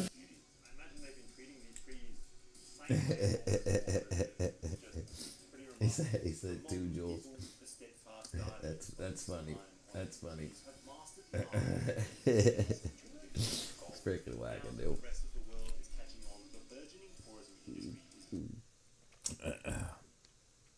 All right, back to this. All right. Blending perfectly with sky-high demand for this ancient craft, creating a vibrant, sustainable community that sees he's just typing it in. No reason to abandon tradition for city life. This tea, $400 per kilo.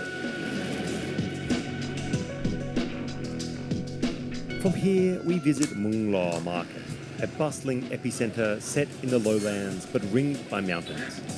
Daily, the Black Thai, Tay, Mom, and Yao people descend from their mountain homes to trade with the Kin people. Each bring with them a dizzying array of unique wares and exotic foods. That duck's about to become Peking. Let's see. All right. Oops, I broke something. Oh, there it is. Bam. Peking duck. Oh, dang it. There we go. Some are mouthwatering. Some might make you... No, nerd. No. And some will like... I'm 49, dude. That stuff was my freaking 20s, 30s. Yeah, I don't mess with that stuff anymore. Orange glazed duck. That's probably what's about to become. Each offering not only contributes to, but also highlights the rich diversity of cultures and foods in this extraordinary region. I always say if you want to really understand an area in Vietnam, especially in the north, then you should visit a market. Market. Hey, Lamb. His market's probably near your garden. I'm a retired prop maker for the movie industry, and now I live stream and make videos all day. After this video, could you look at my channel? I'm going to post a video. Go for it. Let's dig into one of Vietnam's most beautiful provinces together. Dude, this is serious freaking wackadoo. Oh my god, what have I done? Why is this for lunch? These was that a toilet? Was that a toilet? Oh my god. Look at that. Is that a toilet? Right there. Right there. Right there. Sorry, there you go. Richard, we're all gonna be peasants. They're just gravel. Richard is rich. We're all peasants, just gravel. Better not be. Yeah. As long as they ain't got copyrighted music in it.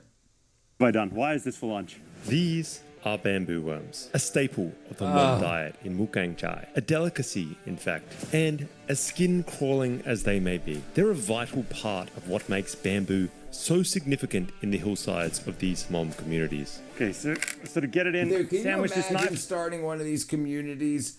Like you're heading out, you're like, damn it, we're getting away from these bums over here in the city. Let's go around. Man, there ain't much out here. Oh, look, there's a bunch of worms inside of here. Let's freaking set up shop. We can freaking just chow down on these worms. Like they abandoned the city they lived in. Yeah, there's your toilet. That's a toilet, dude. That's one of those squatty potties. I know they're called squatty potties here, are the different ones where you put your feet up, but the ones where you put your butt down. That's what that is. It's just chilling, dude, right in the middle of the freaking forest. Craig, oh my God, what? This is definitely the opposite of appetizing. Agreed. Cultivated by every household in these remote mountains, encouraged to propagate within a grove of bamboo for the sole purpose of being eaten. And that's why I'm here. I'm telling you guys, it should be illegal to come to Vietnam in October and not come to Mukang Chai. Nowhere near as touched by tourists, just magic. After immersing myself in the breathtaking beauty of these terraced mountainsides, I've been longing to experience life in a village that gave birth to such awe-inspiring landscapes. The Hmong communities, perched atop the hilltops. And so Pao has taken me on another exhilarating journey to the mountain's peak, where we discover the town of Mandelbrot. Ben flyish. But this is one of the coolest Hmong villages I've ever been in. It's only maybe 2 or 3 kilometers from Mukang Chai itself, but we're at the top of a mountain here. We hike around, sliding along muddy paths. A lot of the people walk down to the village. It takes an hour or even 20 minutes by motorbike, just because of how steep and narrow the paths are. The village here is mainly just dirt roads, bamboo forests. It's just beautiful up here. In this place, bamboo is not just a plant. It's a way of life, an integral part of their... Brother Thadio, I'm right there. Yep. FPVC. Yep, use bamboo. I got you. I agree. Self-sustaining agrarian lifestyles. Pickled bamboo shoots... And it grows like a foot a day. These parts are highly regarded all around Vietnam. But I'm here for something a little bit more daring. Bamboo worms. Pulsating and white, they bear a striking resemblance to bamboo itself with their segmented bodies. Technically, they're a caterpillar. These creatures burrow inside sections of bamboo, residing in a black sludge until the day they emerge as a rather boring-looking moth. But not in Mandelbrot. Here, they are a prized...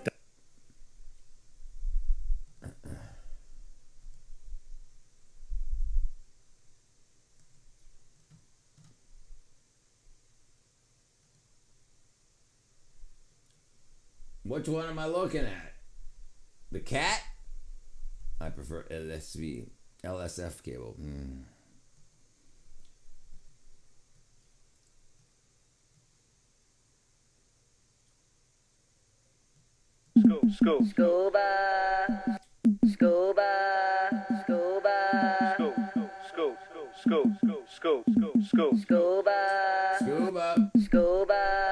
Scuba. There you go. Got your Monster Max.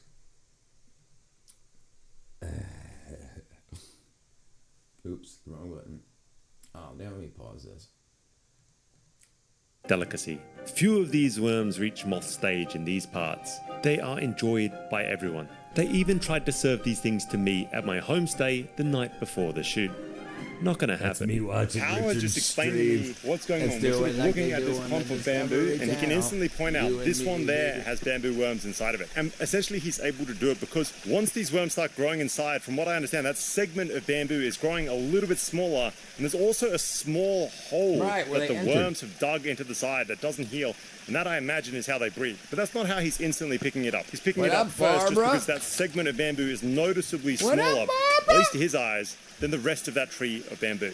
And so I find myself... You couldn't finish off the night without saying hello. In Mandelbrot village. Embarking on a Welcome, quest Barbara. for the bamboo worm, Pao takes me on a leisurely stroll through town to explore the village and scout out various bamboo groves. And man, is this village mind-bendingly beautiful. Wow. This place is an untouched, fairy tale-like village that seems to exist today not much differently than it would have Alright, brother, go to 100 bed. years ago. It's the kind of mom community that Wow, you they're playing yearn with to marbles. witness. Or perhaps it's just me that hopes to experience this kind of thing. You could not get a Kubota tractor up here if you tried, so all of the rice is harvested 100% by hand. And that's crazy when you see just how many rice fields there are up here, just how steep these 2 slopes are, milliseconds and was just the intentional. sheer amount of acreage that is turned into rice on these steep slopes. It's crazy that it's all planted and cut by hand. In this village, modern or machine-made clothing are a rarity. So this skirt that's here is kind of a demonstration of this kind of mishmash of A pack of Reds? Jeez. I don't know, probably 15 years ago. Take care. Yesterday. Lamb covered one yesterday. Recognized and Knocked one traditional weaving, fabric making that the Hmong people do nowadays. So on the face of it, it looks kind of machine made and manufactured because there's just so much detail. But they're pointing out to me that this top section that's been sewn on, these large bits of drying indigo hemp that are hanging along the side of the house here, and that this bottom bit is part of the embroidery that we see here. But it's entirely handmade into this skirt. It's pretty cool stuff. Even the Vietnamese language here is uncommon. Con này nói được tiếng Việt không? No. Nhưng mà how old is có bao nhiêu tuổi? Cậu phải sao nó? Gần 50 tuổi. There's no He concrete said houses. nearly 50 years Instead, old, probably you'll doesn't find know. traditional wooden homes, each entirely self-sustaining. The air is filled with the aroma of drying corn. Pigeons, ducks, and hens, and even some pigs roam freely. There's freshly made hemp clothing drying in the sun of every household, and a buffalo next to each home for ploughing the fields in the spring. And all of this serves as the foreground to some of the most breathtaking views you can imagine. I don't think that any of this is ever going to come across on camera, but these views on these mountain passes, man. So as we're walking around this Hmong village, I'm noticing that all of the houses have a sort of similar setup. They have a section of roof or of bamboo structure like this that I'm ducking under right now that is growing either old buffalo stone, bitter melon, winter melon, or pumpkin, some kind of melon-like structure. And then, of course, there's the bamboo. It's a versatile and vital resource, used to structure part of the homes, for crafting utensils, furniture, and traditional instruments. And What's of up, course, Crying for Fish, food. brother? In This the is rituals, Secret Villagers and Shocking Foods of Vietnam's Hmong people. What up, my brother Fish? What up, nice guy coming in? ceremonies and celebrations of the Hmong people here. It is used to craft the traditional mouth organ called the ken. This instrument, with its bronze reed, continues to be widely used, connecting the Hmong communities to their cultural heritage and provides a soundtrack to their lives.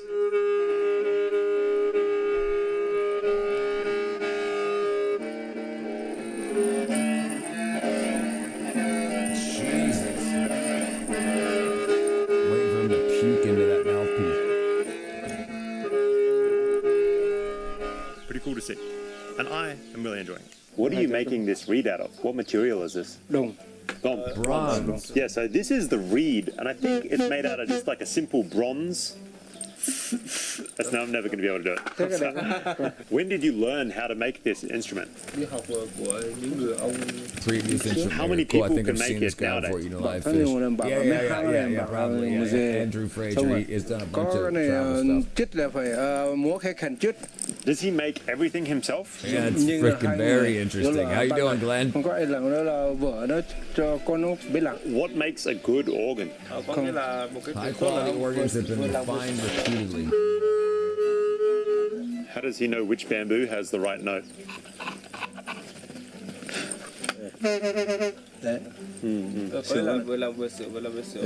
How much does one of these organs sell for? 2.5 to 3 million. It's like $150, something like that. Are the young people also learning how to make this, or is it just the old people now? Do you worry that less and less people are learning how to make this instrument? No, I don't encourage kids to learn to craft. Okay, thank you very much for this Hold interview. on, what? I don't. Oh, okay. He's not okay. I don't. I encourage my kids to learn the craft to preserve the tradition. Okay, thank you very much for this interview. We make our way to the home of a lady called Bla. She's graciously allowed us to harvest bamboo worms from her grove. The sheer number of worms here is astonishing. Guys, holy shit, this is some of the most insane and skin crawling kind of gross shit I've ever seen. I've got to admit, I've eaten quite a lot of insects at this point in my life. It does get a little bit easier, but when you see a piece of bamboo bust open and it is teeming maybe with these bamboo worms, caterpillars, whatever they are, it's just not that appetizing. That is wild. I cannot believe how many there are in this single pod. Once we busted this thing open, yeah, that's I started crazy. to get John Lee that knot in the bottom of my stomach. Somehow I have come to a point in my life where I have willingly decided to eat these things. Oh, man. And as we carefully collect them inside a section of bamboo, my appetite wanes with each passing moment. The grasshopper feels like candy compared to this. This is a gross creature. You call the last time you were eating my bed? Yep, I sure do. What up, Niha? How are you?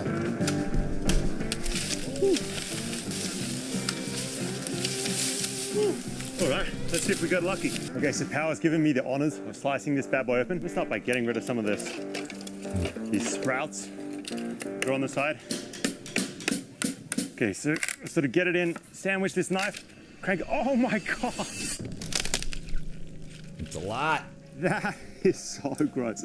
I mean, this is the mother load. I don't know. There's got to be close to 100 of these bamboo worms in here. I think the grossest bit is that they are crawling around in their own bodily fluid, some kind of watery, black substance. Anyway, I always try my best to be open-minded in these situations because there is a reason that the Hmong people like to eat these things. And Bao has reassured me that these are not just good, they're great, and that they're good eating food. And I have been surprised by insects before when they do have a surprisingly good flavor. Is this going to be one of those times?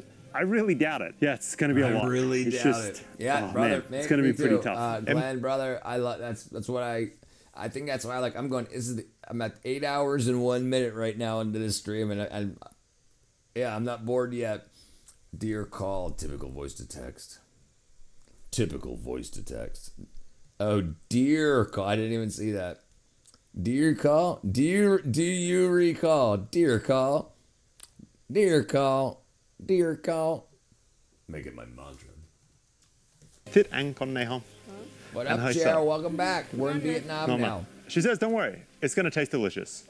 I am a little bit dubious. Okay, so with the help see what I did there? Pao and Bla, we now have this one section of bamboo which is absolutely loaded with hundreds and hundreds of bamboo worms. You might not be able to see it, but in there is lunch. So now we're going to go and cook it up. Jeez. Dear call, you that screw up. Begins the cooking process. Treating the bamboo worms much the same as the grasshopper. Oh, they're going to love that chicken. They're going to love that stuff.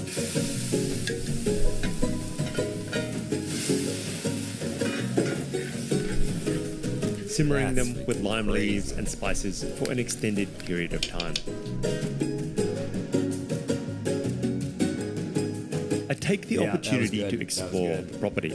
Bla's home, like the rest of the village, is a breathtaking farmstead. It offers awe-inspiring views. To my surprise, Bla speaks a decent amount of English. Having studied briefly in Hanoi, her family lives a life deeply rooted in tradition, and yet there's one stark contrast. Bla's side hustle involves selling bamboo shoots on TikTok.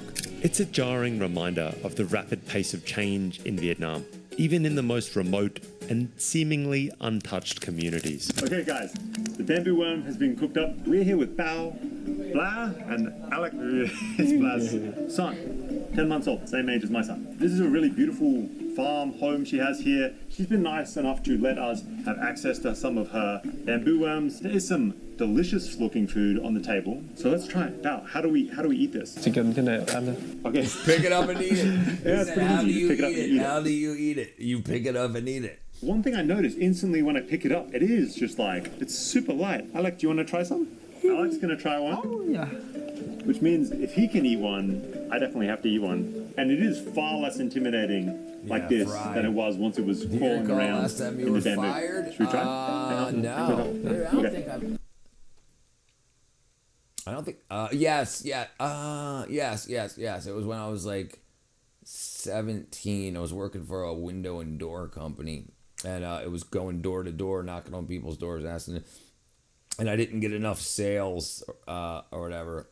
So I was going to go for retraining. And I was like, I don't think I'm going to do a retraining. And they were like, then you're fired. And I said, see ya.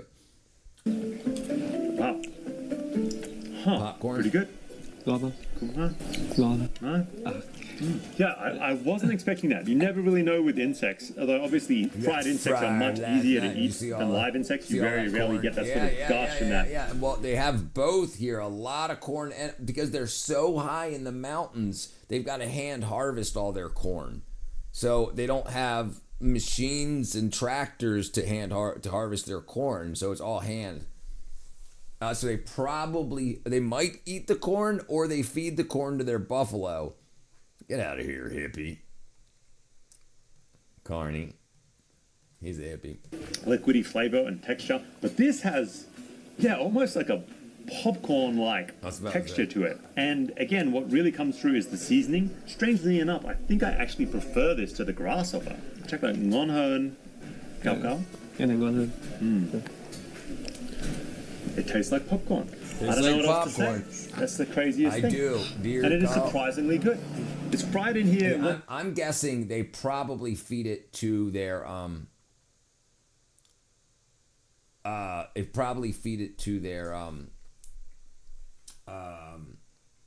buffalo. Peace and love, D. Let's find out. Once again, with I think some lime leaves. I'm gonna eat one more. Get a final sort of flavor of these and see how we go. Man, with the lime leaf, it's just good. Period. This is just good food. I'm super surprised. But in terms of insect rankings, when you saw this thing first live in the bamboo, it just looked really gross. But it tastes really great. And now I'm quite excited to try some real apple liqueur. Rượu tam mèo. Rượu tam mèo. Món nói gì? Trong phòng kho. Bông kho. Phòng kho. Bò kho. Yeah. Okay. Phòng kho. Bò kho. Yeah.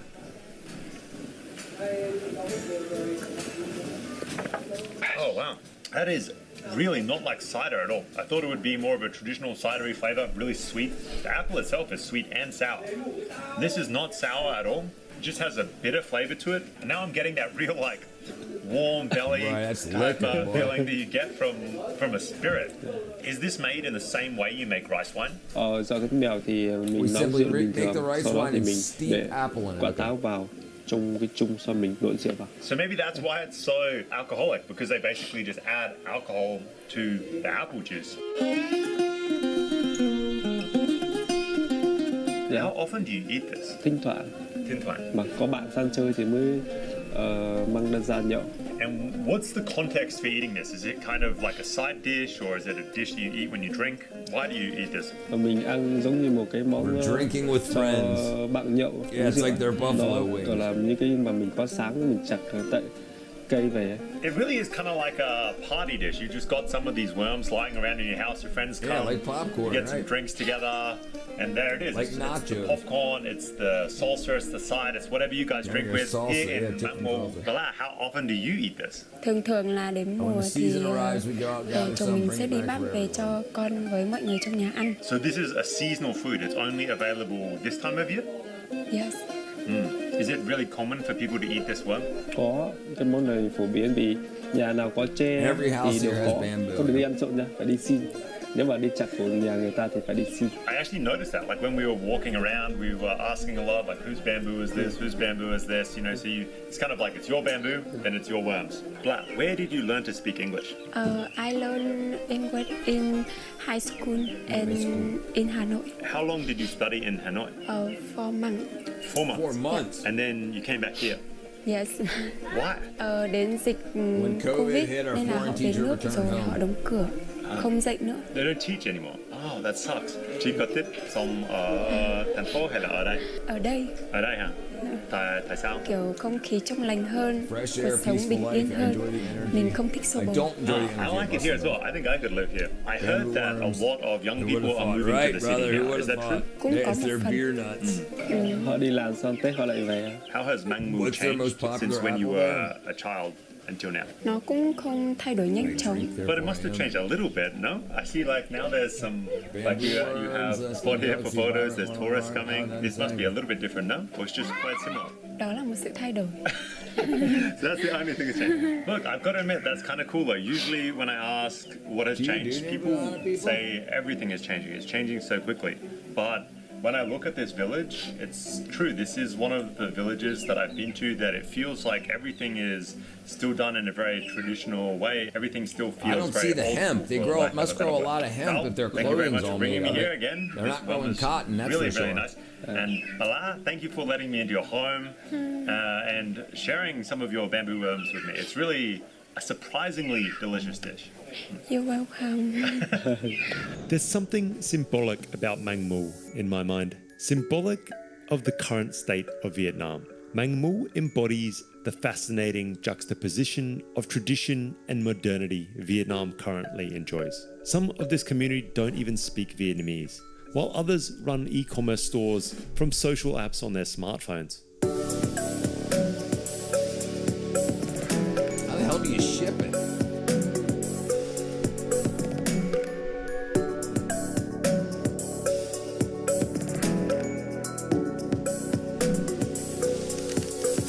From Mang Mu, we ventured deep into the mesmerizing rice fields of Mu Cang Chai.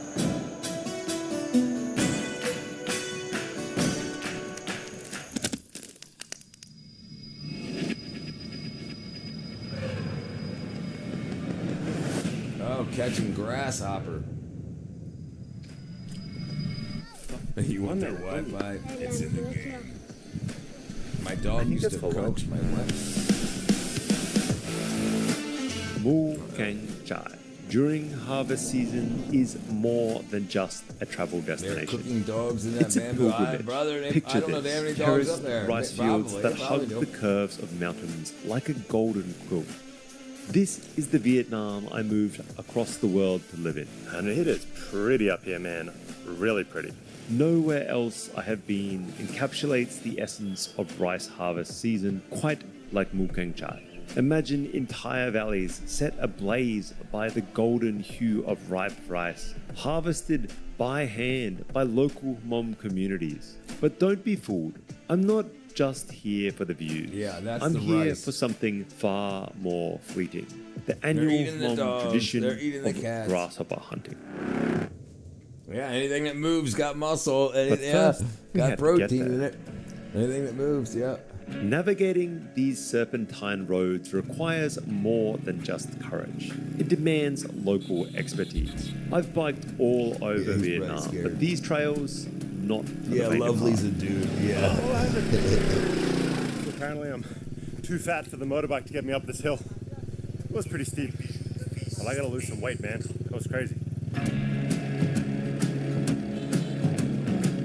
Steep, muddy climbs, hairpin turns, and near zero visibility on who's about to descend on you. It's an exhilarating 30-minute ride to the hunting. That's lamb. I'm a hot chick. Just saying. This is definitely one of the most picturesque spots in Vietnam I have ever been in. Just huge hillsides, completely terraced out, but pretty much as far as you can see. Buffaloes walking around, Hmong people in traditional dress. It's really, really... Yeah, I'm guessing it's for their quite a buffalo pretty food. spot. Here I rendezvous with Pal and his No, my two bad. young proteges. These guys are masters of the grasshopper hunting game. So it's kind of terrifying walking along these Rice field pass. These guys are never going to fall. I'm going to bed, dude. But I realized years ago that I do not have the skill set to navigate muddy rice field floors. Armed with bundles of straw, we walk along the rice fields and swat at the grass walls. The moment you see movement, you're in business.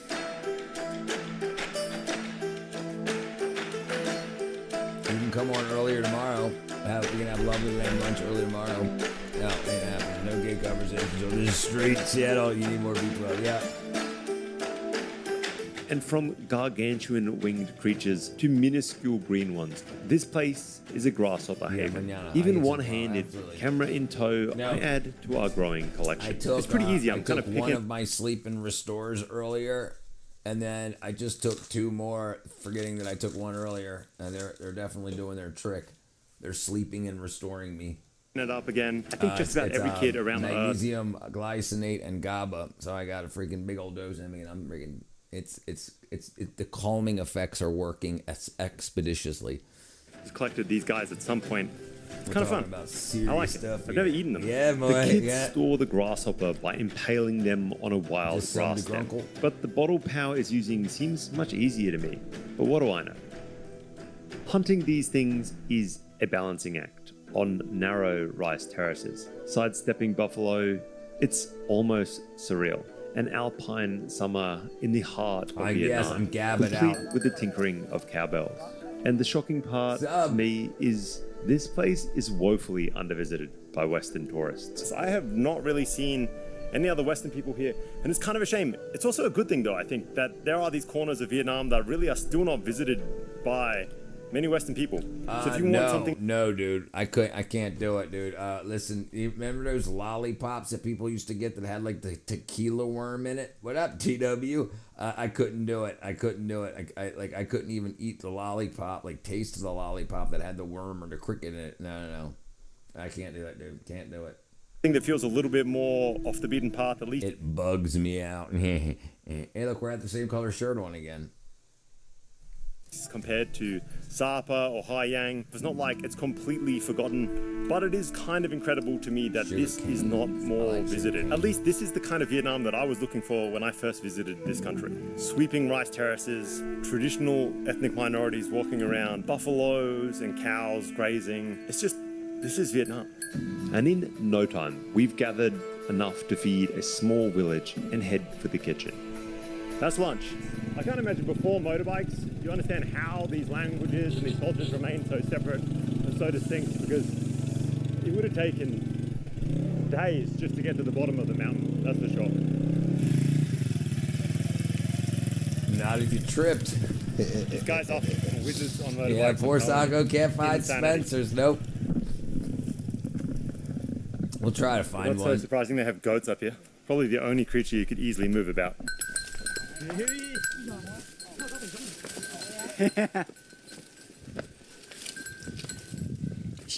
Jeez.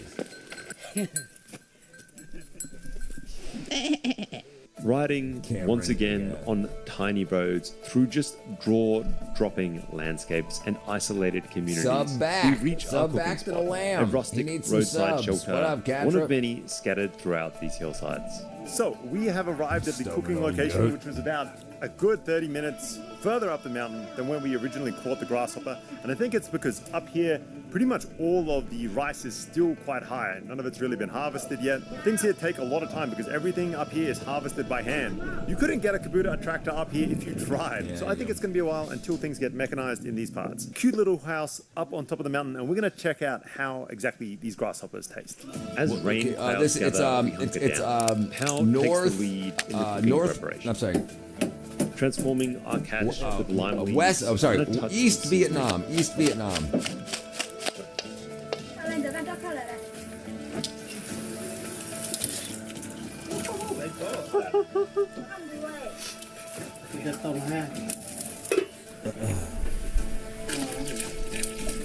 Alright, what you got, Kat? Are you trying to change the topic here? Some wackadoo ass.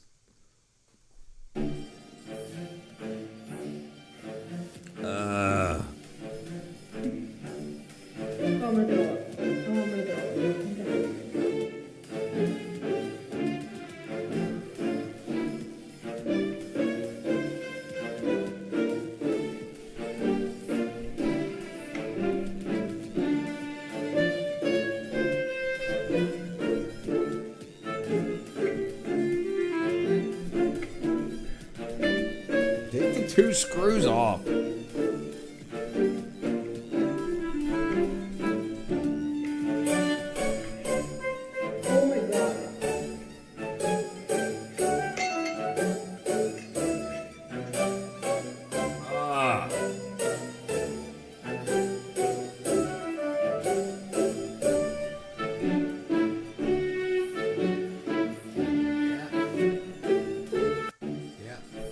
Disgusting.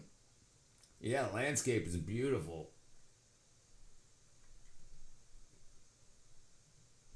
So the grasshopper has been cooking for a minute now. They really cook the hell out of these things. So I don't know, maybe it's going to taste really charred out. Maybe it's kind of poisonous without that. Maybe it needs it.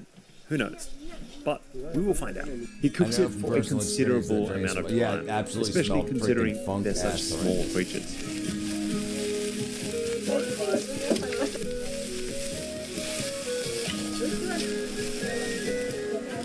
And as we cook, the shelter becomes a rotating stage. Wow, that was a lot of freaking Some stop by to say hi, others to see what's cooking, and some to wait out the endless rain squalls.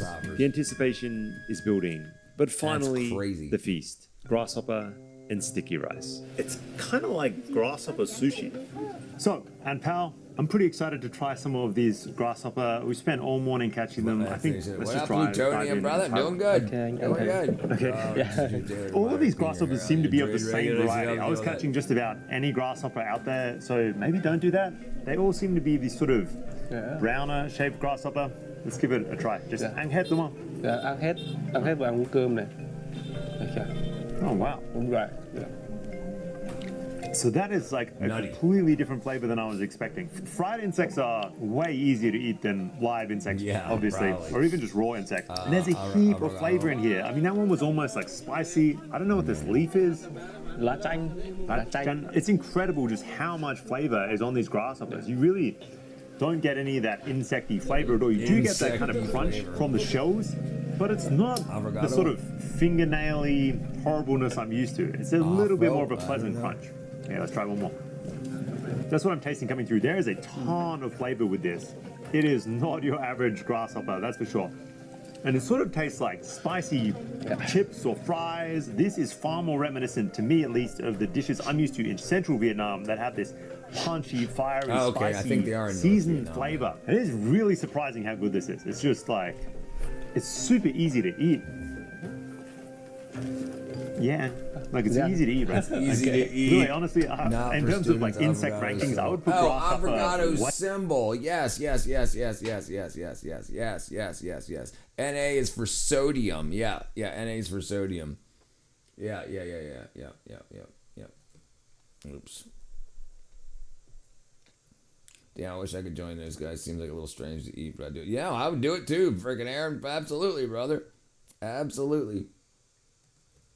I mean, the experience being up there and everything, like, I wouldn't grab a freaking bug and eat it, and I wouldn't eat a popsicle or a lollipop with it, something. But if it was a I would do it. Oh yeah. Right. You mentioned that last time. You were here, Plutonium. Way up there right now. And I've eaten a surprising amount of insects. Maybe the WEF were right. We should just be eating insects. These are really good. He's talking about the website. They their Pornhub over there is called Naughty America. The small prawns that you eat here in Asia with the shell on, you get a really similar flavor out of this. And the texture is very much just the shell of the prawn, or in this case, the grasshopper. You're just crunching through. Okay, I'll try a little bit with rice. This is how you're supposed to eat it. I was just eating them straight. I've taken this giant grasshopper this time for some reason. And it is still kind of like gory when you look at it. There's like big ass grasshopper in between a chunk of rice. It looks kind of like, kind of gnarly. Gnarly. No, come on.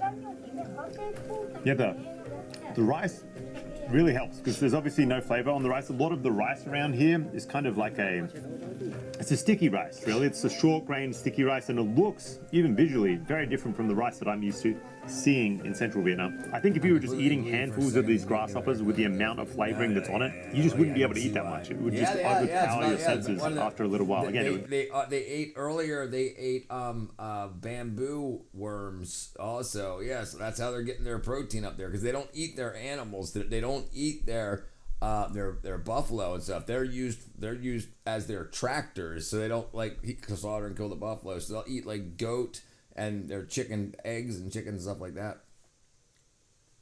But yeah, be almost like eating an entire bag of Doritos or something along those lines. But with the rice, it's really helps balancing it out.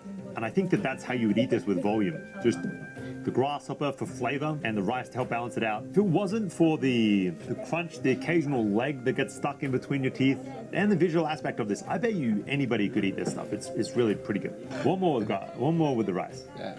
Okay. Anh có muốn thử cái ớt không? Ớt núi. Do you want to try a mountain chili? chili? Like a mountain chili. Okay, so he's giving me this chili. As you said, like this is a mountain chili. I think this is going to be some insane amount of flavor.